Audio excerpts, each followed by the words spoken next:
Chapter 601, Return to Twilight Zone. Return to Twilight Zone.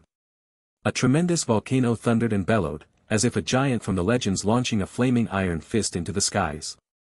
Lava fell like rain, forming rivulets that flowed together to become a network of rivers.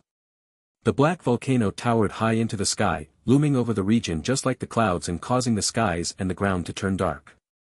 The lava glowed red, flickering between dark and bright. The scene was magnificent, a rose amidst the thorns. Mount Azura. It's been such a long time. I've never come back since I arrived at the central continent. Leyland's eyes were filled with a certain profoundness. The events that brought him to the central continent and the people and his history with Twilight Zone became incomparably vivid once more. Indeed, Leyland was preparing to leave the central continent for a while and return to Twilight Zone. Even though that place was barren and inadequate compared to the central continent, it held a treasure trove that only he knew of. The body of the Scorpion Man, as well as the blood of the protector of the icy world.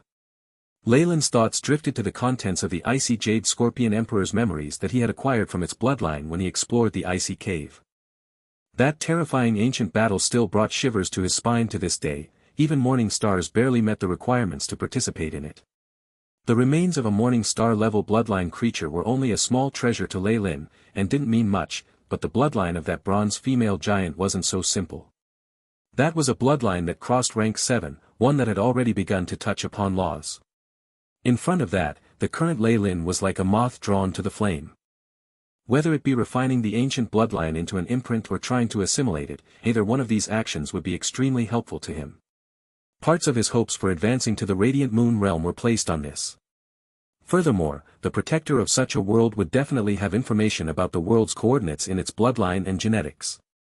That was the powerful ancient icy world that even the Snake Dowager coveted and yet was unable to occupy.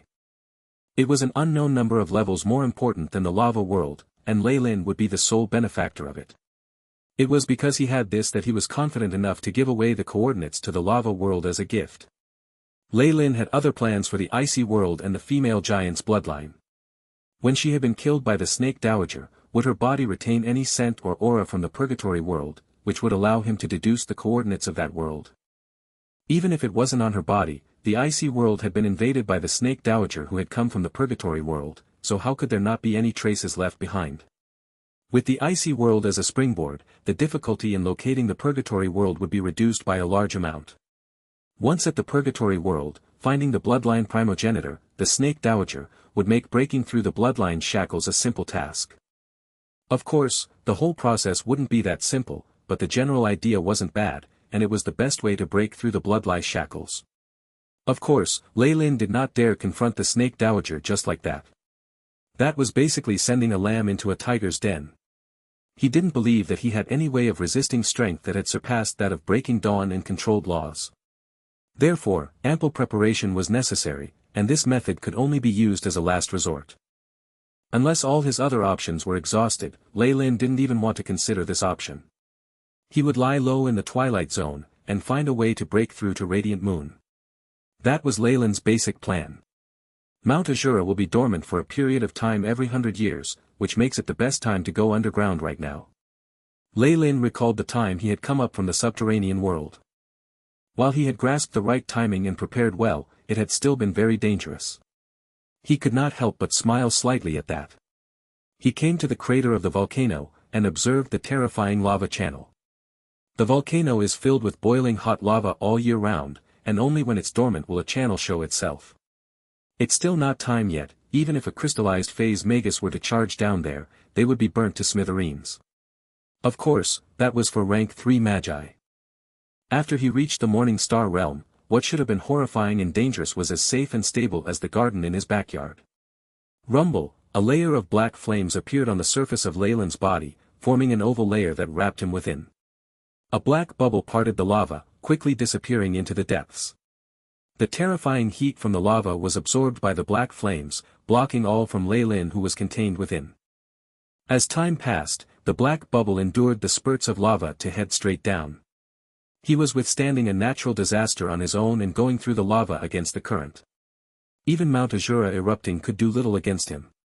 This was the power of a morning star. Boom, in the subterranean world, large amounts of magma flew out of a pool, accompanied by tremors.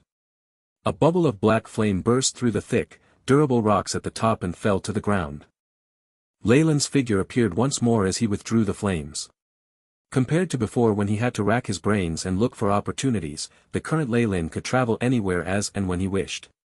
It was extremely convenient.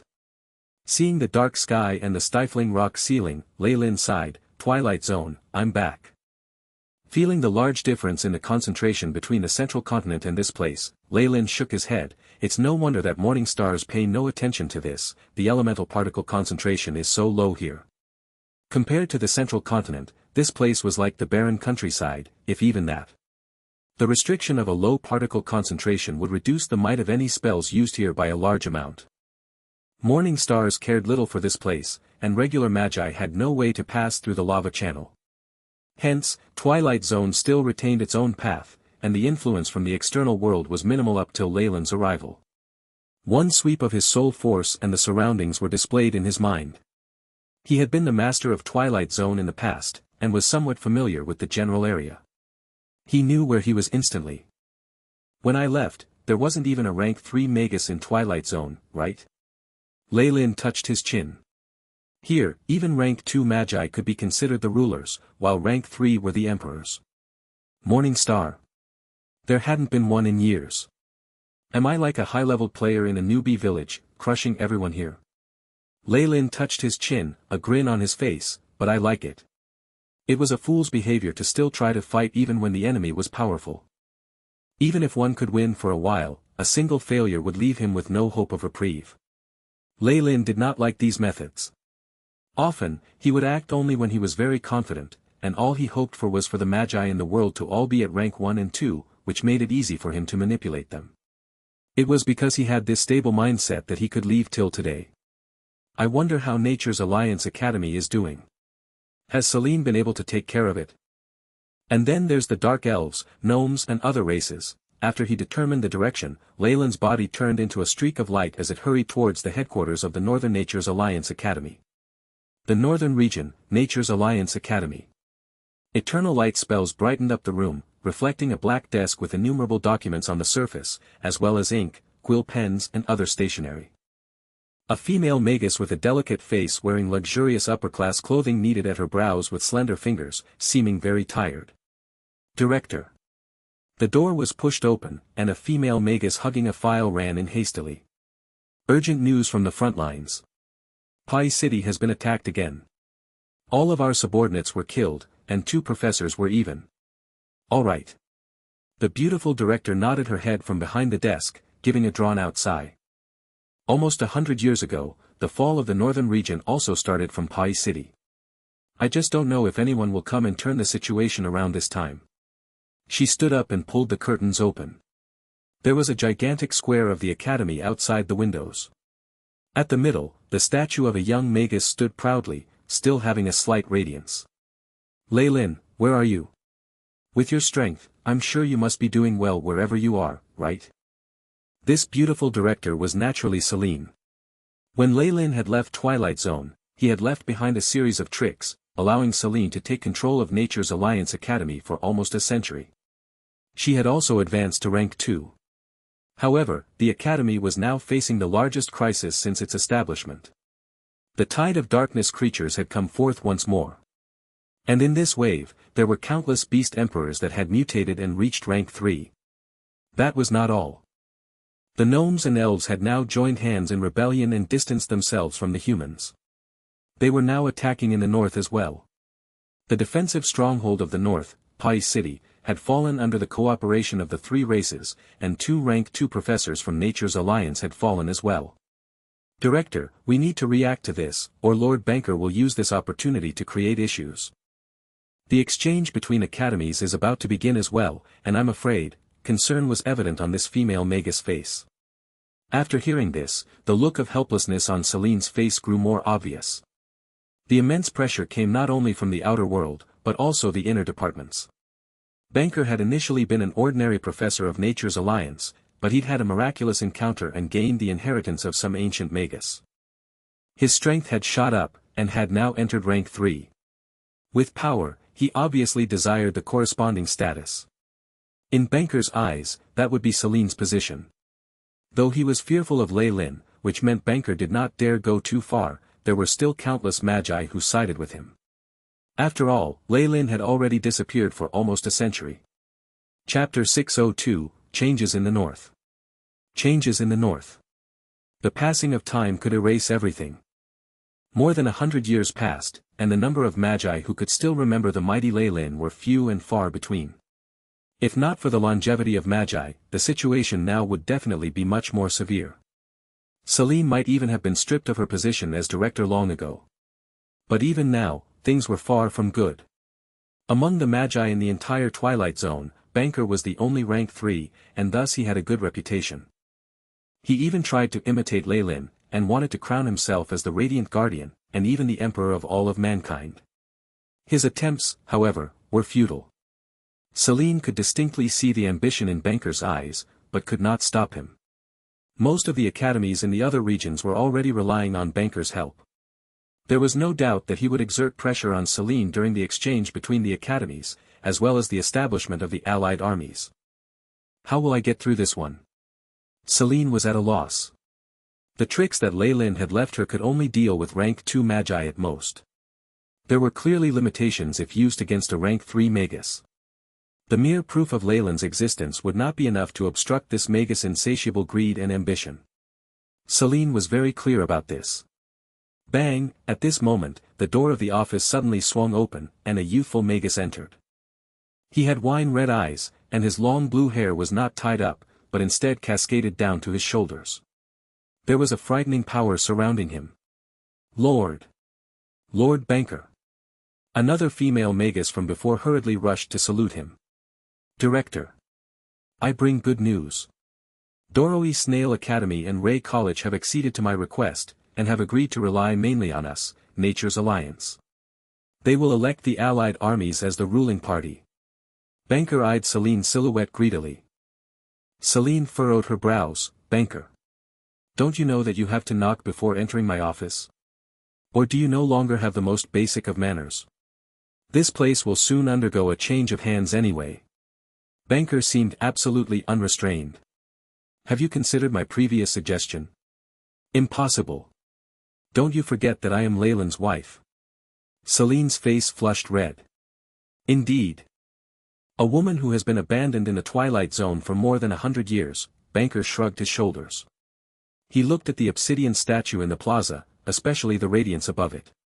A trace of restraining fear flashed distinctly in his eyes. When I become the leader of the allied armies, this statue will be destroyed. Only a statue of me, Banker, is qualified to stand tall here. The next few days will be your last chance, think about it carefully. Banker walked out, but his voice still resounded in the room.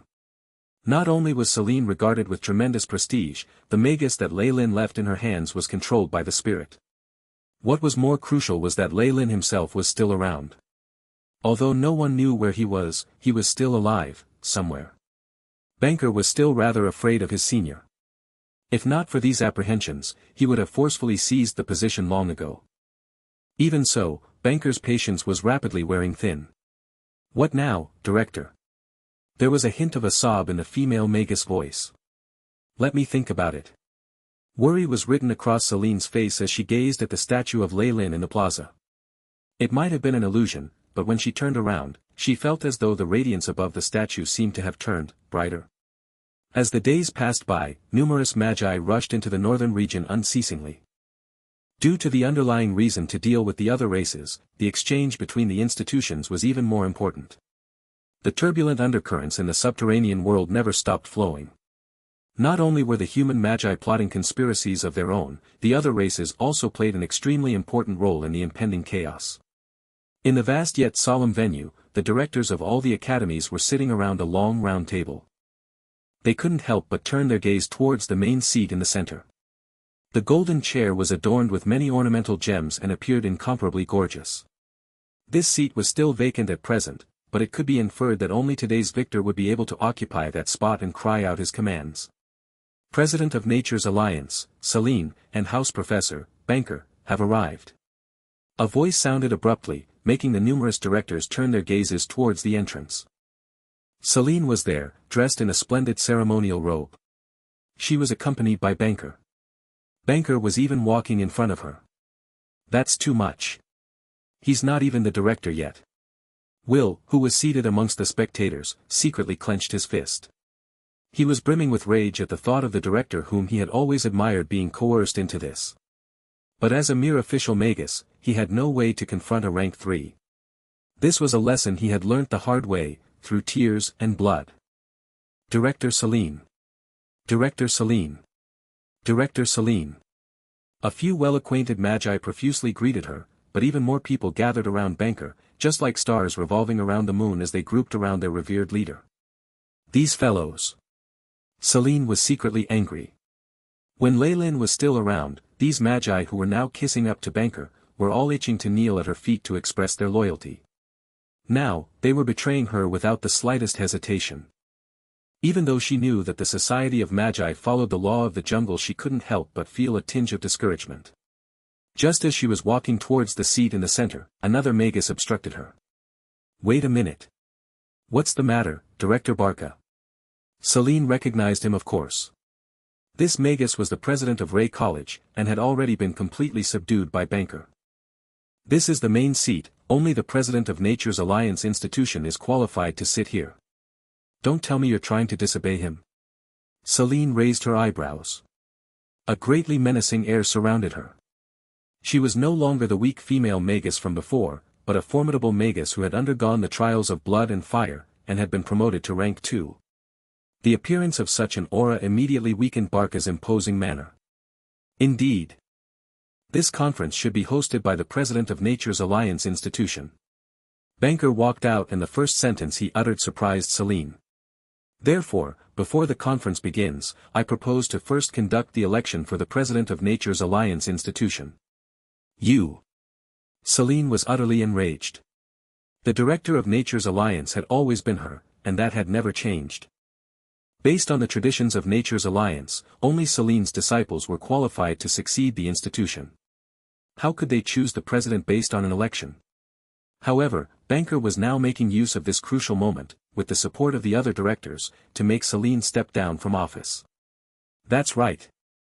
I am completely in favor of Banker's suggestion. Besides, the strength of our Lord Banker surpasses everyone else, and all of the Magi presents unanimously approve of his moral character.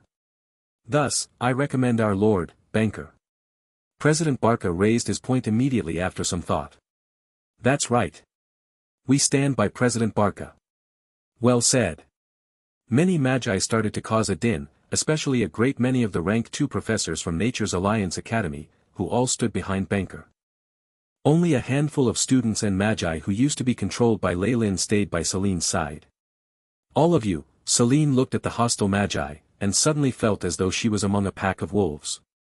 The green tint of greed glistened in the eyes of these Magi, seemingly waiting to tear her to shreds before devouring her. Look at that. The majority of the professors all support me. It seems that we don't even need an election. No matter how self-restrained Banker was, he couldn't help but be pleased with himself. He walked next to the main seat, and looked at Celine. How about now? My suggestion from before still holds. I hope you won't make a choice that will anger me. Among Magi, trickery and these tactics can only assist you, but ultimately it is one's strength that is the deciding factor. Celine now understood why Leylin could abandon everything in the Twilight Zone, and resolutely go off in search of strength. But it seems that it was a little too late. All of you. Celine raised her head, her voice suddenly filled with pride. Have you forgotten the former Radiant Guardian? Once Leylin returns, he definitely will not let any of you get away with this. Celine's voice was sharp. Most of the Magi present knew how savage Leylin could be, and couldn't help but hesitate at this point. Humph. He's just a rank 3 Magus all the same. If he dares come here, I will let him know who the ruler of the Twilight Zone is. Banker snorted coldly. Powerful undulations of a rank 3 Magus shook the place, and the illusion of holy light appeared behind him. A force field with such energy intensity that is infinitely close to a domain. Perhaps it can even surpass Leylin. The other Magi were all in awe. That's right. Lei Lin still existed, but it was not known if he would return to Twilight Zone. Banker, however, was a true blue rank 3 Magus. Even more importantly, merely relying on one's reputation to make others cower in fear was not enough. Thus, many magi started saluting profusely to Banker. "Lord Banker, please assume the position of Director of Nature's Alliance, and lead the allied armies."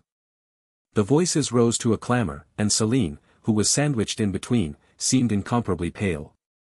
Ha ha ha, Banker started laughing like a maniac. The dream he had had for years has finally been fulfilled, and his heart was brimming with ecstasy. He could already see himself unifying the entire Twilight Zone, and the moment where he would become the Supreme Emperor. Banker's eyes twinkled and was about to take his place on the main seat. Right at this moment, strange changes started to occur. Is that so? A black silhouette suddenly appeared, standing in Banker's way. The mere eye contact they shared was enough to fill Banker with dread, as though he was meeting his nemesis. Upon the sight of this figure, tears started to rush out of Celine's eyes involuntarily. Who is he? Why do I find his appearance so familiar? The many directors were dazed. It seemed that they knew all found him familiar, but couldn't seem to recall his name. It's the Radiant Guardian. The Radiant Guardian, Lei Lin Farlier. Will, who was standing next to Celine, clenched his fist and shouted, his eyes aglow. Lord Lei Lin. Following which, Iron, Gordius and the other elderly subordinates under Lei Lin's previous command immediately bowed respectfully. It really is him. The numerous magi suddenly had a realization. Didn't this Magus look exactly the same as the obsidian statue in the Plaza of Nature's Alliance? Chapter 603, Clown. Clown. Lei Lin Farlier. This name was a legend in Twilight Zone, a myth. His stories were passed down as legends, sang of in praise by numerous bards. And now, this legend had once more appeared before their eyes. Quite a few interesting things seem to have happened in my absence. Lei Lin looked around as he said this, and many directors took a few steps back in order, be they rank 1 magi or rank 2. Finally, a rank 2 Magus could not take it anymore. He fell to his knees with a thud, and called out, "Master Lei Lin, please forgive me. I never wished to betray you, and was only forced by Banker." As someone from the same generation as Lei Lin, this Magus named Akazawa knew well about him and his ruthless ways. This was why Lei Lin's appearance frightened him, almost to the point of wetting his pants. And just like that, as if via a domino effect, more and more magi knelt, all their knees banging into the ground. Regardless of the effort Banker had put into establishing ties with them and threatening them, it was all a joke in front of Lei Lin. "Didn't you want me to come before?" "Well, I'm here now, what do you have to say?" Lei Lin glanced at Banker, almost not bothering to even talk to small fry like him. Banker realized the sarcasm in his tone immediately. Loke's shadow. Banker's face turned green for a moment, then red before his fake domain spread out. Energy at rank 3 spread out, and a low-grade magic artifact twinkled in his hands. Banker unleashed his strongest attack with confidence, and dashed straight towards Lei Lin. He was very clear that Lei Lin's appearance had ruined all his plans. He only had one hope now, he had to smash apart the myth with his own hands, to defeat Lei Lin. And he was confident in doing that, in his inheritance. An enormous domain opened up, pushing even many rank 2 magi to the side. The ferocious and berserk force caused a change in the expressions of many magi. What a commendable courage. Lei Lin squinted his eyes slightly, and the piece of low-grade magic equipment in Banker's hands shattered apart inch by inch. Following that was the fake domain, the rank 3 radiance was snuffed out, and a layer of ash-gray stone appeared on the surface of Banker's body. Within moments, he had become nothing more than a stone statue. The surface of the statue captured the frantic look on Banker's face perfectly.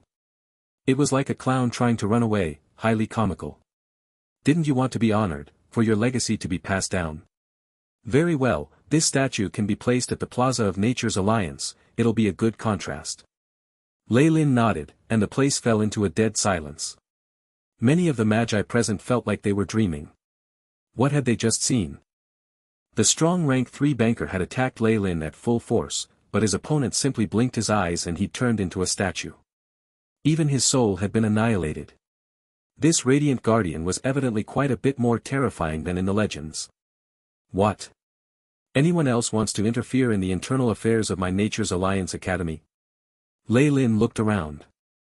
By this time, Barca and Banker's other loyal followers had already had a bad premonition, and began to retreat one after the other. The lights of teleportation burst forth as well. Unfortunately, it was already too late. Asterisk bang. Bang. Bang, asterisk blood sprayed like fireworks as Barca and the rest combusted into bits and pieces, filling the whole sky. A scalding rain of morselized flesh fell onto the faces and shoulders of the Magi present on scene. However, not a single person dared to wipe anything off, forget stopping it.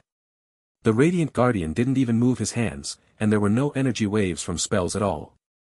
How did those rank 2 Magi? Shocked to the extreme, the hearts of the Magi at the scene were already growing sluggish. And no objections at all. Director Celine's achievements are obvious to everyone. They really did not dare to come forward again. As for these rank 1s and 2s, Lei Lin could indeed easily kill a whole bunch of them with just a slight puff of air. He simply could not be bothered with people of their power anymore. Lei Lin. Celine stepped forward, an excitement in her voice which surprised him. Originally, he'd thought that after he left the power-hungry Celine would not be eager at all for his return. But from what it seemed, the passage of time had instead made this woman think about his good points. Lei Lin could not help but break into laughter. He directly sat in the host's seat while Celine stood respectfully at one side. The eyes of the other Magi who had supported Celine previously, like Iron, Gordius, Will, and the others, were all brimming with ecstasy. They were mostly under Celine due to her having their spirit sources, and had no choice but to force themselves to support her. Although this was the case, with Lei Lin's reappearance, not only had things taken a new turn immediately, their efforts were even more than amply rewarded. Lei Lin did not care about Iron and the others. Instead, he directed his gaze onto a young Magus. This brightly handsome Magus was actually the one who was the most supportive of Celine just now. This is Magus Will. A second-generation student of Nature's Alliance Academy. He has already advanced to become an official Magus and is a professor in the institution. Celine rushed to introduce him to Lei Lin. Of course I know that, Lei Lin smiled. As he looked at Will, he found his face familiar. Your mother, is she well? Lei Lin suddenly asked. My mother? In his heart, Will was extremely shocked. He did not know why Lei Lin suddenly asked such a question, but he still answered, my mother was just an acolyte, it's been over 50 years since she passed away. I see, Lei Lin sighed with a rasp in his tone, time is the great enemy of all living creatures. Lord Radiant Guardian, did you know my mother? Will became excited. Ever since he was born, he had never seen his father. He heard from his mother that his father had gone to do something very important and righteous but never returned. Could it be? Lei Lin's question and Will's answer had an extremely deep meaning. Not only the surrounding Magi, even Celine made a bad association. She looked at Lei Lin, and analyzed Will. Her eyes reflected a thoughtful expression, and nobody knew what she was thinking. If her conjecture was true, even if Will was a capable assistant, she would have to suppress him slightly in the future in secret. However, on the surface, they should appear to be more intimate. If Lei Lin knew about Celine's thoughts, he would definitely roll his eyes ruthlessly. Even though time had passed, Celine was still that power-hungry creature from before. We pay our respects to the Radiant Guardian. We hope the Lord will lead us to defeat the allied armies once again. By this time, Banker and his followers had all been annihilated. With the support of Lei Lin, whose strength was unfathomable, what other choices did the attending Magi have? They immediately knelt down respectfully. Although Banker and Celine had invited them as allies, in front of the fierce Lei Lin, how would these Magi dare to act big? One after another, they began to label themselves as subordinates. Lei Lin's eyes scanned over them slightly, and, you all disappoint me. The very first sentence he spoke made the many kneeling Magi break out in such a fierce cold sweat that it drenched their clothes. The other tribe's allied army has already reached the gate, and you're still fighting for power over such a trivial thing. Lei Lin shook his head, pity in his expression. Gate? Celine covered her mouth and gasped in surprise. What? The Magi below also began to clamor. This news was really too shocking. Why? You thought that those other tribes would wait quietly at Pai City? A mocking smirk flashed across the corner of Leyland's lips as he thought of an idea. The Magi who were present suddenly felt an enormous force locking up their entire bodies. They were unable to use any sort of spells, and soon after they felt very dizzy as if the whole world was spinning. When they came back to their senses, they had already left the venue as a group and were somewhere outdoors. Opposite them, a group of dark elves, gnomes in mechanical suits, and even beast emperors were staring with wide-open eyes, surprised by their sudden appearance. Celine's eyes were filled with confusion for a moment, but she responded immediately after that. "This is, the mountainous region outside Nature's Alliance. You all were indeed preparing a sneak attack."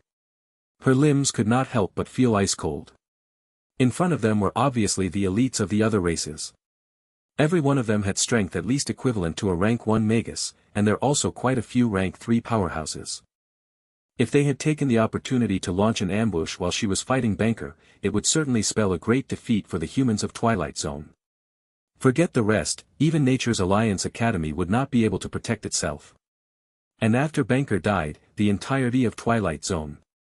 Celine didn't dare to think further. To be able to suppress all of us Magi instantly, and bring us here without any resistance, that means that if the Radiant Guardian wanted to, he wouldn't need much effort to just eliminate us all. Contrary to Celine, the other Magi were instead shocked at the terrifying strength that Leylin had displayed. Not only had he just killed Banker a few moments ago, but he had also transported this entire group. This had used just a small fraction of Leyland's strength, and it left them without the slightest thought of resistance. Human Magi.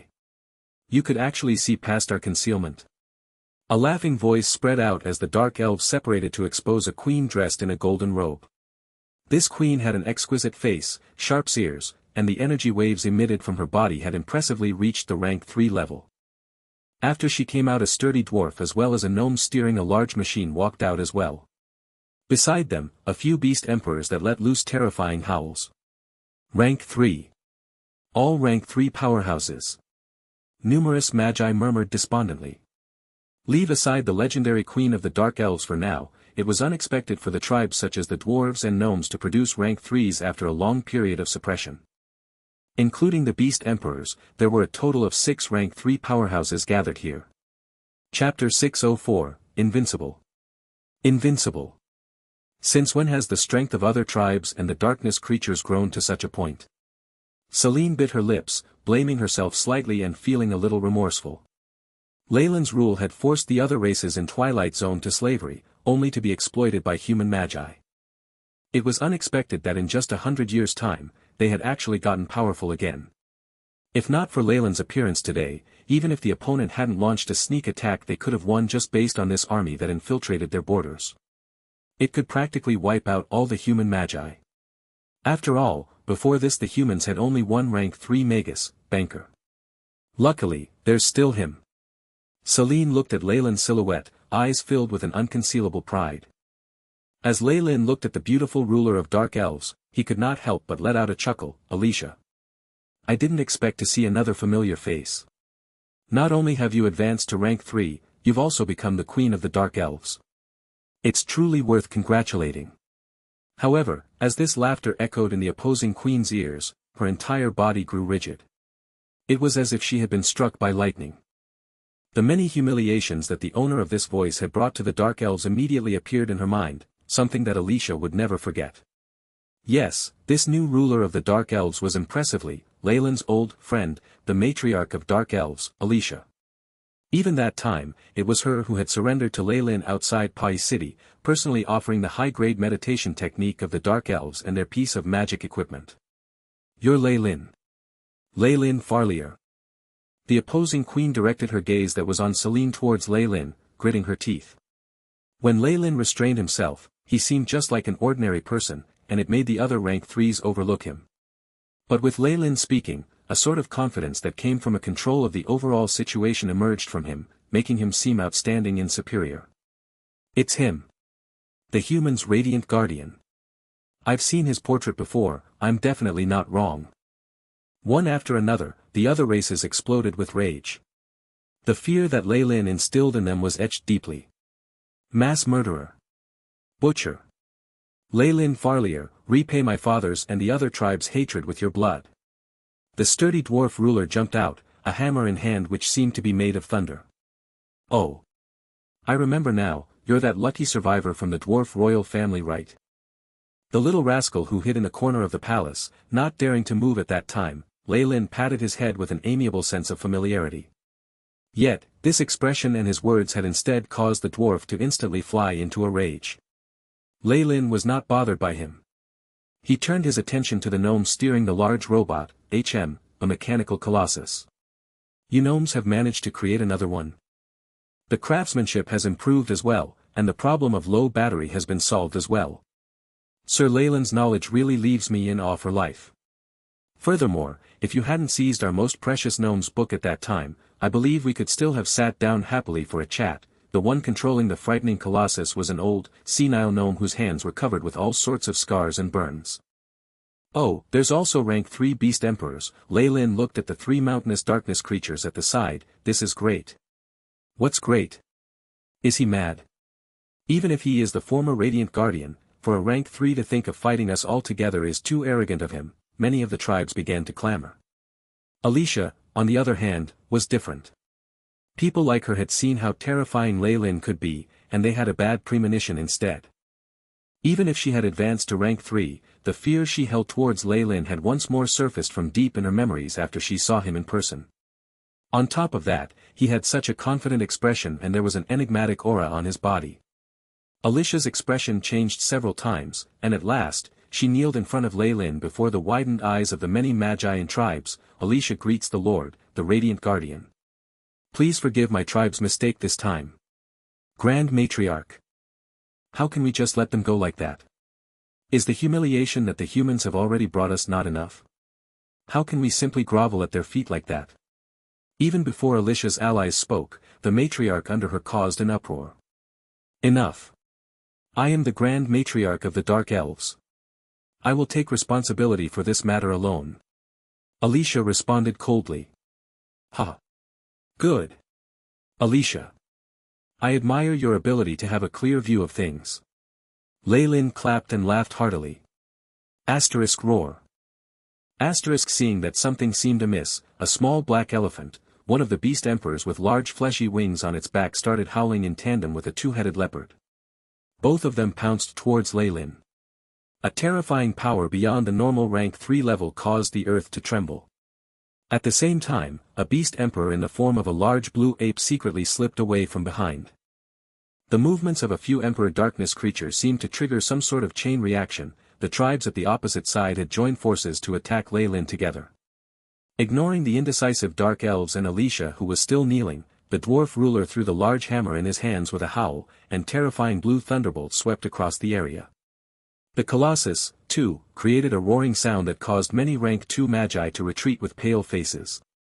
These tribes were attacking with a common target in mind, Lei Lin.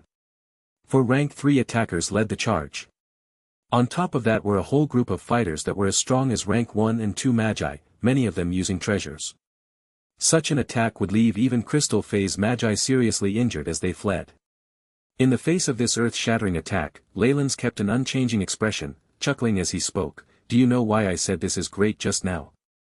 It's because, with all of you gathered together, I don't have to go through the effort of going to your lairs to finish you off one by one." Immediately, a terrifyingly strong energy wave burst forth from his body. A starry domain expanded, engulfing the entire area within it.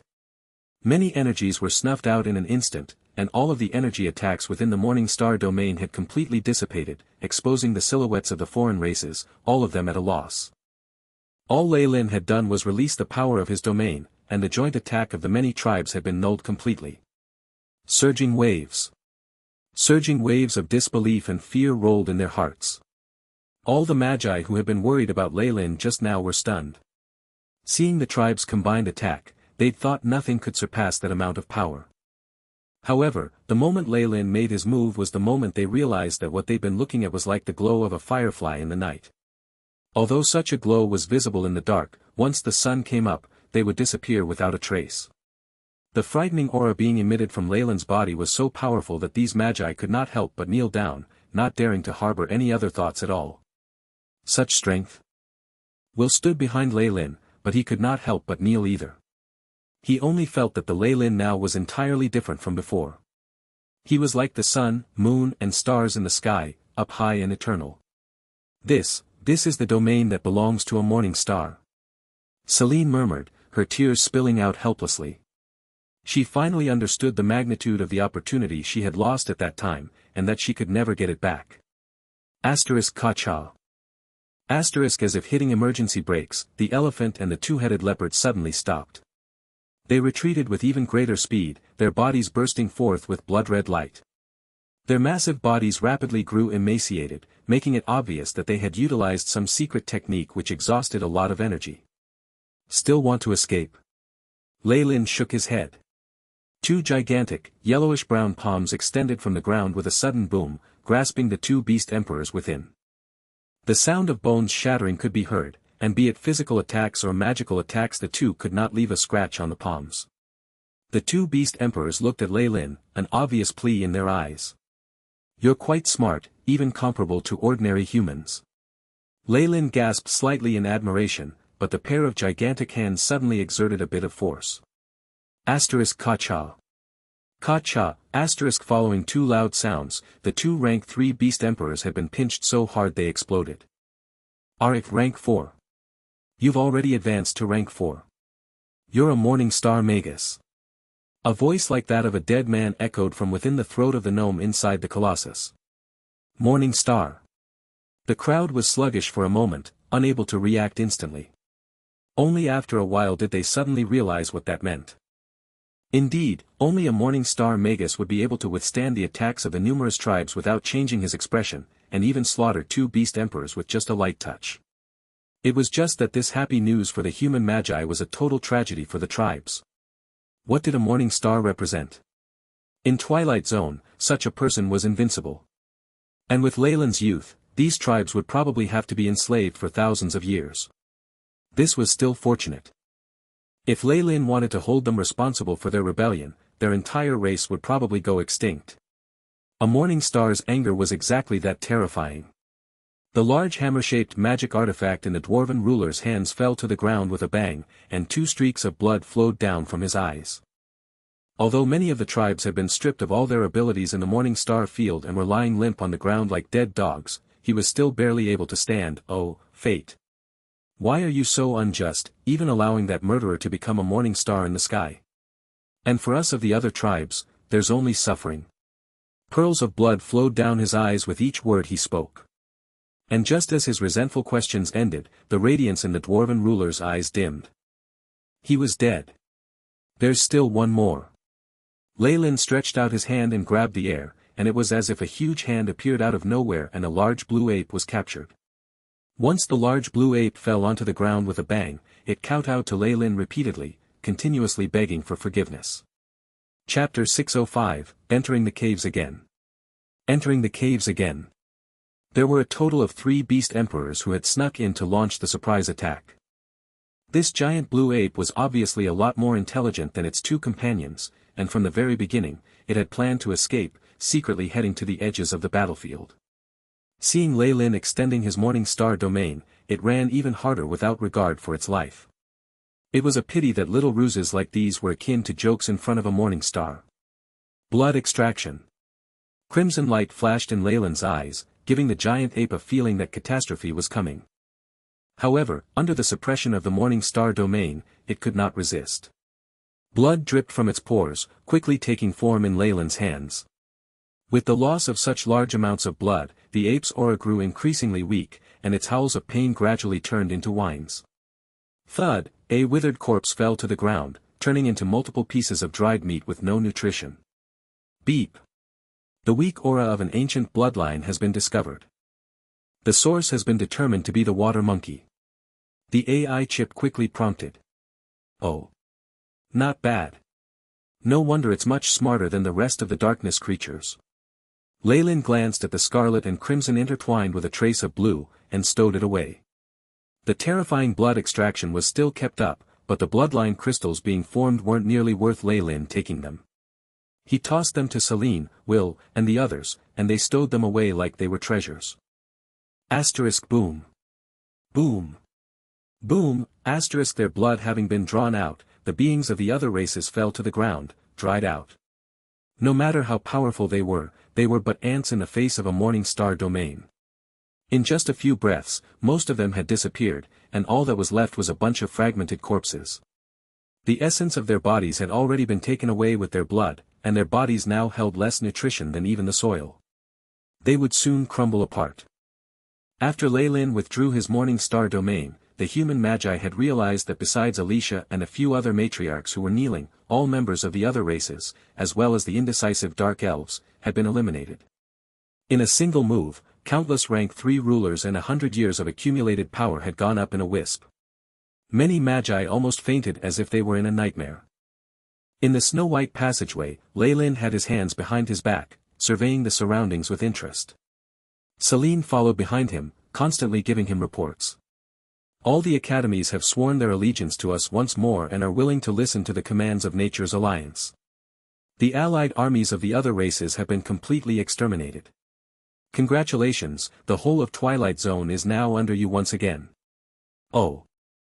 Lei-Lin agreed with a sound, eyes still sizing up the ice on the walls, as if all of Twilight Zone was not as important as this piece of ice. Seeing him act this way, Celine could not help but sigh inside. If this was in the past, she would have grown ecstatic due to the power she had been given. Now, however, her previous experiences had dulled her thirst for power. She simply tucked her hair behind her head and continued making the report. Our armies have already broken through the dwarves' palace and mechanical capital of the gnomes. All of them had enslaved. The terror of a morning star was immense. After Lei-Lin was done showing off his power, the other races had learnt the meaning of overwhelming despair. Though conspiring together had raised their strength to a certain extent, nothing could be done about a disparity as wide as the distance between the heavens and the earth. Hence, the humans had quickly unified the area, and it was all under Lei-Lin. The foreign races, who had lost many powerful commanders, could not resist the humans' attacks at all. Also, at the Dark Elf side, the Grand Matriarch has already retreated to their original territory, and is willing to sign a firm contract that the Dark Elves will be the humans' vassals and servants for all eternity. This kind of agreement that affected the whole elven race was very harsh. If violated, the backlash could cause the entire race to be killed. Hence, this was just secondary to being exterminated. The last time, Lei-Lin had merely forced them to escape to the edges of Twilight Zone, and they had to offer tributes every once in a while. There had not been any pledges like this. Now, with the deaths of the dwarves and gnomes, even this was quite a good choice for them. Alicia is quite tactful. Lei-Lin laughed, but that only caused Celine to grow jealous as she felt an impending crisis. Walking through the icy tunnels, Lei-Lin and Celine came before a rift where large amounts of chilling winds surged out, even having attacks from icy blades and the like. Buzz, a green defensive layer appeared on Celine's body, but could not withstand the corrosion of the ice. Her expression changed. The cold winds of the cave were something even rank 2 magi could not resist. Just as Celine felt the chill about to enter her body, Lei-Lin finally made his move. Black flames formed a wall of fire in front of them and kept the cold outside. When did this area become like this? Lei-Lin sized up the cave, looking grim.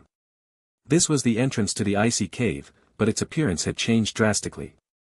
Terrifyingly chilly storms surged within, so cold that even rank 2 magi could not hold on for long. Things like having acolytes practicing inside was naturally not possible anymore. 87 years ago, the storms inside the icy cave grew increasingly violent. First, the acolytes could not take it anymore, and after that, even the guard magi had no choice to leave and abandon this area.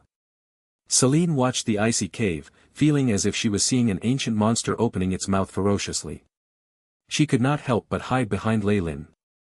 Based on the scanning by our academy, the icy cave's icy radiation has already reached dragon grade. Even rank 3s cannot enter the place anymore. Lei-Lin nodded. He had long since found that there was an even larger world of ice under the icy cave, a world stemming from the radiation caused by the blood of the female bronze giant from the icy world. This miniature version of the icy world was vast and full of dangers, a place even he would not have entered at rank 3. And by the looks of it, this world of ice was growing larger. The blood of a being that has grasped laws is this powerful even after death. Lei-Lin sighed ruefully, his eyes emitting blue rays as he peered through the darkness of the caves and into its depths. Lei-Lin, you want to go down? Celine asked from the side in concern. Yes, there's something I want to retrieve from there. Lei Lin nodded. There was no harm in admitting this. He feared nobody in Twilight Zone. Even if all the Magi here teamed up with all the members of the other races to oppose him, they could be taken care of with a single Morning Star arcane art.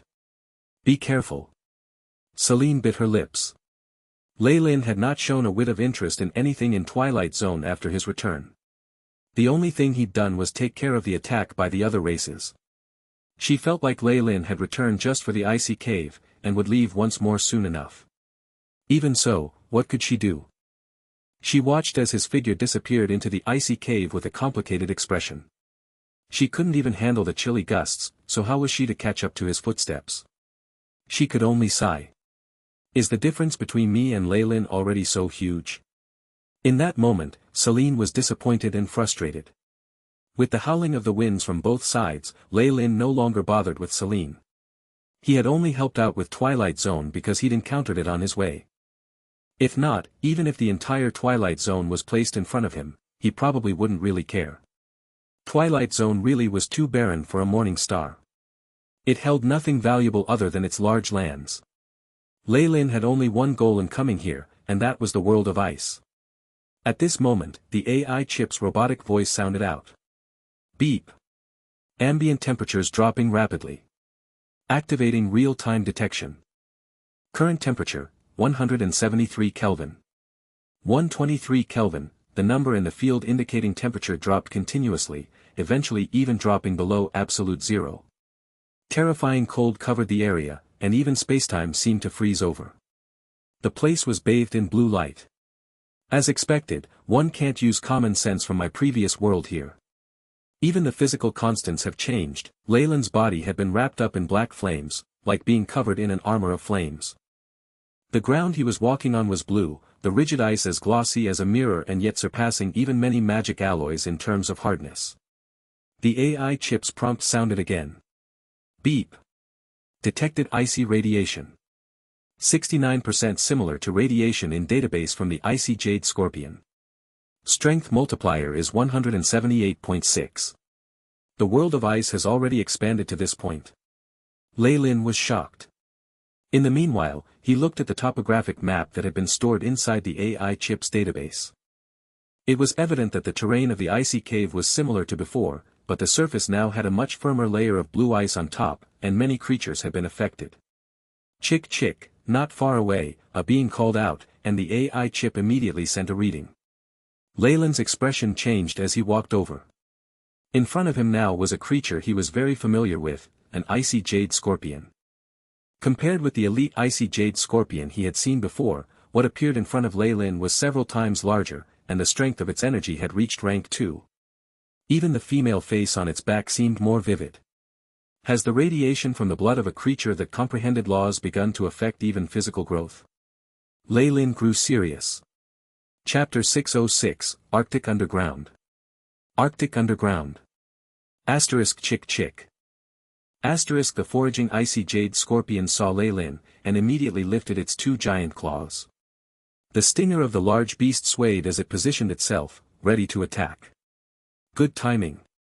Lei Lin laughed at the sight, and a fiery shadow appeared on the back of the icy jade scorpion.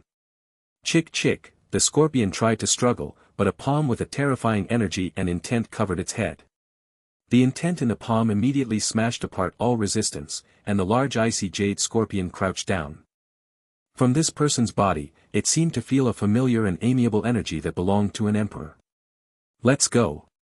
Lei Lin commanded, and the icy jade scorpion immediately stood up, carrying Lei Lin on its back and running ahead. In the frosty world of ice, a green figure carried a black dot on its back as it moved forward at an extreme speed. It had to be said that in this underground version of the icy world, icy jade scorpions were very useful tools for transportation. Not only did they have a high tolerance for icy radiation, their limbs were like hooks, every step digging holes in the steel-like icy ground. It did not slip at all.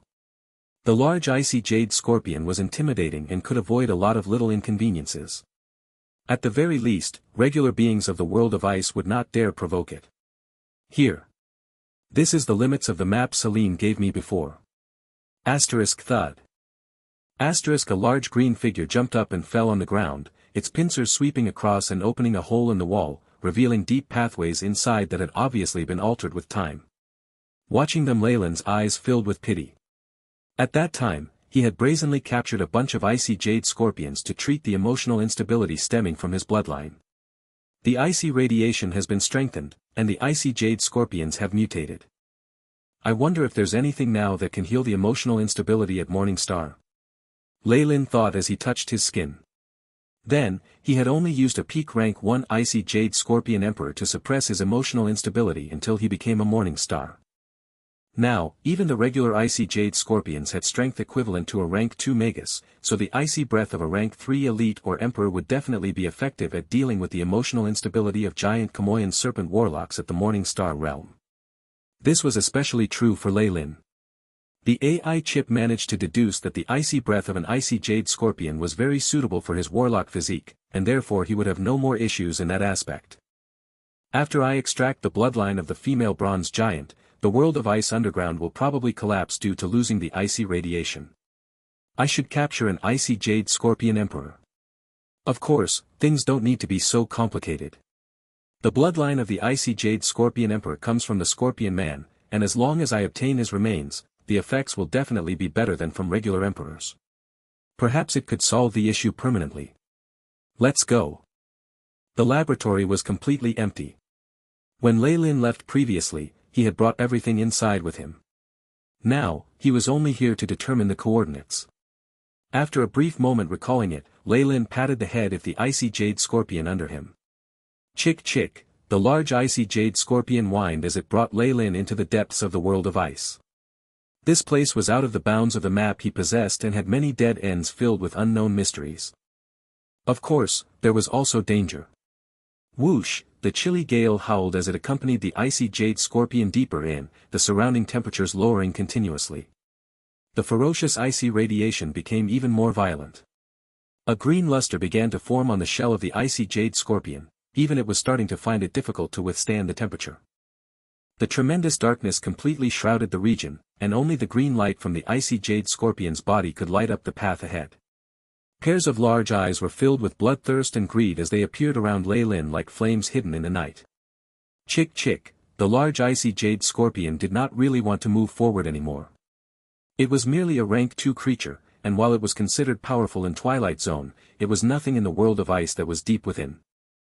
Any of the creatures shrouded in the darkness could capture and kill it easily. Normally, the icy jade scorpion would scurry away and retreat, but right now it was quite confident. It was not alone now, and its owner possessed a terrifying power. Rank 2 and 3 creatures. Leyland, who was sitting on the icy jade scorpion's back, suddenly laughed. Though these creatures didn't seem like much to him, they would definitely be a disaster for the Twilight Zone if they ever left the icy cave. Rank 2 magi were already considered powerful in Twilight Zone, while rank 3s were rulers. If they were to see the world of ice, this miniature version of the icy world, their eyes would probably fall out of their sockets. Even Celine probably doesn't know how dangerous the interior of the icy cave is. Leyland shook his head, the void behind him distorting and exerting a terrifying pressure. The phantom of a terrifying snake that was tens of thousands of meters long came into view, producing loud snarls. Winds surged, bringing with them the might of an ancient being at the top of the food chain as they spread in all directions. The spying eyes were immediately filled with fear, and the sounds of footsteps and bumping sounded. Large numbers of eyes quickly retreated, bloody battles occurring in the darkness just for the escape route. Explosions and shrieks of horror sounded everywhere. No matter how intense these battles were, none of the icy creatures dared take another glimpse in Leyland's direction. You useless thing. Leyland was annoyed at the incompetence of the icy jade scorpion under him. It had lain on the ground the moment the giant Kamoyan serpent figure appeared, and would not get up no matter how he shouted at it. HSS, the large Kamoyan serpent phantom lowered its head and looked at the little green thing that could pass between the gaps in its teeth. It opened its mouth threateningly, revealing a crimson tongue and fierce teeth that were like little hills. Asterisk chick chick. Chick chick. Asterisk the icy jade scorpion that had been lying on the ground suddenly got up, and began to run like lightning. Strong winds constantly blew at Leyland's ears, and he didn't know whether to laugh or cry. This scorpion is really Explosions boomed as a large amount of icy rocks flew into the sky. A layer of ice broke from the top, and a large scorpion that was carrying a black figure jumped through the hole and landed firmly on the ground. Ha! Here! Lei Lin led the icy jade scorpion to higher ground, looking over the surroundings. This was a world of ice. Ice and snow covered the place, leading the ground to sparkle. Even the hills and rivers were made of ice. The vegetation that was spread around the area was covered with frost as well. Flowers bloomed and trees bore fruit, all with a terrifying chill. Things that looked like ribbons hung from large trees, with eyeballs that looked like longans on them, emitting a blue luster. This scene is so similar to the icy world in the Scorpion Man's memories. Lei Lin touched his chin, and a powerful soul force scanned over a large area. The beings within hundreds of kilometers seemed to have met their natural predator. Whether it was the mountainous icy monsters or the tiny snowflake bugs, everything fell to the ground, trembling. After a long moment, Lei Lin opened his eyes once more. Just from what I'm able to see, this place is already more than a tenth of the size of Twilight Zone. Could this be the second layer to the subterranean world? There was naturally more than just one layer underneath the Magus world. It was rumored that there were 7 layers that the ancient Magi had taken over, and the further one went the more dangerous it was. There were even existences like Matriarch of the Abyss. Of course, the resources there were more plentiful as well. They could be called places where risk met reward. Twilight Zone was merely in the first layer, and it was quite a normal place. It was only a region which was isolated from the external world. No, that's not right. The distance is far too small, it can't be the second layer. It should be in the empty space between the first 2 layers instead. Lei Lin stroked his chin. When the Scorpion Man fell through the spatial rifts that popped up during that ancient battle, he was transported here. The continuous radiation from the blood of the female bronze giant had transformed this area until it grew similar to the icy world. It even included the formation of a large number of creatures of the ice. Lei Lin's expression turned solemn. Existences like these that had stepped across the 2/3 of realms and entered rank 7 were the most troublesome, as they had grasped laws. Just a droplet of fresh blood from the original body had such a powerful effect. How powerful would the original body have been? With such a large area, I wouldn't find it strange even if I found icy beings of the Morning Star level, Lei Lin sighed. The Morning Star realm was a threshold, and if there were Morning Star icy beings here, the difficulty in exploring this place would increase several-fold. To be direct, if Lei Lin had come here when he was rank 3, he would definitely have died. Even after he'd advanced to Morning Star, he might not have been able to completely unravel the mysteries of the icy world. Of course, Lei Lin was no longer the same as before. He had improved through his excursions to both the Lava World and Sky City. His true strength now far surpassed the Morning Star realm, and he could even rival Radiant Moons. Hence, after entering the icy world, he could use his soul force and probe the area without fear of inadvertently alerting any enemy. Power was enough to pulverize all conspiracies. From the reaction to my soul force just now, the life undulations from here are the strongest. Lei Lin patted the icy jade scorpion that was now seated, and it immediately budged. Jade-green limbs began to move with rhythm, each step carrying them a good distance as it crawled in the direction Lei Lin pointed. Chapter 607, Arctic Tribe. Arctic Tribe. When the formidable soul force of a peak Morning Star, which could even rival a radiant moon, swept across the area, the entire world of ice started to bubble with activity. The power of a rank 4 was something that a great many of the icy beasts could not resist. When Lei Lin's soul force swept over, they could only lower their heads to express their humility, hoping that they wouldn't anger the owner of this soul force.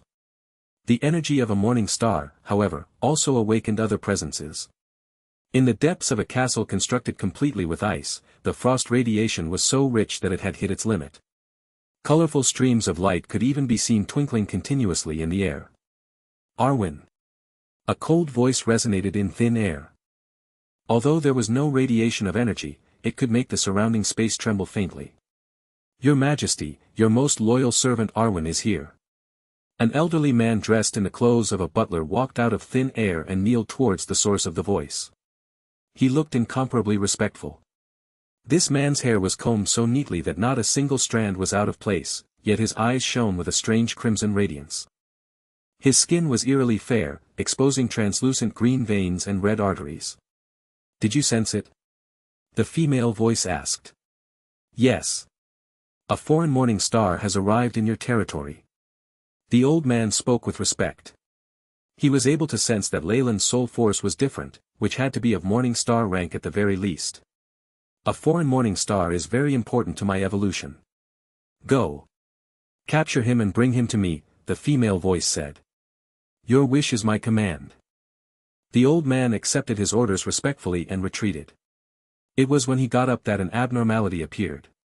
While the top half of his body had the appearance of a human, the bottom half strangely took the form of a scorpion.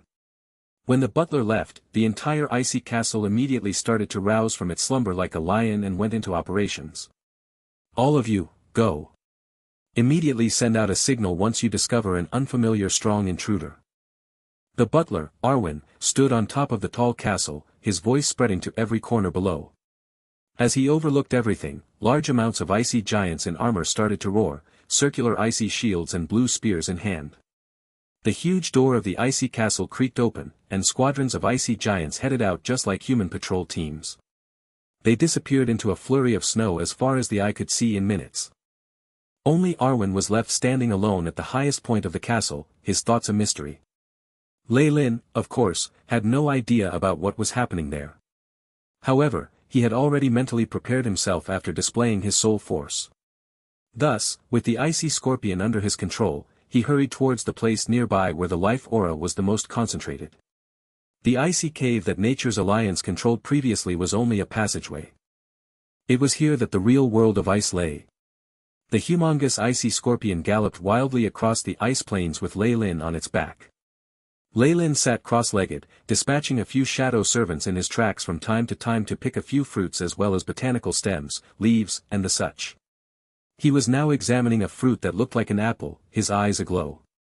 Beep. Unknown fruit detected, composition has been recorded. Please give it a name. The AI chip responded faithfully. Frozen apple. Classify under Icy World, Botany. Leyland ordered. Recorded. Graphic and composition have been recorded under Icy World Data, subject, Botany. Leyland nodded. The apple in his hand was covered with a layer of blue ice. Using his fingernail, he swiftly sliced a piece and popped it in his mouth.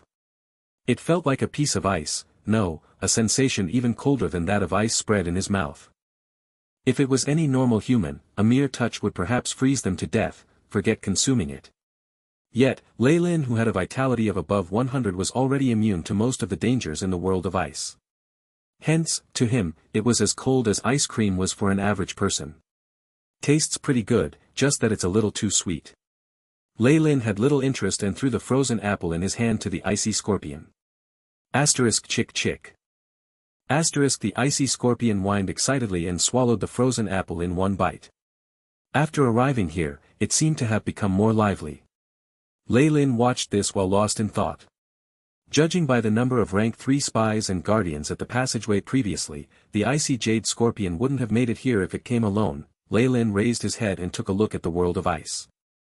The icy radiation here is even more terrifyingly concentrated. Maybe if we stay for a while more, this icy jade scorpion will be able to evolve to a higher level. Since the world of ice was born from the blood of the female bronze giant, the icy radiation would grow more powerful the closer one was to the source.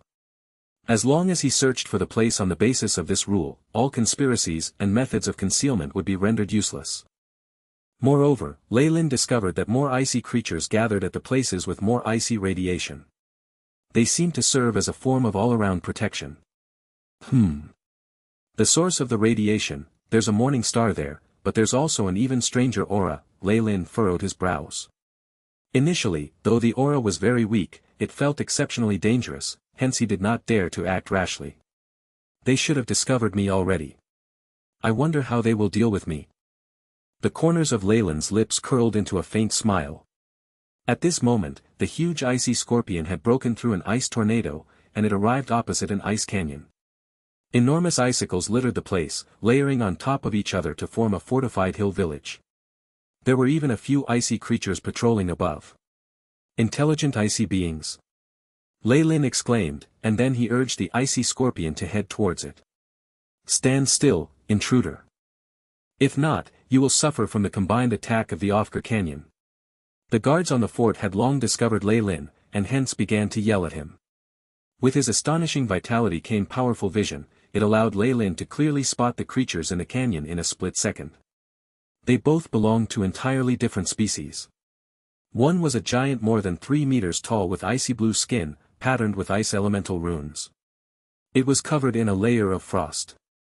These giants had boorish facial features, and the harsh lines across their faces emphasized their manliness, a distinctive feature of male creatures. The other type was an elegant snow fairy with translucent wings and a slim figure. Large amounts of ice energy particles condensed around them, much like a miniature tornado. Most of these fairies were very pretty, and they were likely all female. Wait, are these the two genders of the same race?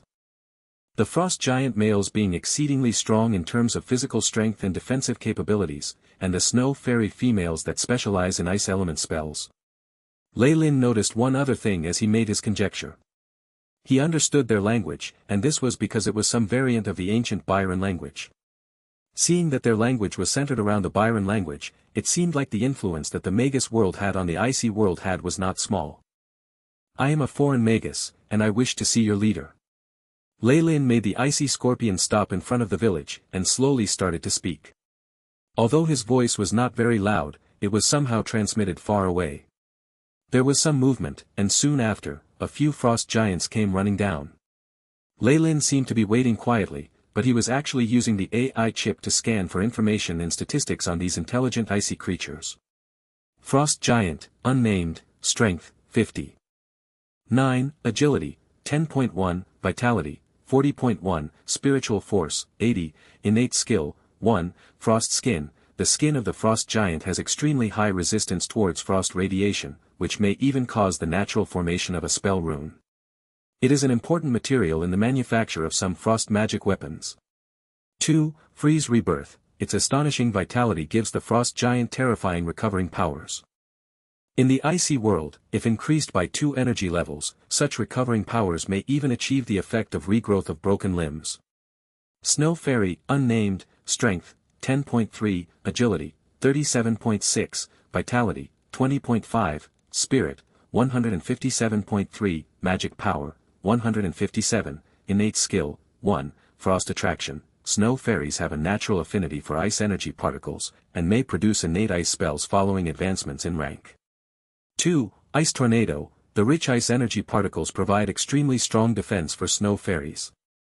They automatically generate an ice tornado for protection, that has a similar effect to the Magi's defiant ring of flame. He randomly drew data from 2 of them, and the AI chip immediately displayed specific statistics on the targets. The current AI chip could get information about even those in the Morning Star realm without their knowledge. These members of this race were only at rank 1 or 2, and would not be able to detect it at all. Indeed, these 2 races, which have such glaring differences in body size, are in fact just 2 forms of the same race. Lei Lin gasped secretly. The work of nature, and the mysterious majesty of the other worlds, all contributed to his strong thirst for knowledge. They didn't make him wait for long.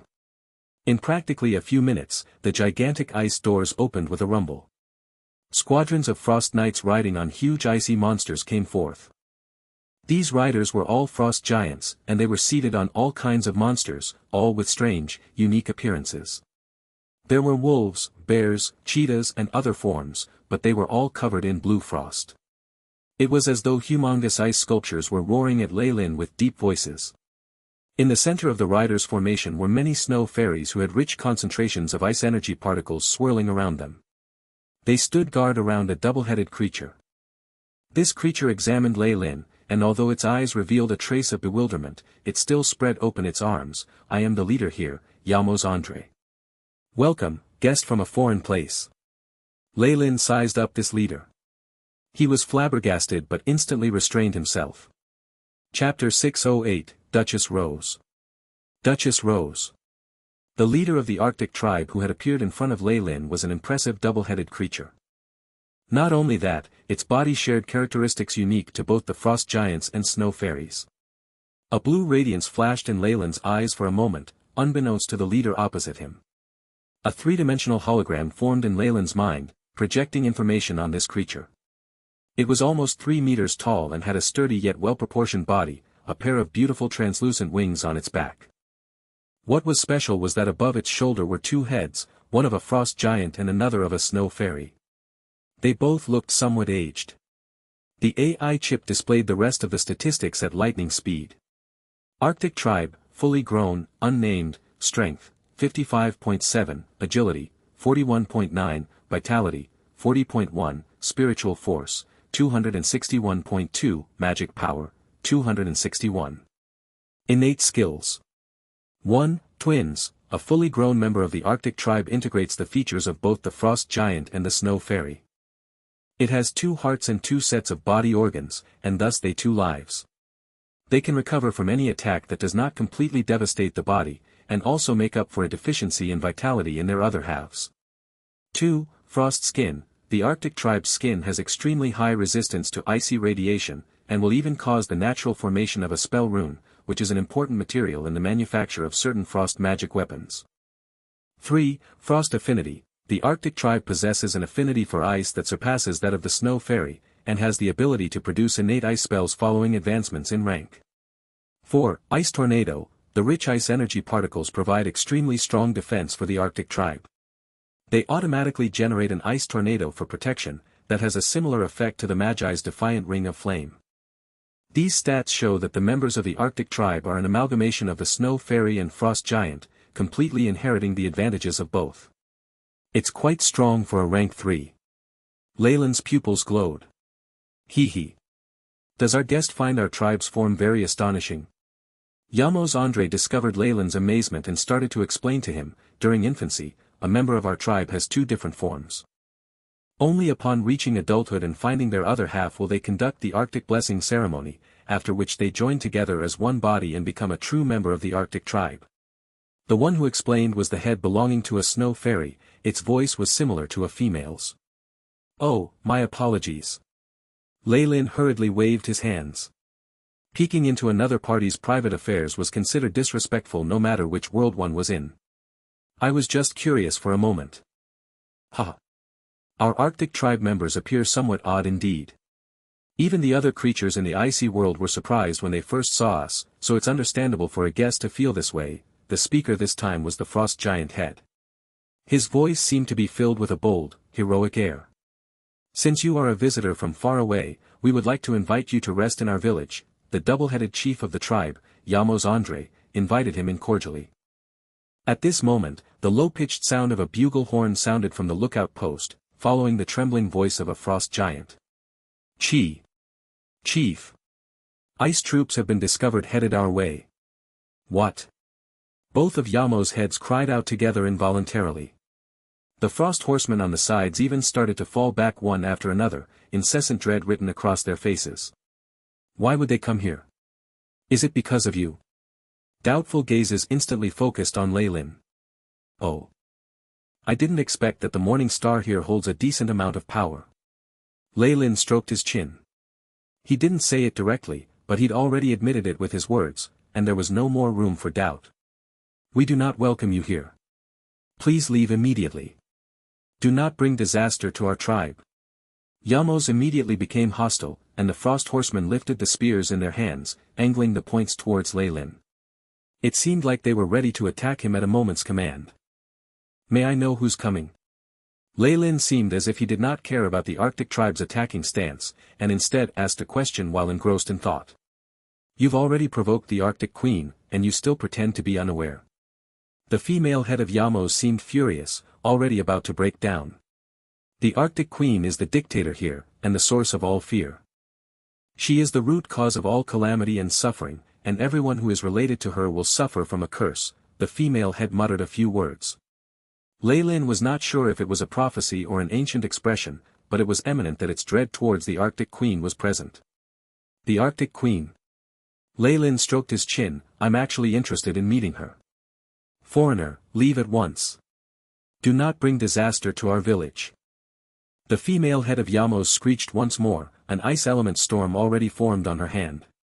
Asterisk thump. Thump. Thump, asterisk the tightly packed sounds of many footsteps sounded, and another frost giant sighed. Yamos, it's too late. As their chief sighed, the guards from the castle had already surrounded the place under the lead of someone mounted on a huge horse. The cavalry riding the Arctic horse was covered in a set of heavy blue armor from head to toe, and in their hand was a large translucent sword that was burning with ice-cold flames. Two balls of pale soul fires lit up from within their mask, first scanning coldly across Yamos and the rest of the Arctic tribe, then focusing all of the attention on Leylin. Noble Arctic Knight, Duchess Rose. You are the most dazzling star in the icy world, even the most beautiful snowflake is not comparable to your beauty. Leylin was rendered speechless as he saw the members of the Arctic tribe all crouch on the ground, loudly praising the Arctic Knight. This made him roll his eyes.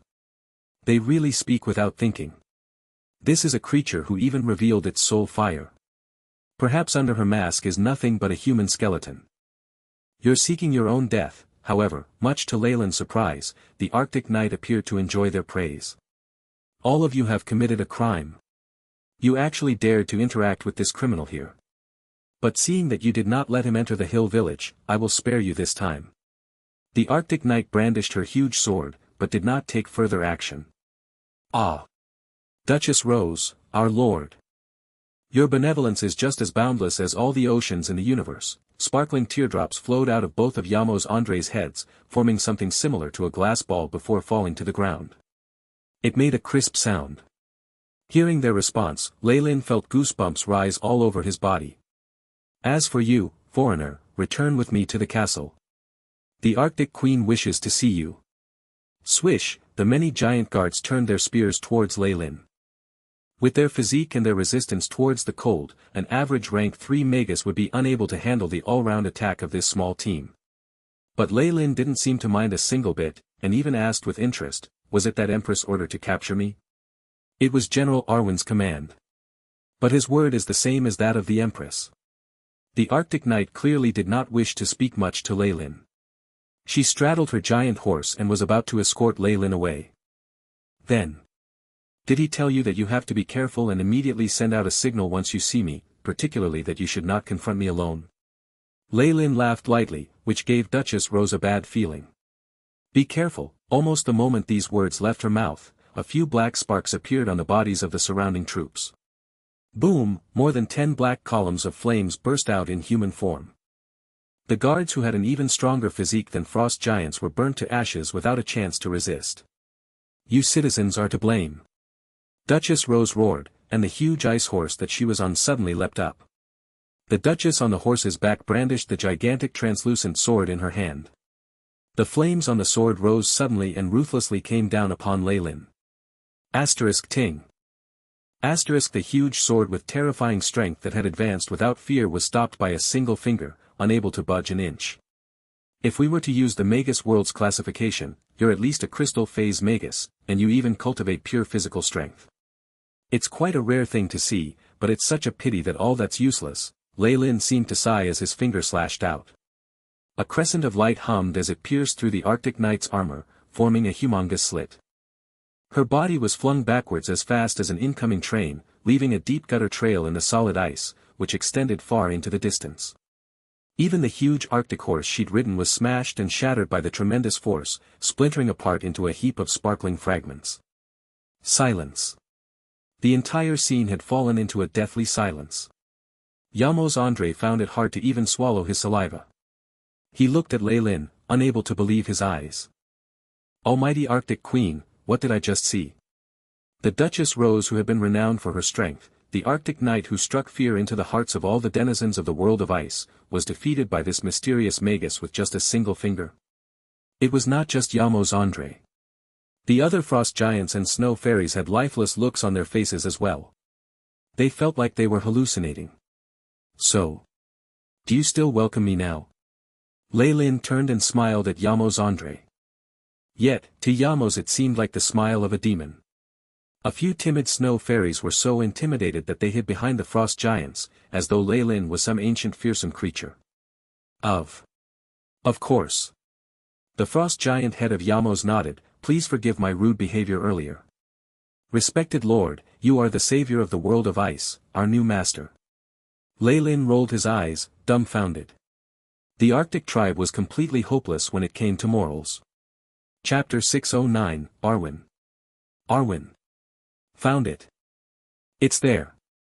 The moment Lei Lin defeated the Arctic Knight, a hint of happiness emerged on Arwen's face. He'd been waiting in the castle at the core of this world of ice the whole time. He pulled out a few pieces of black crystal from his arms, among which one had already cracked quite obviously. It's the canyon area that Rose is in charge of. After discovering the target, Arwen's entire person blurred into a phantom as he shot towards the canyon area. Of course, he'd never hoped that his subordinates would capture a morning star. That would just be a joke. Those he'd sent out this time would serve as nothing more than a warning. Once they came into contact with that morning star, Arwen, who was in control of their spirit sources, would know immediately. Hence, that Duchess Rose from before was just cannon fodder in his eyes. Arwen, who was far away, had an indifferent and emotionless expression. In a battle between morning stars, it was in fact very extraordinary that Duchess Rose ended up being cannon fodder.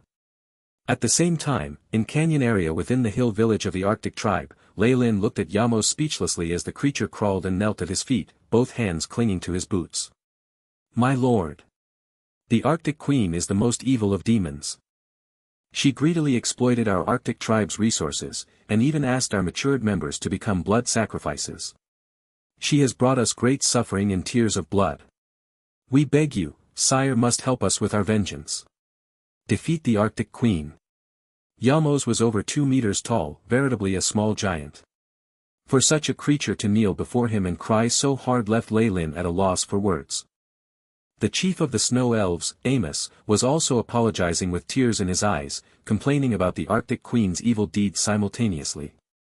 Actually, other than a regular tribute and having your matured members become blood sacrifices, it seems as if this Arctic Queen hasn't committed any evil. Yamos was clearly just one person, but there were different thoughts from 2 different brains buzzing beside Lei Lin's ears continuously, making him feel a little fed up. However, he still endured it by force of will in order to obtain the information, all the while plotting something in his heart. The situation in the world of ice also grew clearer to him. From Yamos' introduction, he learned that the place was very vast, with many tribes scattered across it. They were all being ruled by someone called the Arctic Queen.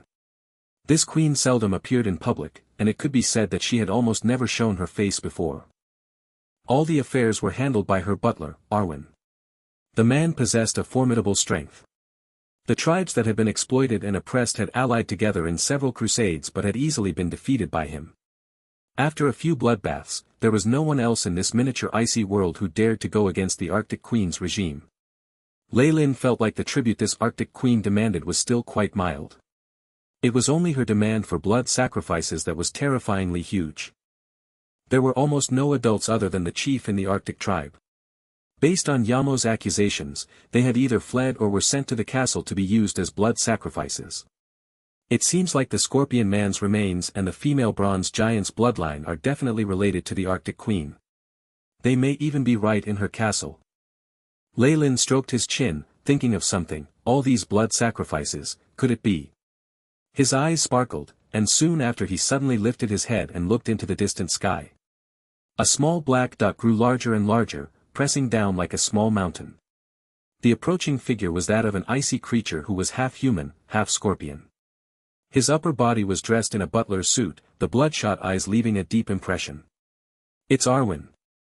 Oh God, Sir Arwen has come personally.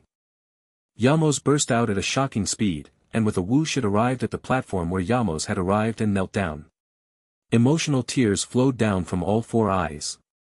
Sir Arwen, you're finally here. This criminal has committed a grave mistake, we need you to judge him. Yamos is your loyal servant. Before Yamos could finish speaking, a faint blue light enveloped it in a moment, turning it into an ice sculpture. A web of cracks emerged on this sculpture, covering it up entirely before it shattered into pieces. It sounded like a glass cup had fallen to the ground. Yamos, along with the ice sculpture, had turned into dust. Faced with such strength, even the Arctic tribe's innate ability of symbiosis was rendered completely ineffective. Greetings, foreign morning star. After killing Yamos, Arwen pulled out a clean, white handkerchief and wiped his palms, greeting Lei Lin as if he was an unconcerned person. Hello, powerhouse of the world of ice. Lei Lin bowed. Arwen's form was slightly similar to the Scorpion Man he had previously seen. However, there were also major differences. His figure was smaller and did not carry the fierce aura that came with the bloodline of an ancient creature. Having the giant Kamoyan serpent bloodline himself, Lei Lin could easily identify it.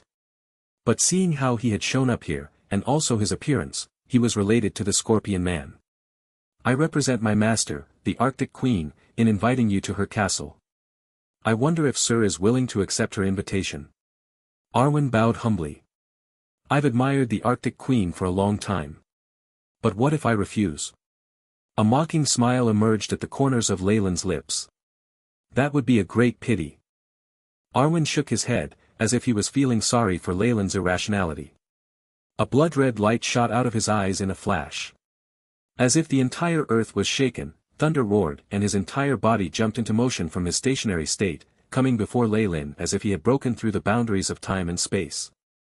Swoosh, a long and translucent dark green needle rushed towards Leyland, a bright, dazzling radiance at its tip. A tail was attached to the long needle. It was the tail section of a scorpion. However, Leyland already knew about the Scorpion Man's strong body from the icy jade Scorpion Emperor's memories. How would he let Arwen get his way? A small round shield emerged to block the stinger almost the same moment it rushed forth, blocking the unavoidable strike. Giant Kamoyan serpents moved around on the shield's surface, hissing on occasion. The dark green needle broke through the center of the bloodline shield with a snip, arriving in front of Leyland. Kamoyan scales. Instantaneously, the innate defense emerged on the surface of Leyland's body. After his vitality surpassed 100, this rank 1 innate spell seemed to have undergone an intriguing change. Not only was there an additional layer of blazing stripes on the scales, they had even grown dazzling. Asterisk Kacha. Asterisk, a small white dot emerged on the black scales and Leyland's figure retreated. At the same time, the red crescent of light from his earring swept across Arwen's chest. Dazzling sparks flew out as it collided with a translucent icy armor that suddenly appeared. High-grade magic artifact. Arwen looked at the huge crack on his chest plate as a trace of apprehension appeared on his face. Large amounts of white, icy fog solidified, mending the damage to the armor. There are no weaknesses to exploit in a morning star. The confrontation just now had occurred very quickly, and was very dangerous. Although the spells that Morning Star Magi took most pride in were not used, the mere confrontation in strength and vitality created a lingering fear in Leyland. Arwen's previous attack was very strange. If not for his vitality breaking past 100 and the addition of his bloodline, an attack at such close quarters would have probably injured him severely. Morning stars from a foreign place may not excel in magical abilities. Hence there's a need to pay attention to all aspects. After opening up some distance between them, Leyland directed a cold gaze at Arwen. You're the first person who was able to escape my breath of doom. Arwen looked at his own stinger, his face seeming a little regretful yet gratified. Damn you. In this world of ice, is there another morning star apart from you and your queen? Leyland secretly rolled his eyes. Because the outside world did not have any icy radiation, it was very rare for Arwen to go out even after he advanced to Morningstar. In face, because he had to protect the Arctic Queen, he probably even rarely left the castle. He used Morningstar's strength to bully the aboriginals of the world of ice, yet he still had the nerve to act like an expert. Although he felt a little speechless, Leyland still looked at his opponent carefully. Arwen would rank as a 4-star Morningstar according to Sky City's rankings. If his body's special abilities were included, his strength would probably even reach 5 stars. A certain amount of effort would be needed to take down such an enemy. A splendid starry sky suddenly emerged behind Leyland, illuminating a sea of blood. Facing Arwen, Leyland emitted his own morning star domain. His terrifying pull on bloodlines attracted Arwen's own, making his face flush slightly red. With him being a warlock with an ancient bloodline who had also received that bloodline's legacy, Leyland's morning star domain was naturally connected to it. So this is the morning star domain of a Magus. In our world of ice, we call it the power aura or vitality's force field. A realm of ice emerged behind Arwen as he spoke, offsetting Leyland's morning star domain. The two huge domains collided, making even the void vibrate. The illusory walls shattered, creating the feeling as if the world being destroyed. However, Arwen's icy realm was evidently suppressed by Leyland's domain, causing his expression to change. Did you know the most terrifying thing about us Magi is still our spells? Leyland's smile made Arwen's hair stand on end. Chapter 610, Capture. Capture. Magi mastered the usage of laws through knowledge and comprehension. Using their spiritual force, they manipulated elemental particles to form all sorts of spells. This was their path to power. They didn't stop at that, though.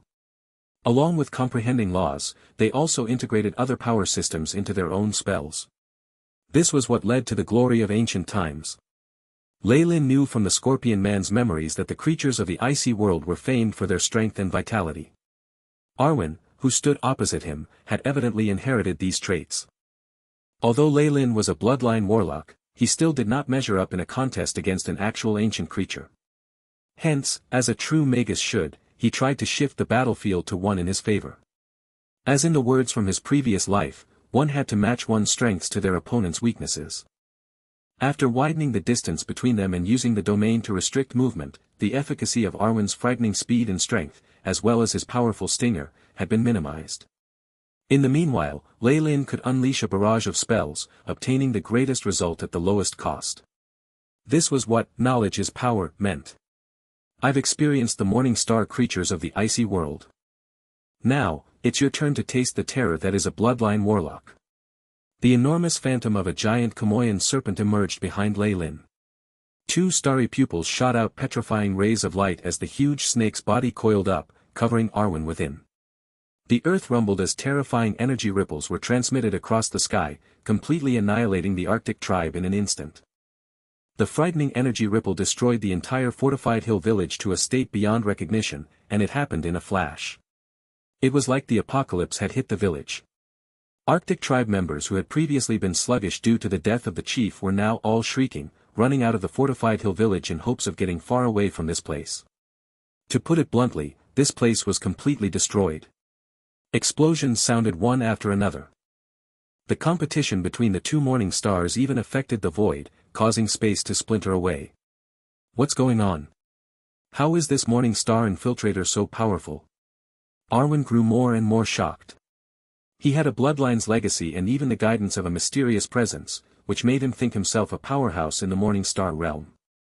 But today, the foreign morning star that the queen wanted him to capture was much more powerful than he was. Those casting of spells that emerged endlessly and the strange innate skill of the bloodline made it very troublesome for him. As the void shattered with a bang, Arwen and Leylin both fell into the crack between the worlds. I have to seize him. It's an order from Her Highness. Arwen looked at Leylin who was in front of him with a determined gaze. Streaks of dark green energy suddenly emerged from his body, forming strange patterns that covered it. The skin on his back exploded with a boom and a huge figure rushed out from his back. This huge mountain-like scorpion's entire body was dark green in color and there was the extremely distinct face of a woman on its back. Arwen's previous human body was now like a piece of skin, floating in the void. Icy Jade Scorpion. Leylin cried out involuntarily. Arwen's true form was actually a large icy jade scorpion. With such a figure, it probably surpassed the existence of species like that icy jade scorpion emperor he'd fought before. Chick chick. The large scorpion yelled. The huge claws in its hands were like falling meteorites as they smashed towards Leylin with a terrifying force. This frightening strength caused even the void to shudder. Ho ho. It seems like I share a destiny with you icy jade scorpions. Moreover, the breath of an icy jade scorpion at the morning star realm will surely have an unimaginable effect on my bloodline disease. I'll have to modify my plans. Leylin's pupils sparkled. Although his battle prowess was comparable to a new moon, and he had killed a radiant moon magi before, all of that power was only acquired using the imprint of the sun's child bloodline. As for his true power, he could still take down a 5-star morning star, but it would require a great fight and there was a chance that he'd let the enemy escape. Now that his opponent had revealed his true form as an icy jade scorpion, Leylin's desire to capture him alive grew even greater. If he used the bloodline imprint to cast sun-scorching nirvana, Arwen would undoubtedly be burnt to nothingness. But Leylin still hoped to obtain his breath to try and treat the bloodline disease at the morning star realm. I admit you are very useful, Arwen. I won't kill you that easily as you have things that I want. Leylin spoke indifferently. For scarlet halos lit up behind him. And even fused together to form a terrifying spell. Rank 1 Bloodline Innate Spells, Kamoyan Scales, Eyes of Petrification. Rank 2 Innate Spell, Toxic Bile. Rank 3 Innate Spell, Intimidating Gaze. Rank 4 Innate Spell, Bloodline Metamorphosis. Combining to form the Morning Star Arcane Art, Kamoyan Serpent Transformation. With Leyland's point mass and bloodline giving him 6 stars of strength, the power of the Kamoyan Serpent Transformation had almost reached the peak that all Kamoyan warlocks desired. The earth rumbled as a giant serpent, nearly 100,000 meters in length and with blazing stripes on its body as well as starry pupils emerged. The icy jade scorpion from before was like a tiny toy in front of this behemoth. Its huge claws slashed across the serpent's scales. They managed to cause some sparks to fly, but could not even push the giant serpent away slightly. What? You're not a bloodline creature, why can you carry out atavism? A voice full of disbelief echoed forth from the icy jade scorpion. Before the terrifying giant Kamoyan serpent, almost all of the stubbornness and pride inside Arwen disappeared. This was the technique that only Morning Star Kamoyan warlocks possessed, the Morning Star Arcane Art, Kamoyan Serpent Transformation. Once again, it displayed its monstrous might in front of this foreign tribe. Although the ancient Morning Star Magi possessed a large variety of spells, they were nothing much to flaunt in front of the powerful Morning Stars of other worlds. Amongst the many Morning Star tribes, there were plenty of Magi whose abilities surpassed those of Morning Stars. However, the greatest strength of ancient Magi was that they were good at learning. By imitating their opponents, ancient Magi obtained all sorts of powerful abilities and even figured out the way to modify and stabilize innate spells through meditation techniques, creating the first of the Morning Star Arcane Arts. Against the terrifying Morning Star Arcane Arts, the powerhouses of all the other worlds retreated one after another. Even the world of gods had suffered heavy casualties. Arwen was someone who'd only been born much later. He hadn't even left this world of ice in his entire life, and thus he naturally couldn't understand such terror. It led to him receiving a great shock. Of course, Leylin would not explain anything to Arwen. The enormous giant Kamoyan serpent directly crushed the creature down, firmly binding the icy jade scorpion. At the same time, a petrifying light danced about on its body. The large icy jade scorpion wailed continuously for a short while. With the writhing of the void, a dark passageway opened up. Leylin, dressed in a black robe, walked out with one hand holding the petrified Arwen. Arwen had already regained his human form, just that his entire body was covered in a layer of stone. He was like a statue. Only, the fearful expression on this opponent's face had not disappeared. It was as if he had seen something extremely terrifying before he was petrified. Too easy, simply too easy. Leylin sighed. In fact, Morning Star Magi and strong Morning Stars of the other worlds don't have much of a difference in their nature. Their energies are almost at the same level, but once the Morning Star Arcane Art is used, we can steamroll over the other world's powerhouses. Take for example this instance. Both he and Arwen were Morning Stars, one at 5 stars and the other at 6 stars. Common sense dictated that, if he were facing another of the Magus world, he could defeat his opponent but without using the Sun's Child imprint, it would be relatively difficult for him to kill them. The opponent could always use his Morning Star Arcane Art and flee. However, Arwen was different. When confronted with his Morning Star Arcane Art, he seemed to be suppressed without any resistance. No wonder the ancient Magi could crush a lot of the other worlds. Leylin could not help but admire the ancient Magi who attempted high-level meditation techniques and used point mass to activate the innate spell fusions to create a terrifying killer move. Even for him at the present, it would require a lot of time to deduct things from scratch, and it may not even be successful. However, the ancient Magi managed to do it, and from this, the strong foundation of the Magus world was established. It's not such a bad harvest this time. I can probably use his Morning Star icy breath to curb the emotional instability that comes from the purgatory world. Leylin analyzed Arwen's statue as he stroked his chin. The bloodline disease of giant Kamoyan serpent warlocks originated from the purgatory world. Due to their defeat in the shadow world, the Snake Dowager brought all her clan members with her and migrated to the purgatory world. However, descendants of the Snake Dowager that were originally had darkness element attribute were all contaminated by the chaotic worlds while in the purgatory world, giving rise to berserk characteristics. In order to solve this problem completely, the Snake Dowager thought of the using Icy World, and that was the battle that Leylin had witnessed. According to the AI, Chip's deductions: the icy jade scorpion tribe here possessed excellent curbing effects for Leyland's own emotional instability. Last time, he'd managed to use just a peak rank 1 icy jade scorpion emperor's icy breath to suppress his emotional instability all the way up to Morningstar. And now, with an icy jade scorpion at the Morningstar realm, Leyland was confident in eradicating his bloodline disease. With the AI chip having completed its database on the soul recently, Leyland could now control his influence on the soul much easier, boosting his power even further. Leyland tilted his head as he pondered. Arwen's statue in hand, he transformed into a black streak that disappeared into the horizon. Only after that did the frost giants and snow fairies who did not manage to leave in time pop their heads out from various corners, eyes full of consternation as they looked towards the direction that had Leyland departed in. What had they just seen? The Arctic Queen's chief lackey, mass murderer Arwen, was actually defeated by a foreigner just like that? Their fear towards Arwen even exceeded that towards the Arctic Queen. After all, although this place was ruled in the name of the Arctic Queen, she basically did not appear in public at all, and all affairs were taken care of by Arwen. One could imagine the kind of shock that Arwen's defeat brought them. Chapter 611, Extraction and Elimination. Extraction and Elimination. Chi-I, the very moment Arwen was taken away, a piercing sound exploded in the icy castle, causing the air to quiver and the ground to tremble. Large numbers of guards knelt on the ground, shuddering as they begged the Arctic Queen to quell her anger. However, their prayers were to no avail. A dazzling blue light swept out, wrapping up the entire castle within. The icy beings in the castle, be they guards, maids, servants, or prisoners, all turned into ice sculptures.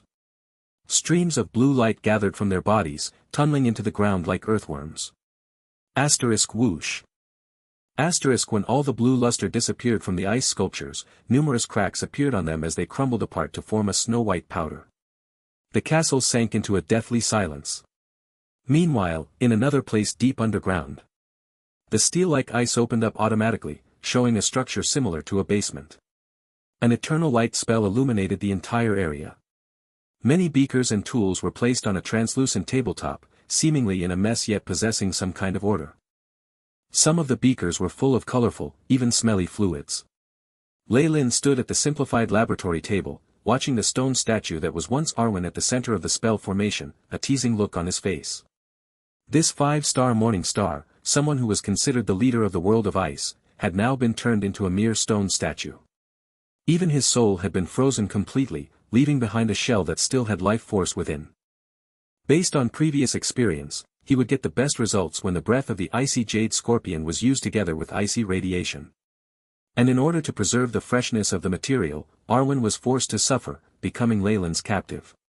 He would definitely not meet a good end. When I probed the area during my entry to this place, there was still a more mysterious aura than Arwen's in the icy castle. Was that the Arctic Queen? Leyland frowned, and threads of blood-red light were emitted by a spell formation with but a thought. They began to spread to the inner parts of the stone sculpture. Hand over your memories, little lamb that has lost its way. Leyland's eyes were serene as he chanted some kind of ancient incantation with a strange pitch. Runes began to disappear into the spell formation. Oh, a woman's wail sounded out, and 3 long-haired female figures appeared within the spell formation. These 3 female youths wore blood-red dresses, not looking a day over 30 years of age. They seemed very pretty, but their expressions were varied. One was beaming, the crescent of her eyes so pronounced that they were practically closed. The other showed distress, while the one in the middle was emotionless, like a block of ice. Go. Leyland pointed towards the statue. The 3 female figures floated and circled the stone statue, occasionally extending translucent hands into the stone statue's brain. Afterwards, 3 red figures entered Arwen's mind, and the stone statue shook continuously. The spell formation had no choice but to strengthen the seal. Arg, in that moment, the ghastly wailing increased tenfold in volume, a layer of demonic blood emanating from Arwen's body. Reached critical period. Target is about to break down. The AI chip produced a timely reminder. Come back, my darlings. Leyland's eyes were filled with a strange light as he made a very attractive sound. As if some invisible force field had appeared, the 3 figures were pulled out from within the stone statue. The 3 figures' varying expressions had been enhanced further. They shrank to a tenth of their original size, gathering on top of Leyland's palm. Boiling hot, complicated emotions flooded Leyland's mind. Chaotic emotions as well as memory fragments. AI chip. Leyland immediately commanded. Rumble, the surge of complicated emotions seemed to have hit a tall mountain. Though Morning Star warlocks had intense emotions, they were merely complicated hormone secretions to be recorded down for the unfeeling AI chip. Once the emotions were intercepted, the AI chip began to arrange the scattered and fragmented memories. One after another, scattered images were formed in front of Leyland's eyes. They were very fragmented, and even with the AI chip's reorganization Leyland could not find any information that was significant. After the extensive data was transmitted, the three spirits in Leyland's hands exploded, dissipating like a fog. Leyland's expression did not change as he sighed. Extracting the memories of a morning star is truly troublesome. The soul force of a morning star Magus was extremely powerful, and memories protected by it were akin to the most stable fort. Leyland could destroy it with ease, but he would find it difficult to find the content within, even with the support of the AI chip. However, with its strengthened abilities and the database on the soul, the AI chip was able to give Leyland a nice surprise. An image that was not quite as incomplete was projected before Leyland. This was a map of the world of ice, with a red dot of light at the center. It was extremely dazzling. As he zoomed in, the red light was magnified, revealing a castle built entirely of ice. Multicolor light formed a splendid view of it. Such dense icy radiation. Leyland sucked in a cold breath. He could now confirm that the bloodline of the female bronze giant was within the palace. But where's the Arctic Queen? Leyland asked with doubt as he skimmed through the other information found by the AI chip. However, there were no records of this queen, which was rather interesting. Even if the Arctic Queen rarely showed herself, Arwen, who was her #1 subordinate, should have had opportunities to meet her. Memory seals. Leyland touched his chin. Some magi could choose to store or seal their important memories, and that was an even easier task for Morning Star magi. It looks like this mysterious Arctic Queen has a lot of secrets. Leyland shook his head and commanded, AI chip, begin the second phase. Obtain the icy breath and purify the bloodline. Arwen's memories were merely an appetizer. The full course that Leyland was waiting on was the unique icy breath that belonged to the icy jade scorpion. It was very effective for his emotional instability. On top of that, Leyland had the premonition that for giant Kamoyan serpents, rank 4 should not be the limit. However, for some reason, be it because of genes restrictions or the influences from the purgatory world, giant Kamoyan serpents had lost the ability to evolve further. If he could completely treat his emotional imbalance, his grasp of the Kamoyan bloodline would reach unprecedented levels. Only after reaching this state would he have the confidence to attempt at tackling the giant Kamoyan serpent bloodline issue. With Leyland's command, the AI chip began its precise task. Arwen's statistics in all aspects were recorded, and it formulated the most accurate plan of operation, presenting it before Leyland. Record all the information in its entirety. Leyland took out a silver surgical knife which complicated patterns on it, eyes emanating a heated radiance. Dissecting an ancient bloodline creature completely, especially one at the Morning Star realm, is not an easy opportunity to come by. Mission established. Beginning recording. The AI chip intoned loyally. Begin. Leyland was now wearing a snow-white gown, the plastic gloves on his hands having gone through rigorous sterilization. With the power of magic, while it looked primal, the level of this laboratory was rather similar with the one in Leyland's previous world, and in certain ways even surpassed it. Thud, a layer of rocky skin fell, revealing the skin and flesh on Arwen's arm. Under Leyland's surgical knife, the two were easily separated to reveal translucent blood vessels. Swish, a black ray of light streaked through the horizon, as glorious as a shooting star. Leyland's eyes were like stars, a hint of glee in his expression. I feel better than I've ever felt before. Feeling the coldness in his mind and no longer having any jittery emotions, Leyland was in a great mood. The icy breath from the Morning Star ranked Arwen was the best medicine for Leyland's emotional instability. Added to the soul treatment with help from the AI chip, the negative effects that came together with fusing with the giant Kamoyan serpent's soul had been completely eliminated. In other words, the chaotic world will that had come from the snake dowager migrating the entire species to the purgatory world was now forever gone from his body. Beep. Host has removed influence from chaotic world will. Kamoyan bloodline being purified, the AI chip called to his attention. When he looked with his soul force, the purplish-red bloodline in his body now ran deeper, and each time his heart pulsed a purifying force was pumped to all parts of his body. The various parts of his body reacted strangely to this purifying force, resulting in a complete transformation from head to toe. Morning Star Soul Force is supposed to nourish a Magus body, transforming it qualitatively in order to form the perfect Morning Star body. That is supposed to be equivalent to the standard of a normal heavenly astral. Not only does my current body already surpass this so-called standard, it even has a chance of evolving further. Lei Lin felt that after his bloodline's transformation was complete, he would be able to peak at an even more terrifying realm. The natural rank of their bloodline was what prevented Kamoyan warlocks from ever advancing to rank 5. However, there was currently a high possibility that he would be able to break past that. Chapter 612, Arctic Queen. Arctic Queen. A black shooting star streaked across the horizon, its magnificence amplified under the translucent icy sky. Lei Lin was sending out a thread of soul force every once in a while, scanning the energies of the surrounding beings. It seems like Arwen's fall caused some sort of chain reaction. As far as he could see, the various regions in this world of ice had been disturbed at least on some level. Many of the intellectual icy beings, such as the Arctic tribe, and even the ice leopards and the frost dragons were beginning to rebel against the Arctic Queen's rule. It's understandable though. The other races never could stand being under her rule anyway. Since she's fallen, a frenzied rebellion is only to be expected, Lei Lin thought as he touched his pouch. Extracting the icy breath to treat his emotional stability was not the only thing he'd done. He hadn't wasted any part of the body, not even his bloodline. It was all currently stored in his pouch. There were still many survivors who had seen Lei Lin defeat Arwen, and news had spread quickly. Without the suppression of a morning star, the rebellion of these various races was not surprising. But the Arctic Queen has been in power for so many years. It doesn't make sense for everything to fall apart so bad so quickly. Lei Lin's eyes twinkled with a distinct light. Even with Arwen's death, the Arctic Queen's guard should not have been defeated so quickly. It was like the headquarters had been destroyed with no clear commands given. At this point, Lei Lin suddenly had a thought: could there be something wrong at the Arctic Queen's palace? That was all he managed to think of.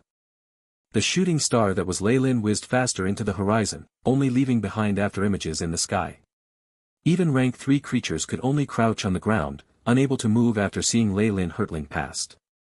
They were terrified by his speed and prowess. The castle of ice was located at the heart of this world, and when Lei Lin came here he found that the vicinity of the place had gone up in smoke. The many suppressed races had formed an alliance, gathering troops at the center of the icy plains. The few remaining guards were led by Arctic knights as they used the terrain of the Great Valley at their stronghold to fight back, but it was a losing battle. It looked like this alliance would be able to enter the castle in no time at all. Kiki. With Arwen's death, the entire castle's defense is rendered useless. Watching the bustling camp of the allied forces, a smirk rose about Lei Lin's lips, when they breach the walls of the palace and, instead of victory, see the Arctic Queen who's even more terrifying than Arwen, what kind of expression will they have? Lei Lin's eyes did not stop on the battlefield, and instead switched to the castle. There were a few loyal guards and the like who wanted to stop him, but they were no match for him at all. They were not even able to hold him back for a few seconds. What Lei Lin found strange was that the closer he got to the castle, the weaker the resistance grew. The moment he arrived on top of the place, the guards only dared to look at him from afar, not advancing. It was as if there was some kind of terrifying danger within the castle. This is the place. There's no life force in here at all, only some kind of absorptive force. Lei Lin hovered above the castle of ice and observed its magnificence, though his eyes only held solemnness. The icy radiation had peaked here, and the concentration was hundreds, even thousands of times greater than in the outer world. It was constantly changing and growing, distorting continuously. Those below Morning Star probably won't be able to survive here. The radiation was far too powerful, to the point that no ordinary beings could handle it. It had become a life-threatening poison. However, what astonished Lei Lin was not the concentration of the radiation, but the mysterious absorptive force coming from the ground. The area under this castle of ice was like a terrifying black hole to his senses, continuously absorbing the life force of everything on the ground. On top of that, it was expanding without end. A thick layer of white, icy powder had formed on the ground, left behind by some unlucky fighters. Blue light shot out from Leyland's eyes, and he cried out involuntarily. No. It's not their life force that's being absorbed. It's the frost energy and the icy nature of their bloodlines. Suddenly, as if having sensed Leyland's arrival, the entire surface of the castle began to quiver. That vague scent and aura Leyland had sensed began to awaken, its strength increasing. Ugh, the mumble of a female voice resounded above the icy castle. Large amounts of winds and snow gathered, forming the statue of a female giant. The woman had a crown on her head, a dignified pair of freezing eyes under slender eyelashes. She extended her arms towards the distant battle. Rumble. Terrifying blue pillars of light emerged from the ground, and seemed to break through into the heavens, releasing endless ripples of energy. The eyes of those who had been embroiled in the bloody battle were suddenly filled with confusion and regret. All hail the Queen! All hail the Queen! All hail the Queen! A guard was the first to toss away his lance and shield, running towards the danger zone that he'd avoided as if it was a den of scorpions and snakes, looking extremely enthusiastic. His legs were frozen as a blue light emerged from them and traveled underground. They then cracked off. The guard did not notice at all. Even when his 2 legs were torn off, he still tried to get to the castle on his hands, the injury clotted with a layer of frost. The frost continued to expand, covering the entirety of the guard. Traces of blue light were absorbed by the ground, causing his life force to weaken continuously. He was zealous unto death, as if the Arctic Queen was his goddess to whom he was willing to sacrifice his everything. This is even more terrifying than an illusion. Even his soul isn't his own anymore, Leyland sighed from high in the sky, watching everything apathetically. It was not just the guards. Even the opposing allied forces threw their weapons away, showing the same fanaticism after one glance at the female giant. They rushed towards the castle as well.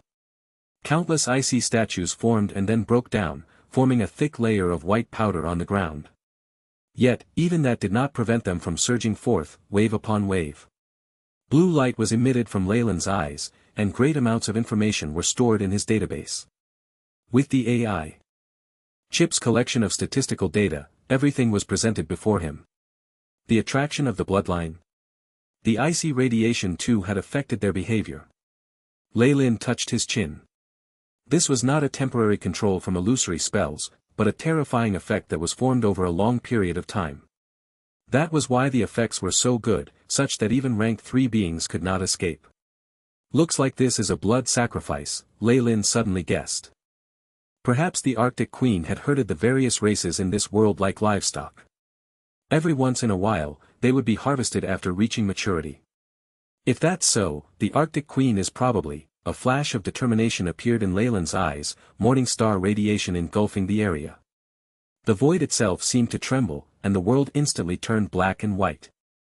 The scope of the radiation continuously widened, and the few that had yet to enter the range of the castle suddenly showed looks of pain and suffering as they collapsed to the ground, their faces distorting. Even their internal organs swelled and ruptured. Leyland had already reached the peak of Morning Star. He usually kept his radiation sealed, which was how he brought no harm to his surroundings wherever he went.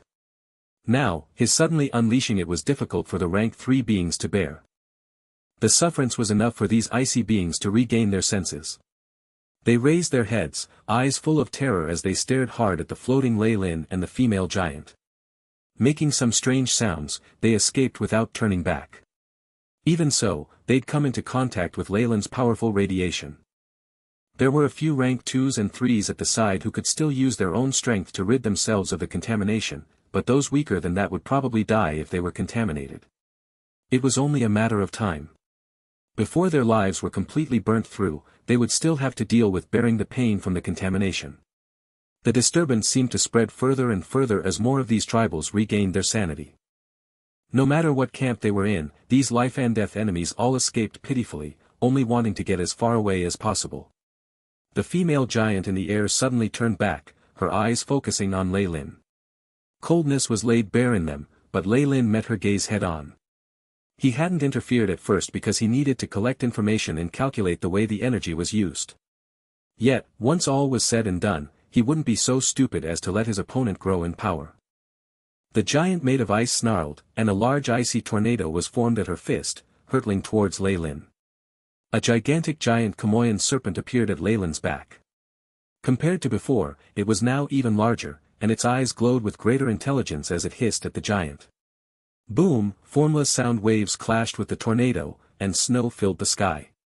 Chapter 613, Illusion and Manipulation. Illusion and Manipulation. A mere clone wants to attack me? Lei Lin sneered, the phantom giant Kamoyan serpent behind him rapidly shrinking. Its body was now more substantial, and its scales reflected a dazzling luster. The giant Kamoyan serpent snarled, its tremendous tail whipping at the female giant like a mace. Boom, the female giant's body blew up, and snowflakes fluttered in the sky. The aftershocks were transmitted to the castle below, and large cracks began to appear on the walls. Asterisk whoosh. Asterisk as the wind and snow calmed, the entire area turned strangely silent. The white powder formed from the life energy and consumption of frost energy of the many icy races covered the ground. There were also the remains of armor and weapons, which made the area seem even more desolate. Lei Lin heaved a long sigh, producing a test tube from his spatial pouch that was filled with a purple liquid. The seal at the mouth of the test tube opened automatically and a liquid dripped down to the ground, spreading quickly. Large amounts of white powder were dissolved by the potion, creating a gigantic pool of water. There were countless bubbles constantly being produced on the surface, and they instantly turned the surroundings of the castle into a purple swamp. The purple swamp continued to expand, also showing signs of going deeper. I've made calculations with the AI chip and developed this potion from Arwen's blood and flesh using his memories. Let's hope this is effective. By this point, Lei Lin had guessed the origin of this Arctic Queen. Hence, he was currently feeling very serious, hoping that his conjecture was wrong. However, what he had just seen had validated his suspicion. Large amounts of purple bubbles were constantly produced, and the original castle of ice was beginning to be eaten into, the main body of the building slowly sinking down. Buzz, a pure, powerful spiritual force extended and began to fuse with the surroundings. Almost instantly, Lei Lin found himself in another wondrous environment. The sky was no longer filled with ice, it wasn't the crust of the earth. The moon sparkled in a starry sky, and below was a white continent that spread a vast ocean, as far as the eye could see. Ice mountain wyverns, chilly giants and other creatures were roaring out, and most had surpassed the limits of Morning Star. This is the real icy world. Lei Lin muttered to himself.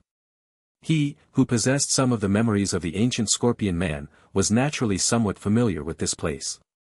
Yes. The real icy world, my homeland. Foreign Magus, can you fulfill my wish of returning to my homeland? The Arctic Queen spoke with a gentle tone as she appeared by his side. Looking somewhat similar to the giant from before, she had on a crown and platinum imperial robes. Arctic Queen. Lei Lin's pupils shrank as he scanned the surroundings. Not a bad illusion. The most beautiful of illusions is still not reality.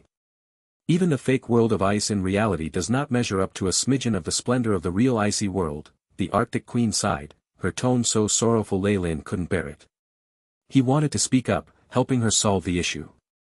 As long as you're willing to help me, you shall be the sole emperor of the entire icy world. As if she had seen Lei Lin wavering, the Arctic Queen added a bargaining chip. Pretty good conditions.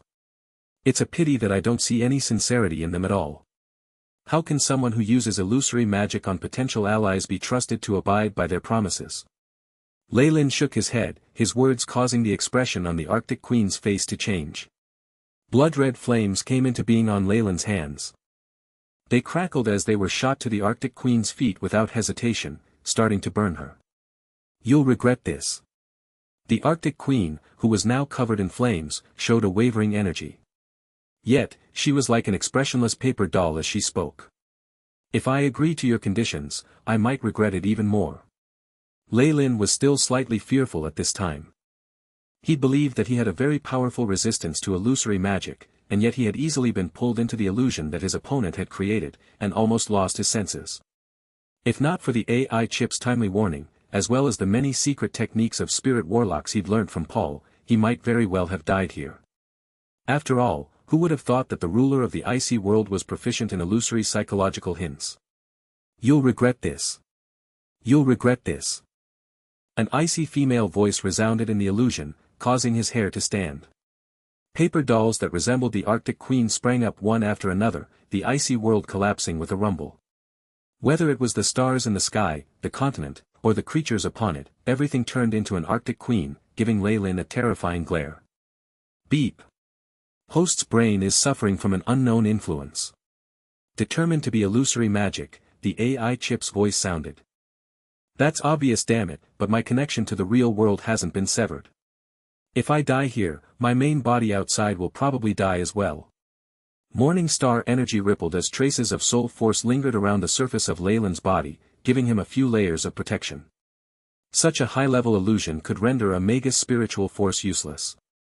However, it could not restrict a morning star's soul force, which still had a good effect. However, this was the opponent's home ground. If he used up all of his soul force, he would be in trouble. AI chip, scan the structure of the illusion and search for the point of three-dimensional construct in war's space. Leyland silently sent down the order. The AI chip did not have a good method of dealing with such a situation before, but now with the database on the soul, its ability at analysis had improved by leaps and bounds. You can't escape. Like the many galaxies in the universe, countless three-dimensional Arctic Queens were formed. These clones that looked like inverted images of the original held weapons in their hands, going on the offensive against him. Ting! Soul force condensed to form a blood-red cross blade in Leyland's hands. Leyland quickly took a step forward, the cross blade blocking large numbers of icy blades that produced dazzling rays of light. Cross slash. A cross-shaped light flashed, and tens of paper dolls turned into fragments that filled the skies. It's of no use. This is my spiritual world. No number of deaths will cause any exhaustion to me. How long do you think your soul force can last you? The doll accompanying this icy voice was torn to shreds, but it then reformed into the Arctic Queen once more. Stop resisting when it doesn't even matter. Together, we can. Asterisk schlick. Asterisk before the Arctic Queen could finish her words, her head was chopped off. The flat head that was like a piece of paper fell to the ground, and continued to chatter on, your only choice is to serve me. Hand over your soul source and become my servant. This way, I might even let you off. Rumble, red flames flashed and burnt the paper into ashes. There was a cold smirk on Leyland's face. I'd be a fool to listen to your commands. Kill him. As if the Arctic Queen had been enraged, large numbers of two-dimensional paper clones pounced on him. Cross slash. Leyland's expression was cool as he launched attack after attack, sending fragmented paper flying into the skies, filling it like butterflies. They even covered Leyland's clothes, his weapon, and his hair. I told you, you can't escape. The paper on Leyland's body became as heavy as lead, a few pieces joining to form the face of the Arctic Queen. Leyland's body grew sluggish as a blade swiped at his chest. The fine Kamoyan scales unexpectedly could not hinder the blade at all, and a wound opened up on his chest, blood spurting out. I told you this is my mental world. Even if your defenses are extremely powerful in the external world, I am the ruler here. The paper doll standing in front of Leyland spoke slowly. Is that so? Leyland's face was pale, his body in the external world evidently receiving a real injury. If it's true, wouldn't you have killed me long ago? Why would you still be here spouting so much nonsense? Nonsense? The Arctic Queen's brows lifted and raised her arms. Leyland had no idea which part of his speech had irritated her. The number of illusory figures increased greatly, and in practically an instant the area was completely filled with paper dolls of various colors. Since you wish to die, let me fulfill your wish. Countless Arctic Queens pounced forth. At this moment, however, a slight smile appeared about Leyland's lips. Found it. He suddenly moved forward, soul force undulating at his body and gathering on the cross blade, resulting in rays of flaming light that seemed endless. Cross slash. The gleaming cross blade sliced at a point in the sky. Asterisk crack. Crack, asterisk it was like a mirror being shattered, and numerous shivering, spotted lights that resembled tadpoles appeared behind it. No. Impossible. How did you find out?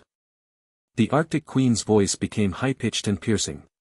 Huh, Leyland laughed maniacally, ignoring the fury of the Arctic Queen behind him and rushed headfirst into the sea of tadpoles. AI chip. Begin destruction based on the previous plan. Countless black threads appeared in Leyland's hands and quickly dispersed. Even more mirrors shattered. Bang! A slight tremor was produced by Leyland's body, and his eyes instantly focused. He glanced at the icy castle and purple swamp as well as the cut on his chest and sighed, "I'm finally out."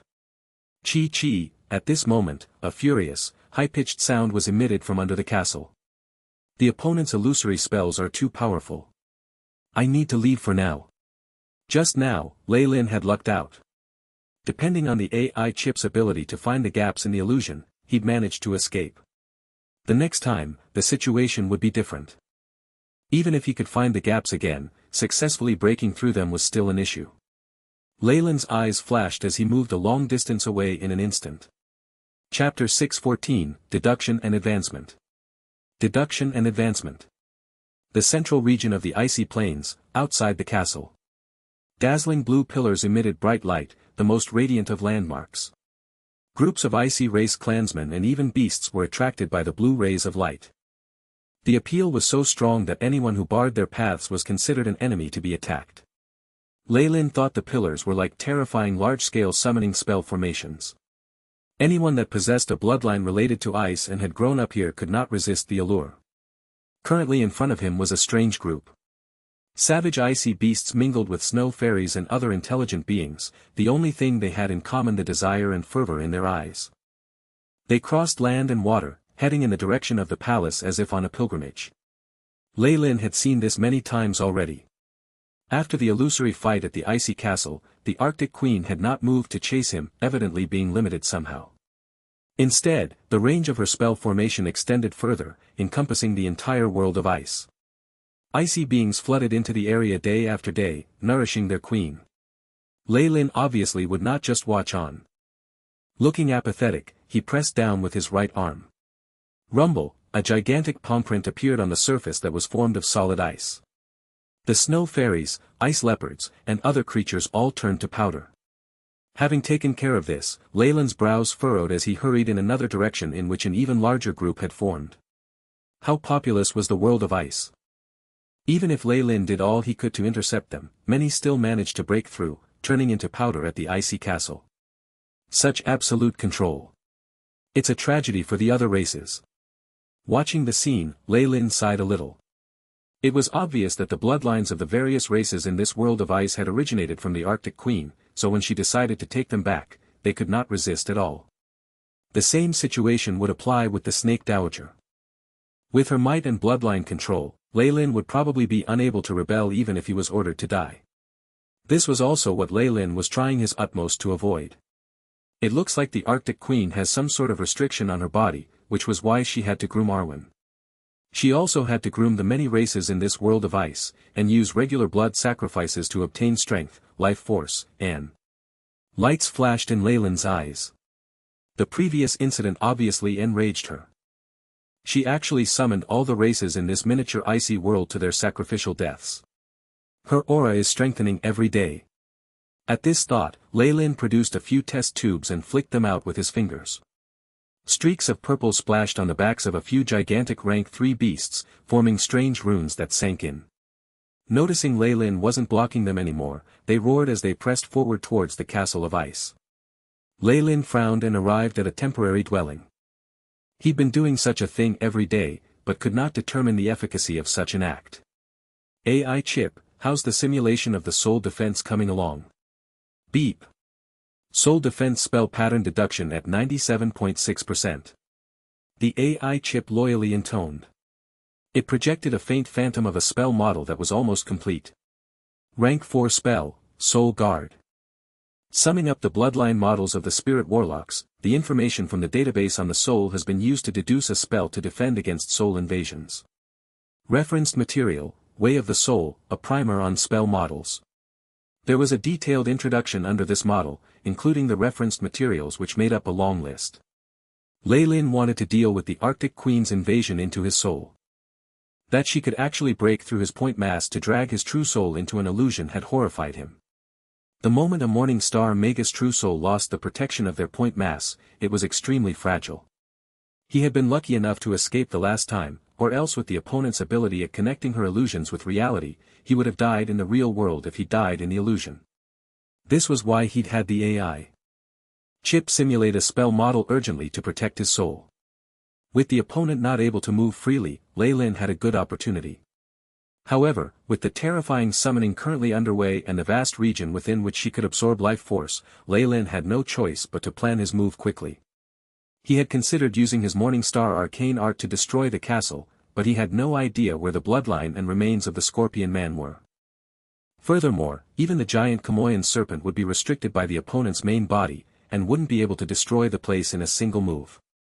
An ancient bloodline creature's usage of soul force could not compare to that of a Morning Star Magus, and they were particularly vulnerable to such attacks. Based on the current progress, it should be completed by tomorrow. Lei Lin's eyes glowed with intelligence. A normal Morning Star Magus would have to spend decades, even centuries, to deduce a rank 4 spell. This was especially true for one that dealt with the mysteries of the soul, and it would take even more time. With the AI chip, it was merely a matter of how much processing power was allocated to the task. Once the model was done, it could directly be transmitted to Lei Lin's memory, and even the process of familiarizing himself with it could be done away with, saving him much time. A day later, above the castle of ice. Creatures and other beings with bloodlines related to ice would approach this place with a dazed look in their eyes, turning to powder at the place. The region of the energy absorption had grown several-fold, and even the purple swamp had been weakened. It looks like the Arctic Queen's been working hard. Blue light shone from Lei Lin's eyes, and an energy beam struck down, opening up a pathway. Through continued observation and calculations, he'd long since learnt the details of this method of absorption. Finding an energy node based on the distribution was a simple task. Rank 4 spell, Soul Guard. A green luster appeared in Lei Lin's eyes, spreading throughout his body. Fine runic chains formed in his sea of consciousness, yielding an even tighter defensive layer around the point mass. Footsteps sounded in the pathway that had been created by the explosion. What was formerly only a basement currently had a number of roads and spaces below it. The surface was full of solid ice, forming intricate patterns and images on the top. Lei Lin took in a deep breath and stepped into the basement. Arctic Queen, I'm here. The path was long, and light was sparse, only some feeble jade-green light leaking from the walls on both sides. The terrifying icy radiation even affected spacetime here, causing Lei Lin to feel a sense of disorder. A dense smell of rust spread throughout the channel as a multicolor light spread from the end. It was piercing to the eyes. Do not, come, sinner. Deformed sounds were intermittently transmitted to Lei Lin's ears, the contents only faintly discernible. The soul force of the Arctic Queen spread out, attempting to break through Lei Lin's point mass and pull his true soul into another illusion. Prepared as he was, the green rays grew brighter on the surface of Lei Lin's body, creating an illusory layer that began to tremble vigorously. Large amounts of soul force were consumed as Lei Lin persevered under the Arctic Queen's relentless attack on his soul. Soul invasion detected. Soul Guard has been engaged to resist. Beginning automatic adjustment of defensive structure. The AI chip's voice sounded continuously. With its precise calculations, Lei Lin's soul force consumption was suddenly reduced. The external layer of green light somewhat stabilized. You will regret it. You will regret it. As she noticed that she was unable to break through Lei Lin's defenses, the Arctic Queen's voice became piercing and seemed to hold within a poisonous curse. It then disappeared. I will only truly feel regret if I don't get what I want. Lei Lin sneered, eyes full of an intense resolution as he stepped onto the unknown path ahead. Boom, large amounts of solid ice turned into powder, the jade-green runes breaking apart and then revealing the exit. You even needed Arwen to help you set up the defensive spell pattern. Seems like your body can't move at all. Lei Lin sighed as he walked out. After leaving the pathway, everything suddenly seemed spacious. Lei Lin surveyed his surroundings. This seemed to be a natural underground cave. At the top was a tremendous slanting passageway. Deep imprints could be seen in it. At the heart of the cave was a large depression, rays of jade light flickering within like fine threads that formed an enormous network. Terrifying radiations were being emitted from within the depression, so dense they were practically tangible. Lei Lin advanced grimly, finding a terrifying corpse at the center of the depression. It was emitting Morning Star-ranked energy undulations. This was the real aura of an ancient bloodline, deep and lofty, bringing with it a sense of history that was filled with grandeur. Arwen seemed like a mere inferior product in comparison to the giant corpse in front of him, full of flaws. "We meet again, Scorpion Man." Lei Lin could not help but recall the ancient memory fragments that he had acquired from the icy Jade Scorpion Emperor's bloodline. Those fragmented pieces of information had originated from the Morning Star creature before him. Lei Lin glanced at the depression and then the trail at the top, a scene appearing in his mind. The void had shattered, and Scorpion Man had dropped into the crust of the earth like a meteor, forming a tremendous depression. The radiation from his body had altered the area, forming the world of ice, and the being that succeeded him had built the icy castle above the depression. Chapter 615, Scorpion Man and Scorpion Woman. Scorpion Man and Scorpion Woman. This is the source of everything. Lei Lin sighed. If not for the Scorpion Man dying here while carrying the bloodline of the female bronze giant, the entire world of ice would not have been formed. Hence, it wasn't too much of a stretch to call him this world's progenitor. Lei Lin's body floated up to the place and slowly descended, arriving at the floor of the hollowed-out area. After seeing the Scorpion Man in full view, his pupils suddenly narrowed. In front of him was reclined the corpse of an enormous creature, half human half scorpion. Streaks of icy blue connected to the Scorpion Man through his skin like a spider web, injecting great amounts of life force and icy energy into him. And on the back of the Scorpion Man, strange green blood wriggled as if it had a life of its own. It even covered the Scorpion Man's entire back, spreading in all directions. Green veins bulged all over the Scorpion Man's body, writhing around. They were like lifeless pupils, full of eeriness. The corrosion of the green blood and blood vessels had slightly transformed the Scorpion Man's appearance. Compared to the body in Lei Lin's memory, the Scorpion Man's now seemed thinner. Even its face had become more exquisite, appearing more feminine. Female characteristics were showing on its upper body as well. "Oh, no no no. This isn't a corpse." Lei Lin was astonished. Only after drawing close had he realized that the Scorpion Man had a weak breath, his chest slowly throbbing. However, the small waves of life force seemed incomparably small when paired with the huge body, so small in fact that Lei Lin had neglected them at the start. This Scorpion Man is actually alive. Lei Lin stumbled a few steps back. At the same time, the Scorpion Man suddenly opened his eyes. "You're here." A familiar soul force wave began to attack Lei Lin's defenses. "You're not the Scorpion Man.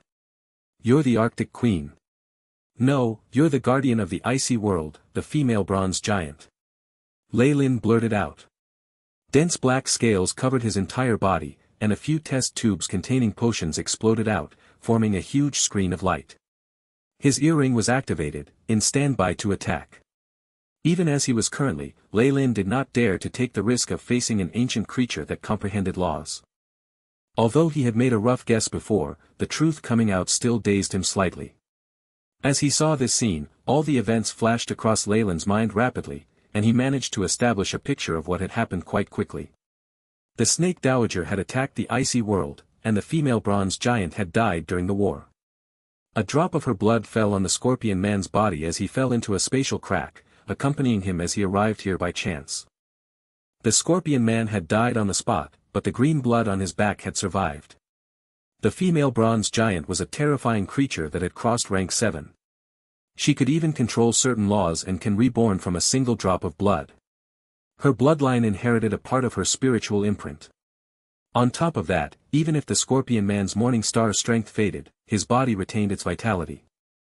The drop of such an ancient bloodline could obtain a new life here after separating from the main body. Yet, it was incomparably difficult to be reborn from a single drop of blood.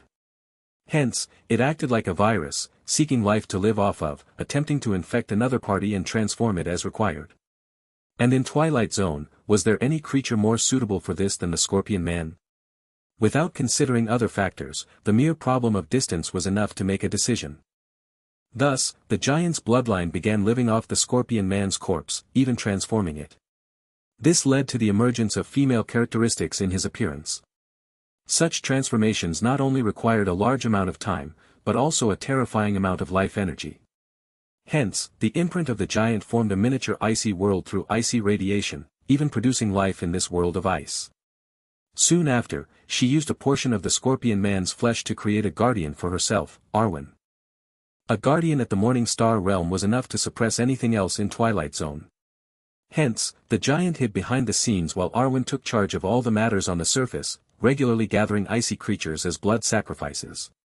This was to strengthen the Scorpion Man's life energy, so as to nourish the giant's blood.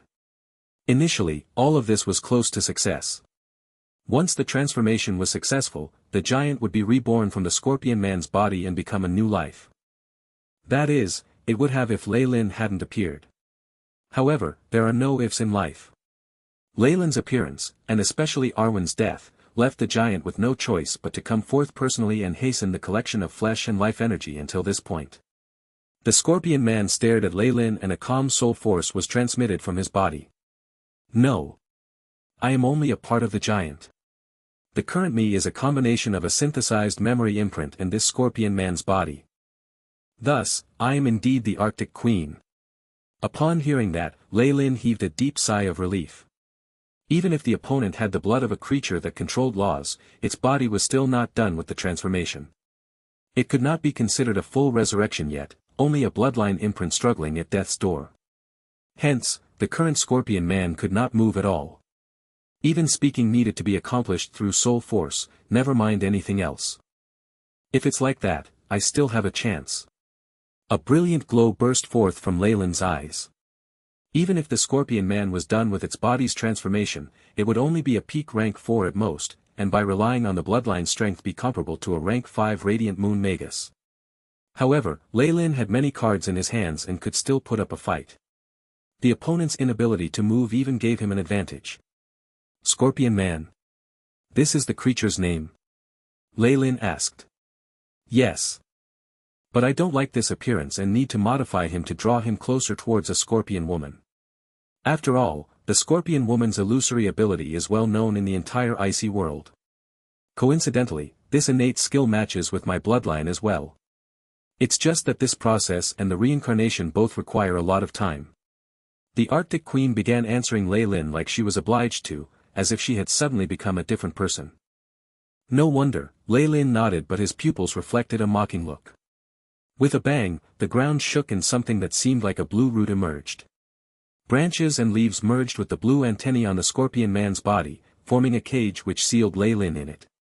Snow-white fog emerged from the Scorpion Man's pores continuously, merging with the blue antennae and even forming a natural frosty rune on the surface. But luckily you're here.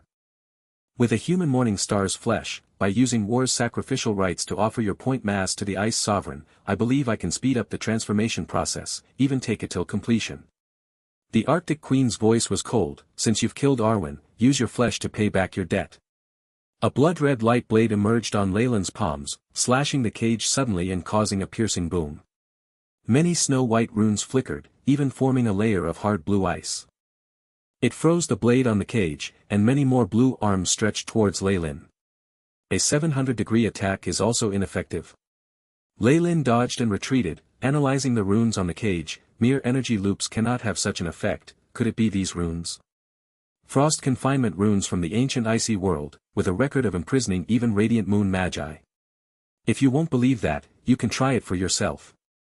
The Arctic Queen began laughing hysterically. Did you think that I won't have the strength to strike back because I cannot move? I've said this before, you'll definitely regret coming in. Lei Lin was not bothered by her piercing laughter, instead minding his own business as he came to the edge of the cage. AI chip, conduct a scan. Beep.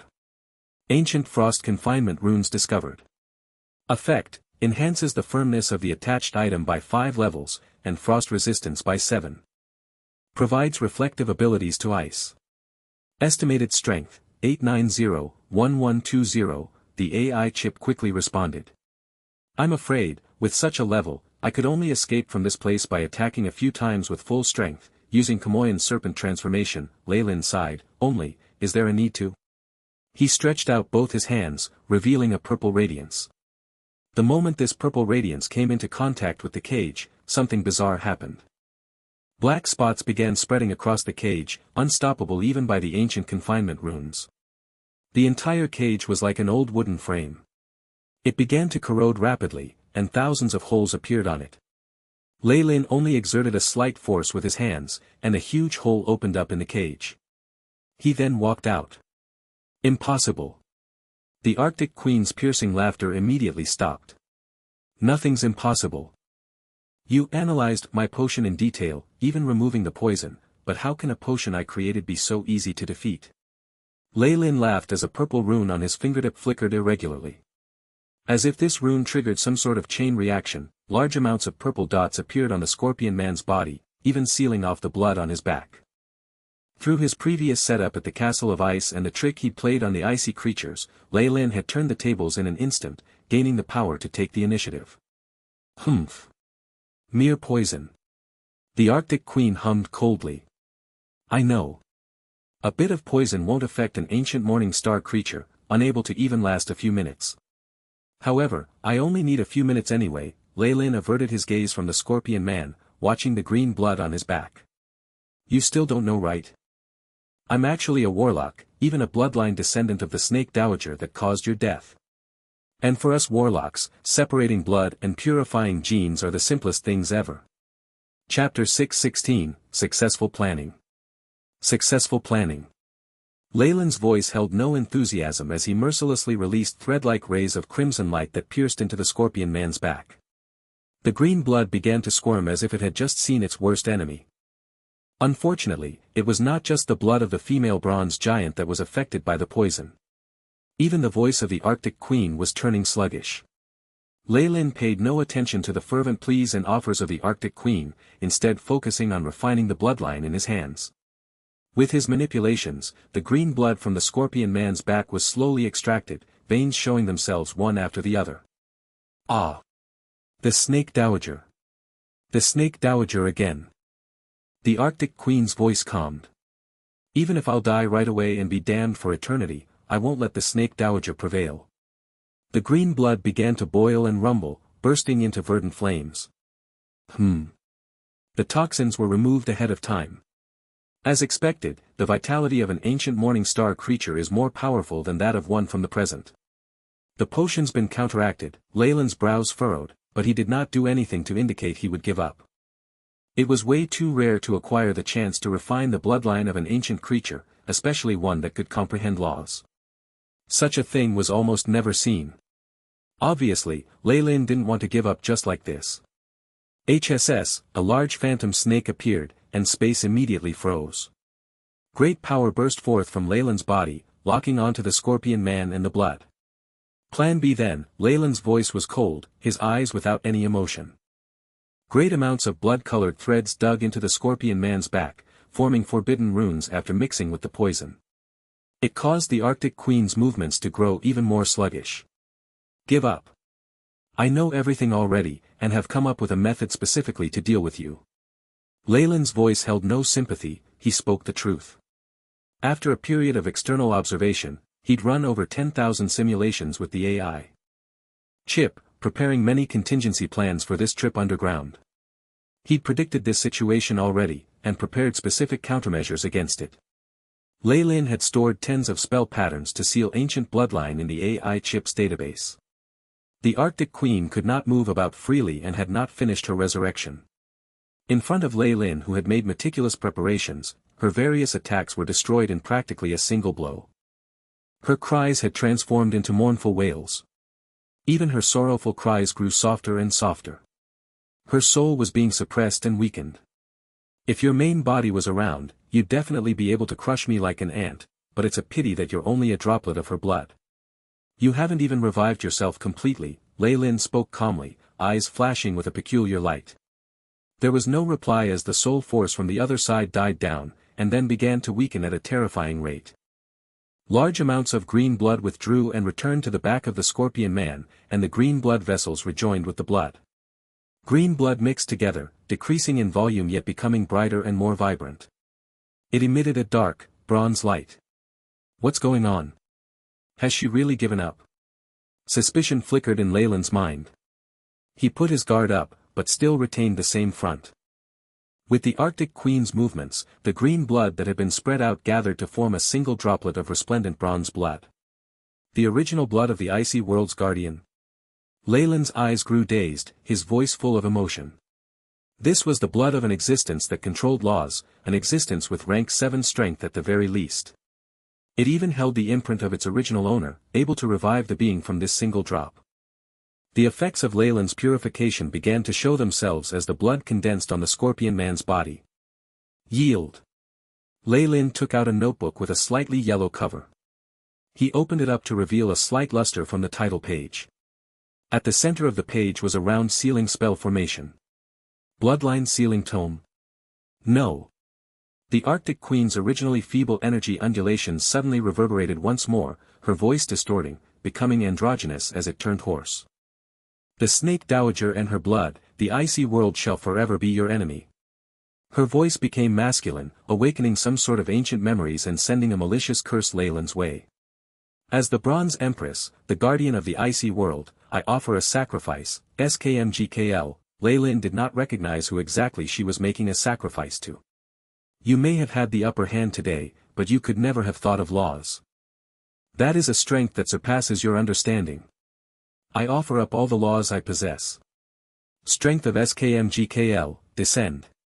The dark green flames crackled as their strength grew tenfold, and even the tremendous morning star body of the Scorpion Man was eaten into rapidly. Large amounts of runic chains cracked, and the poison withdrew. Even Leyland's bloodline extraction spell was forcefully interrupted. This is, the power of laws. Unthinkable. It's only a single drop of blood. Leyland's face grew pale, suffering the backlash from a spell being interrupted. However, he did not have the time to think further. That droplet of blood which contained laws had already been offered. After breaking the seal, it turned into a shooting star as it charged towards Leyland. The energy defenses shattered layer by layer as the blood advanced, unimpeded even by the Kamoyan scales and the scarlet earring. The blood slammed into Leyland's chest, splattering all across his body. One could hear the hissing as it corroded him away. White fumes shot up as the Kamoyan scales on Leyland's chest fell apart visibly, piece by piece. A pool of green liquid had latched onto his chest, burning into it. The Kamoyan scales softened and fell off one after another with no end in sight, revealing charred flesh and bones. Beep. Host's chest has severe burns. Immediate treatment recommended. Beep. Detected corrosion of host by unknown energy. Expulsion procedures recommended, the AI chip reported immediately. I've burned the power of the laws in my body as well as the remains of the Scorpion Man. The result is an explosive force that can kill even radiant moons. Let us be buried together in the ice and snow, you who contain the bloodline of the Snake Dowager. The Arctic Queen's voice grew lower and lower as it eventually disappeared. The terrifying green blood had spread from his torso to his limbs, verdant blood vessels crawling over Leyland's face. It caused him to look sinister and horrifying. Beep. Warning. Warning. Life and soul force of host is being consumed at a heavy rate. Immediate action required. Time until collapse of genes, 34S. The prompt box that the AI chip ejected had a very dense blood-red color in the frame, displaying the danger of the situation. If he was not careful, he could lose his life. It's finally reached this point. Though half of Leyland's body was being corroded by the green blood as he laid on the ground, there was no trace of dismay on his ice-cold face. Instead, it seemed as if a scheme of his had succeeded. With 3,410 possible scenarios as well as 982 sudden occurrences, the opponent chose the method of mutual destruction. Not like that was a surprise. Even with preparations, the corrosion from the bloodline of a creature that comprehended laws caused Leyland to cough violently, large amounts of fresh blood seeping through his fingers. HSS, behind him, the tremendous figure of a giant Kamoyan serpent came into view once more. Now, however, its energy was unstable. Tinted dark green, were burning on the body of the giant serpent. It was not just the figure behind him.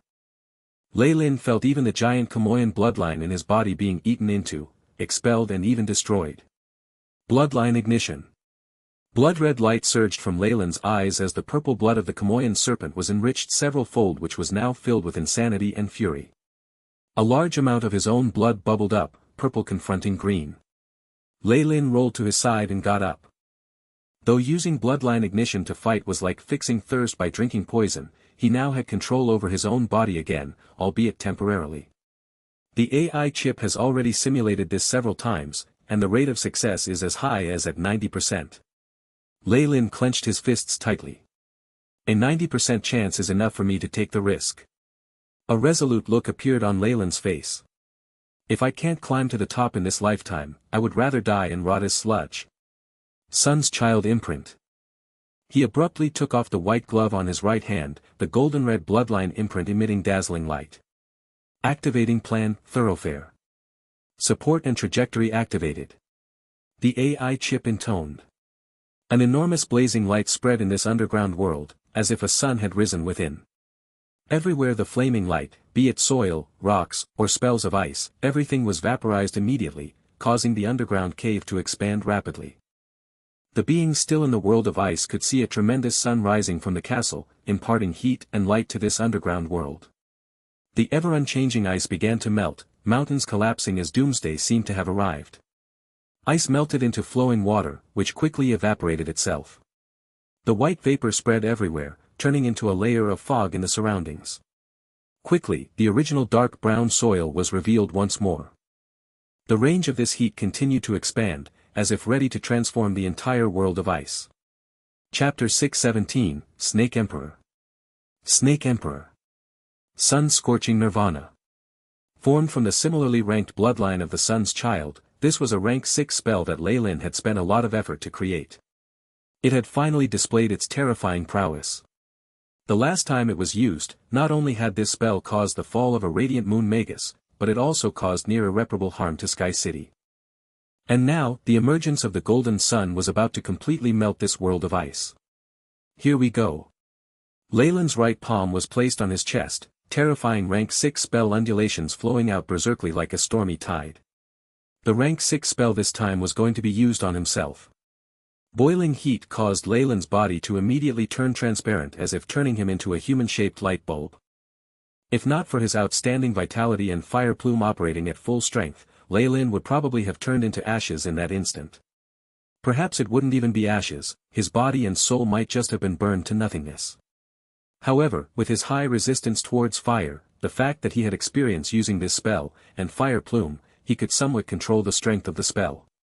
With the immense control of the AI chip, golden energy flowed past Lei Lin's body, tangling with the greenish bronze blood.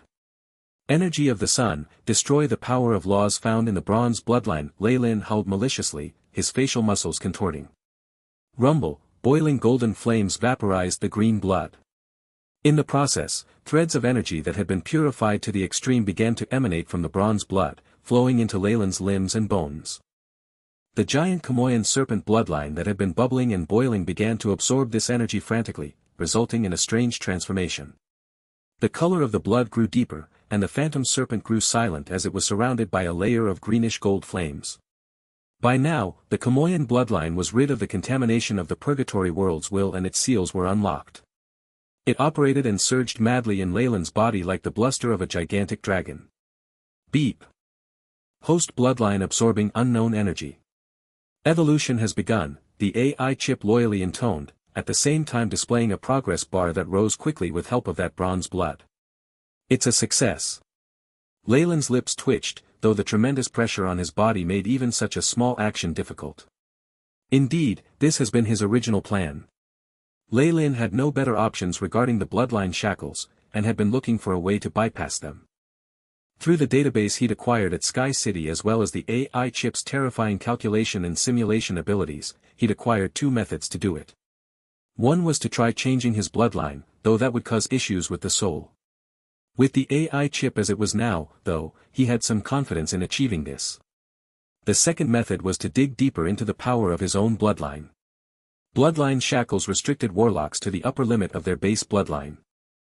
Practically everyone thought this was rank 4 in the case of Kamoyan warlocks, but what if he could dig into the roots of the Kamoyan's genes itself, evolving the bloodline further into the realms of rank 5 and above?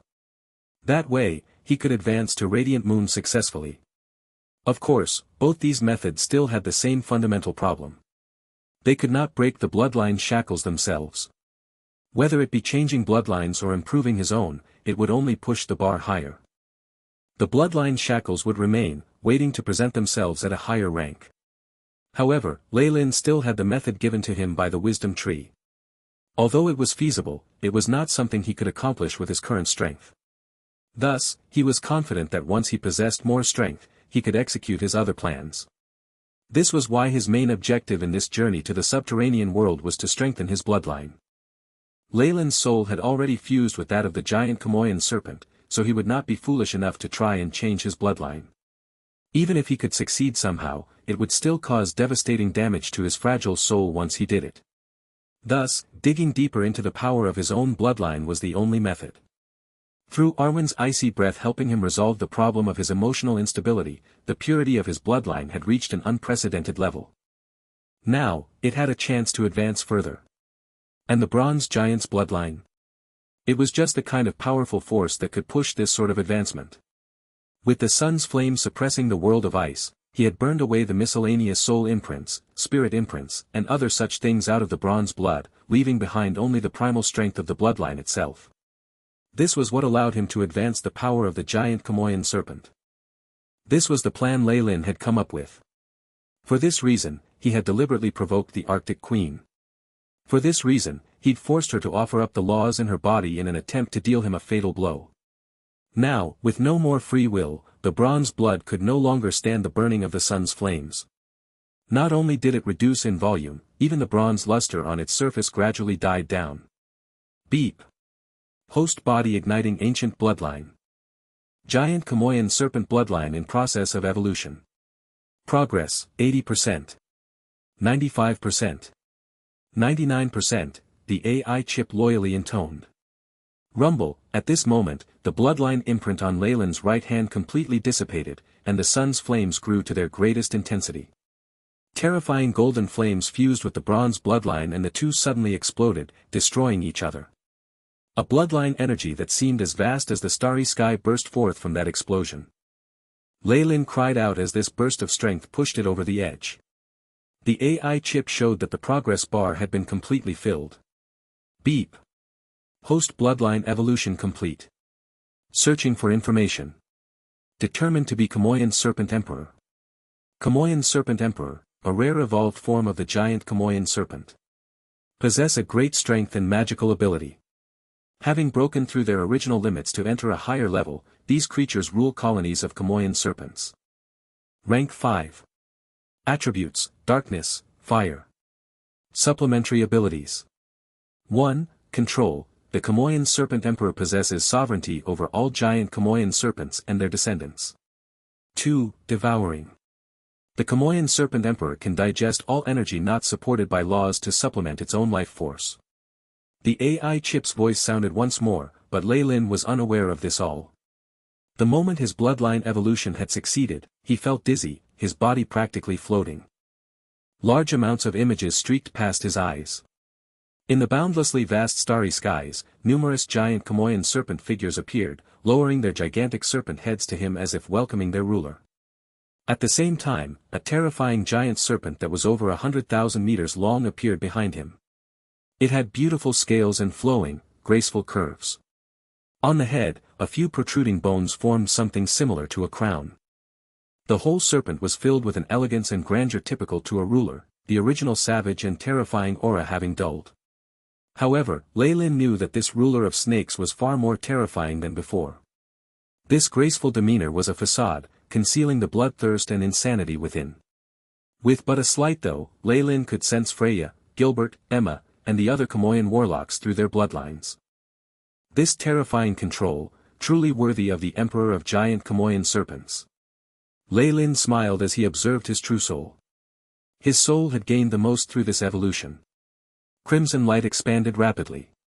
His true soul was now several times larger than before, half as large as the soul of a radiant moon Magus. The light within it even surpassed that within the soul of a new moon Magus. The soul had begun to expand, about to transform into a full moon. With the strength of my soul, I can probably be considered a rank 5 already. As long as I go back and settle things, it won't be a problem to break through. Lei Lin huffed roughly, but the elation was evident in his expression. He was currently not in very good shape. Though he had prepared ample defensive measures, it was still no easy task to let his body be a battlefield between the sun's flames and the bronze blood. Lei Lin laughed wryly as he scanned his body. The injuries to his chest were the most serious of all. Skin, blood and flesh had melted away, revealing internal organs that were pulsing slightly. An arm had disappeared, and the rest of his body was severely damaged as well. If this were a regular Magus or warlock, such grave injuries would probably have long since resulted in their deaths. However, Leyland's heart was still throbbing powerfully, displaying his tenacious life force. Beep. Damage to host body at 45%. Recommendation: immediate cryostasis in combination with the usage of bloodline force to recuperate, the AI chip loyally reminded him. That isn't urgent. Show me information on the 5th level of Kamoyan's pupil. Lei Lin commanded. Immediately after, he was delighted to see that after attaining the bloodline of the Kamoyan Serpent Emperor, the AI chip's deduction of Kamoyan's pupil had proceeded successfully. The 5th layer of the meditation technique was completed. The last piece of the puzzle is in place, Lei Lin muttered. Having reached Morning Star, he had been thinking about how to break through to Radiant Moon. The bloodline shackles and meditation technique were the two biggest problems, and now that he'd evolved to an Emperor bloodline and the 5th level of Kamoyan's pupil had been deduced, Lei Lin had spent much effort on them, and now, the 5th level of Kamoyan's pupil had been deduced, there were no more problems in this aspect. It could be said that all his problems had disappeared. HSS, the phantom of an enormous Kamoyan Serpent Emperor appeared behind Lei Lin, wrapping him in bloodline energy. Chapter 618, Rank 5 and the Snake Dowager. Rank 5 and the Snake Dowager. Gigantic and graceful, the phantom of a Kamoyan Serpent Emperor that held an elegance befitting a ruler appeared behind Lei Lin's back. Large amounts of blood-colored energy shrouded him. The Serpent Emperor snarled as a black hole appeared in front of it, sucking in the surrounding ice, earth, rocks, the remains and even the air. Once large amounts of materials disappeared into its mouth, Lei Lin felt a powerful life force begin to circulate within his body. His body buzzed as first the skeleton, then his internal organs, blood, flesh, and finally the skin was regenerated.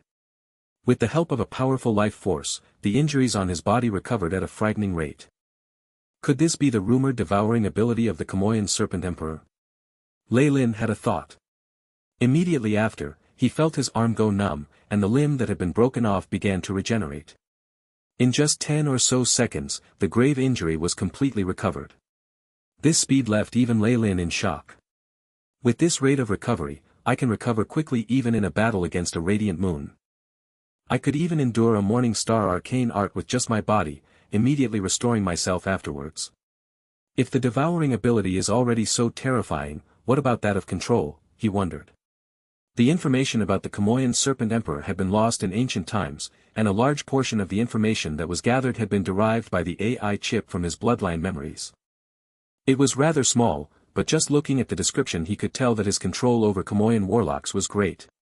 Great enough, in fact, that if he commanded a Morning Star Kamoyan warlock to die, the other party would not be able to resist at all. HSS, though he had completely recovered, the giant Kamoyan serpent figure at Lei Lin's back was still unsatisfied. It abruptly broke through the layer of soil and soared into the air. A terrifying suction force appeared, and everything, be it living or otherwise, was dragged towards the black hole that had appeared in the serpent's mouth.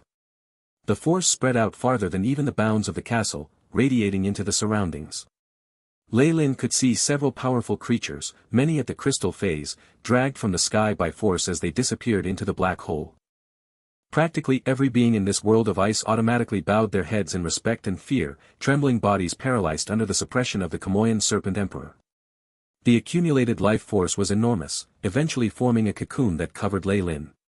The Kamoyan Serpent Emperor at Lei Lin's back continued to snarl unceasingly, and only after almost devouring the entirety of the central icy plains did it pull back into the cocoon of light, satisfied. Lei Lin was undergoing a wondrous transformation within. Powerful bloodline energy fused with boundless life force, aiding Lei Lin in his bid to charge into rank 5. He was becoming a rank 5 warlock, a radiant moon. There were likely no more than 20 radiant moons in the entire central continent, second only to the Breaking Dawn monarchs. It was also precisely due to the radiant moons in the Union that bloodline warlocks still survived to this day. On top of that, this event was even more significant for Lei Lin. He had finally moved past the bloodline shackles of the giant Kamoyan serpent, and now had the wherewithal to try to become a rank 5. I already reached the peak of Morning Star after fusing Fire Plume into my point mass, so I already meet the requirements for the advancement. And now that the bloodline and technique that were holding me back are solved, Lei Lin chuckled lightly. With the cooperation of the bloodline of the rank 5 Kamoyan Serpent Emperor, his advancement was smooth. The 5th level of Kamoyan's pupil that the AI chip had just deduced began to operate slowly. The point mass in his sea of consciousness buzzed as it revolved quickly, growing in density as the nebula surrounding it began another round of frantic expansion. Another layer of fine black runes emerged on top of it. With the probing of the soul through the AI chip, Lei Lin could see the true soul located at the heart of the point mass beginning to evolve. Probing through his AI chip, Lei Lin saw his true soul at the heart of his point mass breaking through its limits at the peak of Morning Star, expanding to form the shape of a moon. It was glittering with a fine radiance that filled it with a sense of perfection. Soul force was constantly poured in, causing the round moon to emanate a cool luster. Once that was completed, his soul that was a size larger than that of normal radiant moon magi had on it a layer of soul force that looked like a crescent moon that emitted an intense radiance. I don't have enough soul force to fill my true soul. In fact, I don't even have enough to fill half the volume. It seems like I'm a new moon. Lei Lin suddenly came to an understanding of how radiant moons trained. Ranks 4 to 6 involved the training of soul force. Morning stars were still fumbling around without direction. It was when one advanced to radiant moon that they began true training. The soul, which was in the shape of a moon, showed how much soul force one had with its radiance. Rank 5 magi had to train and fill it up. The different amounts of fullness represented the different stages of new moon, half moon, and full moon magi. Beep. Host's soul force has been strengthened. Chip upgrade commencing. Time to completion, 4 minutes and 24 seconds. With the advancement of his soul, the AI chip was undergoing its upgrade immediately as well, having been fused into it. Perhaps it was because it had already gained quite a bit from Sky City, the advancement this time was quite rapid. In less than 5 minutes, it had completed its upgrade and rebooted. The sounds of the AI chip rang once more. Beep. Host's Kamoyan's pupil meditation technique has reached the 5th level. Advancing to rank 5 Warlock. Beep. Host has advanced to become a Radiant Moon Warlock. All statistics have been significantly strengthened, recalculating. The familiar robotic voice seemed to be accompanied with a changed interface, the screen projected in Lei Lin's mind even more solid than before. Looks like the AI chip has undergone a huge transformation. Lei Lin touched his chin. Data collection complete. Display. The AI chip launched another prompt. Lei Lin nodded as he voiced his approval. The AI chip immediately projected the refreshed numbers before Lei Lin's eyes. Lei Lin Farlier, rank 5 Warlock. Bloodline, Kamoyan Serpent Emperor. Strength, 75, Agility, 61, Vitality, 137.5, Spiritual Force, 1326.7, Magic Power, 1326, Magic Power is in synchronization with Spiritual Force. Soul Force, 133, New Moon. It really deserves to be called the bloodline of the Kamoyan Emperor. The numbers were raised to such a huge extent. Lei Lin's expression was filled with glee. Not only had his spiritual force broken through 1000, his strength and agility, which had not improved in a very long while, had increased as well. His vitality had been raised by over 30 points, which was just terrifying. I never expected that the growth of Kamoyan warlocks would only become more frightful with time. Lei Lin read through his stats and could not help but sigh. He felt the soul energy in his body that was as cool as water. It was soul force that had reached rank 5, and was of a higher quality than that at Morning Star, therefore having better effects.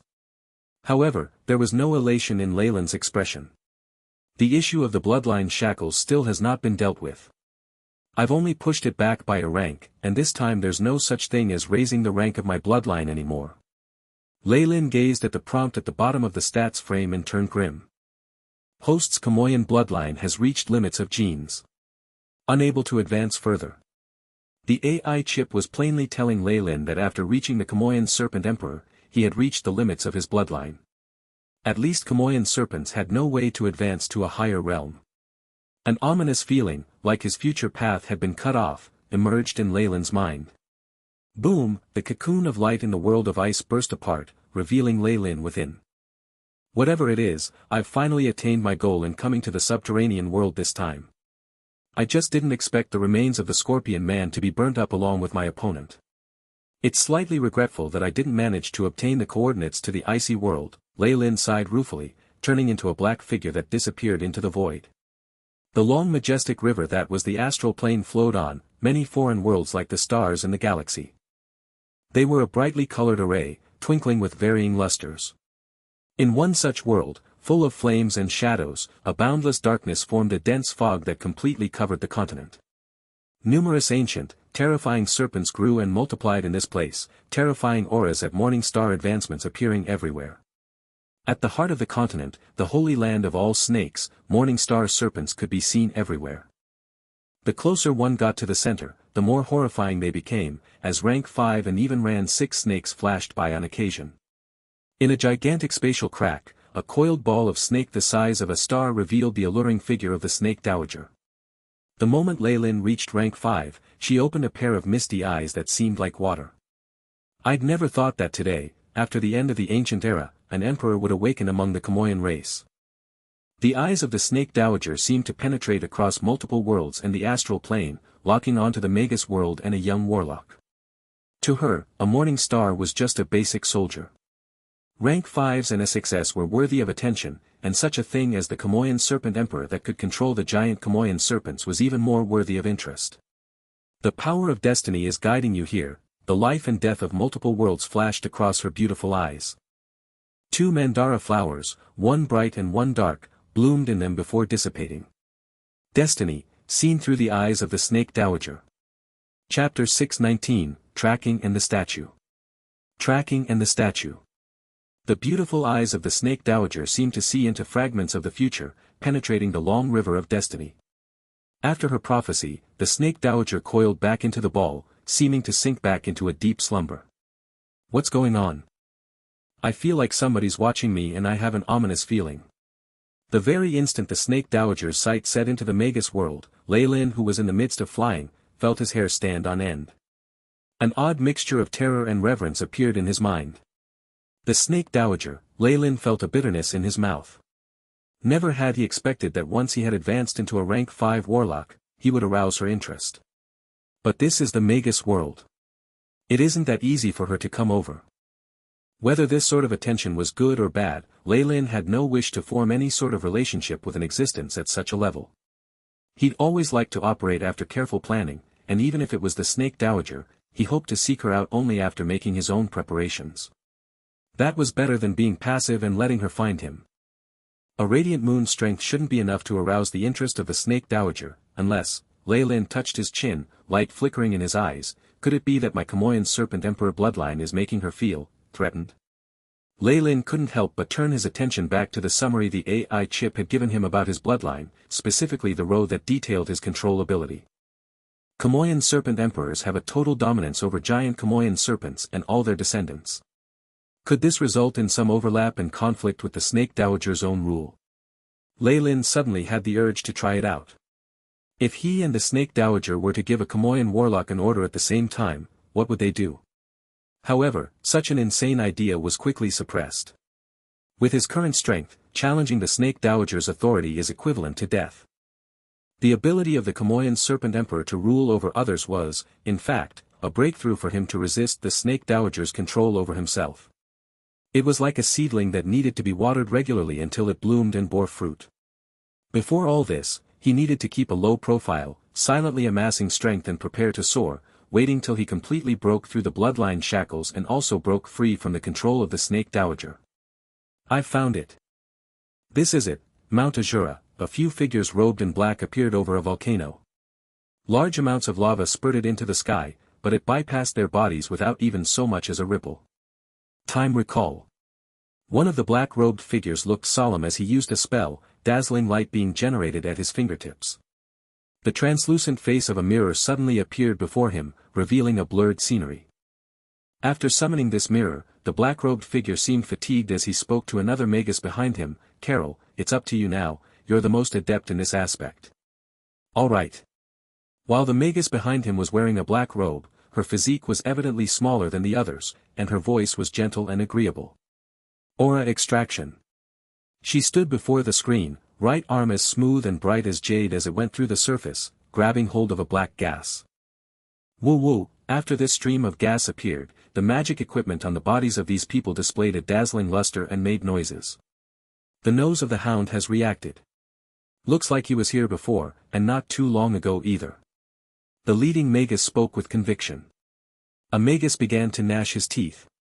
And here we were thinking he'd return to the south coast.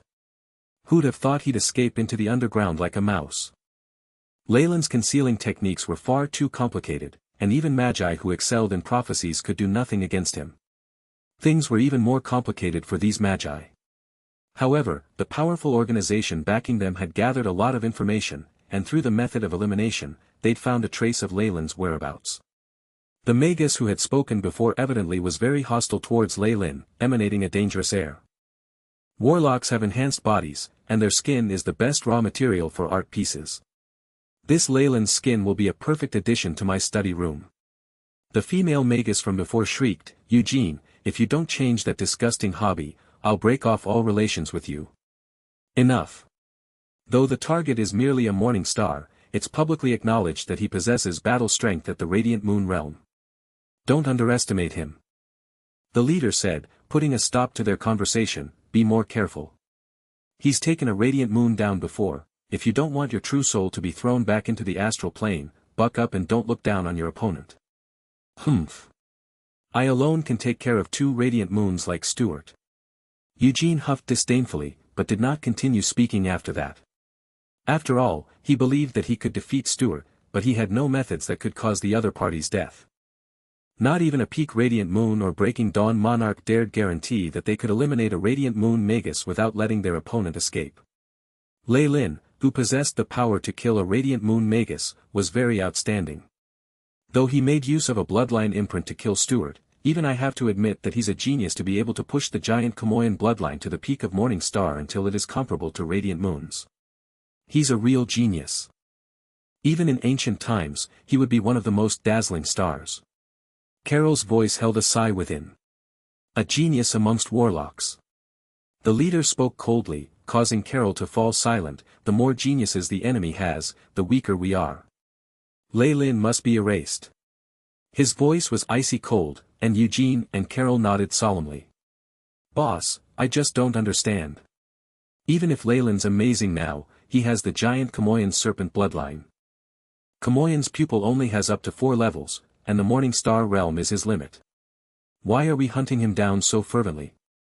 Even while we were chasing Golden Lion Wade when he was a Morning Star, we didn't operate on such a large scale. Carol's face was full of doubt, and Eugene's ears perked up. That's because you don't understand the terror that is the giant Kamoyan serpent, the leading Magus answered coldly, but did not continue, leaving Carol and Eugene bewildered. I don't care what you think, but whatever it is, killing Leyland Farlier is the most important task sent down by our organization. It must be completed, even at the cost of our lives. The leader's expression was solemn. Carol and Eugene nodded coldly. Amongst Magi, this was truly a rare sight. To be able to bind the ever-rational Magi to this extent meant the organization backing them was exceptionally powerful. In addition, Leyland as he is right now is very difficult to deal with, especially with people from the Warlock Union meddling. They're rather protective of this younger generation. In spite of the warning, Eugene was full of confidence. Don't worry, boss. If the real bodies of those warlocks dare emerge from the Morning Star area, our monarch wouldn't let them off so easily. Based on the intel, the target had been a ruler of Twilight Zone for a period of time and must be extremely familiar with the situation there. We need to act very cautiously when we go down there. The leading Magus continued to express his caution before 3 flickering rays of light pierced into the lava like sharp blades, following the lava pathway and sinking downwards. If even Morning Star Magi could pass through the barrier, there was no issue at all for Radiant Moons. In Twilight Zone, the headquarters of Nature's Alliance Academy. The Academy had now regained its previous vibrance. Ever since Leyland's return, the humans of Twilight Zone broke away from the darkness of war, and even gained a glorious victory. All this would have been unimaginable in the past, but had been easily attained with Leyland's arrival. Leyland's gigantic black stone statue was still at the center of the bustling square in all its glory, but now there was another in the corner. This statue had a distorted human face, nose and eyes squeezed together due to extreme shock and terror. It seemed rather comical. Coupled with the assumed motion of the body, it looked like a clown, creating a stark contrast with Leyland's statue in the middle. Whenever a few of the official magi in the academy passed by the statue, their eyes filled with a trace of panic that did not dissipate for a long while. This clownish stone statue was naturally that banker from before. Though he was a rank 3 Magus who was once regarded as the strongest human, he'd been killed by Lei Lin without any chance to retaliate. Even his body had become a stone figure, exhibited here for eternity to be sneered at by later generations. This method immediately resulted in incessant terror in the Magi's hearts. There were also some who were filled with reverence towards Lei Lin. What is it? Is there anything else? In the luxurious villa, Lei Lin reclined on the sofa, watching the Magus that seemed to be short of time. It was obvious that this young man was extremely nervous, his eyes showed his admiration and apprehension at meeting his idol face to face. Lord Protector. Will's face was filled with emotion and uneasiness. If you knew my mother, would you know about my father? Jenny never told you. Lei Lin watched Will with interest. It had to be said that he was still somewhat similar to his father. No. Every time she talked about it, she got so sorrowful. Will hanged his head low. There are some things we don't know, and something things we can't tell you even if we knew. Lei Lin laughed as he stroked Will's head. The only thing I can tell you is that I'd chosen to bring you into Nature's Alliance Academy. Chapter 620, Of Curses and Dreams. Of Curses and Dreams. Will walked out dejectedly. He had gained no further insight than Leyland's encouragement. Other than that, he felt that this father whom he had never seen before was shrouded in a layer of dense fog. What's wrong with Will? Celine had instantly noticed this anomaly as she walked into Leyland's villa carrying a silver plate. Freshly grounded coffee, personally made by me. On the silver plate, white mist floated above the beige can and mug. Nothing much. Just a youth's confusion. Leyland smiled, held up a cup of coffee and said, "The taste is still as good as before." You. How long are you going to be staying this time? Celine bit her lips, watching Lei Lin with an evasive gaze. Compared to the previous time they met, Lei Lin now seemed like an ordinary man. There were no powerful energy waves being transmitted from his body anymore. And yet, she knew that this was only a sign of Lei Lin becoming more powerful. It seemed like he had gained many things during his journey to the icy cave. However, even if she'd known beforehand, Celine could only smile bitterly. One could only gain as much as their strength allowed them. Even if she knew about the existence of the world of ice before Lei Lin, any one of the giant icy creatures in there could kill her without even leaving her corpse behind. And now, Celine keenly sensed that Lei Lin had already gained what he wanted, which was why Twilight Zone no longer attracted him. This discovery immediately made her uneasy. It may be quite some time, but it won't be longer than a year. Lei Lin took a sip of the rich and mellow coffee. However, the words he said caused Celine's face to turn pale. For a Magus, a year's time was too short. Regardless of what was being done, it was not nearly enough. Even an experiment required a lot more time than this. Seeing Celine's unwilling expression, Lei Lin secretly sighed, but he did not say anything else. The entire Twilight Zone was just too barren. This place where even a rank 3 Magus could act like a tyrant and become a ruler was honestly too small. Only the larger central continent and the astral plane where there were endless profound mysteries were worthy of Leyland's residence, allowing him to travel as much as he wanted in the future. In that case, can you let me follow you to the central continent? Celine clenched her teeth. Of course you can, but I have to tell you a few things first. Lei Lin looked at Celine with a profound expression in his pupils. In the central continent, rank 2 magi are merely like ants, their sheer number inconceivable. With your current strength, you will only be in the lowest rung of society there. Also, I already have a wife. Are you going to be willing to give up everything in Twilight Zone and leave with me? After hearing Lei Lin speak honestly about him already having a wife, Celine stumbled a few steps back, obviously not expecting it. And upon hearing that she had to give up the entirety of Twilight Zone, her expression darkened even further. After a long silence, she finally made a decision. Smiling bitterly, she said, "All right. I cannot give up on Mentor's wish, nor on Twilight Zone. This is my home." Lei Lin smiled, perhaps I can make it up to you in other aspects. For example, didn't you want my bloodline very badly before? This was a decision Lei Lin had made after long and careful deliberation. His current Kamoyan's bloodline had already evolved to an extreme point, even reaching its genetic limits. There was no more room for improvement. Hence, the time was finally right to grow his family. A rank 5 warlock's bloodline would be sufficient to form a terrifying power in a short period of time. With the restriction of the bloodline and his own ability as emperor to control all giant Kamoyan serpents, these bloodline descendants would become his most capable assistants in the future. Since he was prepared to grow the Farlier family after his return, there was no harm in leaving another child behind in Twilight Zone. Really? Celine's eyes sparkled, and her face even flushed red with excitement. The terrifying innate abilities Lei Lin had displayed was proof enough that his descendants definitely wouldn't turn out too bad. They might even inherit some powerful abilities from him. Such a bloodline was one that many female magi sought, but few could obtain. One Morning Star's family always had a great chance of producing another among their ranks, much greater than that of other Magus clans. Perhaps one of her own descendants would be a strong Morning Star as well. As she thought along this line, Celine's breathing could not help but gradually get heavier. Seeing Celine in such a state, Lei Lin could not help but burst out laughing. Although this woman had changed slightly, she was still that same old Celine in essence. However, he did not hold much hope for her at all. Even if she was willing to give up everything in Twilight Zone and return to the central continent with him, she would at most be another good friend for Freya. Furthermore, letting his bloodline grow in multiple places was also safer overall. Lei Lin stroked his chin. His decision to grow his bloodline in many different places was certainly not about something as simple as expanding his influence. Through his endless study on bloodline mutations and gene changing, he'd come to know that, with enough descendants, there was a chance that a genetic mutation would occur, allowing the individual's strength to rise further than normal. Although such odds were small enough to be disregarded, there was always hope. In fact, many Kamoyan warlocks and other bloodline warlocks practiced this method. Whenever descendants of exceptionally rich bloodlines appeared, they would perceive it as fate's blessing. I have to go back once my Kamoyan Serpent Emperor bloodline has fully matured and I develop my radiant moon strength. Lei Lin's pupils dimmed. The boiling lava boomed endlessly. Many fiery dragons splashed about, and rocks shattered to expose a passageway that led upwards. A few black figures rushed out of the place directly. Damned Lei Lin and damned Twilight Zone. Chief, don't you know that concentrated fire elemental particles are a great enemy for a female Magus skin?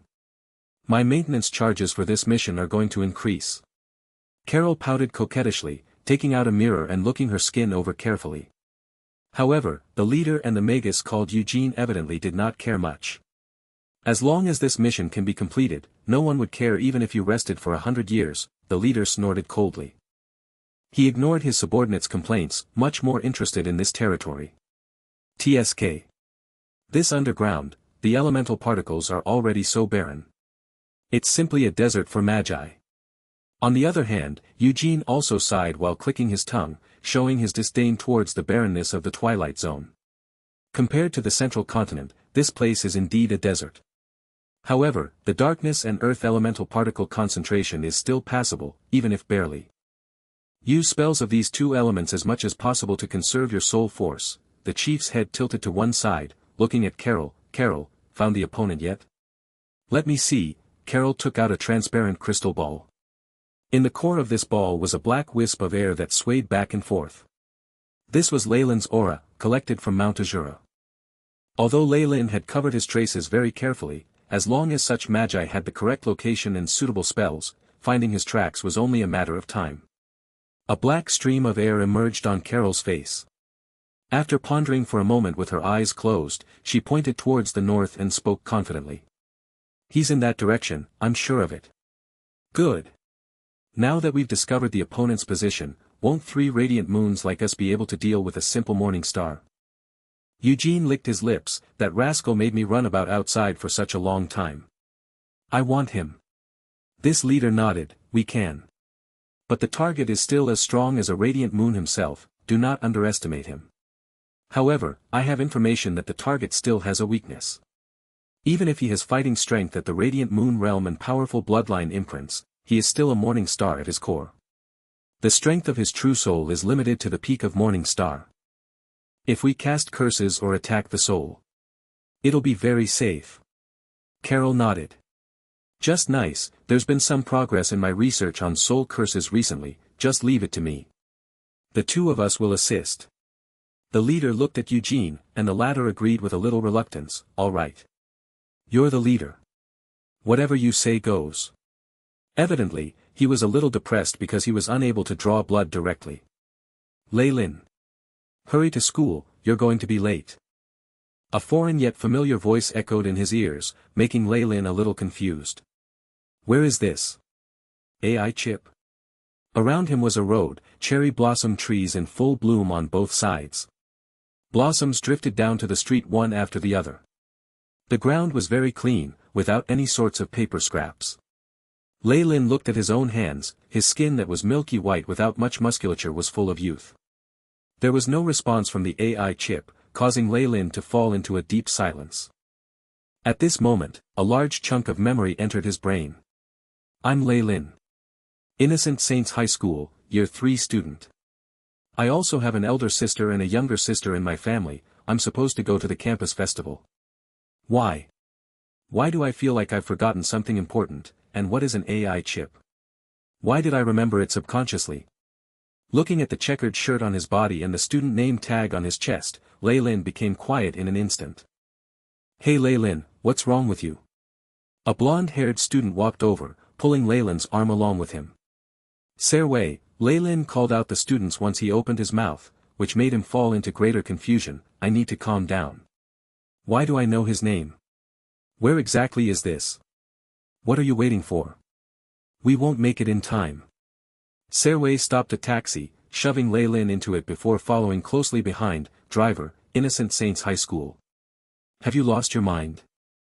The famous singer, Carol has a concert at the campus festival today. Chapter 621, Carol. Carol. Carol. Lei Lin leaned back against the couch while feeling the familiar rumble of the engine, his mind fuzzy. Seems to be a very famous singer, said to be the idol of teenagers in the Furs Federation. Also seems to be slightly related to me, but I don't remember anymore. Memories related to the other person immediately emerged in Lei Lin's brain. Only, why do I keep feeling that something's wrong? This shouldn't be my life. My life. Lei Lin stretched out his right hand and a word suddenly emerged in his brain, fire. This was pronounced in the ancient Byron language, but tens of seconds passed and nothing happened. What's wrong with you Lei Lin? Devising new words. Why haven't I heard this before? Is this German or Spanish? Serway asked thoughtlessly as he looked at the scenery outside the window from time to time. Neither. I may have pronounced it wrongly. Lei Lin's face was slightly flushed, but his heart was stirring. What happened just now? Why did I have a premonition that something interesting would happen after reading that phone? No. Why do I remember this syllable? Skrrr. Following the sound of sudden brakes, the taxi stopped in front of a beautiful institution. A large coniferous tree and a holly tree stood on both sides of a white marble statue. In front of the entrance was a banner, Innocent Saints 57th Campus Festival. Below the banner, there was a row of tiny words written in black ink using felt-tip pens and spray paint, welcoming the beautiful Miss Carol's arrival. We will support you forever. A smiley face was even drawn after it, and Lei Lin felt like laughing upon seeing it. This lad is a student of Innocent Saints High School. Work hard. The taxi driver waved his hand and disappeared into the road. Lei Lin secretly rolled his eyes at the hand that was stretched out of the car's window. After walking into the school, Lei Lin could see the bustle of a large crowd. Many teenage boys in shirts and teenage girls in dresses hovered around a colorful tent that was set up temporarily. From time to time, playful giggles also echoed from within. Colorful confetti fluttered gently while a sweet, symphonic music permeated the place. Brother. Why aren't you moving? You were the last one we were missing. A small girl came over and pulled Lei Lin by the hands, giving him a feeling of warmth. Lei Lin fell into a trance for a moment as chunks of memories emerged one after the other in his mind. This young lady was his younger sister Gail, currently in year 1. And yet, this familiar face seemed foreign as well, causing him to be somewhat dazed. Aren't I here now? He said in reply. Let's go. Let's go. Serway and Gale, one behind the other, brought Lei Lin to the side of a large open stage. Hurry and start work, oh debugging master. Serway pushed Lei Lin to a mechanical platform that was filled with joysticks and buttons, taking out a huge heart-shaped bouquet of roses from his back as if he was performing magic. He shifted his attention towards a tall girl in the dance team, a sight that caused Lei Lin to roll his eyes. What's the matter? Is there a problem? No. Miss Carol will be here soon. Gale was looking at Lei Lin, who stood looking silly in front of the debugging platform. Thinking that the machine malfunctioned or something, she couldn't help but pace back and forth as a layer of tears appeared in her eyes. Seeing Gale like that, Lei Lin secretly heaved a sigh of relief and came before the debugging platform. Oh, it's fine, I was just thinking about something and my mind kind of wandered off. The moment he came in front of the platform, his hands moved to its surface, beginning to work subconsciously. Numerous lights lit up, and the curtains on the stage were slowly drawn back. Okay. The joysticks and sliding platforms are all normal, just do it according to the previous procedure and it'll be fine. Lei Lin rubbed his forehead, feeling that things had grown more unexpected. The knowledge of the debugging machine seemed to have been shoved into his brain all of a sudden, and although he felt extremely familiar with it, fear began to rise in his heart. Yay! My brother is the best, you're awesome. Gale jumped in glee. Seeing her like that, along with the gentle and kind memory of his elder sister, Lei Lin suddenly felt that such a life didn't seem all that bad. This thought seemed to have only come up for a moment, but it made his heart stir as if he discovered something incredible. Fragments of memories poured into his mind, as if he was watching some sort of movie. He'd seen an ignorant and underdeveloped world that was filled with a mysterious force called magic. He seemed to have been exploring that place. Is this what I dreamt of last night? Maybe I can use it as an idea for a novel or something. Lei Lin stroked his chin, but he still had the nagging feeling that things weren't so simple. While Lei Lin had sunk into deep thought, a loud, deafening clamor sounded out. Many people rushed out to gather at the front of the stage in a flood, breaking his train of thought. Look! Sister Carol is here. Gale shouted in excitement as well, squeezing forward on tiptoes. Isn't she just a celebrity? Just you wait, I'll get a few autographed photos and postcards for you later. Lei Lin snorted. Of course you can take as many photos of her as you want, but the current scenario is different. I'm so excited. Gale squeezed forward even more, but Lei Lin grew confused. Wait, what do you mean I can take as many as I want? Am I very close to her? But Gale had already disappeared into the crowd, making Lei Lin lose someone to question. Carol slowly walked to the center of the stage, accompanied by the hysterical shouts of the crowd. The many spotlights emitted a dazzling brilliance even in the day as colorful mist spread out and surrounded her. Carol! Carol! Carol! We love you! Numerous teenagers screamed at the top of their lungs, almost to the point that Lei Lin could not help but cover his ears, feeling as if his eardrums had been destroyed. At the same time, his gaze shifted, attracted to the girl at the center of the stage. Carol wore a magnificent costume that wasn't the dazzling kind, with 2 plates hanging down gently from her head. Her face was so exquisite she looked like a doll. Thank you. I love you all too. Carol looked at the fans below and smiled sweetly, causing many fanatical fans to cover her in another round of adulation.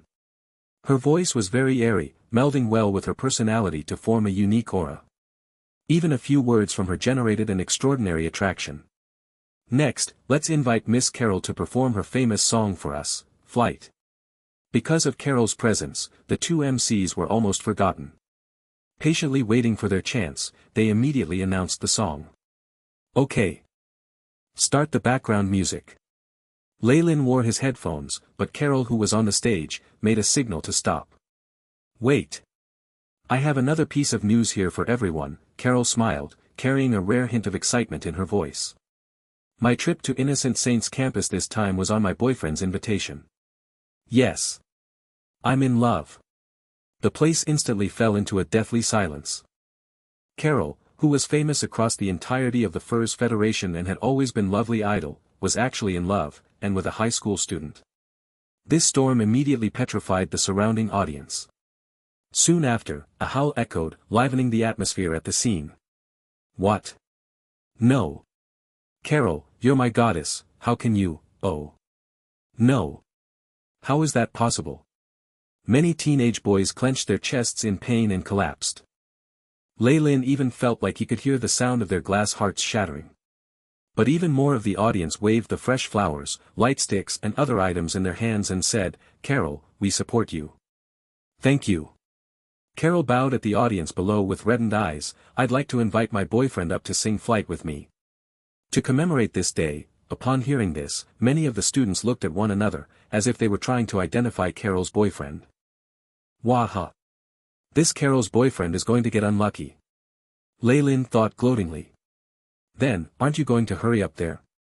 Who knew since when, Serway and Gale had appeared beside Lei Lin again, pulling him onto the stage. "Brother! Sister Carol has already mustered her courage like that, what are you still waiting for?"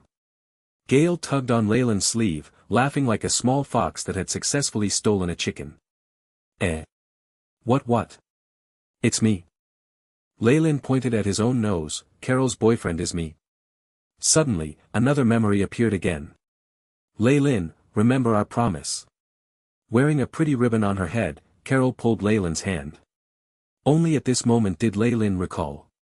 It seemed as if should be roughly. Carol had actually been his neighbor for 3 years, and it was at that time that the two had embarked on a romantic relationship. After being dragged onto the stage with Carol pulling his hand, facing the multiple spotlights and the fervent gazes of many geeks, Lei Lin's face was still a little stiff. "Are you serious? This scenario just isn't right." Lei Lin felt slightly dizzy. At this moment, the gentle background music started playing, and an angelic voice echoed from beside him. Lei Lin looked slightly dazed as he watched this beautiful fairy-like girl beside him. Her voice was airy like no other, as clear as spring water. It seemed like even her spirit could cleanse him. It was extremely refreshing. This was especially true of her eyes. Those eyes were full of emotion as she sang, making it extremely difficult for him to part with her. An affluent life, and the admiration of a celebrity, all this is so wonderful. What am I still waiting for? Lei Lin could not help but question himself.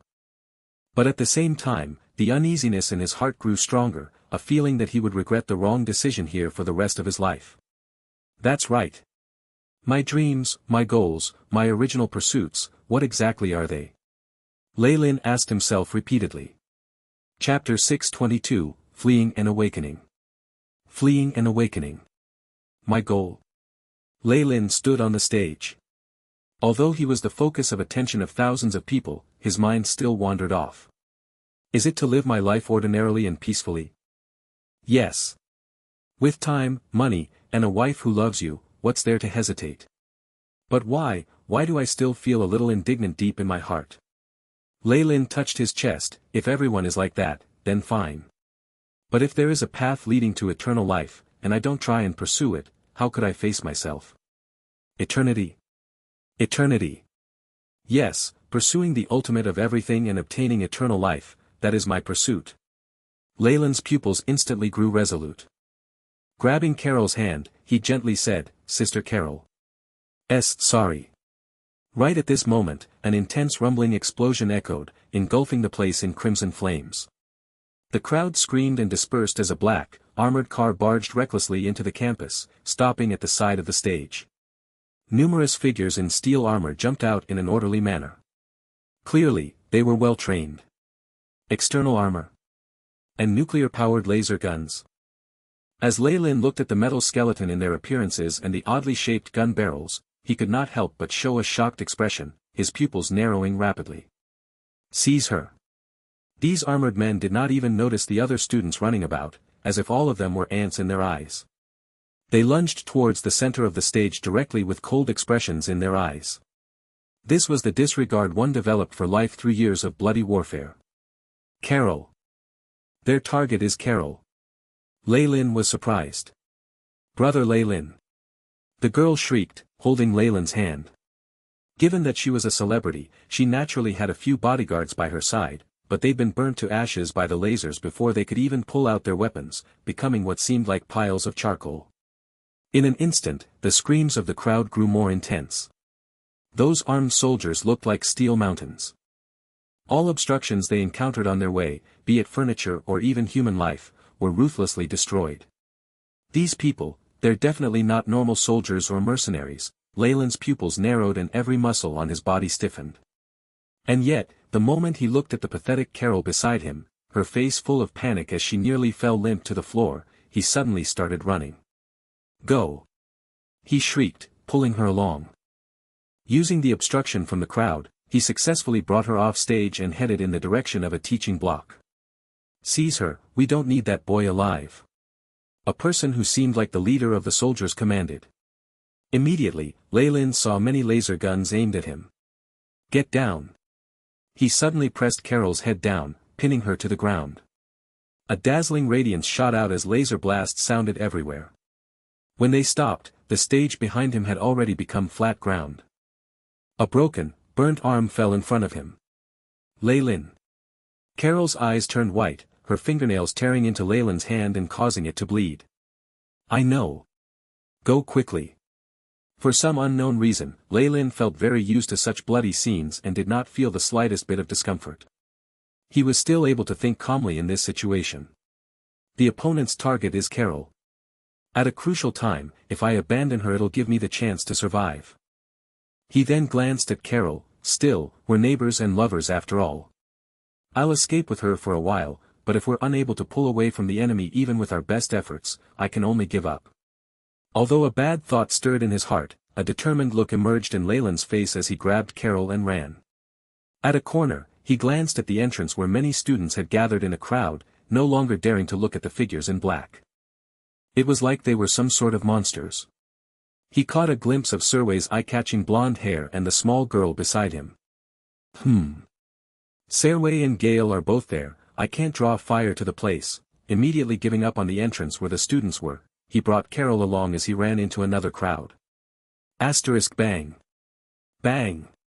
Bang, asterisk large amounts of flesh flew into the sky. With Leyland and Carol drawing the enemy's firepower to this place, these people were instantly met with annihilation.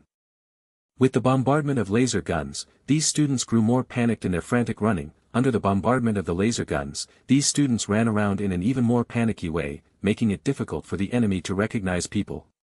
And with this as a cover, Leyland successfully brought Carol and escaped to the teaching block. "Stay here. Don't run." Leyland shoved Carol into the changing room's cabinet as he chose another ventilation duct for himself and crawled in. "There's another way out here. I should be able to escape through this duct if Carol gets caught." Leyland's eyes glowed from their depths. His relationship with Carol only consisted of fragmented memories.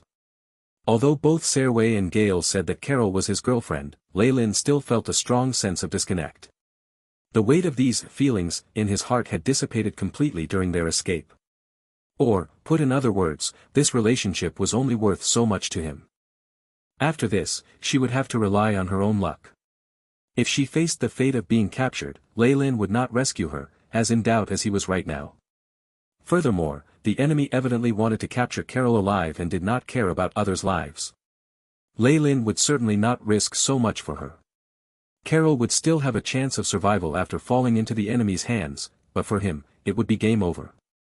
Thus, he naturally knew his choice. Close this place off. I saw them escaping into the building and they never came out.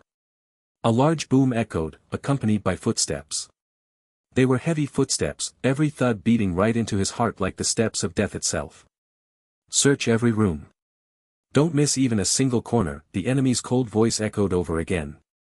Now, Leyland could only smile bitterly and pray. How could he and a small girl outrun such elites? It was only because of the cannon fodder that he'd managed to get here successfully. If he'd left the shelter of the building, he would be a sitting duck. Moreover, this was a school.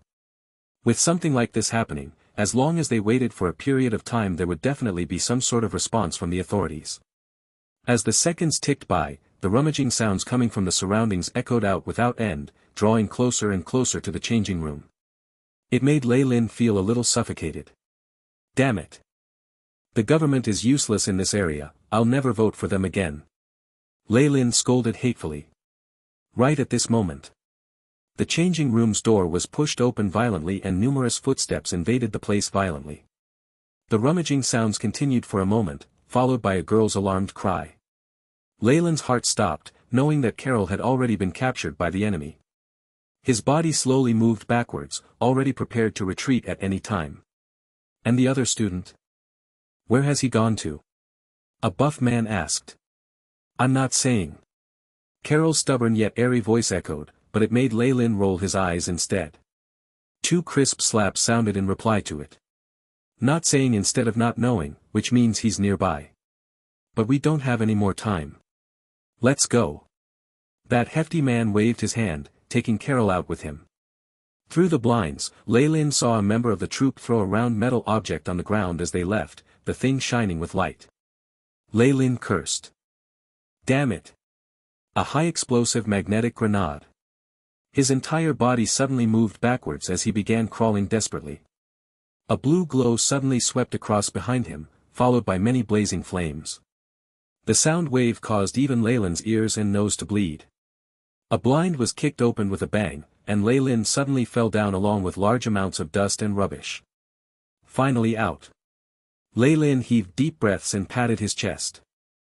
However, when he looked at the surrounding scene, his expression changed. Dozens of soldiers in steel armor were walking over with a girl in tow, their faces growing dazed for a moment when they saw Lei Lin. Brother Lei Lin, I knew that you'd be back to rescue me. Carol, who was being escorted by them, began cheering instead. Lei Lin rolled his eyes speechlessly. It was like the saying went, man proposes, but God disposes. We meet again, you rascal. What a lucky life you have. A man wearing a steel skeletal mask came out, eyes shining with a vicious red radiance. Kill him. The opponent looked at Lei Lin as if he was looking at a piece of garbage. The dazed Carol then realized something and immediately began begging, no. Let brother Lei Lin go. I'll go with you. However, she seemed unable to change these men's attitudes even slightly, and a dazzling white light shot out from a cannon. Lei Lin's vision went black. Suddenly, time seemed to stop at the moment, and a voice echoed out of nowhere, between Carol and yourself, who do you choose? Confusion emerged in Lei Lin's eyes. Of course I choose. Lei Lin glanced at Carol, whose face was frozen in a panicked expression. Neither, you idiot. A hint of calmness appeared in Lei Lin's eyes once more. I finally regained a portion of my memories. Trying to trick me into signing a contract. The stagnated time shattered apart with a crash, as numerous lasers shot to him once more. Fire. Once again, Lei Lin read out a word from the ancient Byron language. Only this time, the moment the rune syllable was heard, space itself seemed to be mobilized. A large amount of an unknown energy gathered together, combining to result in an amazing transformation. Chapter 623, Trial and Destruction. Trial and Destruction. A Magus created spells by using his spiritual force to draw the energy particles in the air. The current Lei Lin could cause a mysterious change with just a spoken rune syllable and the injection of spiritual force. A ball of flames formed in front of Lei Lin and a huge wall of fire spread out, blocking the white light. The figures that were armored in black could only see a huge amount of flames appearing out of thin air to collide with the laser. The teen himself was still safe and sound. Plop, an armored man loosened his grip and dropped his laser gun. A peculiar scene such as this was still a first for them despite their years of war experience and the gory training they'd undergone. Mutants. The leader cried. Mutants? Is this what your world calls people with mysterious powers? Lei Lin laughed and placed his hands behind his back, sizing up his surroundings with a sense of nostalgia. Is this a dream? Or a world generated from my memories? Though there are many similarities to my previous world, there are still quite a few differences. Our target is her, you can leave. The leader said in a low voice. Being one of the few higher-ups that knew of the existence of mutants, how could he not be afraid of Lei Lin's abilities? Scram! But Lei Lin only looked at them apathetically as if he was looking at prey. You dash, the leader's face flushed with anger. He pulled out a glimmering ring from his waist. Magnetic Hybrid Storm No. 2. This is specially created to counter weapons created by mutants. If you are to leave now, we will treat it as nothing happened. Interesting. The ring disappeared from the leader's hand in an instant and showed up in Lei Lin's. Spatial power? Or high-speed movement? Cold sweat gathered on the leader's forehead. How ignorant and stupid. Lei Lin looked at them sympathetically and color drained from the leader's face. This was a mutant who allowed him no chance of resistance and who could snatch the weapon from his hand in seconds. Lei Lin was definitely someone beyond what he could handle, and it was highly possible for his whole team would die here. We have to leave quickly. The leader shouted as a mini laser gun appeared in his hand. He aimed several fatal beams at Lei Lin. Pew! All the laser rays were blocked by a golden curtain before flames burst forth. The massive flames illuminated the surroundings with a fiery red glow, the last sight this leader would see before he left the world. Carol stood rooted to the ground, suddenly realizing that the Lei Lin in front of her was very much different from the Lei Lin she knew. He seemed a lot more confident and exuded a monstrous aura. Although she thought of things such as power and aura as a joke, she learnt then that there was true power in this world. Just a mere flash of red light could turn those threatening enemies into ashes. If someone with such power wasn't greater than the rest, who was? You are Carol, right? In front of her stood the person she was familiar with speaking with a voice she was familiar with, but she couldn't help but move back. Who are you? Don't come near me. Where is Lei Lin? Tears gathered in the girl's eyes. She wanted to leave this person, but an invisible force brought her in front of him. Are you the focal point in this world? Lei Lin smiled gently at her and began to say things that made her mind spin. Through the allure of choices presented to me and tricking me into making decisions through emotions, my true soul will forever be confined in this makeshift world, huh? Carol knew the meaning of each individual word Lei Lin was saying but was confused at their intended meaning. Seems like someone's been targeting me. Lei Lin touched his chin. AI chip, how do I get out? Beep. Host body affected by unknown radiation, true soul at a loss. Beep. Fog appeared in host sea of consciousness, affecting cognitive abilities. Beginning projection of guiding coordinates. The AI chip's reply came instantly this time, accompanied with numerous status updates. The AI chip was fused with Lei Lin's very soul. No matter where he went, his true soul's survival meant the AI chip's survival. Enemies stood a chance of intercepting this connection for a short while, but they couldn't break it. The AI chip was continuously trying to awaken Lei Lin's true soul. This was also why he was so quick to see through the hazy world so quickly. AI chip, begin scan. The target is this entire world. Lei Lin commanded. Beep. Mission established, scan beginning. With the update after his advancement to Radiant Moon, the changes were not merely cosmetic. The chip's various functions had been updated as well. Scanning 3D structure. Instability detected. Absence of plane curves, concluded as unstable world. Curse detected. Concluded as dream curse. The AI chip responded quickly. As expected, someone dragged me into a trance with a curse. Lei Lin's face slowly warped as he read through the data. In order to break out of this trance, we have to start from the key of this world and then neutralize the counterattack. Lei Lin came to Carol. What do you want? Don't come near me. Carol moved backwards in fear, but Lei Lin maintained his poker face and pointed a finger at her forehead. Boom, the world shook, and Carol fell down. Though she had yet to die, Lei Lin could feel the connection between her and some form of entity weakening. Carol is only a shell, the counterattack should be coming soon after I'm done dealing with the key.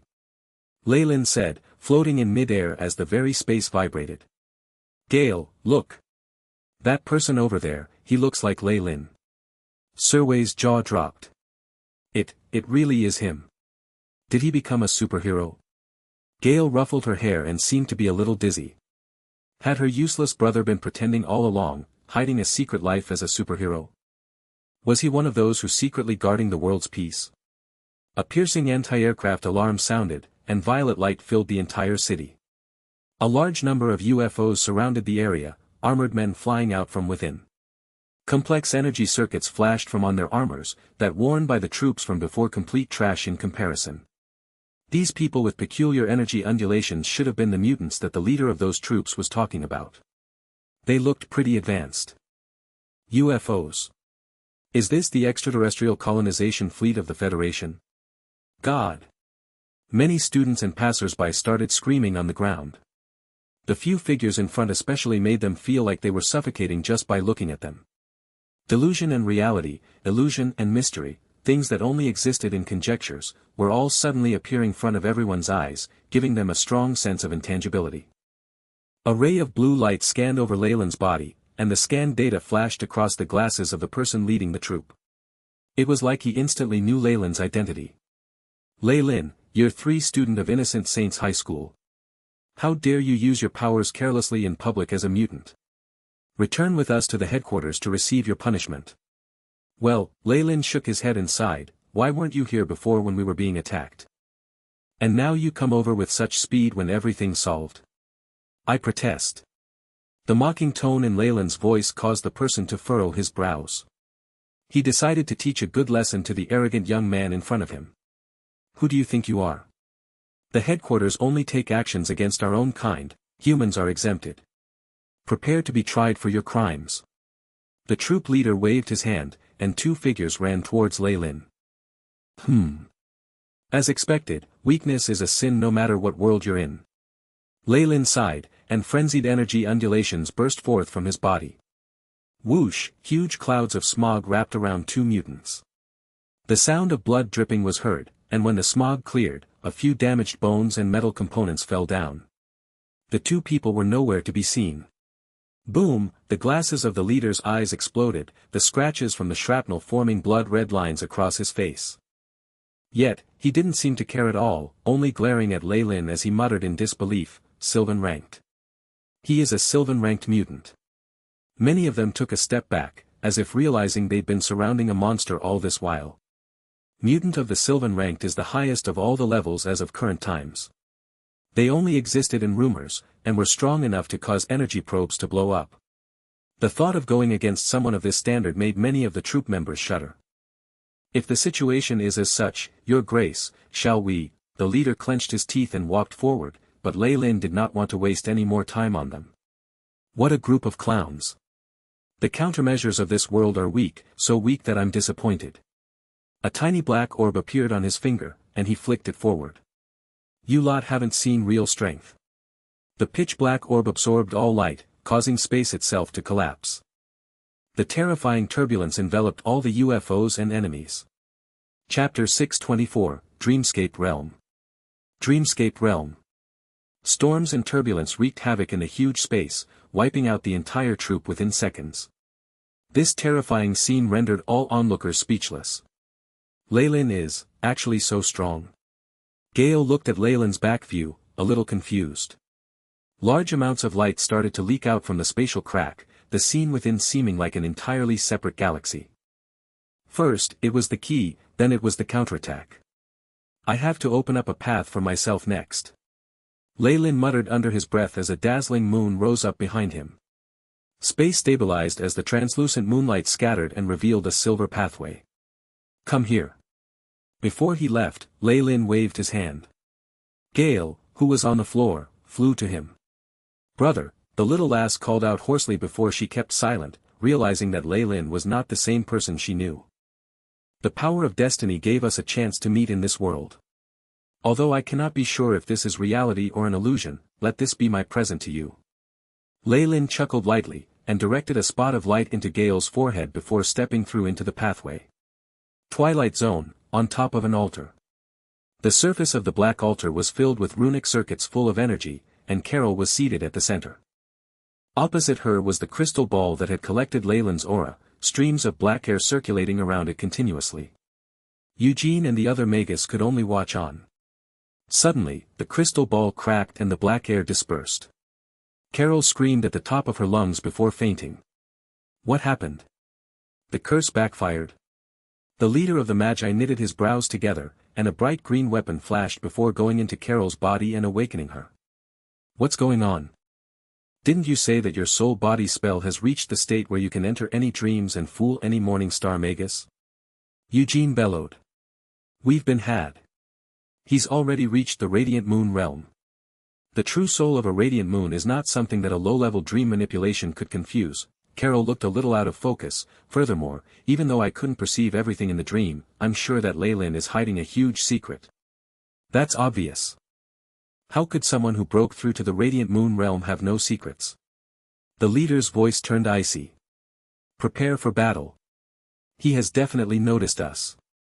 Lei Lin was currently floating in the void, feeling weightless.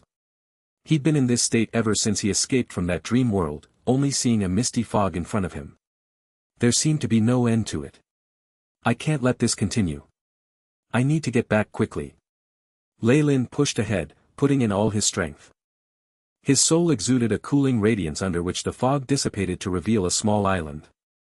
As he stepped foot onto the island, the steady feel of the ground gave him a sense of security. The place wasn't too big, at most 1,000 meters in diameter. At its center was a miniature fountain, a few lights moving about in the waters.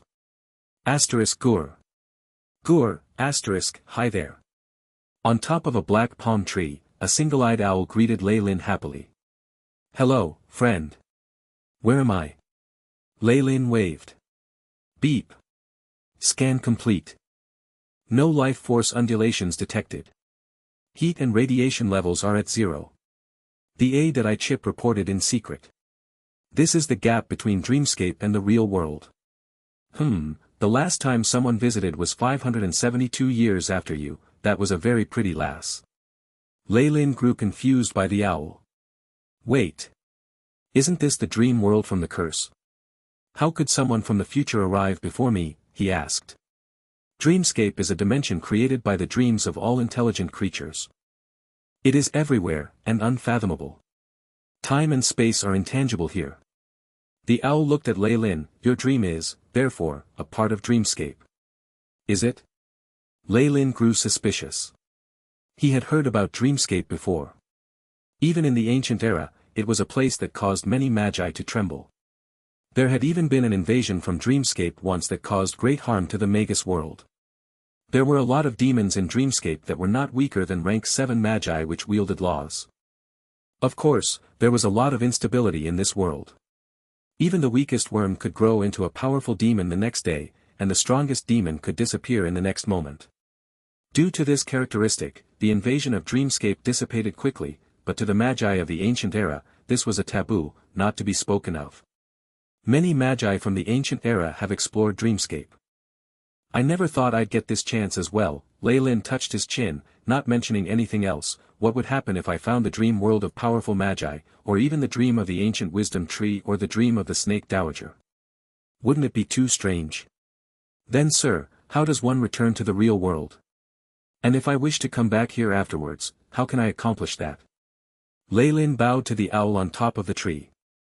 I like your courtesy, lad. The owl hooted again and shook its wings. A single gray feather fell into his hand. Lei Lin looked at this feather. It was very soft, but the tail region seemed to have a certain sort of power to it. It's easy to leave Dreamscape, all you have to do is wake up. As for coming back, that feather over there might be of some help. Now, I need to return, I have a dinner appointment with the past me. Have a nice dream, sir. As the owl disappeared from his sight, Lei Lin's grip around the feather tightened. Will it be alright as long as I wake up? He muttered to himself, looking a little perplexed. Boom! Lei Lin's muscles tightened as he felt as if he was falling, and he abruptly sat up. Dear, are you okay? Celine switched on the lights and came over in concern. This is Nature's Alliance Academy. Looking at the familiar yet strange ceiling and the surrounding decorations, Lei Lin's pupils dilated and he quickly sobered up. Are you alright? Celine looked worried. After all, for such a powerful Magus to have nightmares was something beyond rare. I'm fine. Lei Lin raised his right hand, and a gray feather appeared in his left palm. Lei Lin muttered under his breath, Dreamscape. The strangest of planes, an ensemble of conscience in a messed up time and space. One day, I will reveal your secrets. AI chip, show me my previous condition. Beep. Host body facing an unknown disturbance, true soul weakening. Various pieces of data showed that Lei Lin's experience just now wasn't merely superficial. Beep. Target coordinates found. In the last line, Lei Lin saw a position.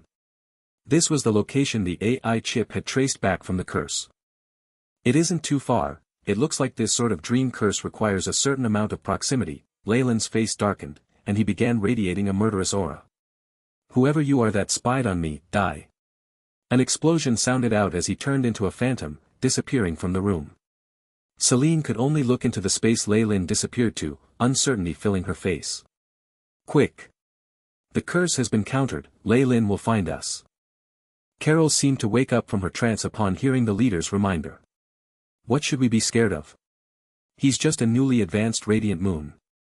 As long the three of us combine powers, we have nothing to be afraid of. Eugene said indignantly. Eugene makes sense.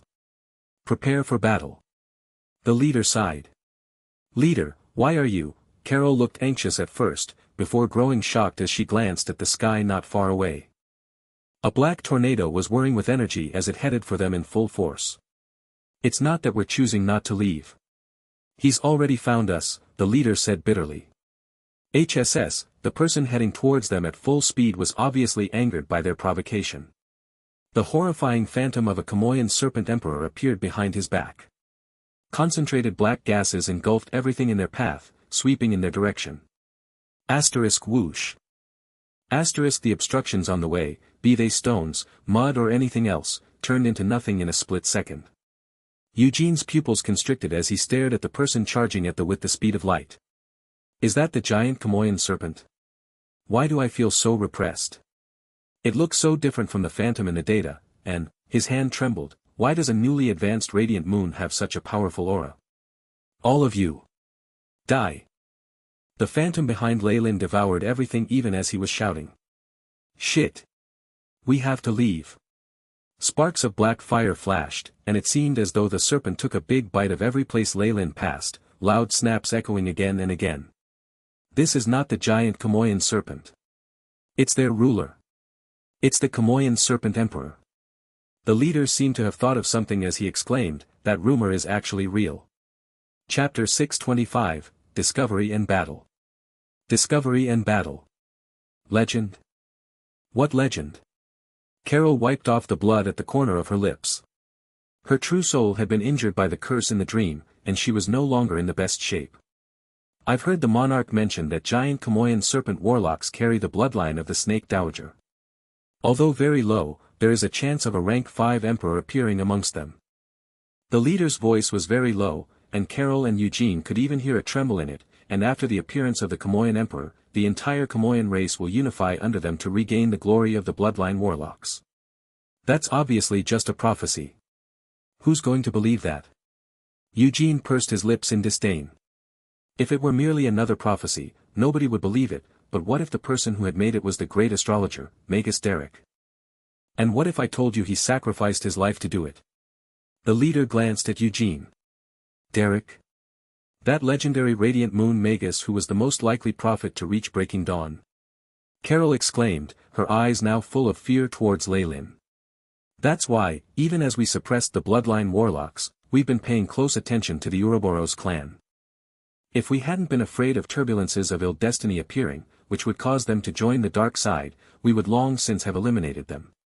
This Magus slowly revealed some confidential details. So Lei Lin is the hope of their bloodline? Carol's expression turned grim. Yes. No matter the cost, Lei Lin must die today. The Radiant Moon Magi used their soul force to open a communication channel, and made a decision in practically an instant. It was at this moment that a large black serpent attacked them. A crimson crescent of an energy blade shot out from the giant serpent phantom's stomach, heading straight for Carol. It's an attack from a piece of high-grade magic equipment. Their expressions changed, and Carol quickly retreated, her innate defensive spells flickering into existence. The undulations of energy from middle-grade magic equipment burst forth, fighting against the crimson blades of light. The crimson blades only dissipated after 3 pieces of middle-grade magic equipment exploded in quick succession, revealing a Carol who looked deathly pale. So you're the ones plotting against me from the shadows? The giant phantom serpent coiled up, and the devilishly handsome face of a Magus was revealed as Lei Lin stared at these 3 magi coldly. Just the sweep of his gaze caused these 3 radiant moon magi to feel their scalps go numb, as if they were being watched by some terrifying unmatched being. Indeed, the opponent had a very handsome face.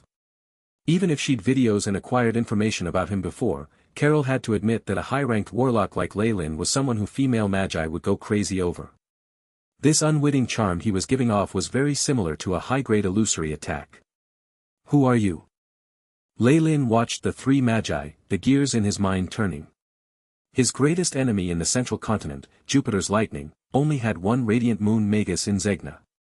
However, none of these three was weaker than Zegna, and were total strangers to him. Could they be from the monarch of the skies? Or is it someone else afraid of my development? Thoughts flashed quickly past Leyland's mind. At this moment, the AI chip had transmitted to his mind all the information it had gleaned. 2 peak new moons as well as a full moon Magus. If it were the past me, I wouldn't be able to kill them even if I used sun-scorching nirvana. These 3 radiant moon magi were obviously here to kill him, and Leyland's guard immediately went up. Who exactly are you? He spoke slowly while the AI chip scanned their auras and undulations in detail. There were only a few radiant moons in the central continents. He could search them up in the future, and he would eventually find out where they were from. Currently, Leyland only needed to vent the fury in his heart. It had to be said, that dream curse they'd used on him had enraged him to no end. The leader of the Magi watched Leyland, his eyes first flickering with terror but then glowing with a staunch resolve. Leyland Farlier. So you were able to break through the bloodline shackles of the giant Kamoyan serpent and reach rank 5. You're the most powerful bloodline genius I've ever seen, but it's a pity that no matter how talented you are, you have to die here today. Radiant Moon Spell Formation, 3 souls in 1. The bright figure of a full moon appeared behind the leader's back, and full moon soul force burst forth, bringing with it a piercing chill. Eugene and Carol stepped into formation behind him, each of them at the 3 corners of a triangle with this leader at the head. The soul force from their true souls merged as well. 3 cold radiant souls unified, appearing in front of Leyland like lightning. A competition between true souls. The giant Kamoyan serpent emperor roared, and crimson runes began to spread across Leyland's body. Even after reaching Radiant Moon and becoming a rank 5 warlock, his true soul was still weak in comparison to the combined true souls of his opponents. With their spell formation, they'd suppressed his to the maximum, to the point that even his domain was weakening. Though my soul force has been stimulated by my bloodline to reach the peak of New Moon, it's too strenuous to fight 3 magi at the same rank, let alone one with power at full moon. Leyland's brows furrowed, the image of a true soul similarly appearing behind him and soul force at rank 5 being released. Cold moonlight that brought with it a terrifying soul force competed with theirs. The danger of such a battle was far greater than one of the spells. Just a slight misstep could push any of them to a point of no return. The void was still, with no sound being emitted. A formless ripple was quickly spreading in all directions, and all beings in range of this battle between soul force, ordinary or otherwise, collapsed without a sound. This even included rank 3 beings. Terrifying soul undulations even spread as far as Nature's Alliance Academy, and even with the defensive formations Leyland had set up before there were massive casualties. Pooh! Leyland abruptly staggered back as his blood flowed down from his eyes. In the battle between soul force, he had clearly been on the losing end. However, the Radiant Moon Magi weren't faring very well either, the huge loss of soul force causing their faces to turn pale. He's already reached peak New Moon. The leader stared at Leyland in disbelief. He knew full well how difficult it was for Radiant Moon Magi to advance, and the opponent was a newly advanced warlock. In such a short period of time, he had pushed his soul force to peak New Moon, and that was a huge shock for him. Traces of jealousy began to form in the depths of his heart, even, nibbling at his spirit like a toxic serpent. Admit defeat. You're not our match when it comes to soul force. Injuries to soul force will reflect on your body, there's no way out for you. The Magus leader watched Leyland, whose blood was seeping from his skin, and hummed coldly. Is that so? Leyland sneered instead, giving his opponent a bad omen. Devour. The tremendous and elegant Kamoyan serpent emperor figure appeared behind him, widening its huge mouth towards the 3 radiant moon magi. A terrifying black hole was produced, causing everything within range, even light and space, to be sucked in. The powerful attractive force gave rise to a horrifying energy storm. Rumble, in an instant, the ground under the 3 radiant moon magi turned nothing as an unending stream of life force flowed to all parts of Leyland's body, allowing his wounds to heal quickly. With the devouring innate skill, he was practically immortal, and could even mend his true soul using his body. No matter how grievous the injury, he could recover quickly. In a battle between magi, this was completely like a cheat move. Pooh! the opponents cooperated to deal another blow, soul blades carving out a huge wound on Leyland's chest. However, large amounts of life force were channeled instantly once more, and blood and flesh regenerated. In the blink of an eye, he had recovered. Leyland exchanged blows like a lunatic, injury for another injury, crimson energy blades flying everywhere and causing the three magi to find it difficult to keep up. This was especially so for the frail Carol. Due to the backlash from before, she was now on the verge of collapsing. This isn't working. His regenerative ability is just too terrifying. The leader of the Magi felt a chill in his heart. They had to fend against not just Leyland's attacks, but also the devouring force of the black hole. Leyland was contending with them with no qualms whatsoever, and he was finding this precarious situation difficult to manage. The opponent evidently regains life force through devouring matter. Let's go into a spatial rift. There shouldn't be much for him to absorb there.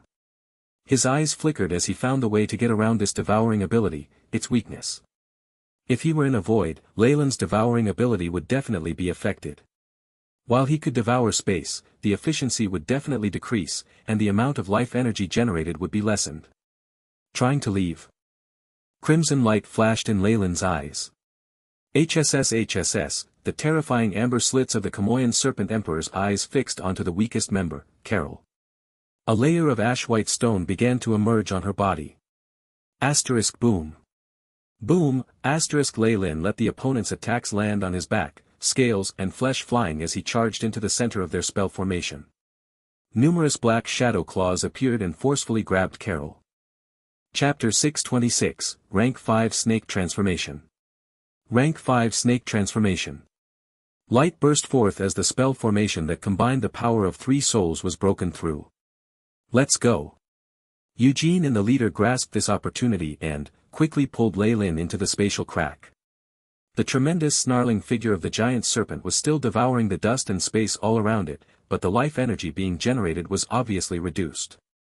It was obvious at the slowed recovery of the injury on Leyland's back. Carol.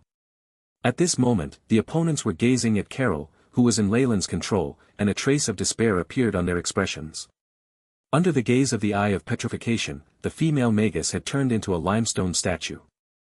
Though there was a layer of soul energy resisting the corrosion from the petrification, Leyland currently possessed a Serpent Emperor's eyes, and the damage his innate spell could cause had risen greatly. Even Radiant Moon Magi would not be immune to such an attack. Carol. She's the Magus who brought me into that dream. Very well.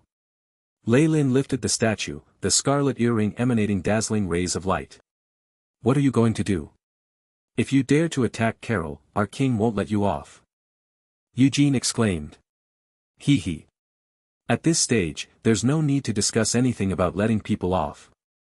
Don't treat me like a child. Trying to deceive me like this is an insult to my intelligence. Leyland's voice was light, but his tone was ice-cold. What I want you to know now is the price of provoking me. Whoever you or your backers are, you will all perish. Asterisk Kacha. Kacha, asterisk numerous fine rays of light streaked past, and the stone statue that was Carol burst into smithereens. In that moment, Eugene and the leader were caught in a daze. They had never expected Leyland to be so powerful, and for him to be so merciless. You dare, the Magus leader trembled, evidently completely infuriated. Did you think that's all I would do? Leyland suddenly snickered as he commanded in his mind, AI chip. Beep. Recorded opponent's soul undulations. Beginning search for corresponding coordinates. There were many methods to save one's life in the Magus world, clones being a popular one. This was especially true for Magi at Morning Star and above, all of whom had ways to prevent their fall. Carol naturally had a few Morning Star-ranked clones, considered to be a last insurance, but she was facing a Radiant Moon Warlock. His true soul had already matured, and he had the ability to take care of all of his opponent's clones. Eugene and the other Magus, their leader, saw the true soul image on Leyland's back that was like a clear crescent moon turned blood red. A terrifying giant claw followed the path that Carol's true soul had taken after her fall and disappeared into the void, seeming to arrive at some area. A strange energy undulation was transmitted, and Eugene and the others' expressions changed. The astral plane. The astral plane opened up to receive her true soul. Was there really an issue in Carol's transfer to her clone? They could not help but gaze at Lei Lin with fear in their eyes. Boom. Boom, in the central continent, at almost the very instant the giant claw had appeared, a Morning Star clone of Carol's collapsed onto the ground, eyes blank and void of any aura of life.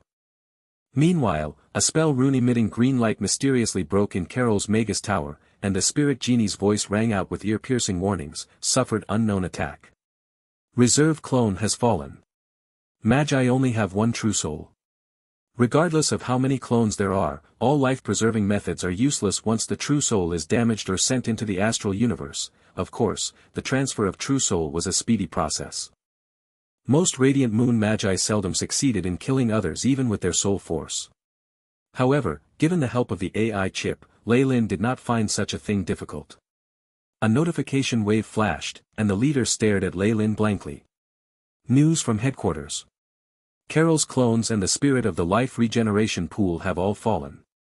When Carol was being killed by Lei Lin, the fury he had displayed in fact only half true, as he did not believe Lei Lin could do it. Now, however, seeing that Lei Lin had actually completely wiped out a similarly ranked Radiant Moon Magus, dread arose within his heart. You won't be able to leave today. In the spatial rift, surrounded by boundless starry rivers, Lei Lin had his hands behind his back, looking confident. Arcane Art, Chamoyan Serpent Transformation. HSS, a terrifying ancient might descended, and the two radiant magi had to retreat. A gigantic serpent that was over 100,000 meters long appeared, every scale on its body looking very vivid. The intelligence in its eyes made it seem grand and noble. Compared to the previous giant Chamoyan serpent, Lei Lin had currently turned into a real rank 5 being. He was now the ruler of all giant Chamoyan serpents, the Chamoyan Serpent Emperor. With the serpent's gaze fixed on them, Eugene and the leading Magus started sweating bullets. The power of an ancient rank 5 existence far exceeded what most radiant moons could bring forth. A being like this, a ruler, possessed even more power, taking on the role of a predator. We're going all out. The leader and Eugene exchanged a glance, looks of determination rising in their eyes. Dazzling light converged at their bodies, and a terrifying and tremendous might burst forth. Ancient Rank 5 Arcane Art, Seal of the Abyss. Ancient Rank 5 Arcane Art, Spatial Grave. With the push from their soul force, the two radiant moons each had 5 innate spells fusing as a tremendous arcane art was used by their hand, surging towards the Chamoyan Serpent Emperor. Eye of Petrification. Toxic Bile. Terrifying rays of petrifying light shot out of the Chamoyan Serpent Emperor's eyes into the opposing black stream. A large amount of black gas fell as it turned to stone, but was shortly after replaced with more. A large brass seal charged out from within that abyss even as, under the other Magus directions, silver spatial turbulence converged to form an even more horrifying spatial storm that swept up the Chamoyan Serpent Emperor. HSS, the Chamoyan Serpent Emperor thundered, petrifying rays striking the gigantic seal. It instantly froze up, and with a swipe of the Emperor's tail, the entire abyss crumbled as the large brass seal vanished. The spatial storm caught up while Lei Lin was focused on dealing with the seal. The silver storm wreaked havoc, and piece by piece the Chamoyan Serpent Emperor's scales fell off, revealing fresh, bloody wounds. Devour. The Chamoyan Serpent Emperor opened its mouth while facing the spatial turbulence, and a terrifying black hole appeared. Large amounts of this silver spatial turbulence were unexpectedly swallowed, transformed rapidly into life energy that allowed the wounds on its body to heal. He can even devour spatial storms. He's a monster, a monster. Personally seeing even rank 5 arcane arts dealing negligible damage against Lei Lin, the two magi immediately sunk into depression. They exchanged a glance, making plans to escape. However, how could Lei Lin give them another chance like that? In practically the blink of an eye, the Chamoyan Serpent Emperor swept through the region, submerging the figures of Eugene and the leader. In the spatial crack that was like a universe of its own, the tremendous giant Chamoyan serpent snarled. Beside it, 2 bundles of various colored rays gradually grew dimmer, on the verge of disappearing. At this moment, the bundle that was the more radiant of the two suddenly shattered, revealing the figure of a man who was gravely injured. He glared poisonously at the Chamoyan Serpent Emperor, and no longer daring to dawdle turning into a multicolored streak as he left. A voice full of unwillingness resounded behind him, "You actually abandoned me." Eugene yelled furiously. However, the bundle of light that represented the strength of his own life dimmed even further, and then finally disappeared. When the last trace of light dissipated, the Kamoyan Serpent Emperor's body turned into black gas that condensed to form Leyland's actual body once more. He stood in front of Eugene, who no longer had any aura of life, eyes emitting blue light. Opponent's appearance and undulations have been recorded. The AI chip loyally intoned. Though one ran away, such a result isn't half bad. Leyland muttered as he nodded. This time, not only had he killed 2 radiant moons, he had also caused a full moon Magus to flee, seriously injured. Even a Breaking Dawn monarch would feel heartbroken about such a thing for a long while. It could be said that this was a critical counterattack on his part towards the opposing organization they were a part of. Furthermore, once news of him reaching Radiant Moon spread, the stream of magi who wanted to eliminate him as soon as possible should halt for a while. Of course, if they decided to proceed further, those coming after him wouldn't be mere radiant moons. At this point, boundless light filled the void. The astral plane opened up, and traces of starlight moved to take Eugene's corpse. The blue light in Leyland's eyes grew even more pronounced. After Eugene's body was brought into the astral world, Leyland could vaguely see that the ash-brown rocks that had gathered around Eugene's body had turned him into a bare isle. The isle seemed extremely sturdy but looked barren as it became to float in the astral plane. In the limitless void behind it were so many barren isles like this one. After Morning Star Magi die, their point mass will return to the astral universe. If Radiant Moon Magi fall and if the corpse isn't damaged, it'll turn into a barren isle. Fear suddenly arose in Leyland's heart. How many Radiant Moons had fallen in history? Someday in the future, would he turn into an isolated island like that? Even so, I must pursue eternal life. If I die while pursuing my dreams, I'll die with no regrets. I would have lived a marvelous life. Leyland's eyes emitted a boundless spirit. Chapter 627, Shift and Prophecy. Shift and Prophecy.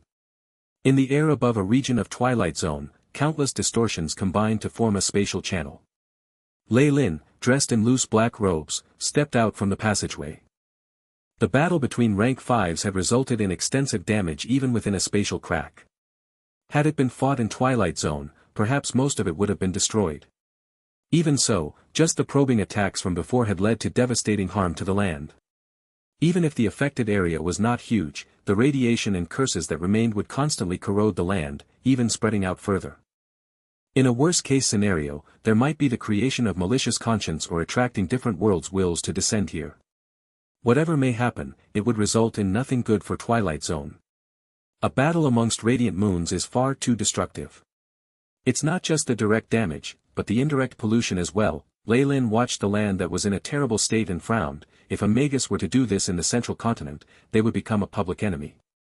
Even the AI chip had no quick methods to heal the land from such destructive damage, only waiting for nature to take its course or, at most, conducting some slow, suitable treatment. Leyland's gaze suddenly turned to another region in the sky. Now, on to the other guest who's been watching for a long time. Aren't you coming out to meet me? Not only could he sense the soul of a radiant moon in that direction, there was also the aura of a bloodline. Though it wasn't that of the giant Kamoyan serpents, the person there was a sort of warlock. He. Your Highness has discovered me. Crimson light flashed, and a large blood-red bat emerged from that direction. On its abdomen was a young face. The human face on the abdomen of the bat laughed as it spoke, Your Highness. The last time we met was when you first explored the Morning Star area. I never expected you to catch up to us old things so quickly. After an attempt, Leyland quickly identified this person, such familiar undulations. You're the protector of the Morning Star area. This was the conscience he'd interacted with when he'd entered the Morning Star area. He had long since gotten the AI chip to record the aura of this rank 5 existence. There was no way he could be wrong. The Crimson Bat chuckled.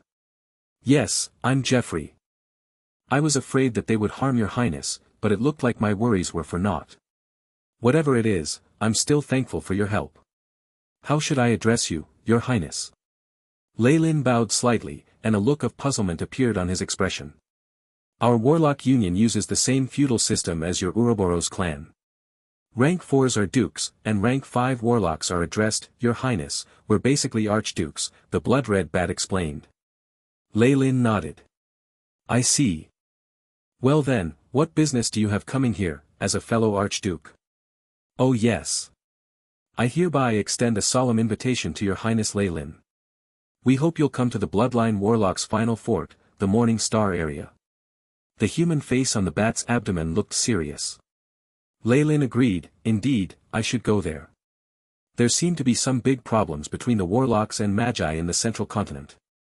In actuality, Leylin was feeling somewhat annoyed. Initially, the only mortal enemy that he had provoked was Jupiter's lightning.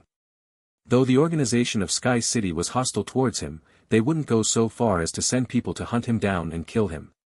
Hence, after attaining rank 5 and taking care of Zegna, he was supposed to be able to do as he wished in this place. However, reality dealt Leylin a huge blow. The appearance of Carol and the others indicated that there was another organization that stood against warlocks, and even took up the task of hunting down and eliminating warlocks as their mission in life. As the most dazzling of bloodline warlocks with a meteoric rise, Leylin had unfortunately become their target. Luckily, I've already reached rank 5. With the bonus from the Kamoyan Emperor and the aid from the AI chip, I'll still be able to escape even if I were to face a Breaking Dawn Magus.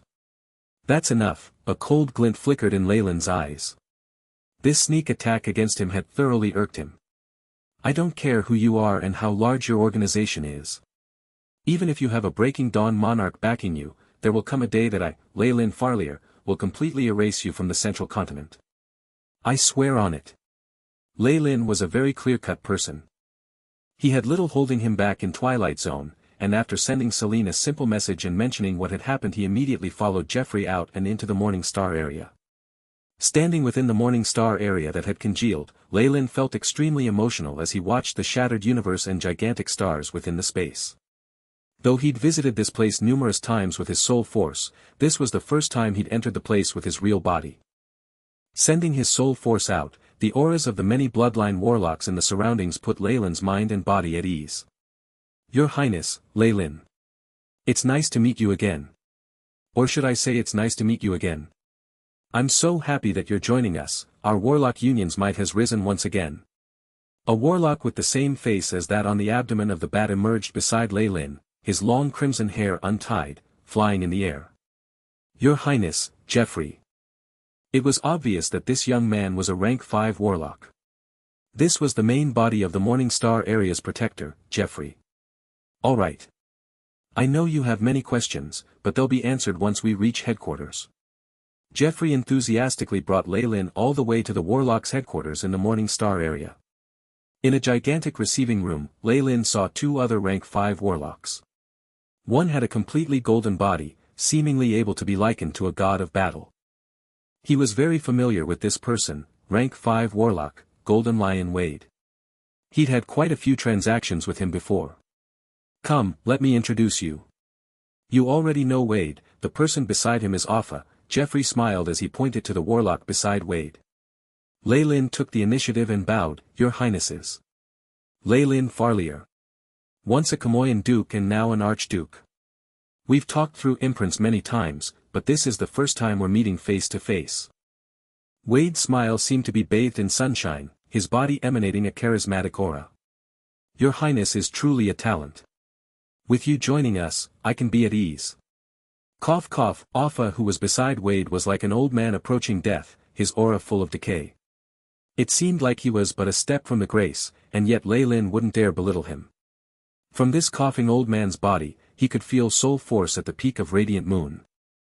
Based on the previous rumors, the arrival of a few rank 5 warlocks deterred the Breaking Dawn monarchs from attacking, thus preserving the inheritance of warlocks. If my guesses aren't wrong, Warlock Offa is one of them. Alright, let's sit. What is it, are you astonished to see there being 3 rank 5 warlocks in the Morning Star area? Jeffrey laughed as he got Leylin and Wade to sit, beaming as he got the robot servant to serve refreshments. A little. Leylin nodded in admittance. From both his own perception as well as the scanning of the AI chip, these 3 warlocks were here in their main bodies. This meant the ones who were active in the Magus world were merely their clones. At this stage, Leylin knew just how much warlocks were feared. We're trapped here due to the suppression of the central continent's magi. We need to be on our guards against the Blazing Flame Monarch, Jeffrey said solemnly. Blazing Flame Monarch? The Breaking Dawn Magus? Lei Lin immediately recalled the fiery world that he'd found when probing through the astral plane before ruthlessly being expelled by the organization of the Blazing Flame Monarch. Yes. The other party has a terrible attitude, and even wants to attack us. Lei Lin touched his chin. Then, are there other organizations in the central continent that are on good terms with us warlocks? No. Basically, all magi are worried about our rise, and there are people who are just waiting to watch us run out of luck. Still, there's only one organization who've been attacking us brazenly, hoping to completely exterminate us, and it's that of the Blazing Flame Monarch. Jeffrey and Wade exchanged a glance before Offa spoke. I can tell you this, those that attacked you, Carol, Eugene, and the rest, were subordinates of the Blazing Flame Monarch. At the beginning, it was also this Blazing Flame Monarch who wanted to end the inheritances of us warlocks. If not for Offa and the other elders advancing in time and transforming the Morning Star area into a gigantic battle fort, we warlocks would probably have gone extinct due to him, Wade spoke in a low voice. Battle fort? Lei Lin thought of something else. Transforming a small world into a gigantic weapon in war to be manipulated by 3 rank 5 warlocks is something to be feared, even by Breaking Dawn magi. Well then, do you know why the Blazing Flame Monarch is hell-bent on killing us? Lei Lin asked gloomily. It could be because of some conflicts of interest and some old grudges. Jeffrey didn't seem quite sure about this either. Our intelligence officers have also discovered an interesting prophecy. Chapter 628, Clone Creation. Clone Creation. What prophecy? Lei Lin's spirits were lifted. In this century, before the waves of extreme weather returns, the King of Bloodlines shall rise in splendor, crushing all the other thrones in the central continent. Jeffrey's body began to tremble with excitement. A monarch of bloodline warlocks? Lei Lin shook his head. How could there be something so easy? Wade's expression turned a little gloomy. However, once a rank 6 warlock does appear, they will surely exceed Breaking Dawn magi in strength. Perhaps the Blazing Flame Monarch intended to nip the danger in the bud. This is also why the other monarchs in the central continent are supporting it. That certainly makes sense as well. Lei Lin stroked his chin. And there are only a few candidates left that may fulfill the prophecy, one of them being Your Highness Lei Lin. Hence, for your safety and considering the futures of us warlocks, we request that Your Highness stays in the Morning Star area as much as possible. Even if you wish to go out, please use some sort of clone, Jeffrey said sincerely. Why? Do you think I can advance to the Breaking Dawn realm?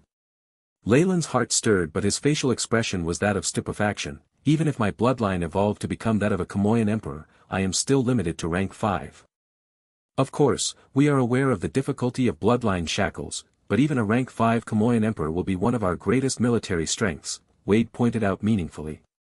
This attitude, could it be that they really found a bloodline warlock that can advance to rank 6? Seeing Wade's attitude, Lei Lin already had some ideas in his heart. I'm naturally bound to do my duty for the Warlock Union. But there's one problem. I still have to resolve the grudge between Jupiter's Lightning and my Ouroboros clan. Lei Lin's expression showed a hint of hesitation. There's no need for Your Highness to worry about that.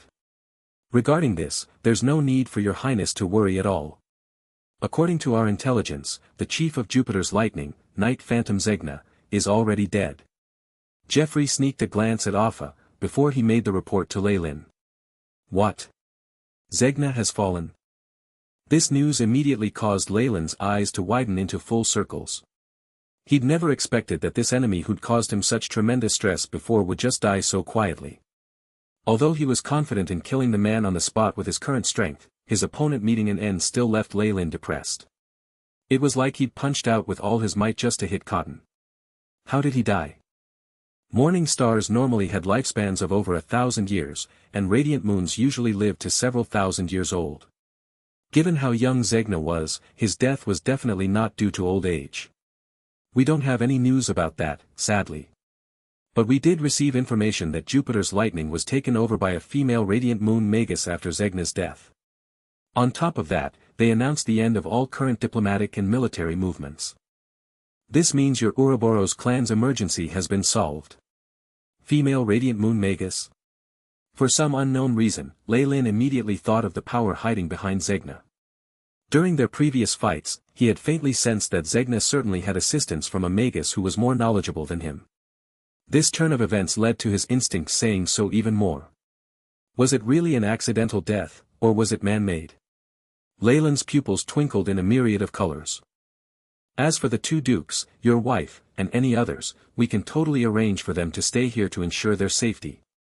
Wayne guaranteed, seemingly worried that Leyland still had other considerations.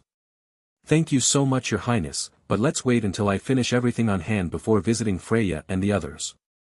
Leyland nodded in gratitude. He'd had some suspicions and concerns about the Warlock headquarters at this Morning Star area, but now it just seemed like they really wanted to protect a promising bloodline. Although most of his suspicions had been eliminated, Leyland would still run his own inspections before he'd make a decision. Leyland now more or less understood the peak military strength of the Warlock Union. The Morning Star area was their base camp, and of the executives among them, Jeffrey, Wade, and Offa were all here. There was only one mysterious rank 5 warlock hiding in the outside world, the last card in their hands. It could be said that the current Leyland was already at the peak of bloodline warlocks, one of their 5 magnates. His position in this Morning Star area could no longer be described as just respected. He instead was a partial ruler. He'd even gotten access to some of the Union's resources, and the first thing he did was to enrich the AI chips database with even more information. Morning Star area, in a castle specially built for Leyland. A few months had passed by in a flash. Now, Freya was putting the books in her hands down and stretched, caressing her stomach. Her face was brimming with joy and love. Passing through an astral gate, the two Kamoyan dukes and Freya had seen Leyland in the Morning Star area. She couldn't believe that her husband had advanced to rank 5, even upgrading his bloodline to that of the terrifying Kamoyan Emperor. Rank 5. This was a painful topic for all Kamoyan warlocks, but now the bloodline of the Kamoyan Emperor was already growing in her womb. Kamoyan Emperor, the ruler of all Kamoyan warlocks, Freya mumbled with blurred vision as her eyes brimmed with joy. This was the right and proper ruling bloodline, one that had a guarantee of being able to advance to rank 5. Freya had a premonition that the Farlier family would become the royalty of the Ouroboros clan.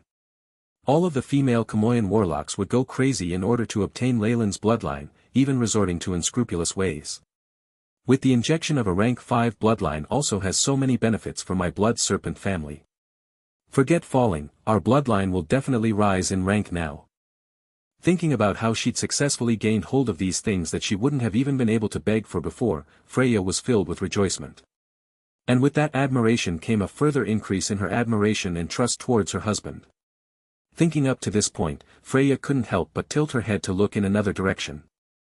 Outside the translucent glass, not far away from the master bedroom was a large laboratory for experiments on the astral plane as well as a breeding room for bloodlines.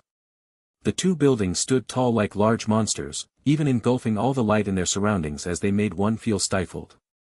Inside the bloodline experimentation lab, Leyland was looking at a body in the breeding pool, a thoughtful expression emerging on his face. Constructing the clone's body. Estimated to be a perfect body of a morning star. The AI chip scans and prompts were transmitted continuously. Leyland was currently trying to create a clone of himself. Generally speaking, such a clone would be a rank below that of the Magi who created it. In order to obtain a clone of a same rank as the main body like Wade's, one required not only time and large amounts of resources, but a certain amount of luck as well. Beginning copying of soul imprint. 2 bright beams of light shot out of Leyland's eyes and into the clone's. Half an hour later, the clone's eyelids suddenly raised, its eyes containing a slight vigor. Energy undulations at the peak of Morning Star began to spread out. Based on the heavenly astral's blueprint and flesh that has been added to my own body, this clone's battle prowess pretty decent in the Morning Star level. Leyland nodded in satisfaction. Truth be told, such a clone wasn't very useful. Although they worked when dealing with weak enemies, they were only bugs in front of radiant moons. However, its advantage lay in its simple structure. This type of clone was good cannon fodder that could handle some unimportant matters. Based on the main body's spiritual conditions, at most 3 imprints can be maintained at once, the AI chip's voice echoed once more. In other words, under normal circumstances, I can at most maintain 3 Morning Star ranked clones. Leyland stroked his chin. He had a certain understanding towards the situation with this kind of clone. Because true souls were inseparable, many Magi had clones like this that only possessed a spiritual imprint. Its death would not have much impact on the main body, but on the main body's death, the true soul could shift into the clone and successfully revive itself. Still, this process had its dangers as well. For instance, Lei Lin had taken a radiant moon Magus clones out with them, causing a thorough death by killing the true soul itself. This kind of method is not very safe. Legends talk of a way during ancient times to break up one's true soul. A clone formed in that way unifies both sides, but they don't necessarily affect one another. Even if one dies, the other can live on without a hitch. That is true cloning. Lei Lin thought of some confidential information he'd acquired before. Only, because one is breaking up their true soul, such a cloning may result in different personalities because of the different environments and experiences. There could even be a situation wherein the clones turn against each other and become enemies. That's too dangerous. The technique he was using currently was like that of creating a photocopied substitute. Although it would not have any special abilities, it was better in terms of stability and safety. Of course, another reason for Lei Lin choosing this method was simply that he had no desire to break up his true soul. All such cloning required was a great amount of material resources and a piece of memory he could duplicate by using the AI chip. It could be considered a bargain. Thinking of this, Lei Lin could not help but take a look at his own status. Lei Lin Farlier rank 5 bloodline, Kamoyan Serpent Emperor, complete body, strength, 76, agility, 62, vitality, 138.9, spiritual force, 1329. 7. Magic power, 1329, magic power is in synchronization with spiritual force, soul force, 133, new moon. Chapter 629, City and Meeting. City and Meeting. There's a significant increase in all my statistics. The rank 5 Kamoyan Emperor bloodline is truly terrifying. Lei Lin let loose a sigh of satisfaction at the sight of his status. The giant Kamoyan serpent bloodline originally provided additional bloodline power to a warlock, and once it evolved this support only grew greater in magnitude. Lei Lin could feel this royal bloodline changing his body with every breath, breaking even into his true soul and coloring it a slight red. His soul force was constantly being strengthened. Although this Kamoyan Emperor bloodline helped me achieve rank 5, even to be considered strong amongst radiant moons, it isn't without its consequences. Lei Lin could not help but think of the feeling he had when he was being spied upon at that time. The Snake Dowager's attention from the purgatory world had left him nervous and uneasy to this day. He could not help but put an extra effort into improving his strength. He had a premonition that the moment he chose to fight the Snake Dowager, even betray her, the bloodline in his body would lead to an unpredictable end. Lei Lin could not help but recall the situation when he met the two Kamoyan dukes. As he'd already advanced to Radiant Moon himself and even awakened the Kamoyan Emperor's bloodline, he'd felt like he could completely bypass their willpower and give them any commands he wished. They would likely carry out his orders even if he told them to die. As for Freya, she'd already fallen completely into his control, from her body to her spirit. This feeling of controlling everything about another person really had Lei Lin somewhat intoxicated. Everything naturally came from the Kamoyan Emperor's innate skill of control. However, this had also given Lei Lin an idea of the type of control the Snake Dowager would have over serpents. If, by any chance, there was conflict between them, Lei Lin didn't have any confidence in himself.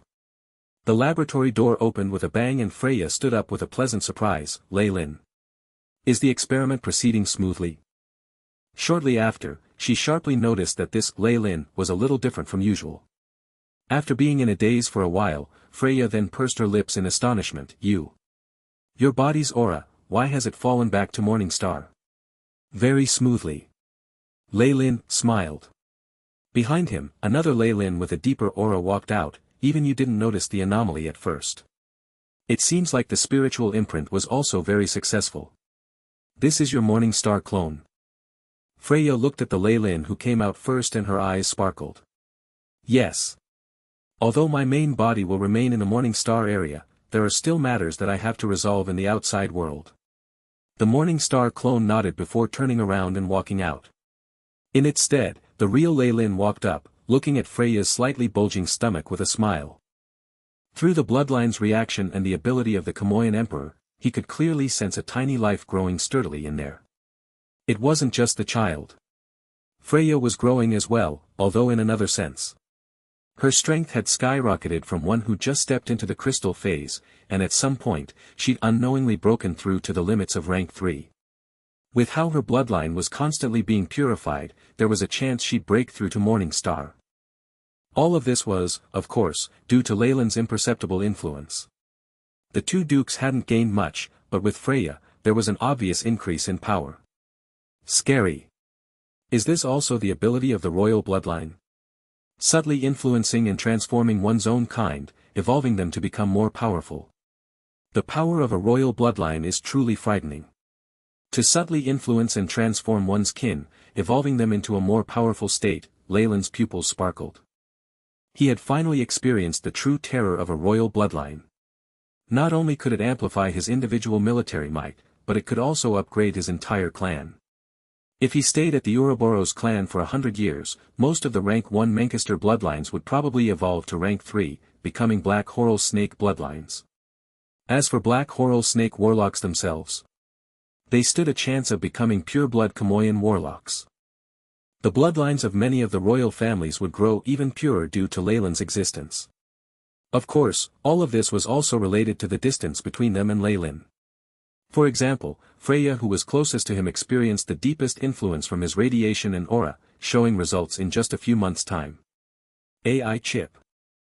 Establish mission, maintain the current radiation from the regal bloodline that is influencing the community and form an energy tower that will be in this eternal state. Leyland commanded. Beep. Mission established, regal bloodline's influence on the community. Beginning to gather the main body's radiation, simulating, the AI chip responded quickly. Leyland would certainly not treat himself unfairly, making himself a breeding machine or radiation source. To enhance the strength of all the Kamoyan warlocks, he would instead build a tower that radiated similar energy to his. As he was looking at the smiling Freya, Leyland suddenly grew dazed. His field of vision shifted, going past the Morning Star area to arrive at the dim subterranean world. In an ornate office, Celine caressed a stomach with an even greater bulge on it, a faint loneliness in her face. Through the Kamoyan Emperor's power of control, nearly all of the descendants of the Kamoyan bloodline in the Magus world could be seen by Leyland, and he had control over them. Of course, Leyland's preparations weren't limited to Freya alone. Besides his wife on the surface, he also entered intimate relationships with many female warlocks.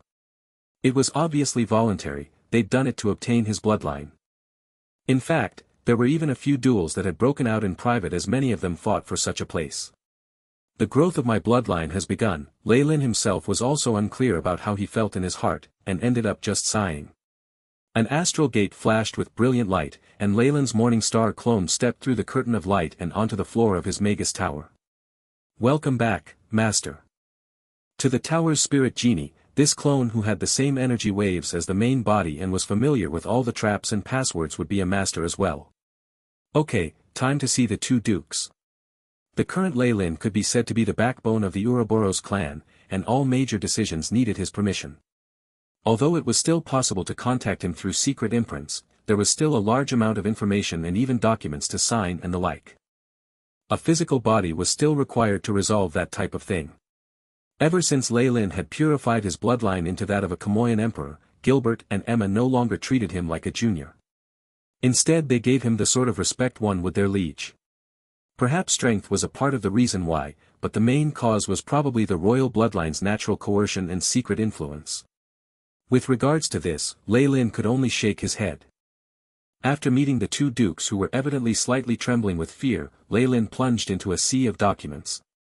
Fortunately, with the AI chip's assistance, he handled these matters with blazing speed while still avoiding even the slightest of errors. After finishing up all these miscellaneous affairs, Leyland left Phosphorescence Swamp to arrive at a commoner's city. This was Boar City, located at the borders of the Black River domain.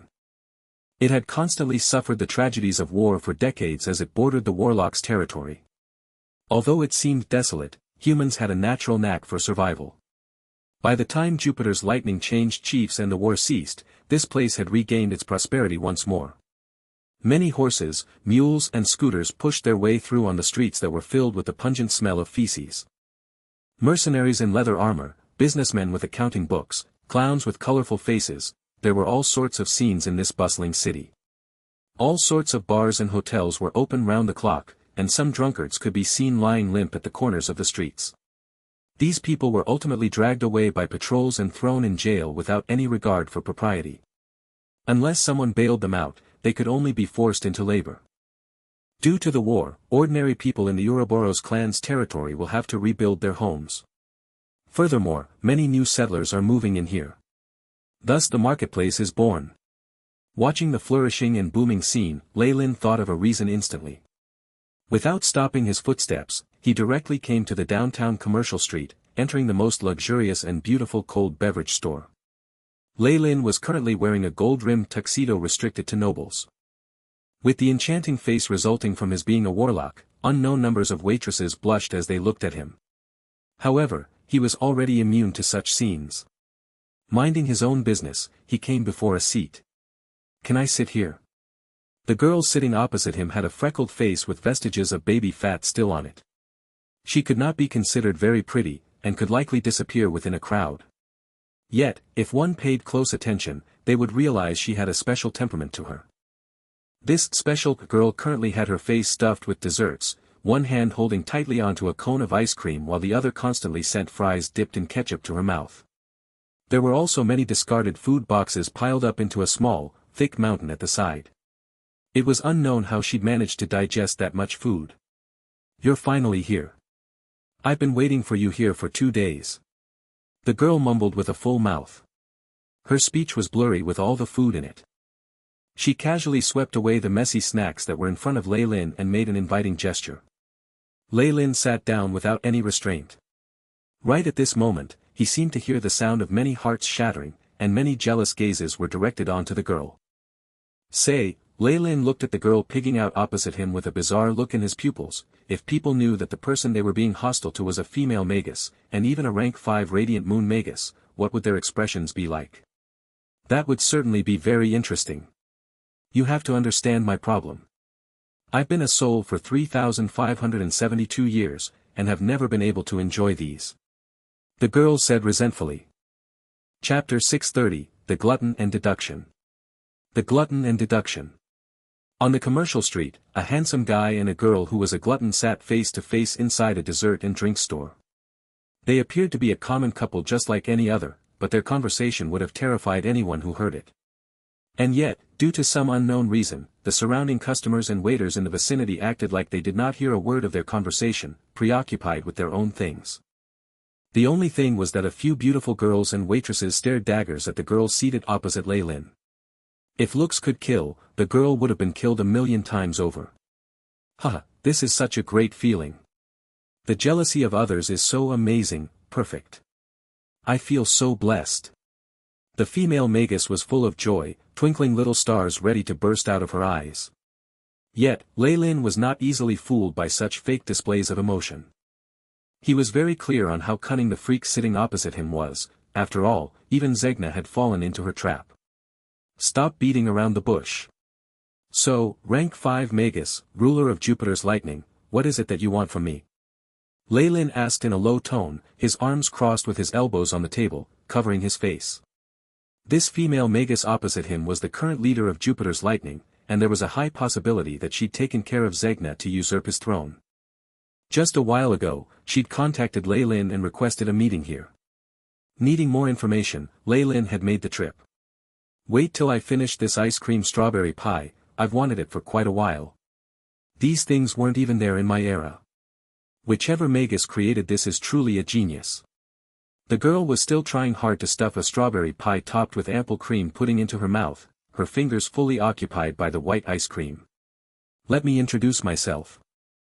I'm Melinda. I guess you can call me Zegna's teacher, sort of," the girl blurted out. Leylin's pupils shimmered a little. "AI chip, search this name in the database." The AI chip responded quickly. "Beep. Searching history database, 391 matches for Melinda. Refining criteria, rank 5 and above. No matches." Even in Leylin's database that had been strengthened with nearly the entire knowledge of the Great Library, there was not a single mention of this female Magus. If she wasn't using an alias, then she must have had another title that was more widely known. As for her real name, it was probably long buried in the past. "So Melinda, you only asked me out to enjoy desserts with you. Leyland's stare turned a little cold. Okay, fine. Melinda tried to gobble down the pie quickly, only stopping after she finished a cup of apple juice. Lastly, she wiped the crumbs off her fingers with the tissues on the table. After she cleaned up, Leyland felt a sudden change in her. It was as if she'd suddenly matured completely, having something special in her aura. Great job getting rid of my student, young Magus. She looked at Leyland like a kind senior encouraging him. Leyland rolled his eyes, you're the one who got rid of your student. Leyland wasn't really surprised by her split personality. Existing as a soul for thousands of years would change anyone, even a highly intelligent Magus. Put into perspective, Melinda's condition was relatively mild. Worse things had happened in the past, such as a spirit Magus engaging in bloody massacre after walking out of a ruin. Is that so? Oh ha ha ha. I'd almost forgotten. I warned poor little Zegna about the dangers in making the Pond of Lamentation. One would be counterattacked by all the spirits if they ran out of power. Melinda changed emotions instantly, appearing to be really sad for Zegna. Watching the show she was putting up, Leyland confirmed his suspicions on Zegna's death. He decided to keep as far away from this woman as he could in the future. Leyland began to lose patience, and cut straight into the topic. Anyway, it's great that Zegna's dead and the battle between the Jupiter's Lightning and the Ouroboros clan has ceased. So, what did you call me here for today? Realizing Leyland's urgency, Melinda spoke her true intentions, right? Are you interested in partnering up with me to kill a monarch? Kill a monarch? You're a nutcase. Meeting you here today was the worst decision I've ever made. Leyland's face turned a cold white as he stood up from his chair. Hee hee. Wait a moment, Lilith Magus, I'm just joking. However, it really is a good idea for us to ally with each other when dealing with the Blazing Flame Monarch. Melinda seemed to have switched personalities again. Do you have any grudge against the Blazing Flame Monarch? Leyland asked, seemingly having suppressed his anger as he sat down again. To be honest, he played a big part in my death back then. Melinda smiled wryly as she revealed a bit of her secret past, and I don't think I need to mention his relationship with you warlocks. I have much more information about him than you do, here you go. An hour later, Leyland left the dessert store speechlessly. He'd been forced to foot the bill. Refusing to take another glance at Melinda, he transformed into a ray of light as he left the city. In the midst of his quick movement, he was running through what she'd said. She was supposedly best friends with the Blazing Flame Monarch, but they'd fallen out due to some matter and he'd plotted against her. It had cost her her life, and she'd been turned into a spirit body struggling for life. It was much later that she met Zegna, helping him become a radiant moon Magus and set up Jupiter's lightning. She'd used some means to regain her life, and now she'd definitely be a thorn in the Blazing Flame Monarch's eye. Therefore, she'd sealed her aura using an arcane art, but it was just a matter of time before he found out that she had come back to life. This was why she'd been eager to acquire his support. However, Leyland did not believe a single part of these craps. Leyland didn't believe a single ounce of her crap, but his plight was somehow similar to hers. Thus, he would love to have the necessary help, and would continue to be cordial on the surface. You will see my sincerity in future. These were the exact words Melinda had left behind before they separated, but Leyland was still in doubt. Someone who'd kill her very own student to revive herself wasn't very reliable. Even though he was no kind soul himself, he still detested those magi who were tricky and cunning. It was probably because like poles repelled. Found you. An explosion sounded as fire started to bubble, forming a crimson ocean in front of Leyland. The bubbling flames formed an enormous human face, terrifying rank 5 energy blocking Leyland's path. Scorching hot flames that could burn even spacetime away caused the surroundings to turn into a formless mass. Laws of fire. Breaking Dawn Magus. You're the Blazing Flame Monarch. Leyland blurted out while he was swaying and cursing Melinda in his heart, Melinda. Damn that woman. However, the giant face did not bother replying to Leyland. A mass of crimson light hit directly engulfed him. Breaking Dawn Magi could begin to comprehend laws, advancing to rank 7 when they fully grasped them. Leyland was incapable of handling such a thing as the law of fire right now. Leyland's layered defense collapsed in a flash of light, the massive will crushing into his body like a mountain crashing down on an egg. It even bored into his sea of consciousness. Pow! Ley-Lin immediately turned fierce, a mass of destructive power arising directly within his sea of consciousness, forming a horrifying thunderstorm. Rumble, the violent explosion was engulfed by the crimson sea of fire. A vague voice sounded out, "It's actually a clone. That's a pretty good cover-up." Fire elemental particles were activated just by the voice, causing their density in the region to increase tremendously. Beep. Spiritual imprint is self-destructed. The AI chip notified emotionlessly within the Morning Star area. Ley-Lin was absorbed in looking at the last images sent by the clone. He had only lost a clone. As long as he had enough resources, he could easily make more with some time and the AI chip. It was actually more difficult to observe a Breaking Dawn Magus attack. The death of a clone caused only a little loss in soul force, while the death of the main body would cause great damage to a clone. The relationship between the two was never balanced. The blazing flame monarch.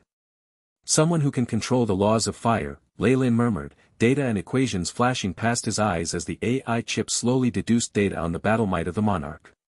AI chip, simulate combat with the blazing flame monarch. Beep. Simulation has begun. With the sound of the AI chip, numerous images flashed into and out of Ley-Lin's vision, the future seeming to hold infinite possibilities. The AI chip couldn't predict the future even with its current calculative power, but he was confident in its deductions for combat after a few optimizations, even if the opponent was a Breaking Dawn monarch. Beep. Deduction complete. Battle results between Host and Blazing Flame Monarch, Host being badly injured and fleeing, 15.7%, Host dies and the opponent is lightly injured, 45.3%, 39% unknown, the AI chip concluded. Chapter 631, Advancement and Meetup. Advancement and Meetup. Ley-Lin's expression changed when he saw the deduction produced by the AI chip. That's to say, if I meet the Blazing Flame Monarch, there's only half a chance of success. And I die in the other half as well. Ley-Lin narrowed his eyes at the result. Although a 20% chance of surviving a Breaking Dawn Magus attack was actually quite reasonable, it still felt rather low for Ley-Lin. Were he to meet the Blazing Flame Monarch today, it was too much of a risk for him to bet on that 39% unknown result. Looking at the vague data, Ley-Lin guessed it was probably due to all the secrets about himself that he kept. Thus, there would be more such unknown results.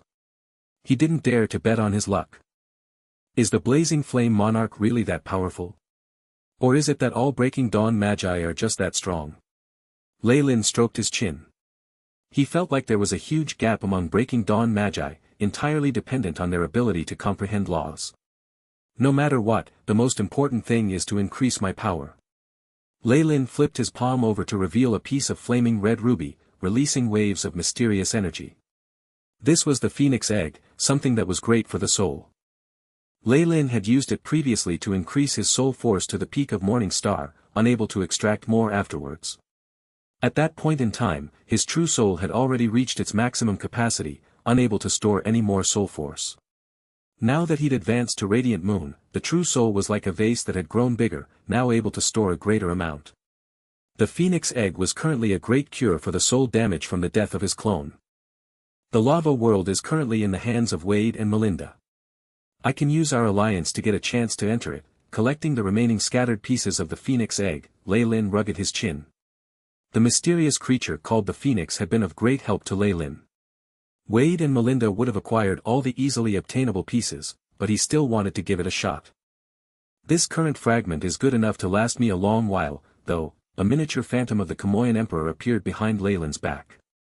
A stream of black flames shot out of his fingertip as well, coiling onto the Phyrosaur's stone. With the assistance of Fire Plume, streams of pure soul force flowed out of the Phoenix Egg like water from a clear spring. Ley-Lin was joyous as his true soul was rejuvenated, the speck of dullness caused by the fall of his clone quickly being filled up again by a brilliant glow. Soul force which seemed as taintless as the moon spread continuously, filling up his true soul and rapidly advancing it towards the half-moon stage.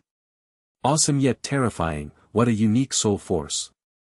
Ley-Lin heaved a sigh as he glanced at the message by the AI chip. Beep. Large quantity of Phoenix Egg essence has been absorbed by host. Soul force increasing, spiritual force strengthening. Beep. Host status has changed, recalculating statistics. Lei Lin was shocked by the AI chip's notification as he realized the rapid increase in his soul force and spiritual force.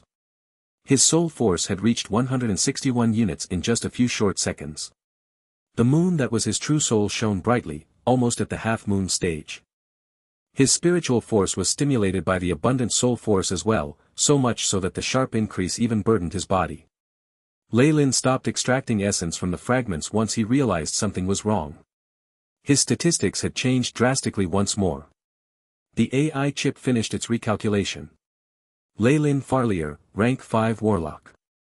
Bloodline, Kamoyan Emperor, Complete Body, Strength, 76, Agility, 62, Vitality, 138.9, Spiritual Force, 1613. 7 Magic Power, 1613. Magic power is in synchronization with spiritual force, soul force, 161, New Moon. Gazing at the shrunken phoenix's egg in his palm, Lei Lin murmured to himself, my spiritual force has increased by nearly 300 units in one shot. And my soul force by 30? If I were to absorb the entire egg, my true soul would probably advance to the peak of full moon. But Lei Lin smiled bitterly. Such a growth rate placed an extreme burden on his body.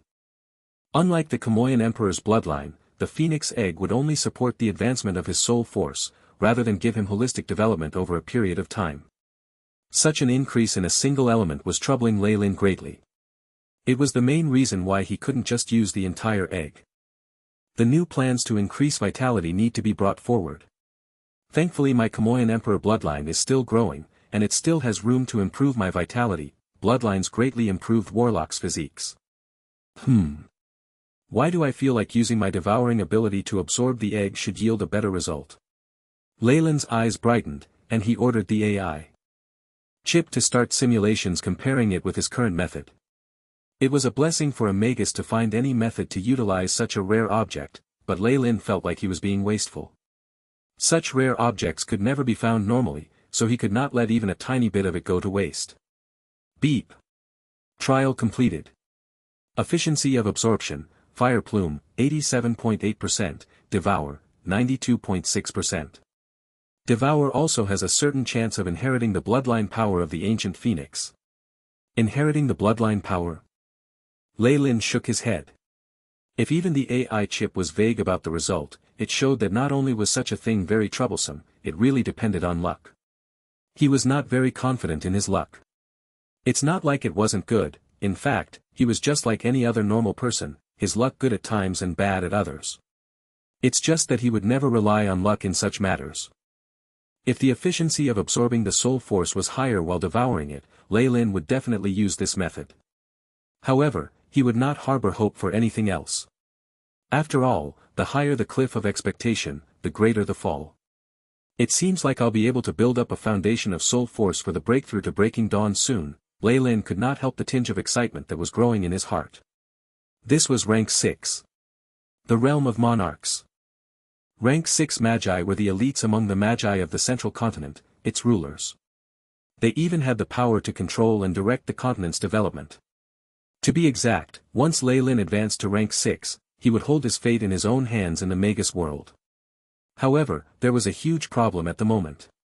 His bloodline still shackled him. To evolve from a giant Kamoyan serpent warlock to a Kamoyan emperor warlock had pushed Lei Lin's genes to their limits, and the AI chip had confirmed this. His bloodline would evolve no further. Great amounts of calculations and the help of the AI chip only managed to push the bloodline shackles from Morning Star to Radiant Moon. They still pressured down on him. On top of that, the attention of the Snake Dowager had disturbed Lei Lin further. He'd always been cautious of this mythical being. Her control of the darkness element was something Lei Lin's could not begin to compare to. It was definitely not a good sign for her to pay attention to him when he advanced to Radiant Moon.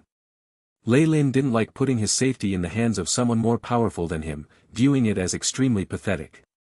It was a viable option if he was weak, but now that he had the power to control his own future he would only be a fool if he remained in hiding. Bloodline shackles and the Snake Dowager. Maybe these two are two facets of the same problem.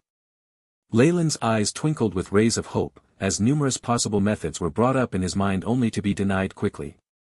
Many different possibilities for the future were quickly deduced. Suddenly, a call came for him, his book of imprints glowing. It was an imprint in the form of a funny clown face, a new one that was at the back. Leyland thought for a second and tapped on it. Melinda, you can actually send messages directly into the Morning Star area? You still owe me an explanation for what happened just now. It was such a coincidence that Leyland had been attacked by the blazing flame monarch right after he parted ways with her. Thinking over the incident, Leyland refused to believe that it was just a coincidence. This Melinda's mysteriousness was the exact reason Leyland wouldn't develop a close relationship with her. He had the feeling that he would end up like Zegna if he had trusted her, dumped mercilessly when he was no longer of use. Finally, Melinda replied after a long silence, "What would you do if I intentionally attracted the blazing flame monarch's clone to test your ability?" Chapter 632, Plotting and Reconnaissance. Plotting and Reconnaissance. Test my ability? Leyland sneered, "If it's true, I'll slaughter you and imprison your soul, having it burn for 1,000,000 years. The coldness in his voice seemed to drop the ambient temperature. "Ha! I'm just joking with you. It was definitely an accident." Melinda's voice had once again switched to that of a sweet little girl. "Anyway, I prepared a gift to make up for my dear brother's loss. Open up the astral gate." A gift? Leyland furrowed his brows, but soon arrived at his astral laboratory and opened up his gate. Flame-like blue light gathered together to form a passageway. Leyland was very cautious about Melinda. The astral stone energy that was inputted and the spell patterns only allowed for the transfer of non-living objects. If there was any invasion of external force or spiritual force, he would shut the passageway immediately. However, Melinda seemed to have been honest this time, and a black cube was sent through the gate. In spite of the high energy consumption, this was a popular way of transferring parcels in the central continent, especially among the morning stars of the Warlock Union. There were numerous seals on top of this black box. At first glance, there seemed to be an ice elemental rune that kept whatever was inside fresh. Leyland blew at it, and the rune on the surface of that black box split apart. The box then opened on its own, revealing its contents. A stench of blood immediately spread around the room. Ugh! What happened to this Magus? Inside the box was the head of a Magus. Worse still, Leyland was very familiar with him. It was the leader of the Magi who'd attacked him in Twilight Zone. This was the full moon Magus who'd escaped from his attack. It's not just the face. The soul fluctuations match as well. Leyland nodded after a check by the AI chip. It was pretty easy for any Magus to counterfeit a fake body part like the one before Leyland, but the lingering aura of the soul and the strong resentment were hard to fake. Hee, what do you think about this? His name is Marriott, the top lackey of the Blazing Flame Monarch. It took me great effort to get rid of him while the Blazing Flame Monarch was away. So, dear brother, are you satisfied with the surprise? Of course. I'm more than satisfied. Leyland's hand made a gesture and the head of Marriott floated into the air, the resentment on his face evident and the level of hatred accumulated beyond what words could describe. Dark Magi could often extract memories and information from a fresh brain. Despite being a radiant moon Magus, Marriott was still subjected to such means. This gift is definitely something more than just a surprise. To be able to kill a full moon Magus, she was surely no less powerful than a breaking dawn monarch. Leyland had long understood that she could not be underestimated, having become a radiant moon right at rebirth. Even though Marriott had been severely injured by Leyland before he got killed, he could not deny the fact that she was incredibly powerful. I have to admit that you're good enough to work with me. Huge black flames shot out of Leyland's palm, and Marriott's head slowly melted under the heat until there was nothing left. Hee. You're the best.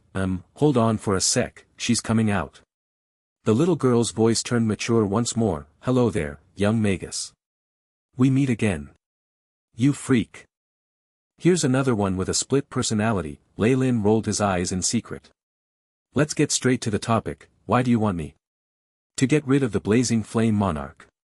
Are you interested? The female Magus was frank and straightforward. This time, though, Leyland did not beat around the bush as he had before. Yes, but we aren't strong enough. I know the Blazing Flame Monarch's weakness, as well as when he'll be at his weakest. I've also roped in a few other friends. Melinda sounded very confident, evidently having an extraordinary understanding of the monarch as well as great amounts of intel on him. In that case, why look for me? Wade and Alpha should be rather interested in this as well, right? Leyland stated his query. It's because you're the most powerful warlock in the Warlock Union. Furthermore, after the fall of the Blazing Flame Monarch, the fewer the participants the greater the benefits. If more people come and share the profits, it'd be such a shame. On top of that, those rotten old bloodline warlocks only focus on the warlock who's inherited a bloodline from a rank 6 being, which is just inflexible and short-sighted of them. Melinda seemed to have issues with the rank 5 warlocks in the Warlock Union. You can inform them of our operation of course, but I am sure they won't be interested. Even if you get them to come, you won't get any extra for it. This communication channel is extremely secure, so there's no need to be worried about eavesdropping or anything. I'll hand over this method later, so let's keep in contact in the future. Having said this, Melinda broke off the connection, leaving Leyland behind in deep thought. A long while later, Leyland touched his chin. It seems like Melinda's true identity shouldn't be simple, she might have a deep relationship with the Blazing Flame Monarch. In reality, Leyland was in favor of Melinda's methods. From the memories he extracted from Marriott's head, Leyland himself had acquired a lot of information and intel. At the very least, him chasing Leyland to Twilight Zone and attacking him there was confirmed to be by order of the Monarch. With Leyland's temper, he would viciously fight back in answer. However, it was impossible to accede to Melinda's requests. Even if she suddenly became benevolent and did not try to backstab him, she would definitely possess most of the benefits.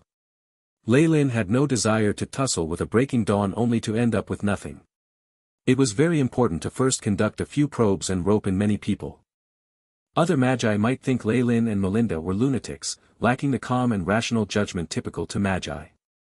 It was a joke for 2 radiant moons to even think of causing the fall of a Breaking Dawn Magus. In reality, however, Leyland and Melinda were extremely confident in their own abilities, and could not be compared to regular radiant moons. However, at their cool appearance, an underlying fervent desire coursed through them. They both shared a common goal in seeking revenge, hence the formation of this paper-thin alliance. Who else did Melinda find though? Leyland had his doubts. There are at most over 20 Radiant Moon Magi in the Central Continent, with 5 in our Warlock Union.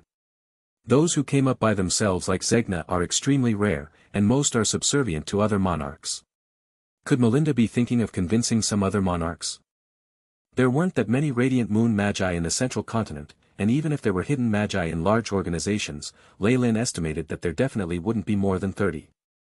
He had eliminated 2 Radiant Moons who worked under the Blazing Flame Monarch. Along with Marriott, who Melinda had brought him, perhaps the Monarch no longer had any subordinates of great power, having to come attack Leyland himself. This possibility was very likely. Perhaps there wasn't even a single Radiant Moon under the Blazing Flame Monarch now. And now, he probably held a deep-seated hatred towards the main causes of such a disaster, Leyland and Melinda. If not for the Morning Star area being renowned for having fended off Breaking Dawn Magi before, he would likely have rushed over long ago. As for Melinda, this woman was just too mysterious, and she might even have more trump cards than Leyland and definitely had aces up her sleeve. Leyland wouldn't bother worrying about her safety. I heard from her that after eliminating the Blazing Flame Monarch, I can get some amazing benefits. Leyland's pupils shone with light from the AI chip as large numbers of images and scenes flashed in front of him. The AI chip's processor had been stretched to the limit, and it had begun operations. Her words are very credible. In that case, I won't need to invite Wade and the rest. Of course, I can still get the Warlock Union to gather intel and stuff like that. Leyland made up his mind. It was not just the Warlock Union. Leyland was already preparing to command the Kamoyan warlocks in the Ouroboros clan to expend all effort on finding news regarding the Blazing Flame Monarch, especially anything that had to do with Melinda. He had a feeling that the relationship between the two was definitely not as simple as it seemed, and perhaps when the truth was revealed at the end, everyone would be shocked. However, rather than gathering information, Leyland was more focused on the information she had leaked. So there's a warlock in the Union whose bloodline has reached rank 6. Leyland's eyes began to flicker with intelligence. It should be that Radiant Moon warlock who hasn't shown himself yet. Even though his Kamoyan bloodline had risen to that of a Kamoyan emperor, his bloodline was still at rank 5, a level lower than a rank 6 bloodline. Such a person would only encounter bloodline shackles at the end of rank 6, which was much better when compared to a warlock like Leyland. Of course, before a rank 6 bloodline appeared, Warlocks with rank 5 bloodlines could be said to be regal amongst warlocks, and they were the ones who had been supporting the warlock union. The inheritor of a rank 6 bloodline was their hope, someone who could cross over into Breaking Dawn and become a monarch of bloodlines. Chapter 633, Rank 6 Bloodline. Rank 6 Bloodline. I'm afraid the reason that Jeffrey and the rest invited me to help manage the Morning Star area is in order to increase its security. Lei Lin pondered silently. With a rank 6 bloodline appearing in that prophecy, all the high-ranked warlocks probably believed that that person would be their hope to rise once more. Lei Lin wasn't the least bit envious. No matter how talented a warlock was, they would still need to grow over a period of time. Those with high-ranked bloodlines would need even more time to develop, and before such a person matured, he was just a warlock that showed good potential. Lei Lin would happily encourage and guide the warlock along, even sending some items to him as an investment. However, if that warlock did not meet his requirements, he would need to be taught reality. And if the warlock started to hate him for it, he might just make the fellow disappear. No matter how much of a genius one might be, they were nothing before they had the chance to completely develop. As for the hopes of the Warlock Union to have a monarch among their ranks, Lei Lin had never bothered with that. He would never entrust his hope to someone else to accomplish. He could only rely on himself. Those Radiant Moon Warlocks hid something so important from me, and I even had to find out from an outsider. At the thought of what the Radiant Moon Warlocks had done, Lei Lin shook his head in disappointment. Of course, he was aware that the Warlocks had their reasons. A bloodline monarch meant too much to the bloodline union, because that meant hope for the rise of warlocks. Hence, it was a necessity to dispose of any dangers before they could develop. Lei Lin's own background was mysterious and obscure, and he'd spent little time in reaching the realm of a rank 5 warlock. Not considering the possibility that he was a spy, the fact that he could go head-to-head with that genius had these warlocks frowning. It was good for one hero to take care of another, but in the Magus world two absolute geniuses who did not see eye to eye would likely end up hating each other. It was natural for the high-ranked warlocks to worry. Hence, they chose not to be direct, instead only mentioning it to Lei Lin in passing. Their line of thought was simple: once that genius advanced to rank 6 and widened the gap between them, there would be nothing to worry about. Though he was aware of what these people who were originally his higher-ups were thinking, this did not mean Lei Lin agreed with them. The development of a rank 6 bloodline was terrifying. With the passage of time, he would eventually surpass Lei Lin. But, these high-ranked warlocks did not know that Lei Lin had a lot of trump cards up his sleeve, which was why they were more biased towards the other warlock. That was not surprising. It was impossible for Lei Lin not to have any opinions about the Warlock Union. However, he only cared about himself. Once he broke through the bloodline shackles to arrive at the realm of rank 6, these warlocks would come and surround him instead. In the Magus world, strength meant everything. Though it wasn't as if organizations were useless, but if there was a huge disparity between an organization's power and the individual's strength, it was like gilding the lily. At this thought, Lei Lin began to snicker as he tapped on a secret imprint in the shape of a bat. "Your Highness Jeffrey? I have something to ask you." "Lei Lin. I'll be there soon." These rank 5 warlocks all had their main bodies in the Morning Star area, so moving around was easy. Shortly after the call ended, Jeffrey arrived at Lei Lin's castle. Multicolored petals floated on hot tea, giving off hot steam and emanating a rich fragrance. A few adamantine maids served snacks and then bowed elegantly towards Lei Lin and Jeffrey before leaving quietly. "Your Highness, these robot puppets of yours have great workmanship. There's something especially unique about their movements." Jeffrey watched the backs of these maids, seemingly deep in thought. In his opinion, Lei Lin's puppets were created with great precision, and they were at least at the level of a grandmaster alchemist.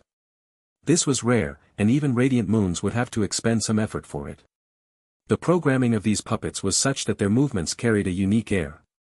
Their lack of stiffness was something to reflect upon. As most movements had been thought of and executed, the workmanship of the puppets had attained an even higher appraisal. "Hee, it's something I did whilst bored. If your Highness likes it, I can send you a few." Lei Lin laughed. The blueprint was something stored in the AI chip from his previous world, and he had now used it only for some nostalgia. The etiquette in his previous world was different from that in the Magus world, and it was understandable that Jeffrey had noticed it. Ever since the inception of astral experiments, the Magus world had an increasing amount of contact with the other worlds. At most, Leyland's works would be believed to have some influence from other worlds, and there was nothing strange about it. After they made some small talk, Geoffrey finally cut to the chase. "May I know what your highness has invited me here for?" "Well," Leyland placed his teacup on the table slowly, "I met the leader of Jupiter's lightning recently.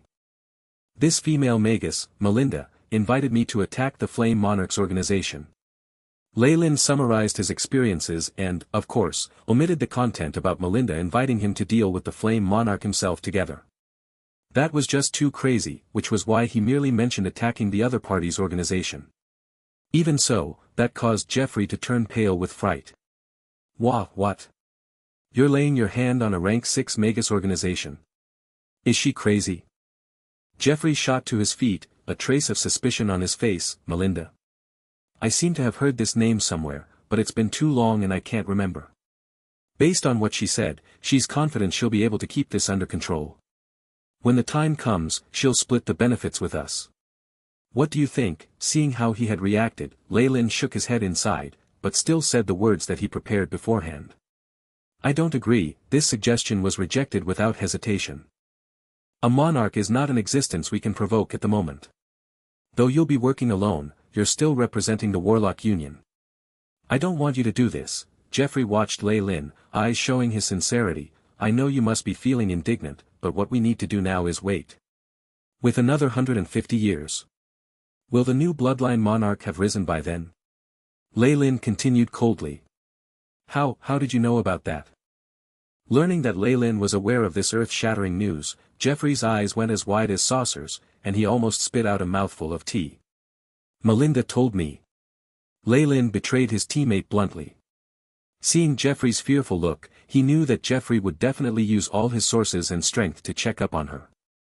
"On top of that, I've already heard several lines that seem like prophecies, and some that have to do with me," Leyland answered, as if finding it funny and embarrassing.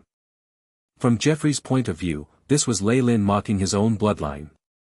They, who were restricted by their rank 5 bloodlines, could never reach rank 6 unless they destroyed their bloodline shackles.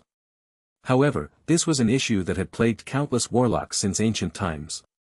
How could it be so easily solved? The prophecy of that radiant moon? "I've heard of it," Geoffrey nodded. "Actually, we leaked out quite a few ourselves, to conceal the true content." "What content?" Leyland shifted slightly forward. "Before the wave of chilliness flows back in the cycle of this world, which means within 150 years, there will definitely be a warlock who will rise to become a monarch." Geoffrey's face flushed, his eyes emitting rays of hope. Warlocks had accrued a ton of hatred during this long period of suppression, and this prophecy had given them great hope as a result. Due to the bloodline shackles, Radiant Moon warlocks like us cannot reach Breaking Dawn even if our true souls have reached the peak of rank 5. However, things are different now. Someone with a rank 6 bloodline has finally begun to grow, and with the bonus strength from his bloodline, his breakthrough to Breaking Dawn will definitely be much smoother than that of regular magi. Afterwards, he will only grow stronger, bringing about the revitalization of us warlocks. Geoffrey began to exaggerate. As for Leyland, his eyes were only filled with pity as he watched the man, another fool who's placed his hopes on someone else. Even if he gets stronger, he's only trash. Intelligence began to flash in Leyland's eyes. How many warlocks out there are like Geoffrey, putting all their hope on that fellow? How many others out there do not wish to see the growth of that warlock? I'm quite interested. He'll only advance in 150 years. You mean, Leyland pretended to make a guess. That's right. The one rank 5 you've yet to meet, our final trump card, is the warlock who carries a rank 6 bloodline. Geoffrey bowed towards Leyland with sincerity. Please forgive us for keeping this from you. It is just too important a matter for us bloodline warlocks. Leyland helped him up, looking solemn. I truly admire your highness for your feelings towards this. Rest assured, I will do all I can to protect him. While Geoffrey didn't necessarily believe Leyland, this show would definitely keep him satisfied. After setting up a specific time and space to meet with that warlock, he got up and left Leyland's castle. Chapter 634, Reflection and Experimentation. Reflection and Experimentation. After Geoffrey left Leyland's castle, the sunny smile on Leyland's face slowly crumbled, a brooding look taking its place. A warlock that has inherited a rank 6 bloodline. Interesting. Very interesting. Till now, the highest bloodlines he'd seen were those of the Sun's Child, which was rank 6, and the blood of the rank 7 bronze female giant who'd comprehended laws. As for the Fire Phoenix, perhaps that wasn't even a bloodline creature at all. Even though he possessed the egg, Lei Lin had no way to extract a bloodline from it. The bloodline of the Sun's Child had been completely exhausted after Lei Lin had created 2 bloodline imprints, and the bloodline of the bronze female giant had been a huge driving force in Lei Lin's bloodline evolution. Not only were the quantities of blood in both cases meager, neither had even come with a real body. After they were used up, they had disappeared. Things would be different with a warlock who had inherited a rank 6 bloodline. The fellow would have a complete body, and even if he were to lose some of his bloodline, he could probably make up for it with the natural regeneration of blood by his body. Based on what Jeffrey said, he has already become a Radiant Moon warlock. The bloodline in his body meets my requirements as well, even if barely. However, if I want the best effects, I should wait till he advances to Breaking Dawn. When his bloodline force is at its best, I can reap the most perfect fruit. Lei Lin stroked his chin, his lips curving up. Though warlocks had the ability to regenerate blood, bloodlines were not quite as simple. Lei Lin believed that ancient bloodlines inherited by warlocks could not be extracted without limit, as they had a close connection to their sources. There was no issue if a small part of the bloodline was extracted, but if the other party was used as a blood bank, their bloodline would soon be exhausted. This would have the same effect even on ancient creatures. Whatever it was, the bloodline of a rank 5 warlock, especially that from a warlock who had inherited his bloodline from an ancient Breaking Dawn creature, was basically a moving treasure trove for Lei Lin. Forget purifying it or making imprints from it, just observing how a rank 6 bloodline interacted with the body would bring great benefits to his bloodline experiments. But of course, the other party would definitely not let himself be treated as a guinea pig. Forget that for now, I'll decide on that after looking at his attitude. Right now, I need to think about the Blazing Flame Monarch. Lei Lin stood up and entered the astral laboratory. Melinda had tried to entice him into dealing with the Blazing Flame Monarch together, stating that she knew of his weakness. In order to gain his trust, she'd even given him some information, and the AI chip had tested its veracity. However, the most important bit was still in her possession, and there was nothing Lei Lin could do about that. He obviously knew that she wouldn't divulge key information until the time for the operation came. There was no other way about it. And since the other side would give him no more information, Lei Lin could only begin thinking of ways to increase his own strength. No matter what the situation was, he could not go wrong with that. Truth be told, it's best that I hole myself up and deal with the Blazing Flame Monarch only after I reach Breaking Dawn. Although Lei Lin thought this way, it was a pity that he had been attacked by the Monarch. He now knew that this was impossible. Lei Lin could feel an obvious malicious desire from him. It told him the Monarch was intent on eliminating him. The only reason for the current silence was that the opponent needed to recover some strength. Once they reacted completely, the most terrifying of strengths would be brought to bear on Lei Lin like lightning. Shit! When did I ever provoke them? Even if it was the previous time, he was the one who dispatched Magi to attack me. Lei Lin felt that he was being wronged, and was rather confused. There was no reason for the Flame Monarch's hatred towards him. Of course, the Blazing Flame Monarch had always had a strange temper. Back then, if not for Alpha and the other rank 5 Radiant Moon standing up to the leader of the Warlock's Purge campaign in time, perhaps the Central Continent would not exist today. After cursing the opponent a few times, Lei Lin found he could not do anything about it. He'd been walking as he delved into thought, and the AI chip's robotic voice sounded automatically the moment he walked through the laboratory. Beep. Host body has entered range of astral laboratory. Beginning sterilization and disinfection. Beginning automatic sterilization and disinfecting. Once the voice sounded, Lei Lin's body was covered with a layer of black as fiery red light cleaned it top to bottom. This was an essential procedure for interplanar experiments. With such complete measures that cleverly made use of magic, Lei Lin felt like this laboratory matched up to the high-end laboratories of his previous world, even surpassing them in some aspects. Completing the sterilization and having prepared his defenses, Lei Lin arrived at the astral laboratory. He did not head for the astral gate straight away, instead entering one of the binding rooms beside it. Blue light rippled in a massive pool made not of water, but condensed lightning. Densely packed confinement and isolation runes separated it from the outside. This sort of strict defense was obviously prepared to confine a creature or material from the astral plane. After he reached Radiant Moon, Leyland's ability to explore the astral plane had improved greatly. With the additional help of the AI chip, he'd obtained various harvests every time he activated his gate. Though he hadn't yet found a foreign world with no world will, he'd acquired quite a few scraps, even meeting a wanderer in the astral plane and making a few deals. There were even a few astral beings who were unlucky enough to charge headfirst into Leyland's side, arriving at this world through his gate. These beings eventually became Leyland's spoils from his explorations, and were all collected here. Large numbers of confinement runes formed several separate frames at the bottom of the pool. Various strange items were placed within each. One of them was a creature similar to a black octopus with numerous illusory tentacles touching the edges of the frames, as if trying to probe something before being frightened back by the terrifying current. Woo! Practically at the very moment Leyland arrived, the octopus quickly withdrew into a ball, as if Leyland was some horrifying demon. Looks like I was too rough with it, Leyland laughed as he read through the records by the AI chip. Spectral octopus, astral being. Period since capture, 15 days, 9 hours. Currently in good condition, no distinct need to eat.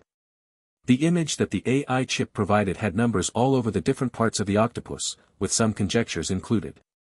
Everything about this spectral octopus was being shown to him. Training the soul is extremely troublesome. The method the ancients passed down is to constantly probe the astral plane, simulating and understanding its rules to allow one's own soul to evolve. Such a method took too much time and consumed a tremendous amount of astral stones. However, it was safe and effective. The vast astral plane was truly boundless, and it encompassed all things. Experiencing the working of such a thing was very beneficial for a Magus true soul. Leyland, however, had the cheat that was the phoenix egg. He had no need for this. If not for his own vitality being unable to keep up and his fear of the issues that would arise due to a lack of coordination between the body and a rapidly strengthened soul, he would long since have broken through to the peak of Radiant Moon. To him, interplanar experiments carried a whole different meaning. I've already pushed the paths of a warlock and magus to the limits for now. If I need to strengthen myself quickly, the only ways left are in other worlds. Leyland's eyes were calm. He who had the AI chip constantly analyzing things for him knew very clearly the paths of warlocks and magi. He understood that his strength had reached its peak until he could deal with the issue of body-soul balance, which was why he'd shifted his attention to the astral plane. Since he had reached a bottleneck in his own path, it was a good idea to walk on others. Such a thing would definitely be beneficial to him. On top of that, Leyland had never given up his search for the purgatory world. The attention from the Snake Dowager had given him a terrible premonition. He did not want to meet her when he was caught unprepared one day, and wished to solve this problem himself.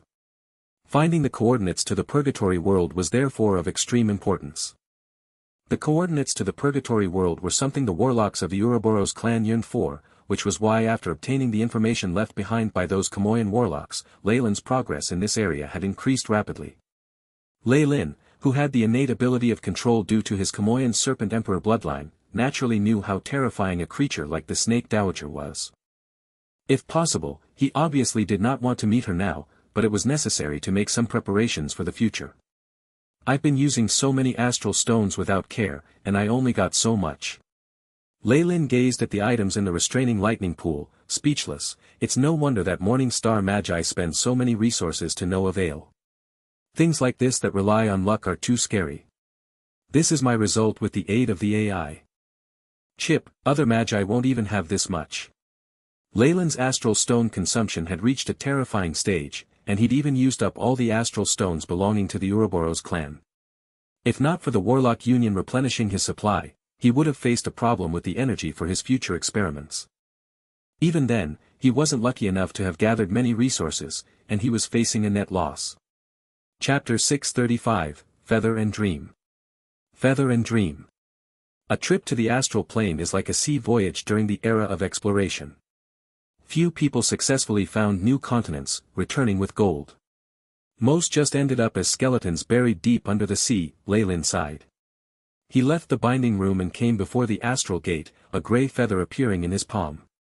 This feather looked very ordinary, with nothing different about it, as if it was a regular feather from a bird. However, Leyland knew how unordinary it was. The feather had been a gift from the owl which had come from the crack between reality and dreams.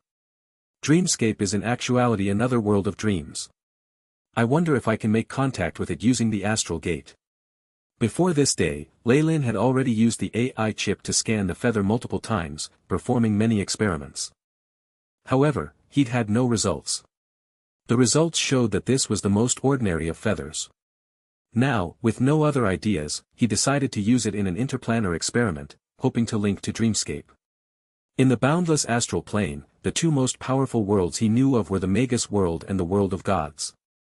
Of course, due to the ancient war, both of these worlds had been weakened, though the Magus world was now gradually regaining its former glory. Dreamscape was the strangest and most mysterious world. Time and space were misleading and the place was filled with various indefinite laws. Things that were obvious and followed common sense did not exist there. In other words, everything was topsy-turvy, and it was a world with no real laws. Even the ancient Magus world had been taken aback when met with the invasion by Dreamscape. Of course, it was also due to this very instability that Dreamscape's attack had started strong but sputtered out. Though it's full of all sorts of strange things, that's an opportunity for me. Leylin's eyes gleamed. Other worlds had existences that abided by objective laws. Personal growth required much time and energy there. However, anything was possible in Dreamscape. If he wanted to obtain the most strength in the shortest amount of time, he would have to go in there and try his luck. Of course, he had to be prepared to return with no benefits. AI chip. Leylin commanded inwardly. When he had entered, Leylin's soul force had long since taken control of all the apparatus and energy sources here, and then handed it over to the AI chip to manage. Though Leylin had set up a spirit genie here, that was just a ruse. How could such low-level programs match up to his AI chip? Beep. Energy source beginning preparations. Routes detected to be normal. Rate of wear and tear at 0.0017. Beginning connection with astral gate, the AI chip quickly intoned. Along with its robotic prompt, all the apparatus in the laboratory activated methodically. The rays of light and the sounds combined to form the most splendid of symphonies. Under the control of the AI chip, Leylin's usage of everything in the laboratory was as fluent as him using his own arm. Astral gate has been engaged. In the laboratory, the stone gate emanating weak starlight rumbled, being covered by blue light in the form of flames. Countless mysterious links were generated in the flames, and the void crumbled, revealing the shadows of innumerable unknown places. A river of light was formed entirely out of blue stars that were the shadows of these foreign worlds, majestically surging into the darkness unknown. No matter how many times I see this, I can't help but praise it, Leylin murmured as a glint of fervor shone in his eyes. After his advance to the radiant moon realm, the form of this astral gate before his eyes had been changed as well, and his exploration of the astral plane had become more thorough. A great, ancient aura was being transmitted from the astral gate, and Leylin immediately turned serious as he closed his eyes, sensing everything attentively. Bits of blue starlight covered his body, and with the passage of time, the rays on it grew more solid, to the point that they resembled actual flames. Within the point mass, the crescent that was his true soul abruptly emanated clear rays of light. It seemed to have absorbed something from the astral plane, in the process becoming more pure and dazzling. His soul force that had been supplemented greatly by the phoenix egg seemed to be rinsed and purified as it completely stabilized. The mysteries of the astral plane, and its resonance with the soul, Leylin's eyes seemed different as he opened them. I need a complete harmony between my soul and the rest of the world. Once I reach the realm of that fusion, the next step will be to synchronize my soul with the astral plane. No matter what path to power I use, at the end it still feels strangely familiar, like I'm coming back home. It was great that this experience strengthened his true soul. However, when he glanced at the astral gate, the elation on his face turned into a wry smile. The blue flames on the surface of the gate had shrunk to about half their original size, and part of the astral stones outside had lost their luster, becoming fragmented. Leylin froze before asking the AI chip, how long was I out of it for? Beep. Host has been standing for 2 hours 34 minutes and 12 seconds. The AI chip answered faithfully. So much time has passed already. Leylin shook his head and suddenly came to a realization, no wonder most of the energy from the astral stone reserves has been consumed. He now knew why Morning Star Magi did not use the astral gate to train their souls. There was no other reason than that it was too extravagant. Lei Lin had prepared a lot of astral stones for this experiment. He had merely been a little absorbed in feeling the aura for a short period of time, and this had happened. If he were to be caught in a trance for a while longer, he might just use up all the astral stones here. The amount of astral stones here was something many morning star magi took decades to earn, and would use over 10 years. Since the effort put in and the rewards were not proportional, it was understandable that this method had been discarded. Even Breaking Dawn magi will find it painful to engage in such an extravagant method of training. Even they might not be able to keep up with the cost. Lei Lin shook his head and produced the gray feather. The soft feather fluttered and, following a breeze, slowly flew through the air towards the blue flames of the astral gate. What kind of world is Dreamscape? Is this attempt going to be useful? Lei Lin seemed slightly nervous. Using the feather as a coordinate and throwing it into the astral gate was something he did with no other option. Whether he succeeded or failed, the feather would completely disappear, which was why he was rather apprehensive. Pooh! The moment the edge of the gray feather made contact with the flames, there was a wondrous change. Large amounts of blue fire crawled onto its surface, and with a gentle sound they began to flash. The owl's feather burned to ashes in the flames. Rumble, as if gas had been poured onto them, the flames rose several meters high, being colored a bright orange. The whole stone gate began to shake, as if it had been linked to some immensely powerful existence. Have I succeeded? AI chip. Lei Lin called out lowly. Record of data from Astral Gate complete. Beginning search of coordinates, the AI chip's emotionless voice rang out, and the flames grew more intense. The shadows of countless worlds came into view and quickly slipped away, flashing past in front of the Astral Gate, allowing it a mere fleeting glance. Lei Lin, whose soul force was linked with the Astral Gate, seemed to see a very mysterious world. On the exterior, numerous dream worlds formed a long starry river. The world itself was like a twisting hourglass, full of mystery and a feeling of asymmetry. Is this Dreamscape? Lei Lin muttered. However, this scene did not last for long. A piercing warning sounded. Warning! Warning! Astral Gate undulations have grown unstable. Recommended action, halt search.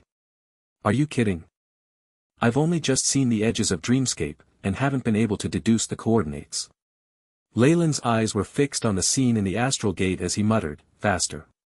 Faster. Cracks appeared on the surface of the Astral Gate, but the scenes behind were gaining more clarity. Lei Lin didn't bother with the change as he took several steps forward. Rumble, at this moment, however, the fissures on the gate expanded, forming large explosive ripples that swept Lei Lin within. The virtual image of Dreamscape immediately disappeared. Amidst the explosion, Lei Lin's roars could be heard, no, damn it. I just needed a minute, or even half a minute. With that, I can completely determine the coordinates of Dreamscape. Host's laboratory has exploded. Handling using emergency plan number 3. In process of stabilizing space. Allocating usage of rank 2 rune. The AI chip's robotic voice rang. With its operation, groups of robotic puppets went ahead, coordinating with the spell formation and beginning to clean the rubble in the laboratory. A neutralizing water current that carried the piercing smell of disinfectant was sprinkled from the ceiling of the laboratory, drenching everything. In just 10 or so minutes, the rubble in the laboratory had been cleaned, and the radiation from the other world had been isolated. At the heart of the explosion, Lei Lin stood expressionlessly, a black layer emerging on his body. He had not sustained any injuries in the explosion. Chapter 636, Spatial Conversion. Spatial Conversion. Lei Lin stared at the large pit in front of him absent-mindedly, hands still maintaining the position from when he had been casting the spell. In front of him, all that was left of the Astral Gate were ruins. Terrifying electric currents and radiations were still present in some places, but with the AI chip's directions those, too, were quickly isolated and extinguished. Though the explosion of the Astral Gate was dangerous, danger depended on the individual facing it as well. In the face of Lei Lin's Kamoyan scales that had been strengthened to rank 5, the stray undulations from the explosion were nothing. Even the area around him was completely safe. Even so, the destruction of the Astral Gate, as well as the loss of the coordinates, left Lei Lin's heart aching. The amount of astral stones needed to construct an astral gate again was negligible with the large organization of the Warlock Union backing him, and amassing even more astral stones wouldn't be a problem given some time. However, the loss of Dreamscape was a huge blow to him. Did I fail? Leyland sighed, expelling the sorrow in his heart. When he raised his head once again, his eyes were now calm once more. If the coordinates of Dreamscape are gone, then so be it. I was expecting too much when I thought I could use the material from a strange creature and find the coordinates anyway. Furthermore, as I am now a foreign world is too powerful for me to explore. Leyland shook his head as he ordered, AI chip, tidy up the place. He turned to leave the laboratory, but when he pulled the door open, Leyland's pupils shrank. This place, in front of him was a tremendous barren desert. 3 strange suns shone in the skies, boiling heat waves everywhere. The friction between his shoes and the rocky yellow sand was audible. Leyland looked up and around, finding the place completely desolate. At the base of a hill, he could see the broken tip of a building. The thing seemed to have toppled over an unknown amount of time ago, the signs of age extremely obvious on the surface. AI chip, begin scan. Leyland picked up a signboard that had landed near his feet. He could not read the words, but he felt a sense of familiarity from them. The black board did not feel too heavy in his hands and creaked with the slightest application of strength, as if ready to break into smithereens at any moment. Blue light from the AI chip scanned the thing, and it immediately came to a conclusion. Based on carbon-14 dating, estimated age, 21,982 years, 11 months. Over 20,000 years ago. Leyland stroked his chin and tossed the signboard. As soon as the thing hit the ground, it cracked apart into fragments, some bits even turning into powder. Where is this place? Leyland raised his head, looking at the 3 strange suns that were still scorching the place. Of the 3, the one on the left was distorted, like a circle that had been twisted multiple times. The one in the middle was round, but there were numerous tentacles on the outside that made it seem rather horrifying. The one on the right? It was a complicated polygon, with its sunlight holding a different tint. Leyland turned back, and found his astral plane laboratory still standing tall, its doors still open. However, the surface was visibly aging. Silver metal was being corroded and fell off. Very quickly, his brand new laboratory had aged to a state where he would have to abandon it. What's going on? The metal on the surface of the laboratory is an alloy known for its resistance to corrosion. Leyland's eyes swept over the place, but he could not find anything in the vicinity that was related to his castle. The situation now was as if he had brought his laboratory along and, as one entity, crossed over to another plane from the castle. Could this be Dreamscape? Or did the accident with the astral gate bring me to another world? In that instant, all sorts of conjectures appeared in Leyland's mind. He took a deep breath and re-entered the laboratory. Boom, he closed the door. If it's another foreign world, I'd definitely have felt like I was traveling through space, and from my experience, there's only one world that can take me elsewhere without any warning, the Dreamscape. The phantom of a Kamoyan serpent emperor appeared behind Leyland's back. Its amber pupils blinked open, scanning the area with vigilance. Bring it on. Leyland opened the door once more as the eternal light spell shone ahead of him. There were many small roads around, connecting the laboratory with other constructions within the castle.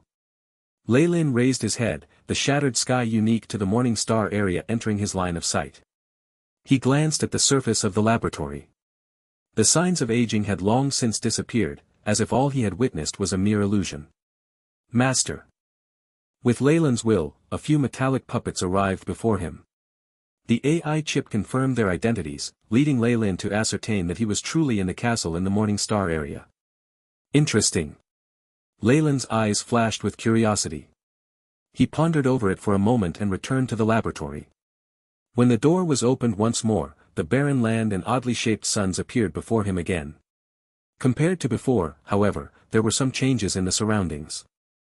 Traces of yellowish-green weeds tenaciously grew from the seams of rocks, and the collapsed buildings were now covered with vines and seemed full of life.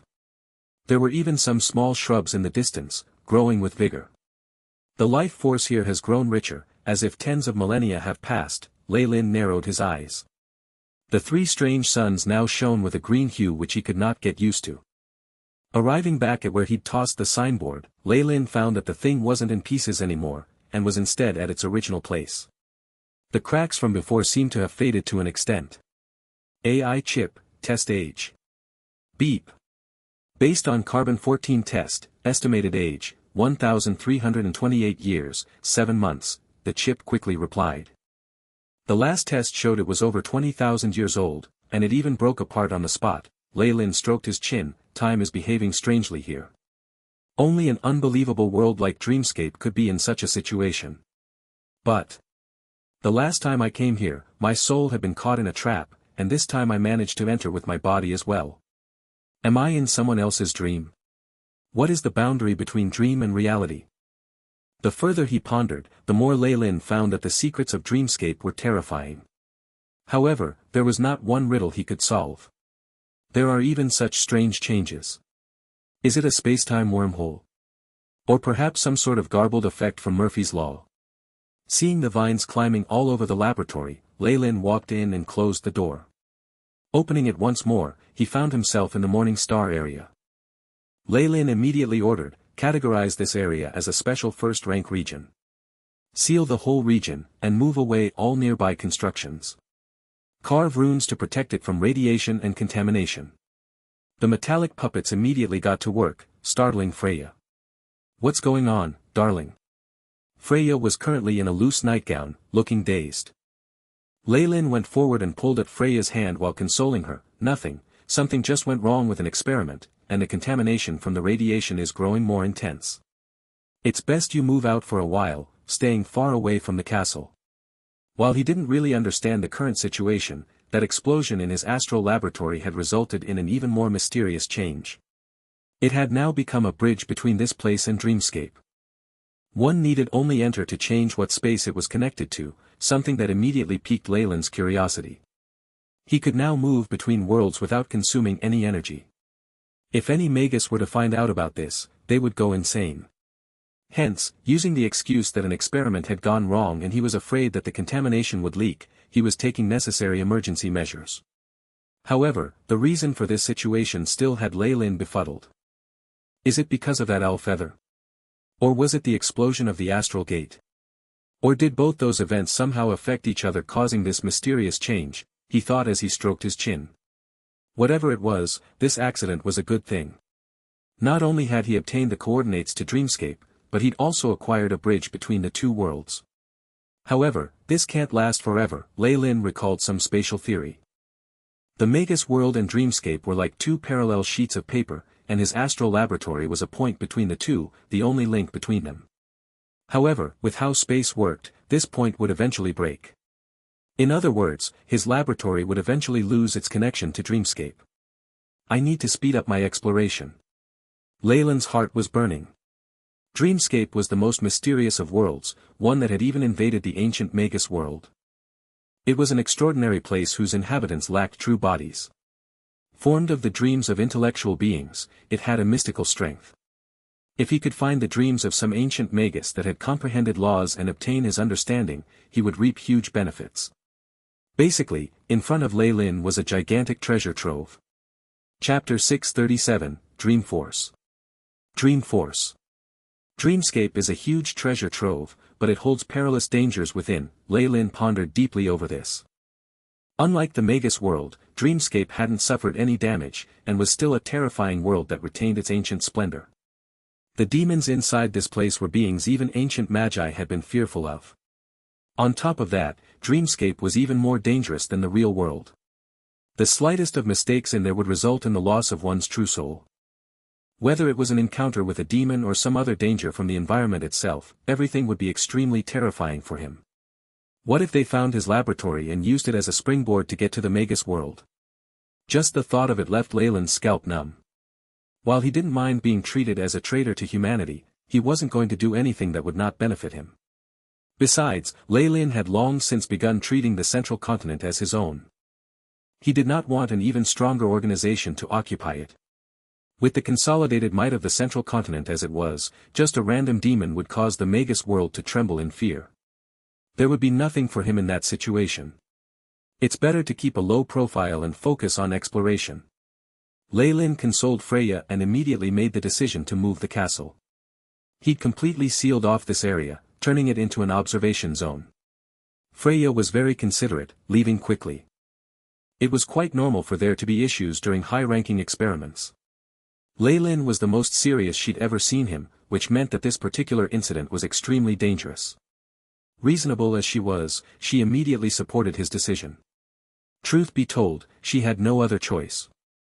Such powerful contamination would be very dangerous for low-ranked warlocks and magi, and she was not going to risk her child for that. As for Ley-Lin, he stayed behind in the name of surveying the contamination. Through many disastrous experiments, the various situations and processes were excellent research material. With the faint traces of a failed experiment formed by the AI chip, many warlocks were deceived, not in the least suspicious of his actions. His secret exploration of Dreamscape could continue unperturbed. His astral gate had now turned into a strange bridge connecting the Magus world and Dreamscape. Ley-Lin currently stood before a half-body statue of a human, looking deep in thought. As expected, Dreamscape's invasion has already begun. Noticing the unwanted presence of this statue in his laboratory, Ley-Lin stroked his chin in contemplation. As the bridge linking the two worlds, the laboratory itself was greatly contaminated by Dreamscape. Especially after a few experiments on Ley-Lin's end, the laboratory had now undergone some changes.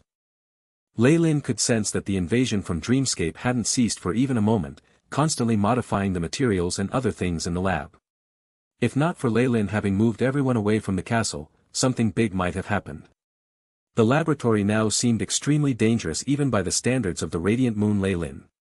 He couldn't help but move forward, his hand running along the surface of the statue and allowing him to feel the coarse texture. Beep. Scan completed.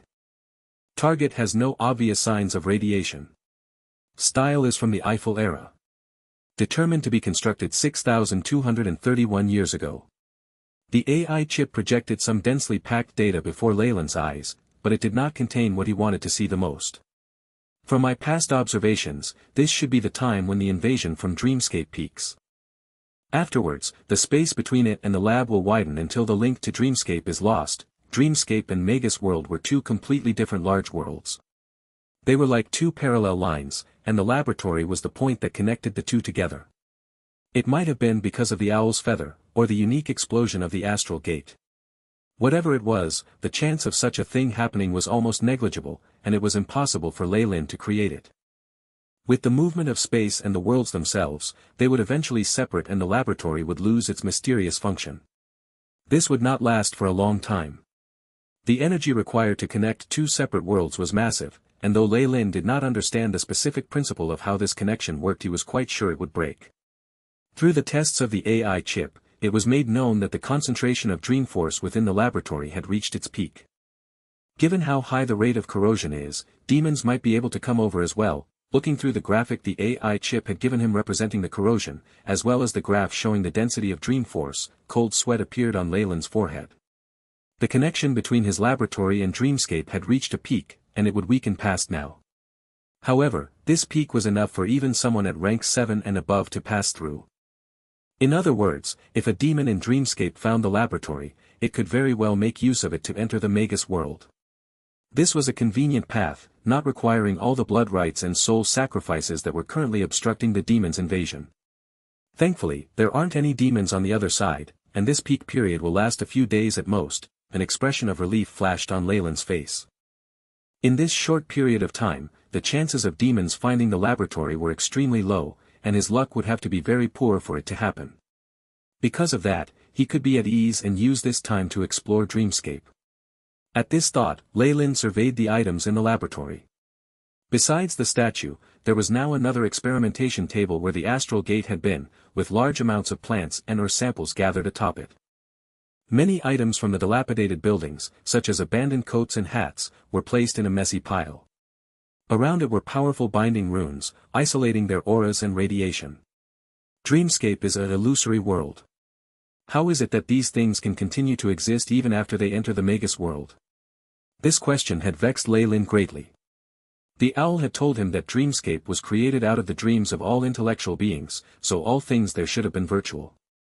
Something in a virtual land could be brought into the real world, and even ancient demons and the like could actually appear in the Magus world.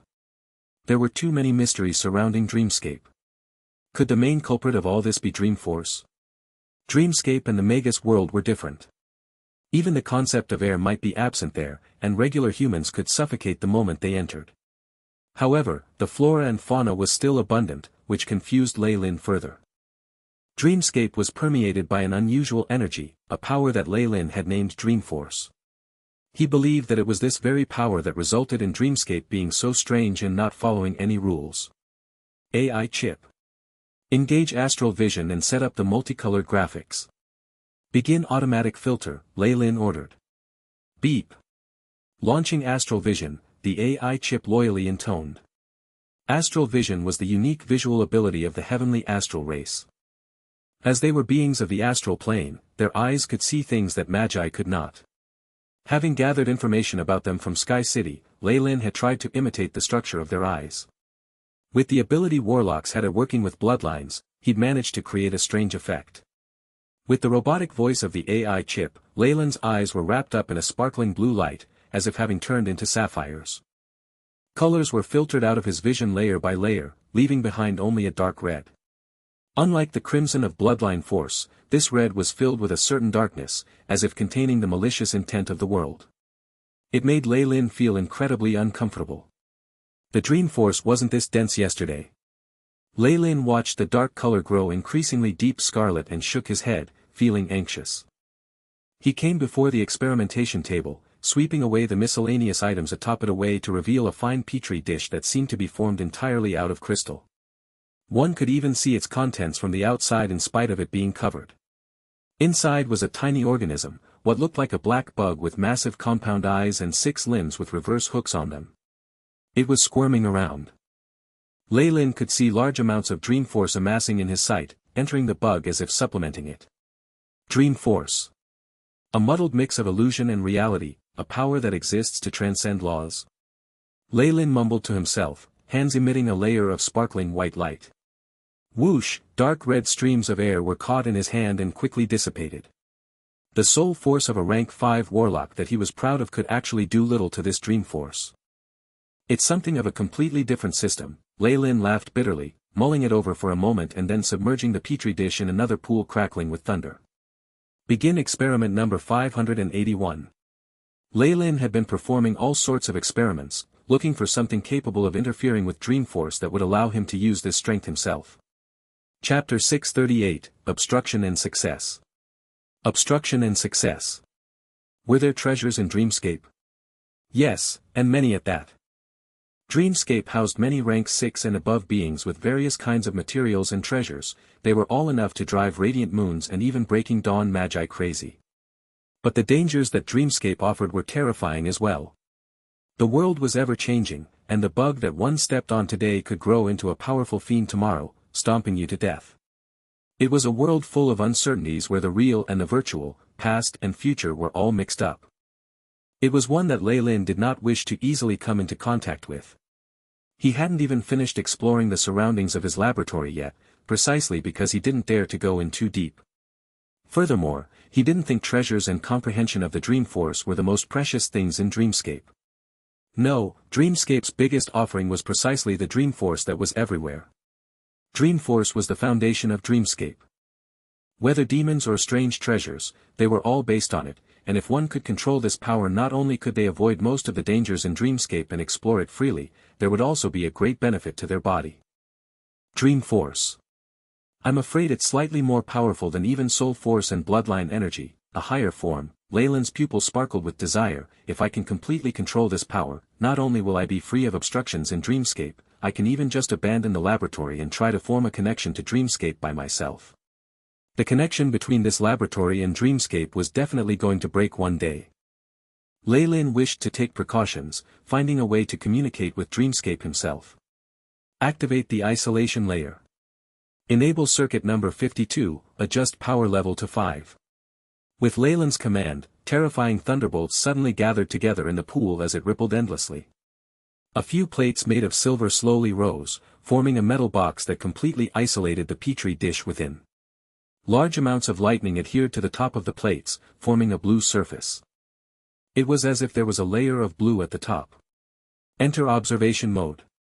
The blue radiance grew more intense, almost piercing through the air before him. In his field of view, the dark red dream force passed through the cage of lightning without the slightest obstruction, stopped by the metal plates for only a moment. It then drilled into the beetle's body without hesitation. Experiment failed. The AI chip's cold sound echoed, making Leyland's expression darken. Again. Leyland had already experienced this many times, whether it be in this life or his last. He didn't feel dejected, and instead began once more without expression. None of the third series alloys work. I have to replace. Leyland's eyes blazed with an endless fighting spirit. Time crawled by, making Leyland feel a little numb. His hand movements remained extremely meticulous though, and he made not a single error in replacing the components as he redesigned the parameters of the experiment. A large number of electric runes formed, attaching to a glass-like material in which the petri dish was kept. The black beetle climbed continuously, trying to pry open the seal with its mandibles. Pop! The beetle's movements grew sluggish, as if it was weighed down by something. Its figure suddenly distorted slightly. Dreamforce has been isolated, creature's vital signs are unstable. Beep. Interference detected, unable to scan. Backdropped by the robotic voice of the AI. Chip, the beetle in the petri dish suddenly turned manic, sounding out harshly. The piecing insect screech was extremely sharp, carrying a hint of anxiousness and igniting Leyland's spirit in an instant. He looked at the outermost glass pane as a blue radiance emitted from his eyes. In his astral vision, he could see a large amount of dark red vapor being blocked out by the glass pane, leaving it unable to enter the petri dish. Due to the simulation from the experiment, streaks of dark red gas were continuously emitted from the beetle's body. Whenever a streak of red gas emerged from the surface of its body, the beetle's figure grew duller, causing the lines to become unstable. It made it seem like this beetle was just a virtual projection after all, and its source was now being disrupted. Bang! After the last bit of dream force was extracted, the beetle let loose another sharp cry as its entire body exploded. A little black light dissipated, finally disappearing entirely without a trace. Mass in petri dish is now 0, no traces of any remains found. The AI chip followed up. Indeed. Illusory things are still illusory in the end, but because they're transformed by dream force, they can exist in real life. Leyland stroked his chin. This experiment's success had also authenticated many of his conjectures. The demons. Although they are almost omnipotent in the dreamscape, in the Magus world and even any other real world they will be weakened significantly. Once the dream force stored in their bodies is nearly exhausted, they'll need to return to dreamscape to replenish it. Perhaps this is why they ultimately gave up on the invasion, vanishing without a trace. Leyland felt that the events around the invasion and ultimate end of ancient dreamscape had been lifted off their mysterious veil now. Because of the initial intersection of the two worlds and the abundant dream force, even ancient magi were rendered helpless by these fiends. However, the Magus world was too big, even containing a 7-layered subterranean world that was not in the least inferior to the surface. As they invaded downwards, the assistance of dream force reduced, and with the separation of the two worlds, it was dwindling anyway. In the end, had these demons not withdrawn of their own accord, what awaited them was probably being annihilated like the beetle. Dream force, even if it's a powerful weapon, it still has serious restrictions. Upon reaching this state, Leyland had begun to pity these demons instead. Although they were almost omnipotent in dreamscape, once they reached the outside world and without dream force supporting them they were weaker than bugs. In comparison, although the systems of the Magi and the gods would be affected in other worlds, they were still quite common and they could retain a large portion of their strength. Precisely because of that, the leaders of the ancient world were the Magi and the gods. No matter how mysterious and powerful dreamscape was, it was ultimately just short-lived. Leyland looked at the obstructed dream force and fell into deep thought. I can dabble into the system of dream force, but I absolutely cannot make it a fundamental. Otherwise, once I'm targeted and restrained, the consequences will be too severe. AI chip. Record this experiment, list all the parameters as classification level 1, begin simulating the possibility of affecting dream force, Leyland commanded. The success of this experiment was only the first step. What he had to do next was to grasp the basic properties and regulation of dream force through continued experiments, assimilating it into the path of a Magus so he could develop a spell that mainly relied on it. This was what the ancient Magi did as well. Discover everything, study everything, use everything. It was the essence of the path of magic. Although Dream Force is extremely limited, if it's deployed as an ambush the effect will be equally terrifying. Of course, Lei Lin would not underestimate his opponents because of Dream Force limitations. The power of the ancient demons had been recorded firmly in the AI chip's database. After I'm familiar with Dream Force, I can then make use of this period of time to begin exploring Dreamscape. Lei Lin stroked his chin, a faint glimmer in his eyes.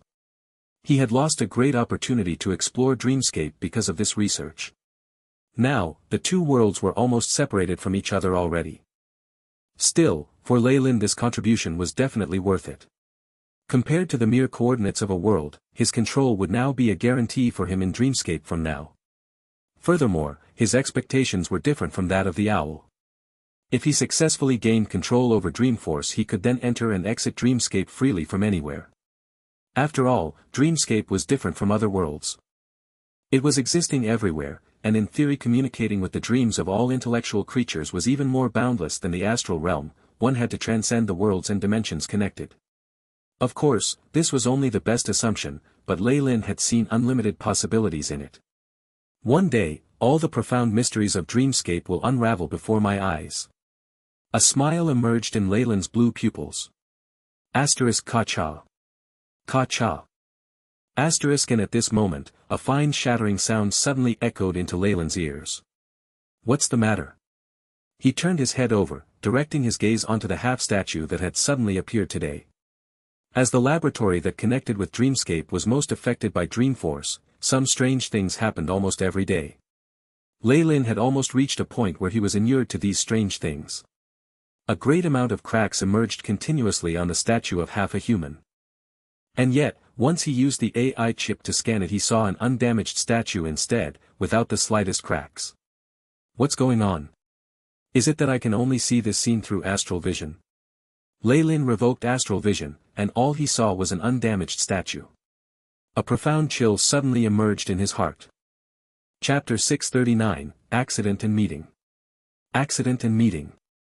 The sudden appearance of a half-human statue, and the hairline cracks that could only be seen through astral vision, all this caused a chill in Lei Lin's heart. The things in Dreamscape were way too mysterious, but the attraction they held for Lei Lin was incomparable. Precisely because of this, Lei Lin who had all along been immersed in experiments had slightly neglected the extreme dangers contained there. Lei Lin looked at the continuously enlarging cracks on the statue, and could not help but say with a deep voice, "Seal." Ring, a blood-red radiance emerged from underground, instantly transforming into a translucent cage. The runes he'd previously set up near the statue began to flicker as well. Suppressive energy waves gathered together, firmly sealing the half-human statue within. The range of cracking on the statue grew wider even as it was sealed off, all the cracks coming together to form a terrifying large mouth. A wave of tiny black bugs wriggled out of the big mouth, each one the size of an ant. They crawled out of the statue layer after layer, covering the ground in a flash. The concentration of the dark red Dreamforce was amplified several times as it formed a dense whirlpool that rippled back and forth in the air. Why is the Dreamforce circulating so fast? This discovery dulled a lot of the joy from the experiment's success. Lei Lin began reflecting on himself. With just one insignificant step in the study of Dreamscape, he had only pulled off a corner of the veil. He still needed to be wary of the unknown. The little bit of complacency that had appeared was immediately suppressed. Squeak, accompanied by a creepy screech and a fine gnawing sound, Lei Lin found to his horror that the binding runes were shattering apart one by one. Even the spell formation on the ground was terrifyingly being corroded. The dark red Dreamforce constantly darkened further, and its strange power even caused Lei Lin's expression to change. Damn it! If I wait until tomorrow, I'll use up all the isolation materials found today. Lei Lin's heart was very hateful, but he was helpless. Destroy! He suddenly attacked, and a strange black flame swept across the room violently, completing drowning all the places the half-human statue had previously been. The temperature of the entire laboratory rose to an extreme for a moment, before falling rapidly once more. The original floor had melted due to the high temperature, hollowing out. At the bottom of this hole were all sorts of molten materials that mixed together and solidified again, forming colorful gem-like crystals. Creak. Black spots started appearing on these crystals one by one. Although the statue disappeared, those black bugs had impressively survived Lei Lin's demonic flames. They're based off Dreamforce. I need to solve the problem from its roots. Leyland's eyes turned gloomy. He waved both hands, and the current experimental boards in the lightning pool flew out in a flash, exploding to form dust in the air. As if some power was bringing them together, they then formed a fine membrane, covering the area where the black bugs were. Isolate. A great amount of lightning covered the membrane and formed an isolation layer similar to that of the previous experiment. Dark red Dreamforce was isolated to the outside. A large amount of Dreamforce condensed, unexpectedly causing many holes in the membrane, causing it to crack under the attack. Although the Dreamforce can be isolated, it can also break through the latter. My last experiment only targeted an ordinary dreamscape creature. So this kind of thing can happen when encountering something of a higher rank. Leyland's pupils narrowed. This meant that, if he encountered an even more powerful existence, this membrane he set up would likely be torn apart immediately. Thinking over it once, that made sense as well.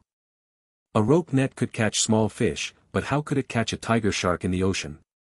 The priority is to completely eliminate all these hidden dangers before the opponent gains dreamscape support.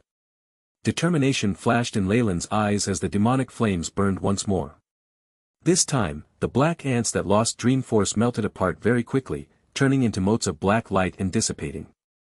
As if due to this event, the Dreamforce outside the membrane grew richer, causing fine cracks to appear on the membrane.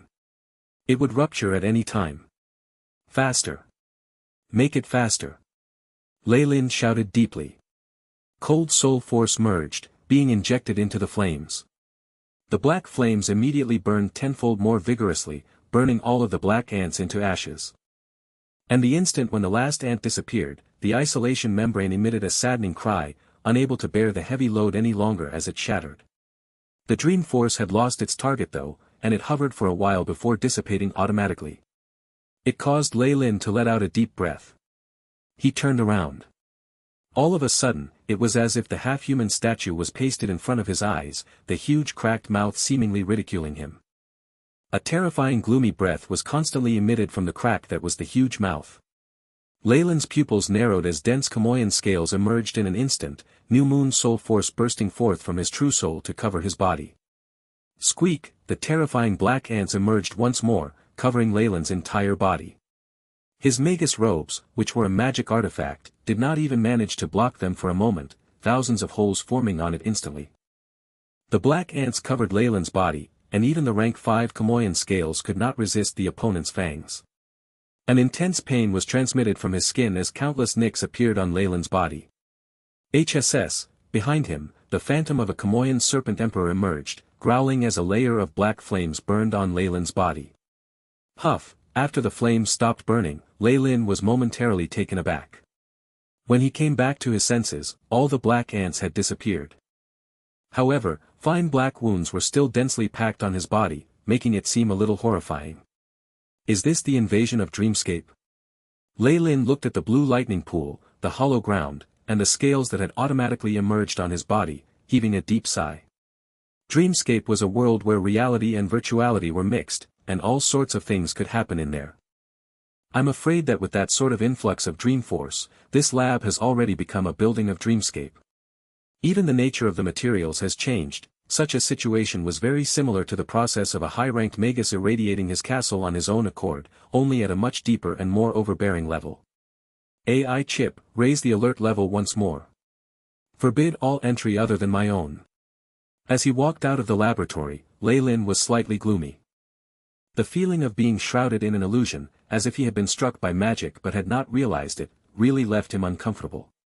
Moreover, although Dreamforce was not like magic, it could still affect reality.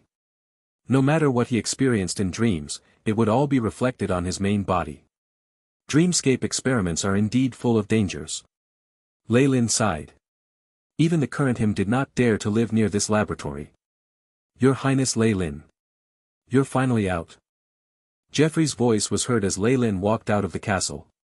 This rank 5 protector of the Morning Star area had actually been waiting outside the castle without his knowledge. What's the matter, Your Highness Jeffrey? Leyland asked curiously. This was considered his personal territory. Jeffrey could not intrude on his own. It would be considered disrespectful to its owner.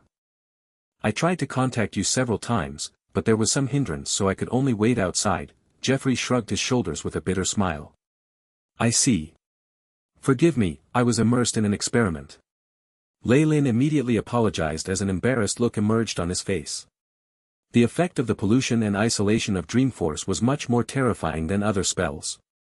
If a laboratory in such an environment was still able to receive communications from the outside world, that would truly be something fishy.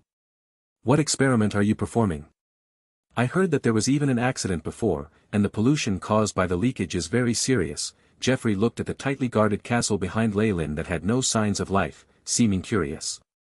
Of course, the leakage due to an experiment was something Lei Lin had deliberately made up so he could tighten the vigilance in this place openly and seemingly righteously. Nothing much. Just the leakage from an interplanar experiment. Something seems to have escaped as well. Lei Lin's words were both true and false, showing the great improvement in his acting skills. Even without the AI chip's coordination, he was able to deceive an old sly fox like Jeffrey. It's a cute, timid creature. In order to play hide and seek with it, I had no choice but to seal off the entire castle. Lei Lin smiled. Oh. Jeffrey nodded but did not pursue any further.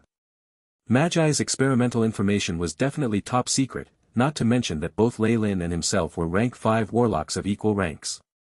It would have been way too out of line. This Sir Lei Lin has not invited us in even now, isn't he too rude? At this moment, a warlock standing beside Jeffrey spoke up indifferently, actually displaying slight hostility towards Lei Lin. Lei Lin was also shocked. Only now did he notice this figure beside Jeffrey. He was very handsome, his eyes containing an exuberance and vitality. His body's aura was extremely abstruse, yet also very easily neglected. Chapter 640, Bevis. Bevis. This is. Lei Lin was on guard. This person was able to hide from his sense, which meant he was no ordinary fellow. He. Let me introduce him to you, Lei Lin. This is the person I mentioned before. He's Bevis, the last of the Radiant Moon Warlocks in our Warlock Union. Following Jeffrey's introduction, Bevis proudly lifted his head slightly. Archduke Lei Lin, you come out to meet your guests looking like this. Aren't you violating etiquette? Lei Lin was stunned, and quickly looked at himself. Due to the mishap previously, his robe was now utterly tattered, and he did seem rather impolite. My apologies, that was my mistake. Please, come to Black Serpent Castle next door. It's not far away, and my wife is there as well. Lei Lin apologized sincerely, and directed them there while still in front of his castle. He did not intend to invite the both of them in to tour this castle. According to Lei Lin's plan, this area would be completely isolated and abandoned. After what happened today, he surely had doubts about the safety here. The invasion of Dreamscape came as silent as the night, yet contained a vast amount of terror. Even rank 5 Radiant Moon Warlocks might not be able to effectively protect themselves in the face of such an invasion. Before having complete control over Dreamforce and being able to defend himself, Lei Lin would maintain distance from this place. His safety wasn't a joke. Seeing that Lei Lin acknowledged his mistake and apologized so readily, Jeffrey's smile became more gentle. After all, he didn't want to see a divide between the military powers of his own organization. As for Bevis, a trace of astonishment flashed in his eyes, but he concealed it well. Lei Lin, who noticed all of this, sighed secretly. This Bevis, he isn't the haughty and brainless person he appears to be. Previously, Jeffrey had mentioned that there were a group of warlocks that had the highest hopes of obtaining a throne, and Bevis was the last warlock that did not appear back then. He'd always thought that this fellow was outside of the Morning Star area, but didn't expect that he would actually appear right in front of him directly. Is his ability to block me from probing also brought about by the rank 6 bloodline? Lei Lin carefully sized up this warlock who possessed the bloodline of a rank 6 creature. As he tried to probe him, a rich layer of bloodline energy that surrounded Bevis like a dense fog warded off any prying eyes. Perhaps it was because of this ability that he was able to avoid the hostility of many magi, and thereby grow to this stage. AI chip, is it possible to bypass this isolation layer from his bloodline energy? Lei Lin appeared to be talking cheerfully to the two warlocks as they walked along, but he was actually commanding the AI chip and making continuous attempts to gather information about this warlock. Beep. It is necessary to break the protective layer to gather information about this warlock. This will attract his attention. Continue with action, the AI chip swiftly intoned. No. Lei Lin wouldn't be so reckless, of course. He didn't want to be seen as an enemy. Ancient bloodlines at rank 6 that possess concealment abilities are few and far between. Lei Lin stroked his chin and glanced at Jeffrey. Jeffrey himself should have the bloodline of a rank 5 creature, an ancient bat. Bevis, on the other hand. A crystal dragon? Or a misty fog giant?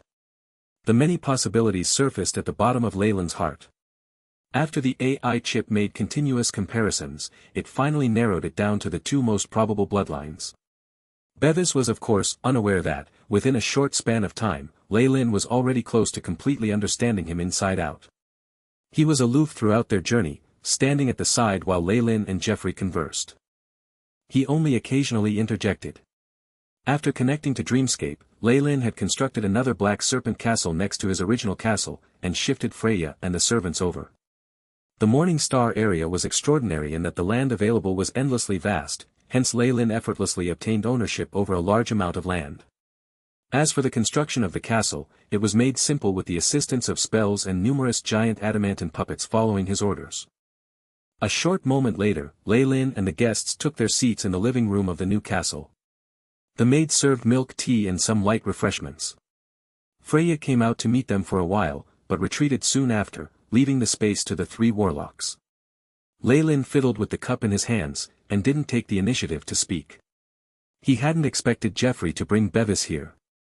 However, since he already knew about the rank 6 bloodline, Jeffrey probably didn't have anything to hide as well. Perhaps he brought Bevis over with the intention of resolving misunderstandings and to remove any grudges that Lei Lin might harbor. After all, the Warlock Union had intentionally hidden Bevis' existence for a long time. If not for Lei Lin's discovery, they might have continued hiding him. He could sense how distanced their relationship was merely from their attitude. Bevis' attitude towards him was also worth pondering over. Seeing Lei Lin behave in this manner, Jeffrey felt somewhat embarrassed. After all, they were in the wrong to begin with, and now could only smooth things over. His Highness Lei Lin is the warlock who has spent the shortest amount of time in advancing to Radiant Moon in the history of bloodline warlocks. His innate talent is astonishing, and his future is limitless.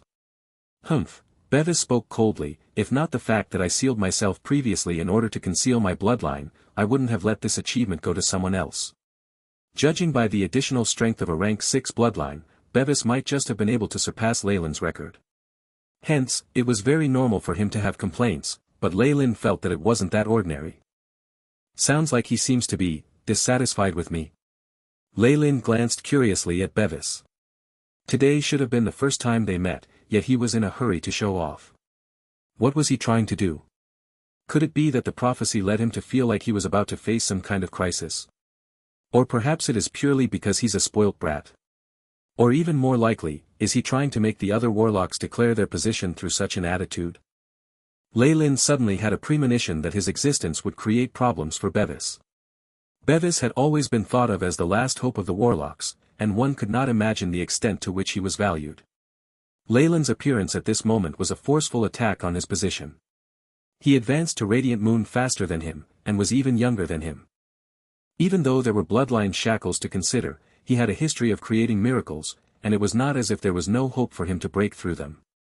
Furthermore, even though Lei Lin's limit was rank 5, he was already a top figure among the warlocks, and was worth investing in. Thus, the entire Warlock Union was now more inclined to allocate some resources to him. Even though it was just a tiny portion, it was enough to arouse discontent and vigilance on Bevis' end. Afraid that my recent rising will affect your status?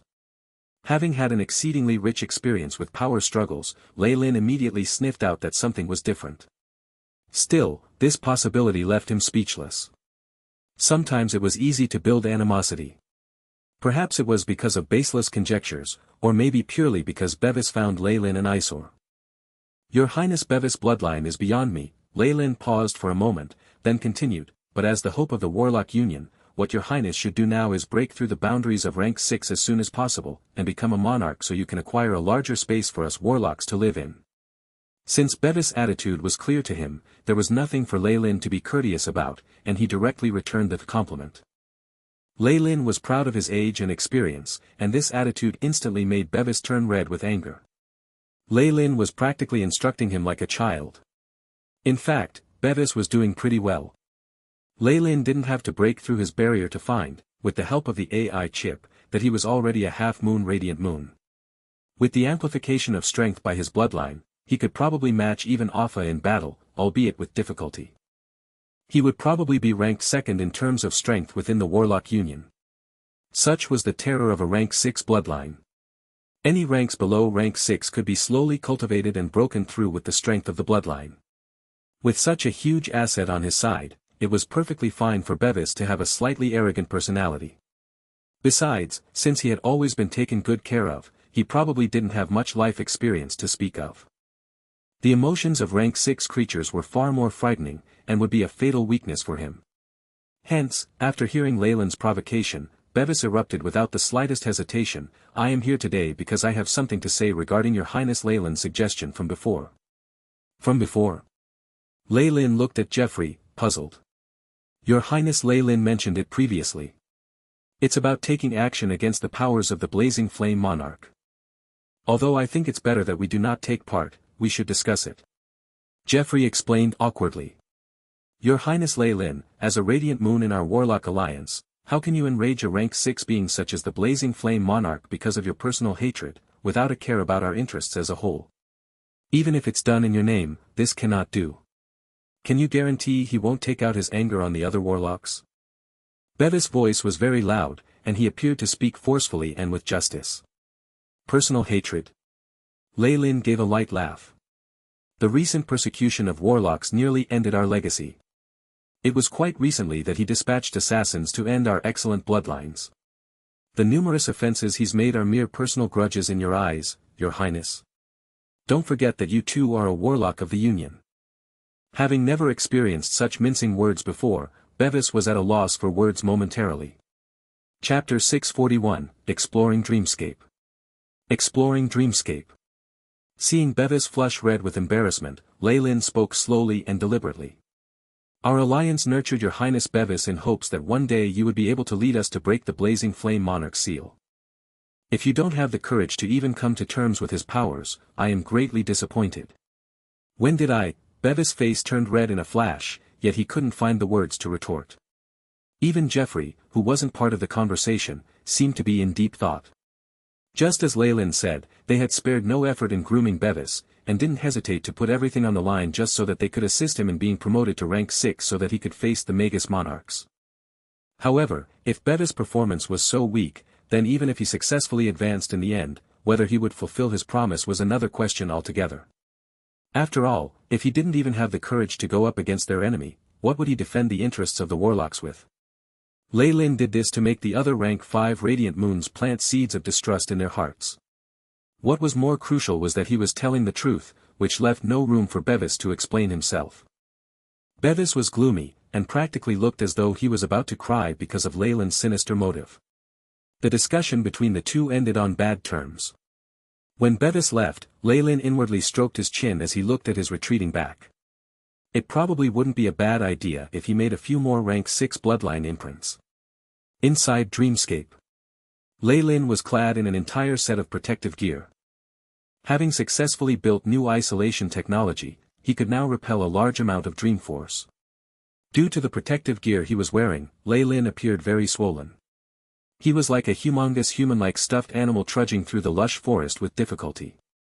The environmental changes in Dreamscape are happening too quickly. After dealing with a gigantic man-eating banyan tree, Leylin stood at the top of a mountain peak. From here, he could see the circular open-air structure of his laboratory not far away. But now, numerous vines surrounded the laboratory, and there were even a few bright red flowers blossoming on them. The lush greenery covered the entire area, nearly blocking off the huge laboratory from view. When Leylin was here for the first time, this area was still a barren plot of land. The second time he came, it turned into a grassland. And now, the landscape had given way to a primitive jungle. The rate of the change in Dreamforce is too high. Even the operational capacity of the AI chip cannot catch up with these undulations. Is this also the reason why there are so many complex changes in Dreamscape? Leylin guessed as he gazed at the sky. The 3 suns hung in the sky, each shaped differently. The circular sun in the center had the brightest corona surrounding it, and the blue rays made it even more dazzling. At this moment, the robotic voice of the AI chip sounded, beep. Gathering Dream Force. Vessel 1 has been filled, Vessel 2 filled to 76%. In front of Lei Lin were two metal balls hovering in midair. Now, one had turned dark red, and more than half of the other was also filled with dark red. Not bad. Lei Lin nodded, and kept the metal ball that had already been completely filled. Dreamscape is full of treasures everywhere. Lei Lin was greatly satisfied with his harvest of dreamscape energy. Such power was more than half a grade higher than bloodline strength, and was even comparable to the legendary power of laws. It was incomparable, and was very attractive to Lei Lin. With such a huge dreamscape waiting for him to explore, it would be extremely silly to tangle with a warlock like Bevis. If I can thoroughly exploit the power of dreamscape, and use this as the basis to create spells unique to me, then I'm afraid that even a Breaking Dawn Magus will suffer greatly. Lei Lin was rather excited. In his previous experiments, he had only found methods that could slightly influence Dreamforce. To thoroughly understand clearly the fundamentals of Dreamforce and even develop customized spells was a heavy responsibility for him, and there was a long road ahead to get there. However, with the assistance of the AI chip, there was hope. He didn't have to completely understand what constituted Dreamforce. That was an impossible task, and anyone who could do so would become the world's master. What Lei Lin hoped to do was to slightly utilize the formational laws of Dreamforce to allow him to gain a bit of control over it, so that he could make use of Dreamforce in his attacks. As long as he could achieve this, it would be a great spell. However, Dreamforce was ultimately a whole other system of energy, so he still needed a lot of time. Lei Lin could already feel Dreamscape breaking away gradually, especially after the peak of the two worlds connection had passed. It wouldn't be long before his laboratory would lose the effects of such a convenient spatial gateway. It was exactly because of this that it was necessary for Lei Lin to collect a few items and store them up as reserves while he still could. Dreamscape is different from other worlds. It is everywhere and is connected to the dreams of every intelligent creature. Perhaps, after I understand the workings of Dreamforce, I will be able to free myself from the complications of traversing worlds through a laboratory, and instead be connected to this world directly. Lei Lin was looking forward to it. The snippet of understanding he had about Dreamforce gave him the confidence to explore further away from the laboratory. My puppets have never even been to this place. Lei Lin stepped foot on a black plot of land, cautious. Due to the unique rules of Dreamforce, even if he used an adamantine puppet or servant or the like, he wouldn't be able to explore beyond a fixed range from the laboratory. Whenever they stepped outside of the confinements of this fixed distance, the puppets and servants would automatically lose contact with him, and Lei Lin had no way around this. Warning! Warning! Concentration of Dreamforce has exceeded rank 5, and reached top warning level. A red box showed up from the AI chip at this moment. The dark red Dreamforce surrounded Lei Lin, extremely concentrated. It had already materialized in the real world, and was now trying to break through Lei Lin's protective gear and enter his body. In a matter of seconds, Lei Lin felt as though he was at the bottom of the sea, surrounded by a terrifying water pressure everywhere which even made him feel weak and oppressed. If it's to such an extent, it's already very dangerous. Lei Lin's heart tightened, and he couldn't help but clench his fist tighter. Inside was the scarlet earring. Ding dong, the cheerful and light-hearted sound of a bell sounded from afar as colorful neon lights flickered, making Lei Lin stop in his tracks. He glanced around his surroundings. The dense forest had disappeared who knows when, and a hazy mirage appeared in the distance that seemed like a gigantic amusement park. Have I entered someone else's dream? Or some other dangerous area? These are still too perilous for me, I must leave. Lei Lin treasured his life greatly, and upon seeing these sights that were out of the ordinary, he made plans to retreat. But at this moment, the AI chip suddenly sent a warning. Beep. Energy undulations detected ahead, rank 1 creature detected. Heat radiation and chemical reactions comply with the criteria, determined to be the characteristics of the existence of a living being. Probability of existence of an intelligent creature, 52.9%. The prompt, which came out of nowhere, dumbfounded Lei Lin completely. Is it the indigenous people of Dreamscape? Lei Lin muttered, his pupils burning with fervor. If it's them, their understanding of Dreamforce will be greater than mine. It would be even better if they have their own path to power, which will save me a lot of time. Lei Lin's pupils twinkled continuously, and he was clearly weighing his options. Although there is danger here, with the isolation provided by the protective gear I'm very certain that I will at least be able to retreat in one piece. The possibility of finding intelligent beings in other places is very low, so this is totally worth fighting for. After assessing the pros and cons, a trace of resolve appeared on Leyland's face and he entered the hazy mirage directly. Leyland felt his body turn heavy, as though he had jumped into a pool. At the same time, it was just like he had broken through a world boundary and arrived at another world. The dream force around him was extremely active, and the sights that appeared startled Leyland slightly. A merry-go-round moved to a lively melody as colorful lights flickered. Not far away was a humongous Ferris wheel, and other recreational facilities, such as a balloon machine and a Viking ship, could be seen everywhere. Huh? How could it be? Isn't this a replica of an amusement park from my previous world? No. This layout is centuries older than modern amusement parks. I've only seen them in exhibitions that are in fond remembrance of times past. Leyland was slightly taken aback. Were they formed according to my leaked memories, or is this another dream from a similar world? Lights twinkled throughout the amusement park as various kinds of machines operated automatically. A humongous clown statue wobbled back and forth, and let out a gentle chuckle. Not a single living creature was in sight in the entire amusement park, which made Leyland feel a little afraid. AI chip. Activate probe, launch navigation. A blue fluorescent light crept into Leyland's pupils. Beep. Navigation activated, searching for life undulations. The AI chip replied robotically, and it found a response very quickly. Target position, 1,900 meters ahead and to the left. Surrounding Dreamforce undulations are clear, and it is a level 5 threat. Level 5. Leyland was mildly hesitant. It seems to be higher than what I expected, but still within a controllable range. With a stamp of his feet, his body immediately transformed into a phantom that vanished into thin air. Asterisk whoosh.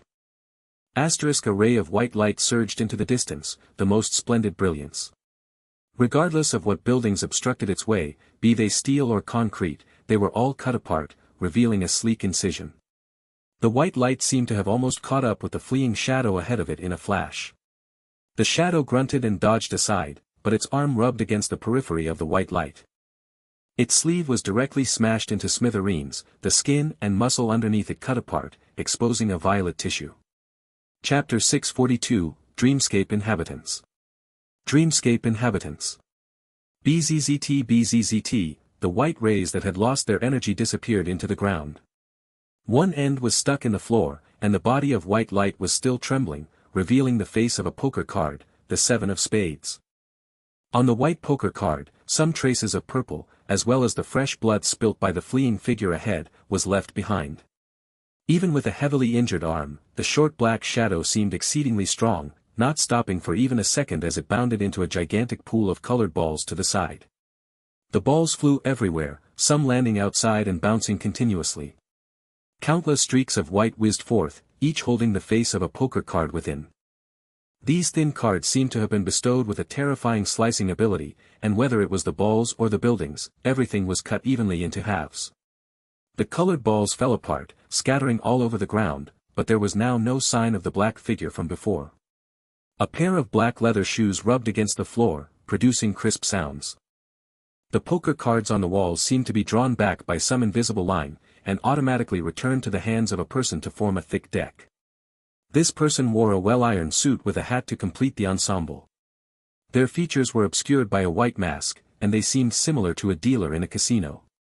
Creak, a robotic sound was transmitted from his body as his head turned a full 180 degrees, aiming at an area beside him.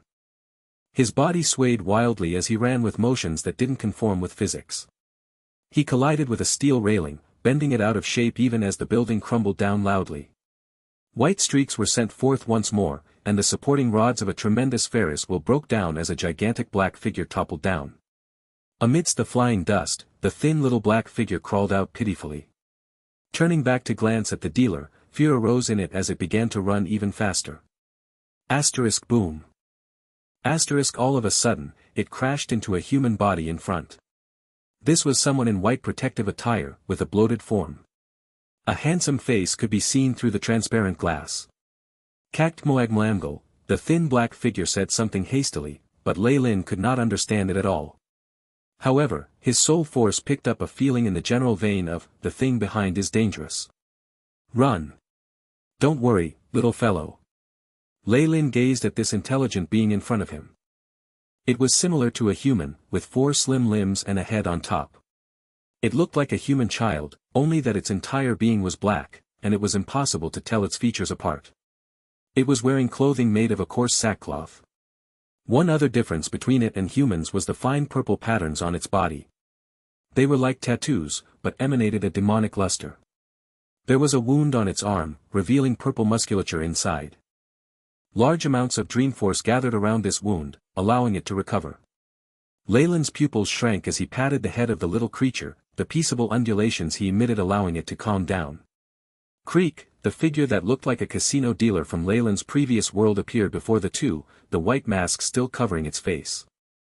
As it noticed the dealer, Lei Lin felt the little fellow next to him grabbing onto his clothes tightly, the uneasiness it was feeling peaking. Has he been chasing after you? Lei Lin turned around, and then laughed involuntarily. I forgot that we can't communicate. A few poker cards whizzed towards him, and Lei Lin dodged them easily. Fire. He indifferently chanted a word. Though most of the laws in Dreamscape were different from those in other worlds, magic could still be used in other worlds. It was just a matter of how effective it would be. A bundle of crimson flames engulfed the dealer opposite him, the tongues of fire spreading everywhere. The little fellow beside him widened its eyes, evidently not expecting Lei Lin to be so powerful. Meanwhile, however, Lei Lin frowned. A rank 4 spell from the Magus world can only do so little in Dreamscape. The paths followed by the Magus world could be used in many worlds, but their effectiveness would vary. Evidently, the suppression caused by Dreamscape was at the limit. Of course, the common power here was Dream Force. Powers from foreign places would not have an advantage. A black humanoid figure slowly walked out of the flames. Swathes of fiery tongues devoured the dealer's black suit, where the wounds festered and even caused terrifying injuries on its body. However, there was no emotion in its eyes. Another conscience that has manifested. How troublesome. Lei Lin's brows furrowed, the scarlet earring shooting out a blood moon that crashed into the opponent's poker cards. Buzz, the light trembled, and the poker cards were separated into 2. The crescent of scarlet light brought with it the energy of high-grade magic equipment as it swiped across the opponent's neck. The dealer's body froze for a second, and then rumbled in continuous explosions. Let's go. Knowing the opponent would not fall so easily, Lei Lin took hold of the little fellow's hand beside him and began to run at a rapid pace. Rumble, some red and white powder that Lei Lin had scattered suddenly fused, forming a complicated energy attack that caused the area behind him to be submerged in a sea of energy. The scenery on both sides quickly disappeared behind them, and with Lei Lin's terrifying speed, he had brought the little fellow and fled from the scope of the theme park in the blink of an eye, appearing within a primitive forest outside. Upon reaching this place, he could sense from the little fellow's breathing and pulse that it had regained its calm. Kafk Makum Gok.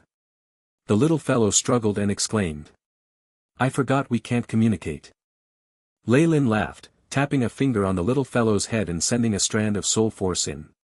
Communication through soul force transcended language. With Lei Lin's current knowledge of the soul, he could grow proficient in a language in an instant. It's safe here now, the little fellow repeated, and Lei Lin could now understand what it was saying. Who are you? You're amazing. How did you win against those monsters? It gazed at Lei Lin, eyes sparkling with worship. Those monsters? Are there a lot of them? Lei Lin asked. Noticing that the little fellow still seemed slightly weak, he found level ground and passed over biscuits, white bread and the like over to it. It received the items with suspicion, first smelling them with curiosity and, as if it had seen some treasures, gnawing at them carefully. What surprised Lei Lin was that it only consumed a small portion of the food and kept the rest well. Seeing what it was doing, Lei Lin nodded inwardly, now having a better understanding of the scarcity of food in Dreamscape. Lei Lin did not waste any time as the little fellow ate. The AI chip had constantly been sounding out as it scanned all the physiological characteristics of it, sampling it. The priority was the purple patterns on its body. These patterns seemed to be naturally formed, possessing the ability to attract dream force. The wounds on its arms had already completely recovered, leaving behind a mere scar. Thank you for your this, mister. You must be very wealthy. The little fellow seemed rather curious about Lei Lin, especially regarding his protective gear and the lack of patterns on his skin. Wealthy? Perhaps, Lei Lin chuckled. What's your name? Jillian, mister, my name is Jillian, the little fellow answered. Lei Lin laughed as he asked another question. All right. Well then, can you tell me what happened just now? Though Jillian was doubtful of Lei Lin's question, perhaps Lei Lin's smile had allowed her to lower her guard. It might have been some sort of bewitching spell which caused her to disclose all that she knew involuntarily. After a long while, maybe tired after a day of running for her life, Jillian wrapped herself in Lei Lin's blanket and fell asleep. In the meanwhile, Lei Lin looked to be deep in thought. Is this what dreamscape is about? Preposterous, bizarre, and even somewhat terrifying.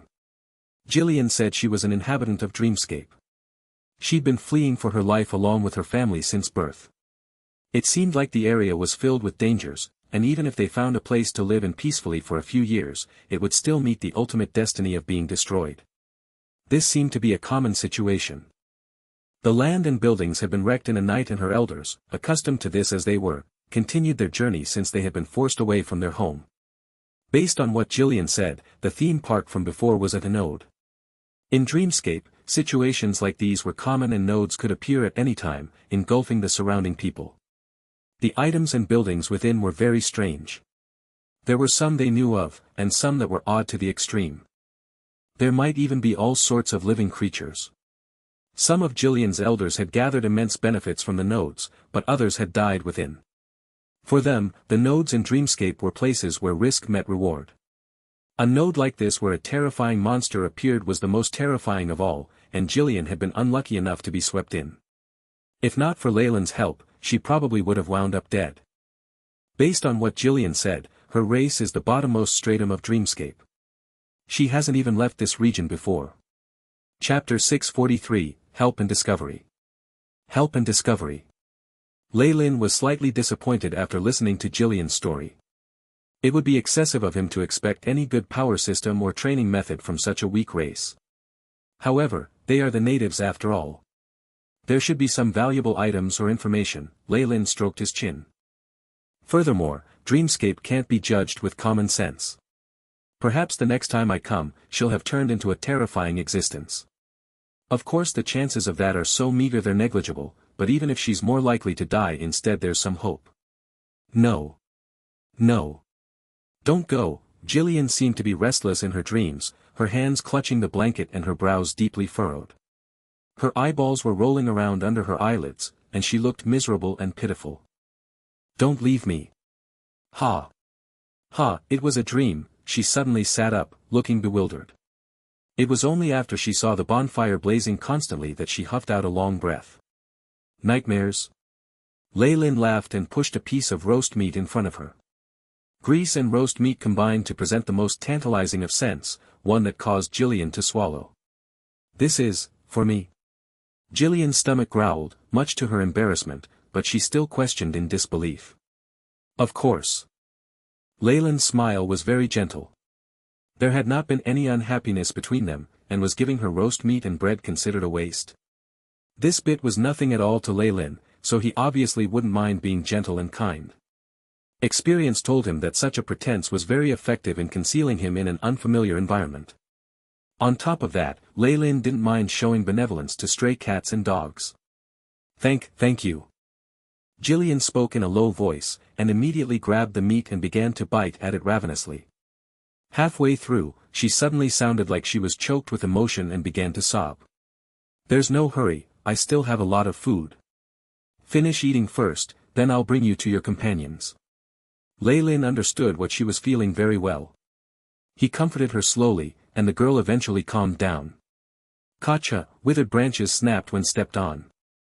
Lei Lin and Jillian carefully skirted the theme park, pushing through the primitive forest. Those terrifying monsters never leave the scope of the node. As long as we don't go there, there shouldn't be any problems. Jillian was wearing the hunting attire that Lei Lin had given her, her clean face revealing a vigorous spirit that made her seem pretty. What's truly scary in dreamscape are the wanderers and masters. They can cause tempests to descend at any time, destroying homes and crops, resulting in massive casualties on our end. Her voice became low.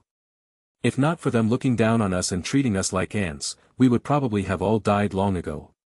At this point, she gazed at Lei Lin.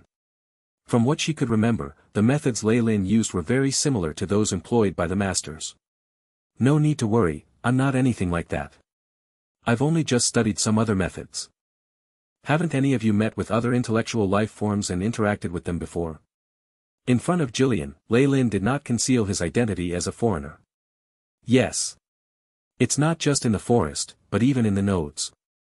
There are existences that we can communicate with, but they seldom appear. Normally it's just monsters that only know how to kill. Jillian tilted her head as she thought it over. I heard from father that long ago, a giant castle appeared at a node. An old grandpa with a white beard lived inside, and he was like the masters with the ability to control lightning and fire. He even passed down methods to manipulate these powers to Uncle Morin. Leyland's interest was aroused, for this sounded quite similar to a Magus, and then. Jillian's eyes grew dazed. After grasping the tremendous power, he said he would take us away from the forest to see the outside world, and then, he disappeared, never to return. What a sad story. Oh, my apologies. Lei Lin had nothing to say in response to that. It's nothing. Jillian seemed rather strong, and after seeing a sign by the road, she even cheered excitedly. We're quite close to our camp. Whiz, a bone arrow landed in front of Lei Lin, the arrow's feathers still shaking. Who is it? A deep voice sounded from the forest. Lei Lin laughed, not answering. He had actually noticed the other party long ago, but it was obviously better for Jillian to deal with him. Uncle Mark. It's Jillian. She happily yelled into the depths of the forest. Little Jillian.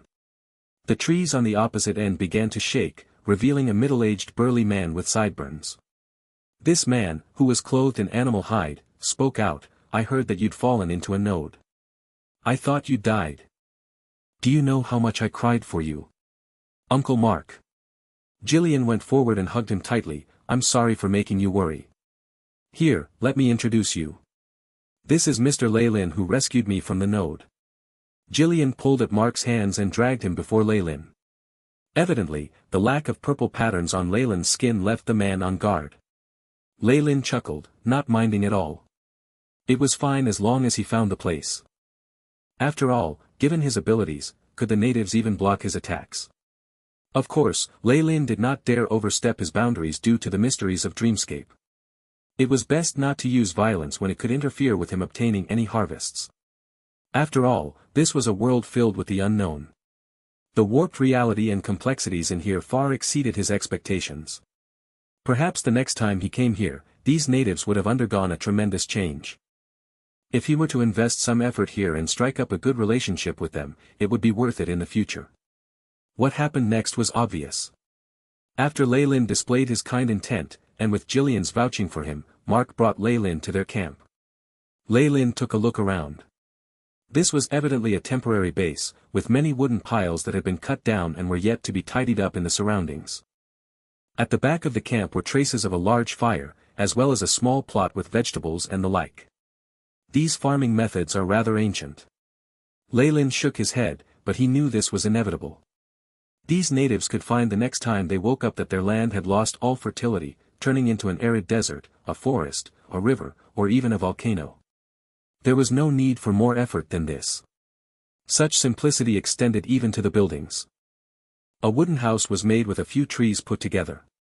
Many of the natives chose to rest out in the open or found a hole in a tree. Lei Lin felt that the tent he had brought along could be considered a palace compared to this. In the simple and crude wooden house, Lei Lin met Jillian's father. He seemed like a haggard middle-aged man, hard work over a long period of time making him look as if he already had one foot in the grave. Cough cough, thank you, guest from distant lands. Jillian is my everything. I really don't know what I can do to show you my gratitude. There's this food as well, this. The middle-aged man surveyed the white bread, biscuits and other food piled in front of him, a flush rising on his face. Such first-rate food was something he could not normally enjoy. Please don't mind it. Jillian is a very lovable girl. Nobody would want to watch her come in harm's way. Ley smiled gently. Please forgive my bluntness, but based on what Jillian has said, you are a Magus. The man coughed for a while before asking suddenly. Yes. Leyland's astonishment was outweighed only by his curiosity. Have you seen a Magus before? Where did you make contact with them? Cough cough. It was Morin who told me this. The flush on the middle-aged man became even more serious, to the point that Leyland sensed that the fires of his life were about to be extinguished. Morin was once viewed favorably by a Magus and studied under him for a period of time. We were told many epic stories, but unfortunately, Leyland had heard about what happened after from Jillian before. May I know if the node where the castle was still exists?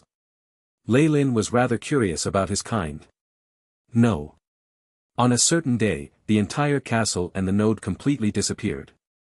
If not for Morin spending the night elsewhere that day, I'm afraid. The man shook his head, and seemed to think of something. Shivering uncontrollably, he produced a portion of animal hide and respectfully placed it in front of Leyland. This is what Morin left for me. Though I can't understand it, it's definitely got to do with the Magus. Take this gift as my thanks. This, after taking the skin, Leyland's pupils suddenly shrank. Atop the animal hide were some brown designs and runes. It was no wonder that the man couldn't understand it. The real information was concealed by spiritual force within the hide. Beep. Discovered data interface. Information being transmitted. The AI chip's voice was transmitted as well, and a look of glee appeared on Leyland's face. I am Morin, what Mentor calls an inhabitant of Dreamscape. If you see this information, please treat my clan members well. What you will see next is the path that Mentor has come up with after spending decades studying my body, a Magus. The information on the animal hide gave rise to a look of elation on Leyland's face. Chapter 644, Exchange and Consternation. Exchange and Consternation. A Magus coincidentally chancing upon Dreamscape who was enchanted by the bizarre environment here and took in an inhabitant as his acolyte, Leyland secretly made a guess about what happened at that time. To adapt to this environment, he even specifically targeted Dreamforce and the acolyte's vitality, developing some kind of customized meditation technique and spells. And due to some external factors which could not be resisted, the castle of this Magus had turned into ashes overnight and that acolyte disappeared soon after. That should have been the gist of it. Leyland wasn't all that interested in investigating the incident. As long as he gained information, this expedition into Dreamscape would be considered a success. That Magus that was stranded here was at least a breaking dawn, and might even been a higher existence that comprehended laws. The more he studied the information on hand, the more Leyland grew to admire that Magus. The AI chip's assistance was why he could make an analysis of Dreamforce relatively effortlessly. However, other Magi did not have such convenience on hand, and this one had to have slowly worked out and perfected an energy system that suited Dreamscape using his own experiences. To Leyland, obtaining this system of Dreamforce was more important than anything else. The uses for it would aid him greatly. Thank you so much, this information is very important to me. Leyland put away the animal skin with a cautious expression, interrupting the hesitant speech of the middle-aged man opposite him. I have important matters and there's always great danger beside me. I'm afraid I cannot reciprocate your kindness enough. These 2 documents contain methods to obtain strength. I hope you will accept them.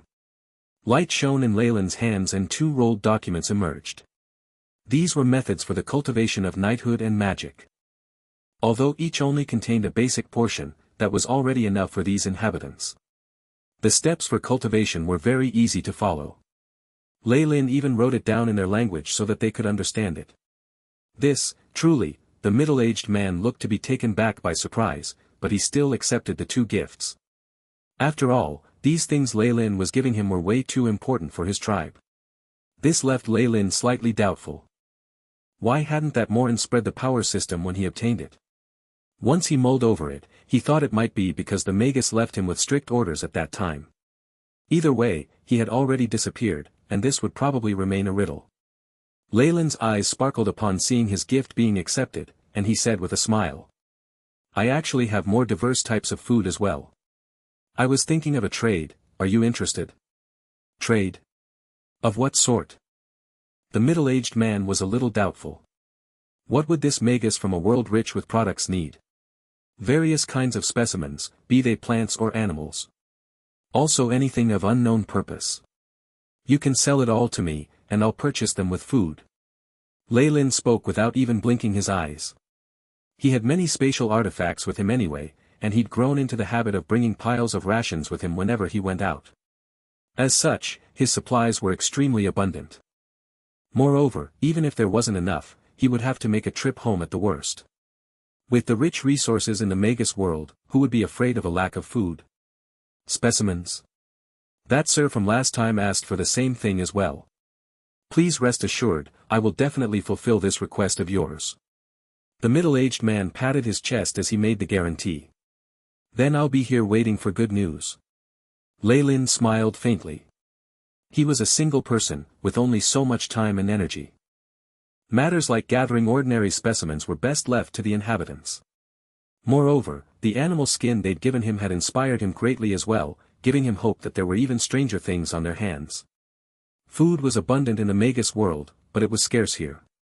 This gave Lei Lin a bargaining chip, and for the sake of his benefits Lei Lin didn't mind becoming an unscrupulous businessman. Compared to everything he had invested, those gains would only be insignificant. Once this news was announced, the entirety of the temporary camp went wild. Large amounts of plants, animal tissues, and even rocks were sent to Lei Lin. He welcomed it all, as long as it was a specimen he hadn't seen before he would give them a portion of food for it.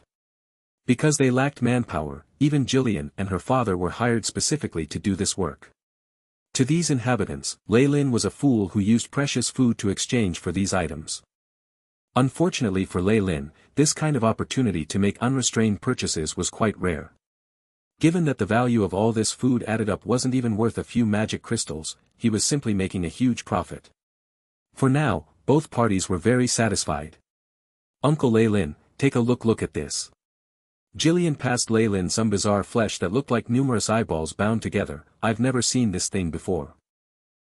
Lei Lin tried to analyze this bizarre material, a blue glow being emitted from his eyes. Detected unknown article, unable to scan. The AI chip immediately responded. Where did you find this? Lei Lin glanced at the inhabitant behind Jillian. It was a youth, the purple pattern on whose forehead formed an odd flower bud-like shape. When Lei Lin's gaze swept over him, the youth grew very tense, even beginning to stammer. Near the new node.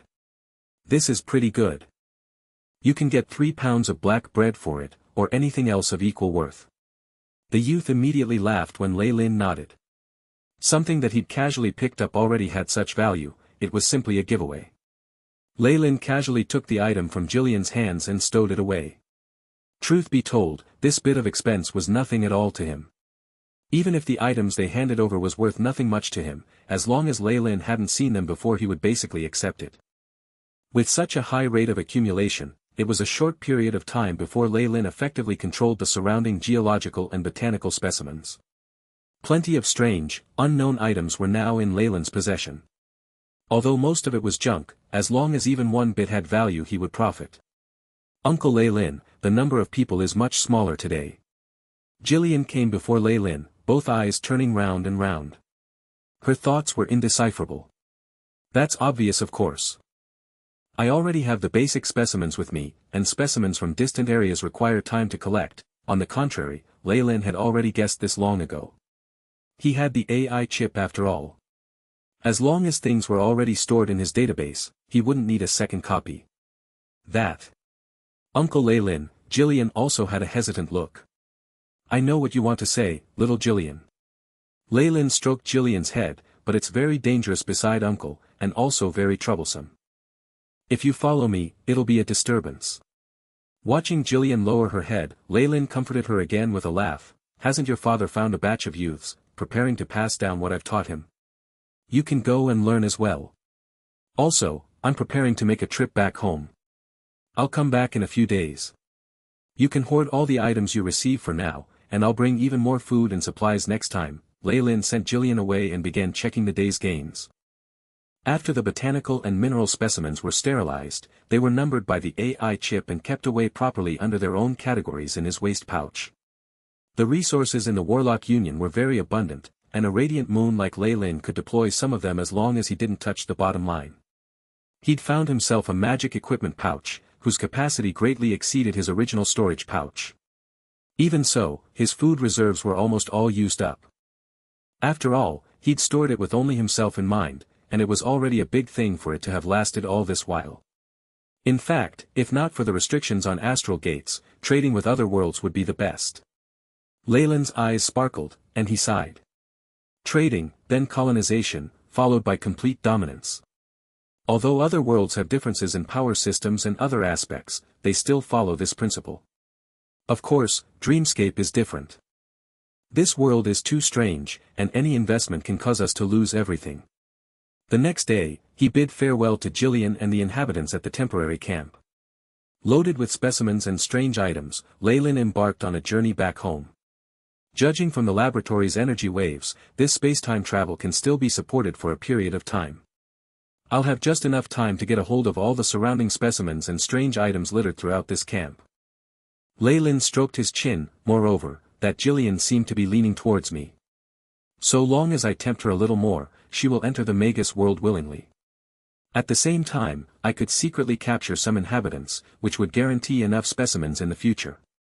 The current Leyland was taking precautions in case he couldn't use his astral lab anymore. However, no matter what, the Magus message on the animal skin is already a great harvest.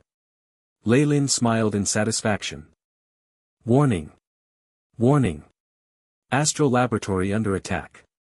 Activating rank 1 runes, stored energy at 34.7%. At this moment, the AI chip flashed a red warning, immediately making Leyland anxious. Chapter 645, Spider and Breakage. Spider and Breakage. After all, if the astral laboratory was destroyed, not only would he lose his channel to Dreamscape, he would be trapped here, forever. Impossible. I set up a concealing technique and spell formation before leaving. I even left behind. Leyland's mind began to work rapidly. He was confident in his setup, but the warning from the AI chip definitely wasn't false. Could it be some kind of unique creature that can see through my illusory spell formation? Or, is it demons? The possibility instantly turned Leyland gloomy. He suddenly sped up, coming to the area where his laboratory was. But the scene that came into his vision made Leyland's eyes widen gradually. This. In his sight was a huge spider the size of a tall mountain, spitting out threads that wrapped up the entire laboratory. The runes around the laboratory flickered continuously, rippling with a dazzling luster. The defensive layer and spider web depleted each other. On the spider's abdomens were large numbers of patterns, coming together to form a distorted male face. A whimpering sound echoed from its wide-open maw. Warning! Warning! Formation Genie energy reserves at less than 10%, approaching critical value. Immediate countermeasures recommended. The AI chip's red warning window shot out again. Is it possible to scan the opponent? Leyland quickly asked. Mission established, attempting to scan. Beginning to break through opponent's force field. Chick chick, even as the AI chip sounded out mechanically, the huge spider in mid-air seemed to be provoked by something. Its compound eyes turned, aiming directly at Leyland. A forceful scan would release a feeling of a malicious invasion. It was likely to trigger the opponent's hatred, something Leyland expected long ago. The male face on the spider's abdomen let out a sob, and terrifying sound waves swept past the area where Leyland was, tearing off the topsoil to reveal the thick bedrock. Leyland had taken precautions the moment he commanded the AI chip to scan. His body was covered in a layer of Chamoyan scales, and a few blood-red shields emerged. Ka-cha, ka-cha, the blood-red shields and the sound waves came into contact, and it seemed to be unable to defend for much longer. Many cracks emerged on the surface of the shields, and they soon shattered. The sound waves swept across Leyland, causing intense pain to be transmitted from his Chamoyan scales. Arg! This power! Weirdly enough, a hint of happiness emerged in Leyland's eyes. At the very least, he could confirm through this attack that his opponent had not comprehended laws. The opponent was not a regulatory existence. This was more important than anything else. If not, he could only have turned around and fled, abandoning the laboratory and wandering alone in Dreamscape. Beep. Target has resisted scanning, not all data has been obtained. Display what is available, the AI chip asked mechanically. Of course, Leyland assented unhesitantly. The AI chip responded immediately, projecting a data panel with many incomplete fields before him. Beep. Unknown creature. Power, 200 plus, agility, 100 plus, vitality, not enough information, spiritual force, 2000 plus, estimate, abilities, 1, detection, has a keen perceptivity towards the energy waves in its territory, 2, unknown. 3, unknown. That detection ability should be why the opponent could discover the laboratory in spite of my meticulous concealment. Lei Lin sighed. He was reminded of the saying, man proposes, God disposes. He had observed this area for a long time. Only after ensuring that there weren't any terrifying creatures did he go out to explore with peace of mind. He hadn't expected that such a terrifying monster would be attracted when he was out. The opponent is a rank 6 creature at most, there's still a chance. Leyland's figure twinkled endlessly as he dodged the snow-white spider web in midair. His thoughts were running endlessly. Of course, the beings of Dreamscape did not follow the Magus world's rankings. Because of the inherent uncertainty of Dreamforce, their rankings were very vague. But through the AI chip's detection and his own observations, Leyland could already confirm that the opponent was at least a rank 6 creature, ferocious and powerful / These kinds of creatures all occupy their own territories normally. Why did it come out for no reason? Leyland immediately shook his head even as this thought came to mind, I'm too foolish. This is Dreamscape, why would it follow such rules? Right at this moment, the abdomen of the spider in midair suddenly bloated as it let out a cry, expanding and lastly exploding. Large quantities of densely packed spiders fell from the sky like raindrops. A translucent thread at all their tails connected them to the main body. An even finer radiance flashed across these closely packed threads. Terrifying amounts of dream force condensed with a bang, converging on that man's distorted face as he let out a horrifying growl in the sky. Kdok Mok. Terrifying dream force crashed down on Leyland's body, causing the defensive suit to begin cracking inch by inch. So powerful. Is this the power of rank 6? As Leyland mumbled, a blood-red radiance burst out from his body. The power from his point mass had concentrated to an extreme as it boosted a spell, resulting in a new transformation. Radiant Moon Arcane Art, Kamoyan Transformation. Along with a terrifying hiss, an enormous serpent over 100,000 meters long suddenly appeared in the sky. The large bones at the top of its head formed something like a crown, the smooth and elegant lines of its scales emitting the aura of nobility. This was the ruler of the ancient giant Kamoyan serpents, the rank 5 Kamoyan emperor. Whoosh, the huge phantom flashed across the sky. The Kamoyan emperor suddenly flung its tail out, which struck the face in the sky and caused it to explode. Mysterious petrifying light shot from the amber pupils that were like morning stars. Many of the tiny spiders were petrified right in midair, turning into rocks and falling down. Innate skill, devour. Along with Leyland's soul force, the Kamoyan emperor suddenly widened its serpent's jaw and a big black hole formed faintly before him. The spider web in the sky was directly broken, disappearing into the terrifying black hole with the surrounding rocks, branches, and even light itself. Get out! Accompanying Leyland's explosive shout, the enormous serpent suddenly crashed into the large spider in the sky. With a mountain cracking, space-shattering rumble, terrifying shockwaves of air swept out in all directions. The large spider that was hovering in front of the laboratory was struck some distance away. Asterisk chick chick. Asterisk this kind of attack obviously enraged the spider. With ear-piercing yells, a few blades of dark light suddenly burst forth, leaving deep scars on the Kamoyan emperor's body. Large scales fell down as blood splashed in all directions. Yet, under the effect of the innate devour skill, the serpent recovered very quickly.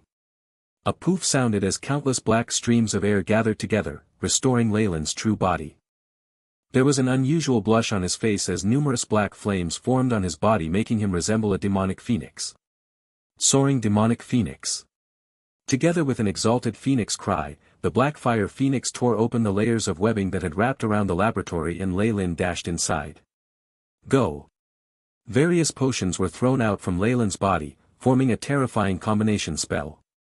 It mixed with attacks from the scarlet earring, and they drowned the enormous spider that was rushing over. He did not even look at the outcome of that, suddenly closing the door of the laboratory. Bang! When he opened it again, the surroundings of the laboratory had already transformed into the scene of an ancient castle. I'm back. Ley-Lin murmured. His expression suddenly changed and a great amount of dark red dream force shrouded his body, forming the phantom of a huge spider. Indeed. I still can't resist the attack of a rank 6 creature, he mumbled with a bitter smile on his face. Suddenly, his expression showed another drastic change. Rumble, glaring blue lightning bounced around the surroundings of the laboratory, even emerging in dreamscape. A huge red spider spat out a large amount of thread from the other side that seemed to stretch across the void.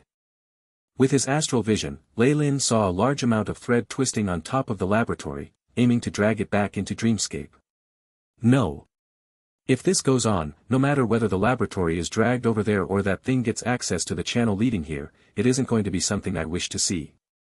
A rare look of hesitation emerged on Ley-Lin's face, but ultimately dissolved into resolution. I need to break the connection. Ley-Lin had studied this space switching of the laboratory extensively. Although he hadn't had many results, he'd still deduced how to stop this phenomenon. Ley-Lin's right hand dropped a little powerlessly. AI chip, command the formation genie to activate self-destruct procedures. Beep. Authority confirmed, enforcing command. Without human thoughts, the AI chip only carried out his orders mechanically. As it sounded out, a slightly dark red gas emerged from the floor of the lab. The dark red dream force grew more concentrated as it converged, eventually even forming a layer of dark red flames. With a series of bangs, a great amount of webbing melted and broke apart. Even the laboratory itself began to melt slowly. Chick chick chi, Ley-Lin felt like he could hear the furious growls of the spider all the way from the distant dreamscape. The loud sound was originally very intense, but is soon softened as it gradually disappeared. The dark red flames then extinguished, leaving a big black hole where the laboratory had originally stood. It had disappeared without a trace. Chapter 646, Dreamscape Alteration. Dreamscape Alteration. Dreamscape, Ley-Lin sighed. He could sense that the unusual area that connected two spaces had vanished. From here on, this place would completely lose its link with Dreamscape. Though he had expected this day to come, Ley-Lin was still dejected. This is only a temporary farewell, Dreamscape, Jillian. With large amounts of dream force and valuable information at hand, Ley-Lin was confident that he could enter Dreamscape on his own. However, that would require a lot of research and experiments. He would not be able to make contact with Dreamscape in the near future, but he would eventually establish a connection between the two sides using his own strength, then return there. What a pity, Ley-Lin's eyes showed sadness within. With how things were, he could have continued interacting with Dreamscape, getting even more profits. Still, Ley-Lin would not regret his decision. After being discovered by a rank 6 creature, keeping a spatial node around was just irresponsible towards his own safety. That gigantic spider had almost descended into the Magus world. If it attracted even more high-ranked existences, Ley-Lin would be left with no option but death. It was worth losing this channel. Thankfully, most of the specimens and research materials from those surroundings are with me. Most important is the Dream Force system I obtained from the natives, and the runic structures on their bodies. Ley-Lin's eyes flashed as he pondered. With all this, I'm more confident in deducing a Dream Force spell that's suited to me. I can use it as a fatal secret attack. Ley-Lin had experienced the mysteriousness of Dream Force himself. It was a powerful force that was comparable to laws, and it could even suppress them. Even existences at or above rank 6 would be troubled by it. Hence, a spell that relied on Dream Force would be a terrifying issue for many rank 6 magi, even though he himself was at rank 5. The information I got only details the usage of low-ranked Dream Force, and is specifically targeted at the natives. I'll still need a lot of time to alter it to construct a rank 5 spell model. Ley-Lin touched his chin. At this moment, he suddenly jerked. Large amounts of dark red gas condensed to form various faces and spiders that crawled on his clothing. Boo-hoo, wails crawled into Leyland's eardrums, causing him to go deathly pale. Go away. His eyes immediately turned into amber pupils, a terrifying phantom of a Kamoyan emperor appearing behind him. Asterisk boom. Boom. Crackle, asterisk large numbers of faces exploded, but the rest persevered on as they surrounded Leyland's body. Dream Force. It's from the injury. Leyland's expression darkened. The gigantic spider was a rank 6 existence after all. Lei Lin had been extremely lucky to catch the spider off guard and enter the laboratory, but he had suffered an injury while doing so. Even though he devoured matter to make up for the loss in life energy, the dream force from the attack still lingered on. The mysteriousness of dream force was something Lei Lin knew quite well. If not for him having done some research in the area and producing some antibodies, the backlash would not be so meager. It looks I need to solve the issue with my body before I deduce any new spells. Lei Lin laughed wryly, a dense layer of black air covering the surrounding masks and spider figures. A few months later, within a laboratory. White fog at boiling temperature caused a wave of hot air. Crimson light reflected off the wall, forming a projection of something like fire.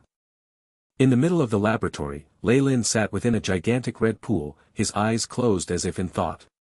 Within this red pool, one could see a lustrous black ink-like fluid constantly oozing out from Lei Lin's pores.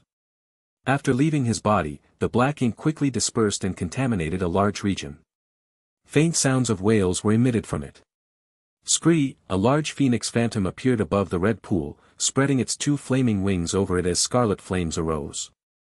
Woo woo, the cries grew even more mournful as the black ink gradually became fainter within the red flames. It even began to evaporate, returning the pool to its original color. A few hours later, there was even more steam in the laboratory, practically becoming a fog that shrouded the entire area. Within the scarlet pool, the thin threads of black that seeped out from Lei Lin's pores gradually turned brown, weakening completely. Malicious intent and hatred from a foreign world is truly difficult to deal with, Lei Lin muttered to himself, grabbing at the towel on his face as he gazed at the red pool. The injuries caused by the gigantic rank 6 spider in Dreamscape had been very serious. It took till now for the harm to be somewhat dealt with. Thankfully, that annoying resent has been completely expelled. All that's left is pure dream force, which I have other uses for. Lei Lin changed out of his loose robes and arrived at the other end of the laboratory. Beep. Retinal scanning passed. Brain waves verified. Unlocked through soul force. Opening. With the AI chip's robotic voice sounding, a wall section opened up to a crevice. The walls on both sides automatically withdrew, revealing a large, glossy door. One could see 2 rows of shelves lined with precious materials upon entering, intricate runes carved into the wood like the most delicate of artwork. Thud, the large door closed automatically, causing the light to dim. Once Lei Lin grew accustomed to it, he could see the many items on the shelves flickering with a dark red luster. Atop the shelves were a few leaves kept in glass bottles, as well as ores and the like. Thankfully, with the other dream force I collected before and the dream force the items themselves have, they can stay in this world for a large period of time. Lei Lin was very pleased. This was his dream laboratory, in which the AI chip took care of central administration. The defensive measures here were especially strict. Most of the things he had obtained from Dreamscape previously were placed here. I've finally expelled all the malicious intent from Dreamscape. If not, I wouldn't dare meet Freya. Lei Lin went past the shelves and came before a black metallic instrument. Seeing the results of the scans, he heaved a sigh of relief. He had antibodies against Dream Force, and was a rank 5 Radiant Moon Warlock. The Dream Force in the attack before had merely caused him some troubles. However, things were different for Freya. She was still a rank 3 Warlock, and being contaminated by even a bit of Dream Force could have a terrifying effect on her. Hence, before he was certain he had completely rid himself of all Dream Force, Lei Lin hadn't dared return to the castle. He'd stayed here instead. It was only now that the malicious intent that Lei Lin had on his body was completely expelled. Lei Lin gazed at his arm. The skin now had a dense layer of red around it, filled with a type of energy. This was not bloodline energy. It was the Dream Force that had been purified after the ill intent was eliminated. Great timing. I'd already determined that I'd need to alter my body to employ Dream Force. This dense Dream Force from a rank 6 being can help me build my foundations. Lei Lin's eyes flashed with intelligence as he commanded, AI chip, begin. The AI chip's robotic voice sounded out, beep.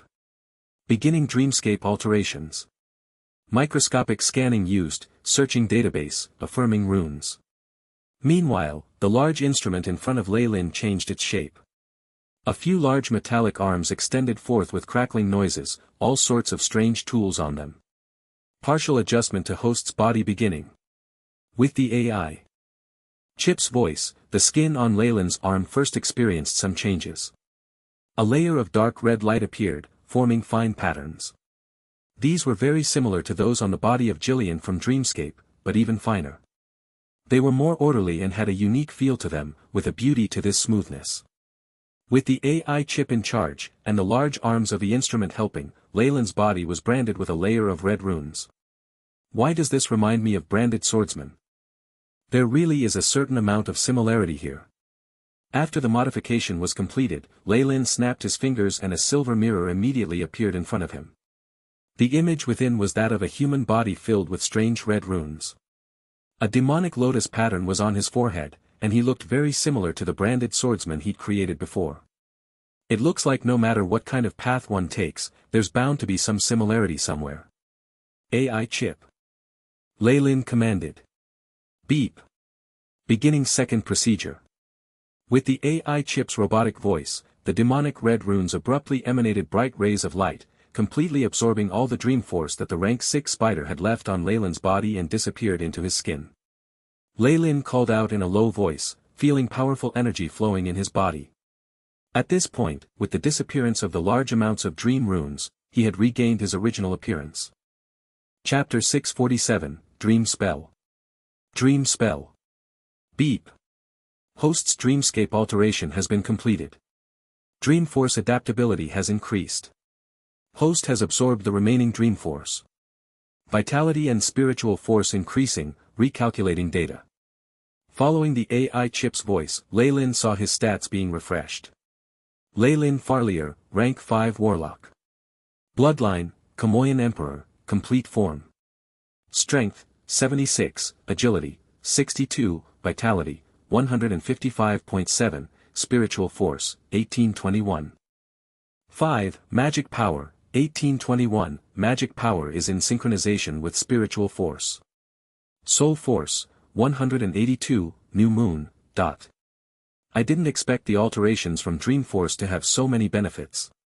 Leyland nodded, rather satisfied with the upgrades. The most important thing about this alteration was that with the absorption of Dream Force, his body was beginning to get used to this strength. That was a prerequisite to employing Dream Force-based spells.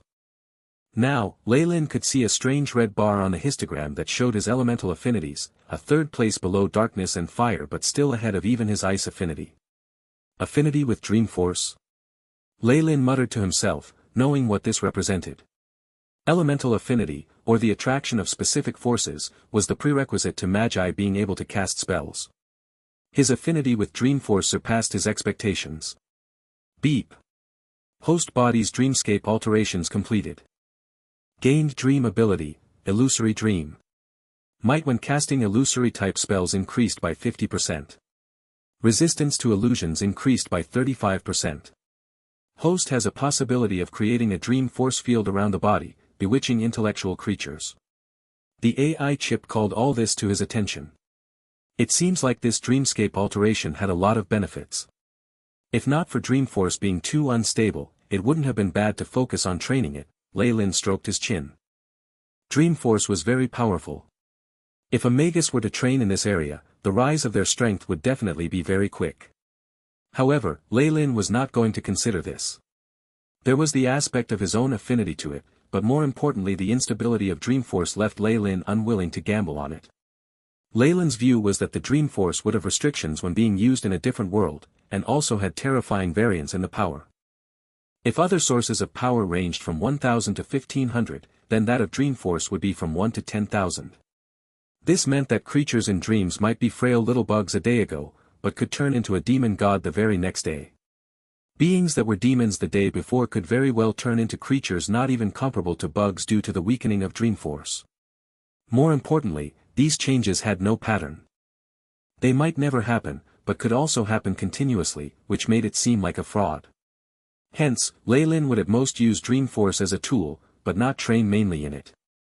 However, with an affinity with Dream Force, I can now cast basic dream-based spells. Leyland came to the center of the laboratory. A thick isolating glass there held within a gigantic ball of dark red Dream Force that was dense to the extreme within. This was all the dream energy that Leyland had collected in this period of time. With the push from a few incantations and soul force, an illusory spell model floated above his hands. Opening sluice gate number 1. Along with the AI chip's voice, one of the channels on the glass revealed a tiny opening. Dark red dream force squeezed out like an earthworm, revolving around Lei Lin and seeming extremely lively. Seeing that the dream force was enough, the sluice gate ruthlessly closed once more, leaving the dream force that had escaped outside. Rank 1 Dream Spell, Eternal Light. A spell model that was complex and strange, with the energy node within constantly changing, was sent from the AI chip to Lei Lin's memories. With the push from a few incantations and soul force, an illusory spell model floated above his hands. The dream force around Lei Lin immediately disappeared into the model. Asterisk rumble. Asterisk the energy from a rank 1 spell caused dazzling white rays of light to fill the laboratory. Beep. Casting of rank 1 spell, Eternal Light, is successful. Undulations and data has been recorded. Recording into spell database under Dream Spells, rank 1, the AI chip quickly intoned. Eternal Light, a rank 1 spell that creates light for eternity. Estimated duration to be 50 years, 8 months. Power, 100 to 300 degrees. Following that, even more detailed information was shown on the screen of the AI chip. A regular rank 1 spell should have a power between 20 and 80 degrees. The amplification from Dream Force is so terrifying. Lei Lin touched his chin, gazing at the light on the walls that would not extinguish. Regular light magic and even eternal light can last for at most a few years. However, the energy provided by Dream Force can last for 50 years. It had to be said that the great effects of Dream Force surpassed Lei Lin's expectations. Once I research and create an offensive rank 5 dream spell, even rank 6 magi can only tremble under it. Lei Lin's eyes flickered with a fervent heat. The spell model of the rank 1 dream spell he had just cast had come from the animal hide of the natives that had come from Dreamscape. The anonymous Magus had spent decades and come up with a system suitable for natives of the Dreamscape to use. He had even invented a series of dream spells. Though they were only from rank 1 to rank 3, that was still astonishing to Lei Lin. To be able to incorporate Dream Force into a Magus path and then invent usable models meant that this Magus attainments in spells could even surpass himself. The information left behind by this person had allowed him to avoid detours, and even aided him in creating a good foundation, thus saving him much time. Even with the foundations and systems, deducing rank 4 and rank 5 content would usually take Magi a long period of time, but for the AI chip it was just a matter of how much power it allocated. With such sensitivity towards spells as well as knowledge of laws, the Magus who accidentally landed in the Dreamscape should at least be rank 6, or even a rank 7 Magus who grasped laws. Lei Lin's eyes shone with yearning, and he threw himself into the nerve-wracking experiments. Time was fast approaching to fulfill the arrangement he had with Melinda. Before that, he had to constantly amass more strength so that he had enough to save himself, and even escape her schemes. Whatever conspiracy there was, strength would be key. Once the difference in strength grew insurmountable, any conspiracies or plots would be useless. Whether it was dealing with the blazing flame monarch or other dangers, dream spells could be used as Lei Lin's hidden trump card and be the deciding factor of victory. Hence, Lei Lin dedicated most of the AI chip's operations into the experiment. One needs to employ Dream Force for dream spells.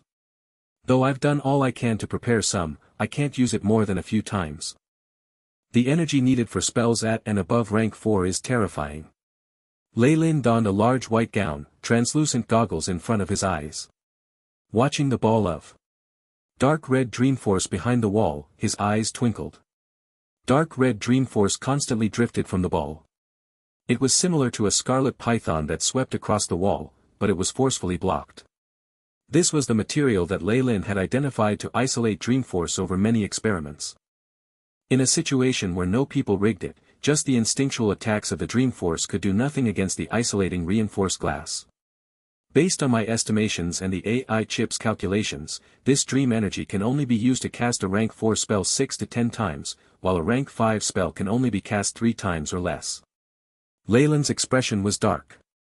After breaking the connection with Dreamscape, gathering Dream Force had turned into a large issue. No matter how he tried to store them properly, Dream Force was constantly dissipating. While this was a slow process, the keen AI chip had discovered it. Finding a way to store and transport Dreamforce was another aspect that it was working hard on. Spells that use Dreamforce as a base are most effective when related to illusory spells. Dreamforce and the illusory magic are extremely similar, and fusing them is the best option. The spell model that the AI chip was calculating constantly improved by his conjectures, and gradually revealed its true form.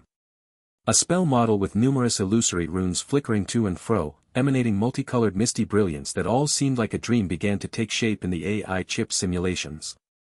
Remaining time till rank 5 Dreamforce spell is deduced, 3 hours 41 minutes and 12 seconds. The AI chip had now given an accurate prompt. 3 months and 9 days for the deduction of a rank 5 spell to be completed. Leyland's excitement could not be concealed.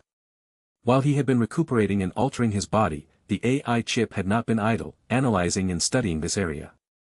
Now, the fatal dream attack that he had been anticipating was about to be completed. While he was waiting, time seemed to flow incredibly slower. Finally, Leyland heard the prompt from the AI chip. Beep. Rank 5 dream spell deduction completed. Progress of construction of spell model, 100%. What had always been a robotic voice sounded incomparably gleeful in Leyland's ears. It's finally done. Leyland clenched his fist and immediately read through the content given by the AI chip. Chapter 648, Communication and Stealth. Communication and Stealth. In the simulation space of the AI chip, a spell model that was extremely intricate and had multicolored flowing runes had completely taken shape. The AI chip's voice transmitted at this point. Beep. Rank 5 Dream Spell, Radiant Moon Dreamforce Spell, Distraight Dream. Type, Dreamforce. Illusory effect, causes target to sink into their own dream realm and lose all senses with the external world. 90% chance of causing confusion to a Radiant Moon Magus True Soul. Effects weaken slightly depending on number of times used. An illusory technique that targets the True Soul, with a success rate of 90%. Leyland's pupils shrank. He had experienced the mysteries and dangers of Dreamscape for himself. If not for the AI chip and some luck, he might not have been able to escape at all. It had such a high rate of success amongst those of the same rank, and could even bypass ranks even if the effects would be weakened. Still, the rate should be above 50% then as well. In other words, the moment Radiant Moon Distraight Dream was employed, there was a 50% chance that even a rank 6 Breaking Dawn Monarch's True Soul would get lost in confusion. A Magus who lost their true soul was basically a piece of flesh anyone could take advantage of. Even as the creator of the spell, fear lingered in Leyland's own heart for the terror it held. It's a pity that I need to use Dreamforce sparingly. I can't test the might of this spell in the real world. A look of regret rose in Leyland's eyes, before he grew dazed. AI chip, begin the simulation of a dream. Create a virtual world using the rank 6 spider as a standard. This was a unique ability of the AI chip. It could run simulations in virtual reality, and after its upgrades, it could simulate all existences under rank 7, under those that comprehended laws. White light flashed, and Leyland appeared in Dreamscape once more. Not far away, a large spider with a strange male face on its stomach hovered in the air, countless webs shooting out and covering the laboratory. Every single thing was the same as it had been in Dreamscape. Dense dream force continuously surged from around Leyland, causing him to almost feel suffocated. It can even imitate Dreamscape to this extent. Leyland gazed at his hands. There seemed to be no issue when he launched Soul Force, so he could not help but nod in satisfaction. Even a rank 6 existence was imitated flawlessly. There's practically no difference from the being I saw before. Though this was all simulated by the AI chip, everything had been reconstructed exactly the same as the scene from before. Chick chick, the gigantic spider ahead discovered Leyland and immediately began to snarl, its abdomen exploding to release a large amount of tiny spiders. Good, I can test this out against a rank 6 existence.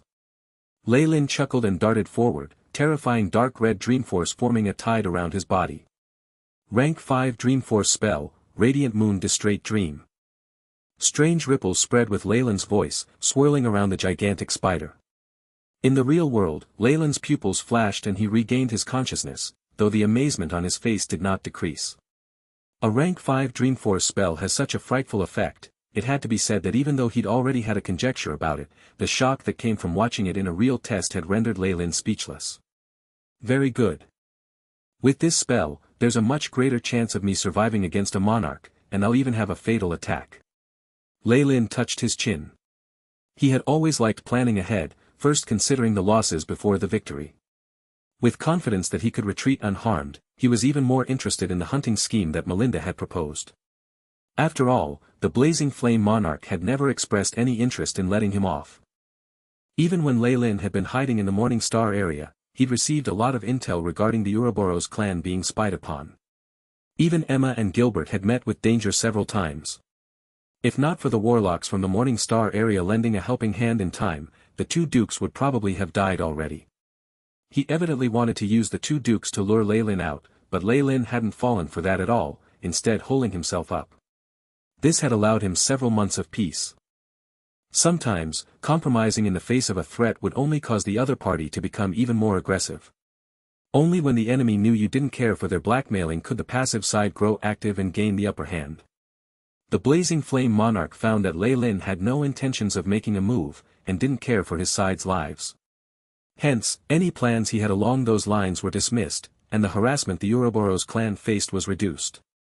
If Lei Lin had made the wrong choice, the situation would have turned worse and worse. The Blazing Flame Monarch. A breaking dawn Magus who is like a blazing sun, eternally illuminating the entire Magus world from the horizon. Ha! A cold smirk appeared on Lei Lin's face as he stroked his chin. Even a star will lose its light and warmth one day, turning into a black hole. You're merely a rank 6 Magus. The underlying tone of his words lay a boundless bloodlust. Having thought this through, Lei Lin placed a call through a secret imprint, on the encrypted channel Melinda had given him before. Melinda? It's me. You've finally made up your mind. Melinda's voice sounded from the other side. It was a mature female voice, not the voice of the small girl. Yes. I cannot stand an opposing organization constantly eyeing me from the shadows like a vermin. I believe you feel the same way. Lei Lin's voice was low. Hee, a mouse. I like your metaphor. Melinda's cheerful laughter came from the other side. She was just like Lei Lin, caring little for law and having no natural morality. Hearing the meaning in his words, she grew excited as well. I know all the weaknesses of the Blazing Flame Monarch. Sometime in the near future, his strength will be at its lowest. With a few other helpers I've found, we can definitely kill him in one go. I hope things are as you say they are. Lei Lin began to tap the table with his finger subconsciously. He expressed his tentative support of Melinda's plan, but not so much so that he would involve himself in some trap. In all honesty, even if he was cooperating with her, he would not let himself become a leader. When working together with a sly old fox, just a slight blunder would result in him falling into a trap. Lei Lin was very cautious about this. What he wanted to make use of was her knowledge of the pathways and the opponent's weaknesses. Once he gained all of that, he would come up with a plan of his own. Melinda then tossed out some bait. The items we get afterwards will definitely be able to satisfy you. I'm anticipating it. Lei Lin's voice was extremely calm. After agreeing on a time and place with her, he ended the communication. Rank 6, only Lei Lin was left in the room. He sunk deep into thought for a long while, and then rubbed his temples. Time is scarce. I'll need to start preparing a lot of things. In the central continent, rank SXS were at the top of the pyramid. They were emperors among magi. The current Lei Lin didn't have any hope when dealing with them, but even he had little confidence. Other people would even think he was crazy. However, Lei Lin and Melinda were both clever. They possessed battle strength at the peak of Radiant Moon, and if they found a few other helpers at the same rank who would fight with their lives on the line when the opponent was weak, there was a huge chance of success. With ample preparation, Lei Lin could practically be in an invincible position, something which made this transaction acceptable. Silver spatial turbulence streaked around outside the Morning Star area, bringing a dark silver luster to the pitch-black galaxy. A bit of faint light appeared in the distant starry skies, like that from a firefly. Black light flashed at the edge of the space, and Lei Lin's figure appeared. His eyes were bright as they scanned the area, his thin and nice eyebrows furrowing before they relaxed. Come out. It was tranquil in the void, with no sound at all. Lei Lin snorted, and two streams of black air converged to form a double-headed snake that pounced on an area not far away, the space there fluctuating. Your Highness Bevis, did you think I was playing with you? Crash, space was pulled apart as if it was a door, leaving behind a bundle of fog. Large amounts of this fog converged to form a human body. The face was that of Bevis, who had previously visited Lei Lin and left with the two on bad terms. How did you see through my innate fog? Large amounts of white fog emanated from Bevis' body, drowning the double-headed snake. Bevis' expression was dark as he stared at Lei Lin with malicious intent. It seemed like he was quite miffed at being discovered. Why should I tell you? Lei Lin gazed at Bevis as if ridiculing him, causing the latter's face to flush red. Lei Lin Farlier. On behalf of the organization, I'm here to stop you. You act willfully as if the resources you obtain from us are a trifling matter. Bevis yelled. Humph. Representing? Who are you representing? Offa? Wade? Or Jeffrey? Lei Lin glared at Bevis as if provoking him. Where are they? Did you think you alone could represent the Warlock Union? Even if you ascend to Breaking Dawn, you won't possess that kind of authority. In the Morning Star area, Offa and the other two radiant moons were huddled together, watching the scene through an old stone basin. Multiple scenes and voices were transmitted through the basin, of the confrontation between Bevis and Lei Lin. Everyone. Isn't how we're treating Lei Lin and Bevis a little? Jeffrey spoke slightly anxiously. This is a matter between the two. It's not right for us to interfere. Besides, there's one thing that Lei Lin said that was absolutely correct. Offa spoke coldly. Chapter 649, Fog Giant. Fog Giant. The Warlock Union isn't the personal property of a single warlock. It's an alliance between all warlocks, each of whom have their own wills and requirements for benefits. Offa's voice was icy. Even when Bevis reaches Breaking Dawn, he still won't have the authority to represent us all. Wade and Jeffrey did not refute out of their desire to protect their own interests. Furthermore, Lei Lin wants to raid the Blazing Flame Monarch in his own name, and Bevis is trying all he can to stop this. In principle, neither of them are wrong. Hence, let's give them a chance to sort it out among themselves. We'll appear later to adjudicate. Isn't that appropriate? An intelligent glint flashed in Offa's eyes. As the oldest and most powerful Radiant Moon Warlock, his might in the Warlock Union could not be underestimated. That's true. They're young people after all, they need to be hot-blooded sometimes. Wade exclaimed from the other side. Completely golden, he looked like a god of battle. But Bevis is someone who can advance to Breaking Dawn.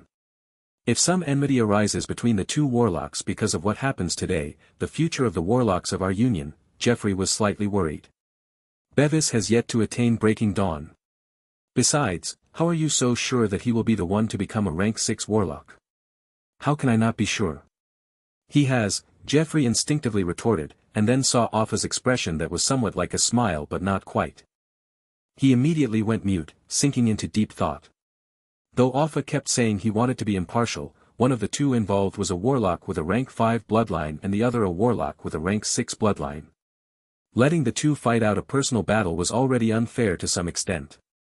Perhaps Offa has great expectations of Lei Lin. Jeffrey suddenly understood this fact.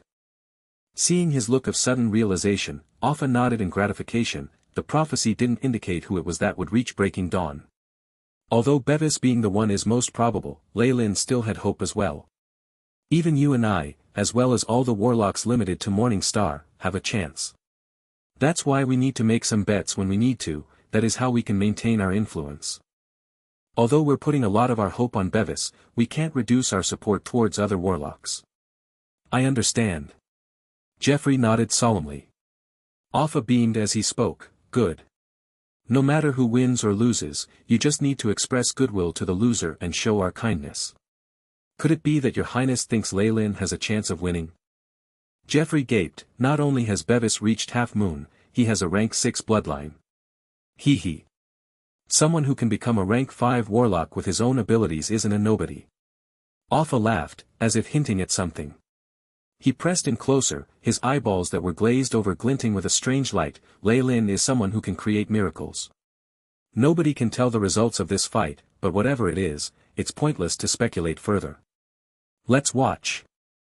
Hearing Offa say this, Jeffrey and Wade watched the battlefield grimly. Lei Lin had long since noticed the concealed Bevis with the AI chip scans. The other Radiant Moon Warlocks weren't around, something Lei Lin found strange. Offa and the rest didn't come with him to put pressure on me. Are they maintaining a neutral stance? Rather unexpected. Lei Lin's eyes flashed with intelligence, their meaning is quite clear. If I don't exceed Bevis, there's nothing else to say, but if I achieve victory over him or breakthrough I can do as I like. They're placing their bets on both of us. What a bunch of sly old foxes indeed. Lei Lin lamented. Immediately after, his gaze towards Bevis turned piteous. No matter how talented he was, he lacked experience. He evidently hadn't pondered over this, and was still frustrated by the previous events. Ah! Lei Lin Farlier, I won't let you off. Come back with me obediently. Bevis roared, a large fog surging from his body. Just as well. I'll play with you as a warm-up. Besides, Lei Lin laughed, and large amounts of demonic black flames suddenly emerged from his body. High-pitched phoenix cries sounded from within. All of a sudden, the flames flew into the sky, gathering to form a devilishly enchanting blackfire phoenix. Soaring demonic phoenix. With the high-pitched buzzing of flames breaking through space, the arrogant phoenix spread its wings, spurring on immense tides of black flames. Space itself was melted down, and the fog that Bevis emitted was devoured and absorbed.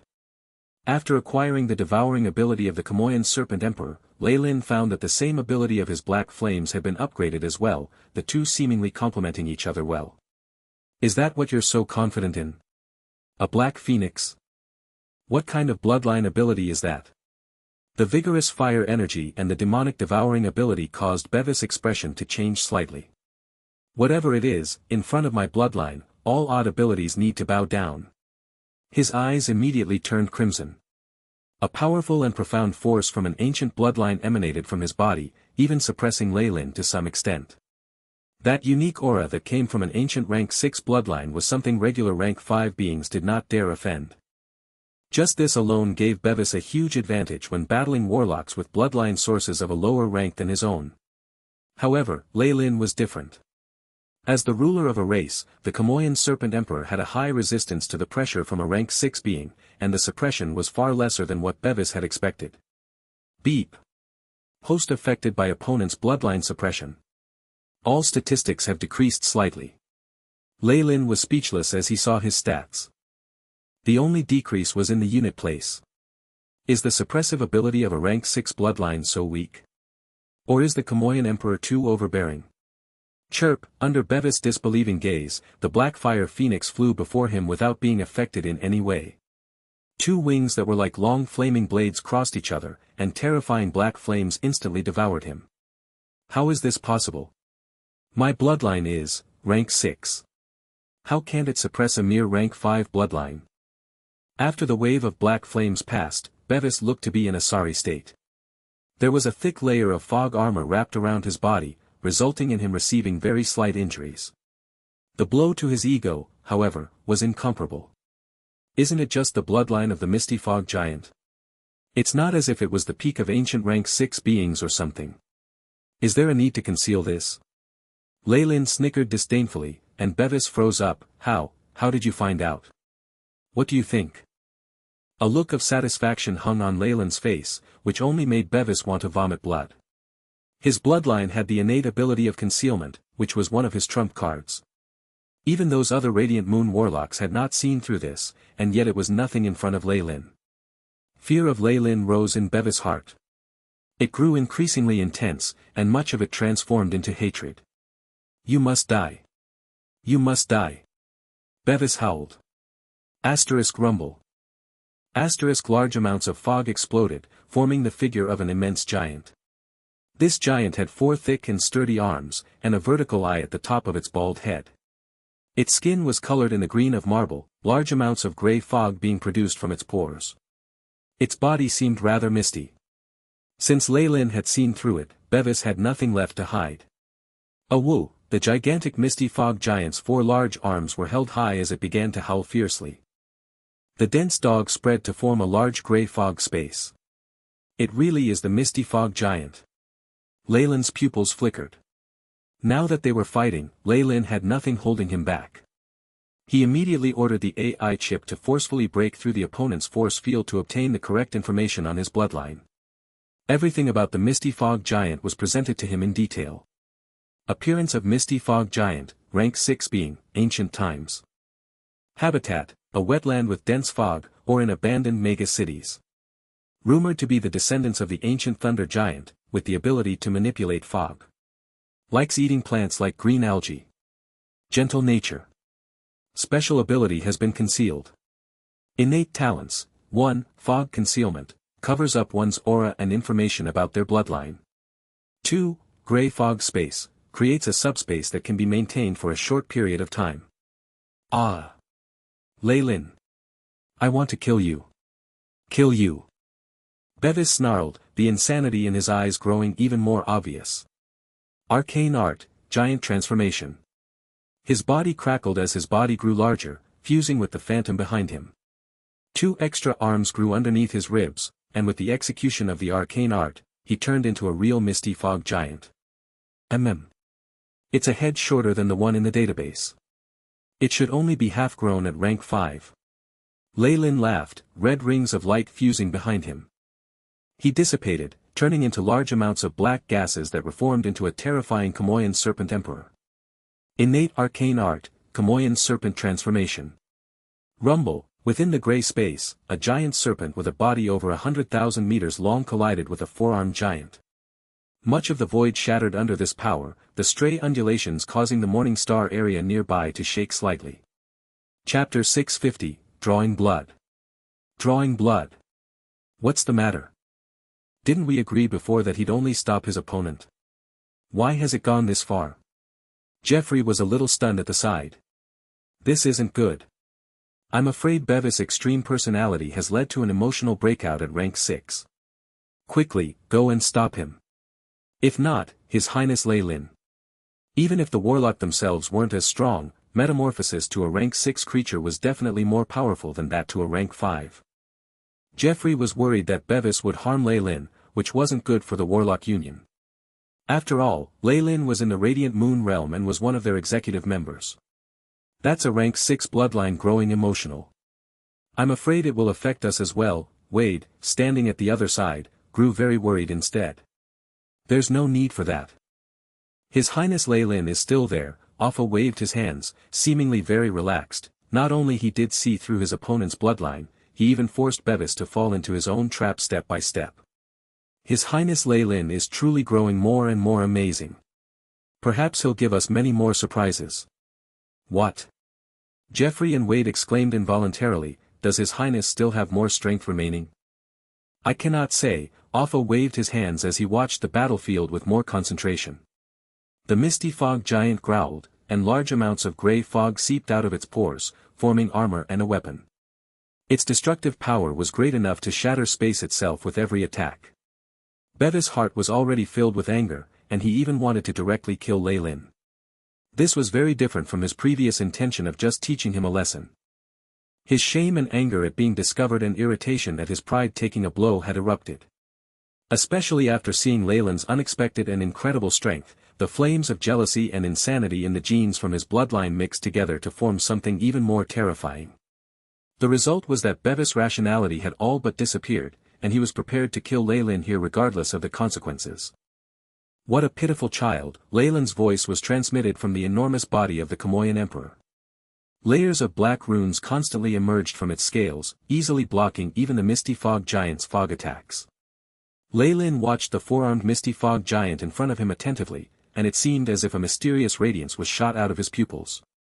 Eye of petrification. The Kamoyan Emperor's gaze turned the four-armed giant sluggish. A layer of ash-gray stone instantly emerged on his skin. No, how can my bloodline lose to this low-ranked creature? Bevis growled frantically as large amounts of blood-red light burst forth from his body, forcing the petrification out. However, the Kamoyan Emperor had taken this time to rush directly in front of him, its huge tail sweeping across the horizon. A power that seemed like Armageddon burst out from it. An explosion sounded as the Misty Fog Giant was swatted away. The large amounts of fog in the surrounding area shattered, exposing the original starry sky. This rank 6 Misty Fog Giant bloodline, I'm taking it. A whisper sounded in Bevis' sea of consciousness. Before he could even figure out the situation, the Kamoyan Emperor had already opened up its maw, its two fangs ruthlessly piercing into his neck. A terrifying attractive force was transmitted from its fangs, causing Bevis to shriek hysterically.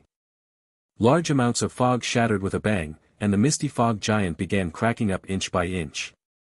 Light flashed within the grey fog, and Bevis' true body appeared once more. Only, the current him had two large bloody holes in his neck, and looked battered and exhausted. His gaze towards Leyland was as if he'd seen some sort of demon. When he gazed at Leyland's pupils, Bevis seemed to receive a great deal of shock. He let loose a weird shriek as his body transformed into a ray of blood-red light that rushed back to the Morning Star area with extreme speed. Indeed, small and weak, radiant flames emerged and Leyland returned to his normal form as well.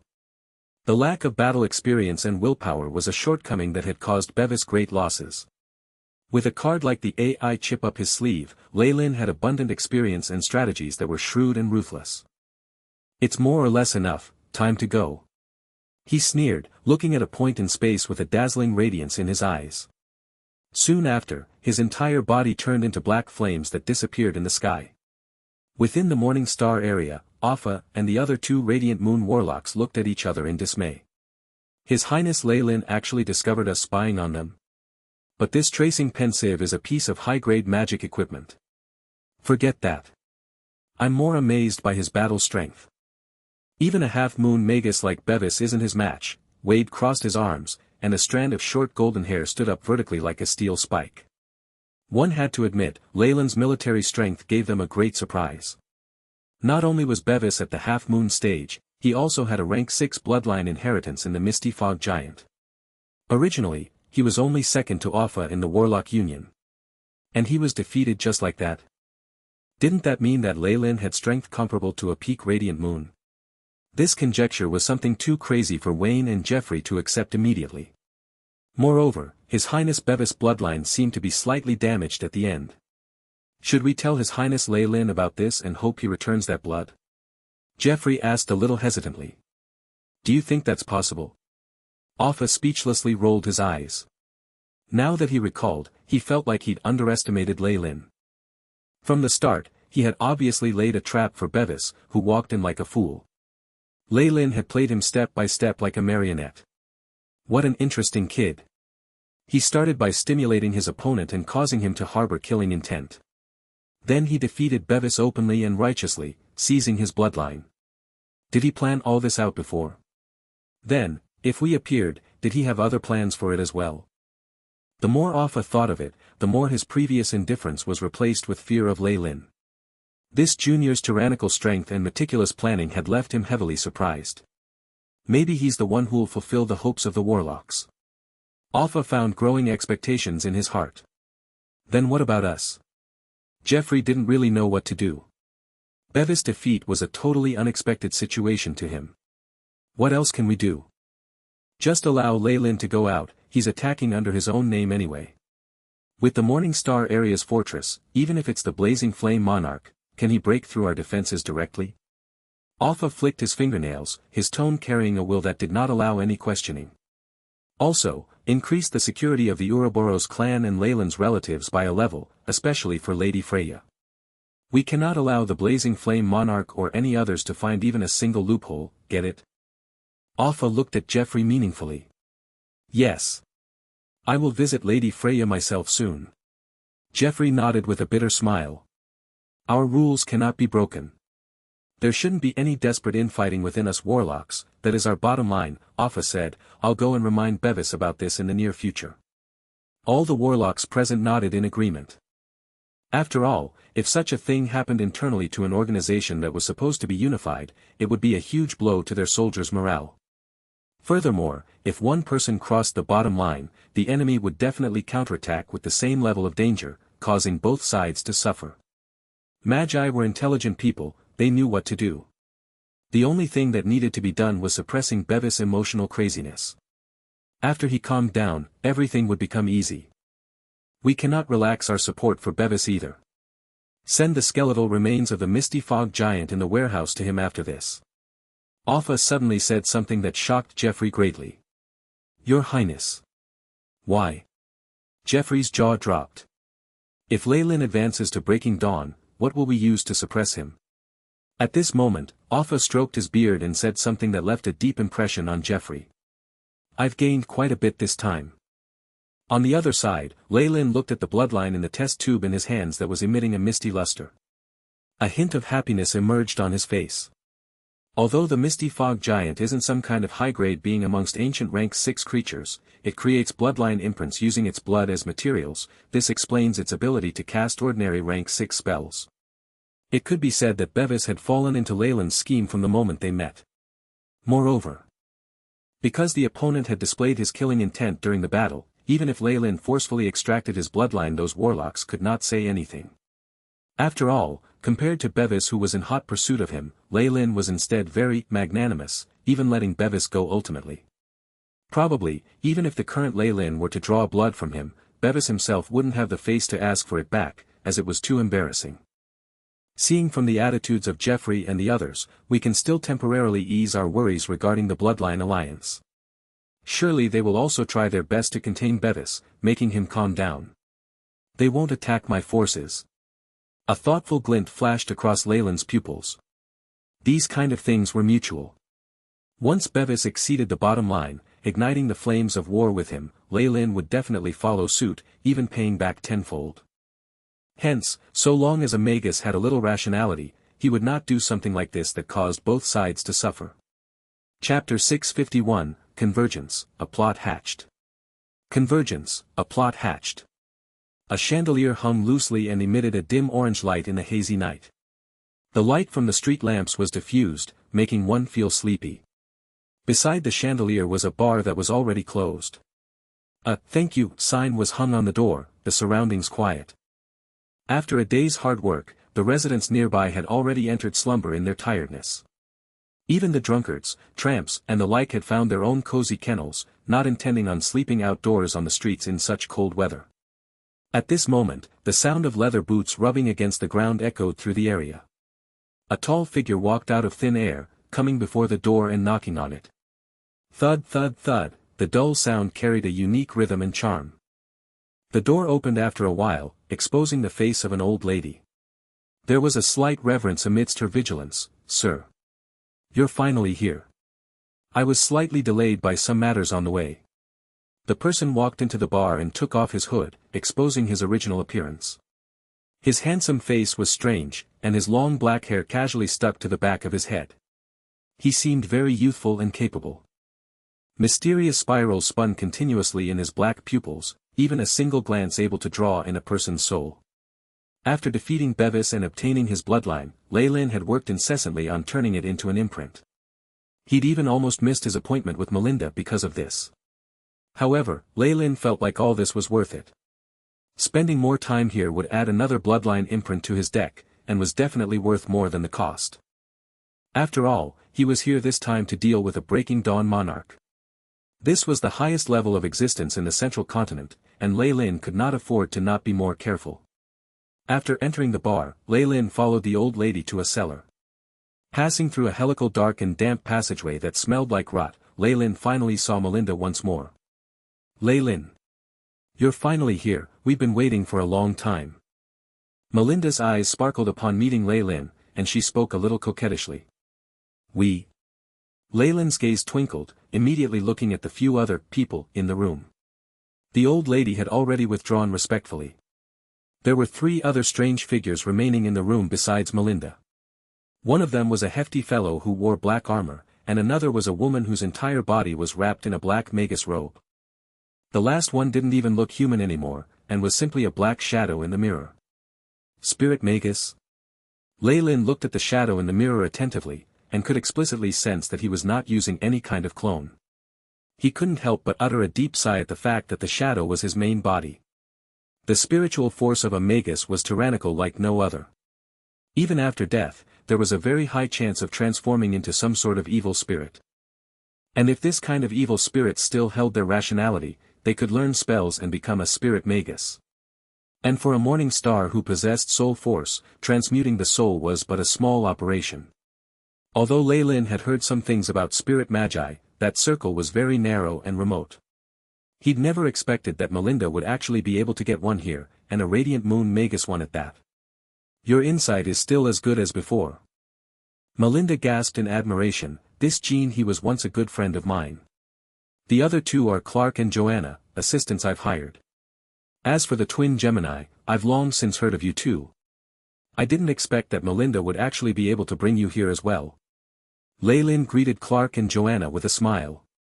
According to his intelligence, these two Radiant Moon siblings assisted each other in the central continent, and each was fairly famous on their own. They were also the rare type that didn't have any organizations attached to them. Your Highness Lei Lin. Joanna, whose entire body was wrapped in a black robe, seemed to be bad at socializing. All of these matters were settled by the hefty black-armored Clark. And Sir Jean. Lei Lin looked at the shadow in the mirror again. Although he knew perfectly well that he was a spirit magus, he still felt as if there was something hidden to this person, their aura making him uncomfortable. ZZZ. Your body, the shadow in the mirror suddenly fluctuated for a moment, emitting the strength of a conscient, has something that makes me feel danger. It's what I specially prepared for this operation, Lei Lin smiled.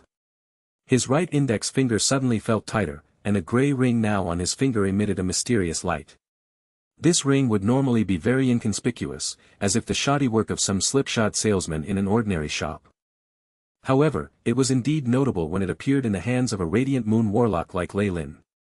After hearing Jin's words, Clark and even Joanna, who'd been quiet all this while, looked at Lei Lin with interest, as if wanting to find out about his cards. All right.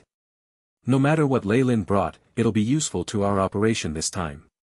Melinda clapped her hands. Comrades, don't forget why we gathered here. How could I forget? Clark let loose a deep howl, blue veins popping out on his hands as his entire person stirred up.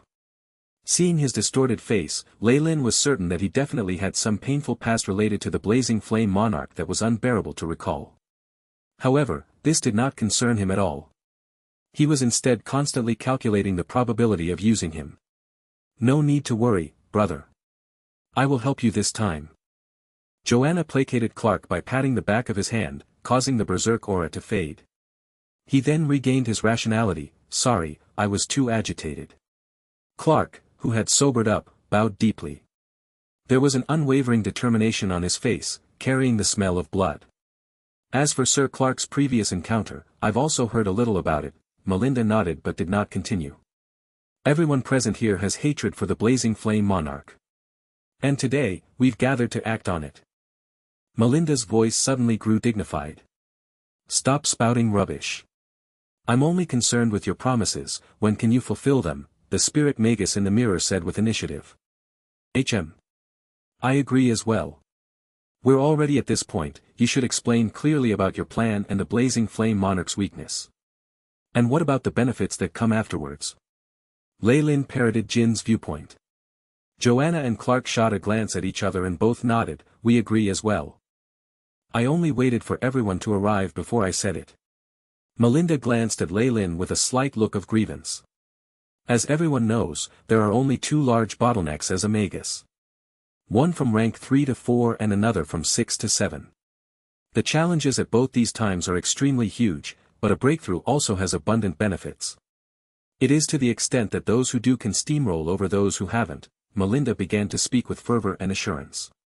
We already know all this. There's a limit to my patience. Clark yelled deeply. Relax, I'm almost there. Melinda rolled her eyes at Clark.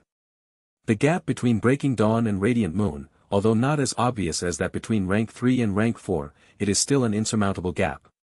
But at that time, a problem occurred during the Flame Monarch's advancement. There was even a period of time where his strength was at the lowest point. This is why I absolutely had to gather all of you here at this time. Melinda's mouth curved in a smile, but it carried an intense hatred. The Breaking Dawn monarchs in the central continent are all very terrifying. They've even begun to touch upon laws and the origin of the world. The Blazing Flame Monarch is the same, in the process of familiarizing himself with the laws of fire. Melinda's voice seemed to carry a strange attraction. The Blazing Flame Monarch is at his weakest, almost falling below rank 6. I know the layout of his lair like the back of my hand. If we can kill the opponent at this time, we may even be able to obtain his law comprehension crystals. Law comprehension crystals? Clark exclaimed, and a sparkle appeared in Leyland's eyes. Yes. The law comprehension crystal that contains all of a former Magus' understanding of the power of laws, and even some of his previous experiences, memories and such. It will be very helpful for our promotion to rank 6. Melinda looked at the few magi present. Even if it's a breaking dawn, one's ability to comprehend laws is a huge threshold that divides strength. If we can obtain the Blazing Flame Monarch's law comprehension crystal, we'll be able to attain rank 6 the moment we advance there, and even be at the boundary of rank 7. Indeed, among the rank 6 magi, the only discernible intra-ranking is whether they can access the laws or not. There was a clear understanding look in Leyland's gaze. Breaking Dawns were very knowledgeable in the true soul and soul force. After reaching rank 6, they would soon near the limit of their spirit, and the only difference would be how much they could comprehend laws. A Breaking Dawn who didn't have contact with laws and one that was beginning to comprehend its power were on completely different levels. Once a Magus gained complete control over a certain law or power, they would also enter the rank 7 realm. Leyland was faintly excited in his heart. He was beginning to vaguely discover the path after rank 5. Magi practice spiritual force before rank 4, soul force before rank 7. Rank 7 is when one has gained control of a certain law. He stroked his chin. In that case, what does Dreamforce represent? Chapter 652, Does City? Does City? Based on what Melinda said, whether one had begun to comprehend laws made up for the greatest power distinction among Breaking Dawns. The monarchs of the central continent had obtained the strength of the worlds they conquered, and each began to touch upon a specific law. This was why they were called monarchs. The Blazing Flame Monarch obtained extra strength from the origin force of the fiery world, and began touching on the law of fire. Once he completely wielded the power of flames, that was when the title of monarch could be held high in the sky, when one could advance to become a rank 7 Magus that controlled laws. The knowledge and memories that Magi at this level of strength had about laws was very beneficial to a radiant moon like Leyland. The Blazing Flame Monarch's power is at a low. How long will this last? This was what Leyland was focused on. At least a month, and it could approach 100 days. 3 months, effectively. Melinda laughed like a little fox. Because of certain reasons that everyone knows, the radiant moons under the Blazing Flame Monarch like Carol and Eugene are dead. This means his defenses are definitely weak. Leyland stayed silent. Those 2 radiant moons had died at his hands. Of course, Melinda had been even more vicious in eliminating the remaining peak radiant moon. Now that he thought about it, everything that Melinda had done so far was to clip the opponent's wings before dealing the final blow. It all had meaning to it. I've invited all of you here so that we can take care of the Blazing Flame Monarch in one go. Do you have any questions? Terrifying energy waves rippled out from Melinda as she spoke, showing a strength at the peak of Radiant Moon. Her voice had lost its childishness, the callousness now as chilling as winter's ice. Clark started by yelling out, "All right. As long as I can have my vengeance on the Blazing Flame Monarch, I'll do anything. Brother's decision is my decision." Joanna watched her brother, her eyes full of tenderness. "Kiki. Law comprehension crystals will be distributed without any issues. What's so bad about doing this?" The Soul Magus in the mirror laughed coldly. "How about you, Lord Leyland? The Blazing Flame Monarch seems to have you in his thoughts, plotting so many attacks against the Ouroboros clan." Melinda seemed rather knowledgeable regarding this matter, which led to a hint of dissatisfaction inside Leyland. However, their goals in attacking the Blazing Flame Monarch intersected, and they would get the same benefits. Leyland nodded. "I'm joining in as well. One thing though, how will you ensure the benefits are distributed evenly? Can you ensure that each one of us will get what they want?" Having said this, Leyland's eyes twinkled as he watched Melinda intently. Meeting his gaze, Melinda could only laugh wryly. "I can't guarantee that the operation will definitely succeed, the opponent is a Breaking Dawn Magus after all. However, I can ensure that the earnings from this will definitely be distributed evenly. We can even sign a contract under the Trial's Eye. With our strength, the Trial's Eye we summon will definitely be a clone with its own thoughts. It won't glaze over any loopholes that we can make use of." "Alright then, that's fine by me." Leyland nodded his head. Every word of a radiant moon had enough weight to it that one could consider that a contract in itself. With the restrictions by Trial's Eye, he had no way to break the agreement. After all, the Trial's Eye that they could summon was a highly ranked existence that had its own sentience, and was linked to the main body at all times. With such a Trial's Eye, the solution of the nefarious Filthbird's feathers would no longer have any effect unless a clone of the Filthbird itself descended as well. However, that would cause too great a disturbance. Good. Since everyone has agreed, let's discuss the plan. A streak of light flew from Melinda's hand to the air, forming a translucent screen. My intel says that the target isn't hiding in his nest, but instead holed up in one of the world cracks surrounding the fiery world with many mazes constructed around him. Our objective this time is to launch a surprise attack on his nest, Duz City. The opponent's astral gate and the coordinates to the fiery world are all there. Afterwards, we'll force our way into the fiery world and kill the monarch. Melinda waved her arms resolutely, extremely determined. She glanced at every one of them. There might not be a single radiant moon in Duz City right now. There's probably just a group of morning stars subordinate to the blazing flame monarch watching over it. After we take it down, we can obtain all the wealth of a rank 6 organization. After they listened to Melinda's plan, a light glinted in the eyes of the magi in the room, save for Lei Lin. An organization with a monarch at its head, its members had plundered the central continent for thousands of years. Even if only a small portion of that wealth was in Duz City, it was enough for rank 5 magi to grow quite wealthy. There's no time to lose. Let's set off now. Melinda's hands were on her waist, her chest puffed out and her voice back to its original childlike tone. The huge contrast with her solemn expression almost caused Lei Lin to burst out in laughter. The other magi didn't have as many doubts as Lei Lin. A few streaks of green light rumbled past, and Melinda and the others completely disappeared from the underground room. Endless darkness engulfed the area. Duz City. The capital of the Blazing Flame Monarch's organization had thick city walls that had many reinforcement runes on them. Giant adamantine cannons had their own great history as they displayed the prowess of the monarch to his people. There was an unending flow of wandering magi and scholars here, each of them having arrived due to its reputation. Most of the new arrivals were full of reverence towards this gigantic Magus city. This was Duz. With the protection of a breaking dawn Magus like the blazing flame monarch, it was said that this place would never fall. Duz City did not have any floating techniques like Sky City, nor did it have such rich reserves of knowledge, but it did occupy much more land than Sky City.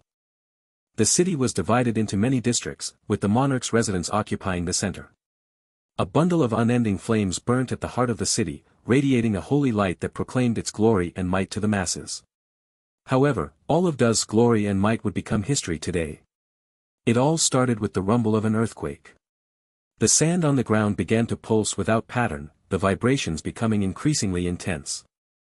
This earthquake spread through the houses, rocks, and mountains.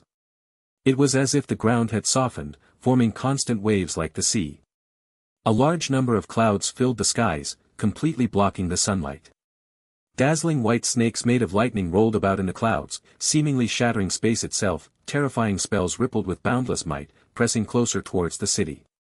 Countless magi within the city looked up, staring at the scene with incomprehension. Only a tottering old man seemed to think of something, beginning to tremble. Spell attack. Pooh! He immediately turned into a white streak of light. Grabbing a few youngsters behind him, he ignored the ban on flying and fled quickly. There's actually someone who dare attack Duz City. We're in a huge crisis. In spite of his shock, the old Magus' abundant life experience had instantly alerted him of the approaching danger. An existence that could disregard the might of the blazing flame monarch and brazenly challenge him was definitely no fool. Since they had come here, then they must have been extremely confident. The blazing flame monarch was a rank 6 Magus, a peak existence in the central continent. Even a finger from either party could crush an old Magus like him. They probably didn't even need that, just the stray undulations from battle would reduce his body to nothingness. Hence, he immediately thought of fleeing, bringing his descendants away from this place that would soon become a battlefield. What's going on, grandfather? A youngster was still confused. Immediately after, he cried out involuntarily, how's it possible? Terrifying earthquakes and thunderstorms could be seen in the direction of his gaze. It was as if a natural catastrophe had struck Duz City, and was now wreaking havoc. The magi below the Morning Star realm could not withstand this apocalypse, and died in swathes. Faced with the ire of high-ranked magi, all these low-ranked magi were as minute as ants. The acolytes and regular humans, who were even weaker, obviously suffered massive casualties. Only those like the old Magus who acted quickly and fled from Dust City left the scope of the disaster with some difficulty, watching Dust City in fear. The capital of the Blazing Flame Monarch has been attacked. Oh, goodness! Heavens, am I dreaming? A few children exclaimed in shock, quick! Look! Following the direction of a child's finger, the old Magus looked into the sky where there were 5 existences that seemed like gods. The berserk lightning disappeared around them, forming a strange vacuum.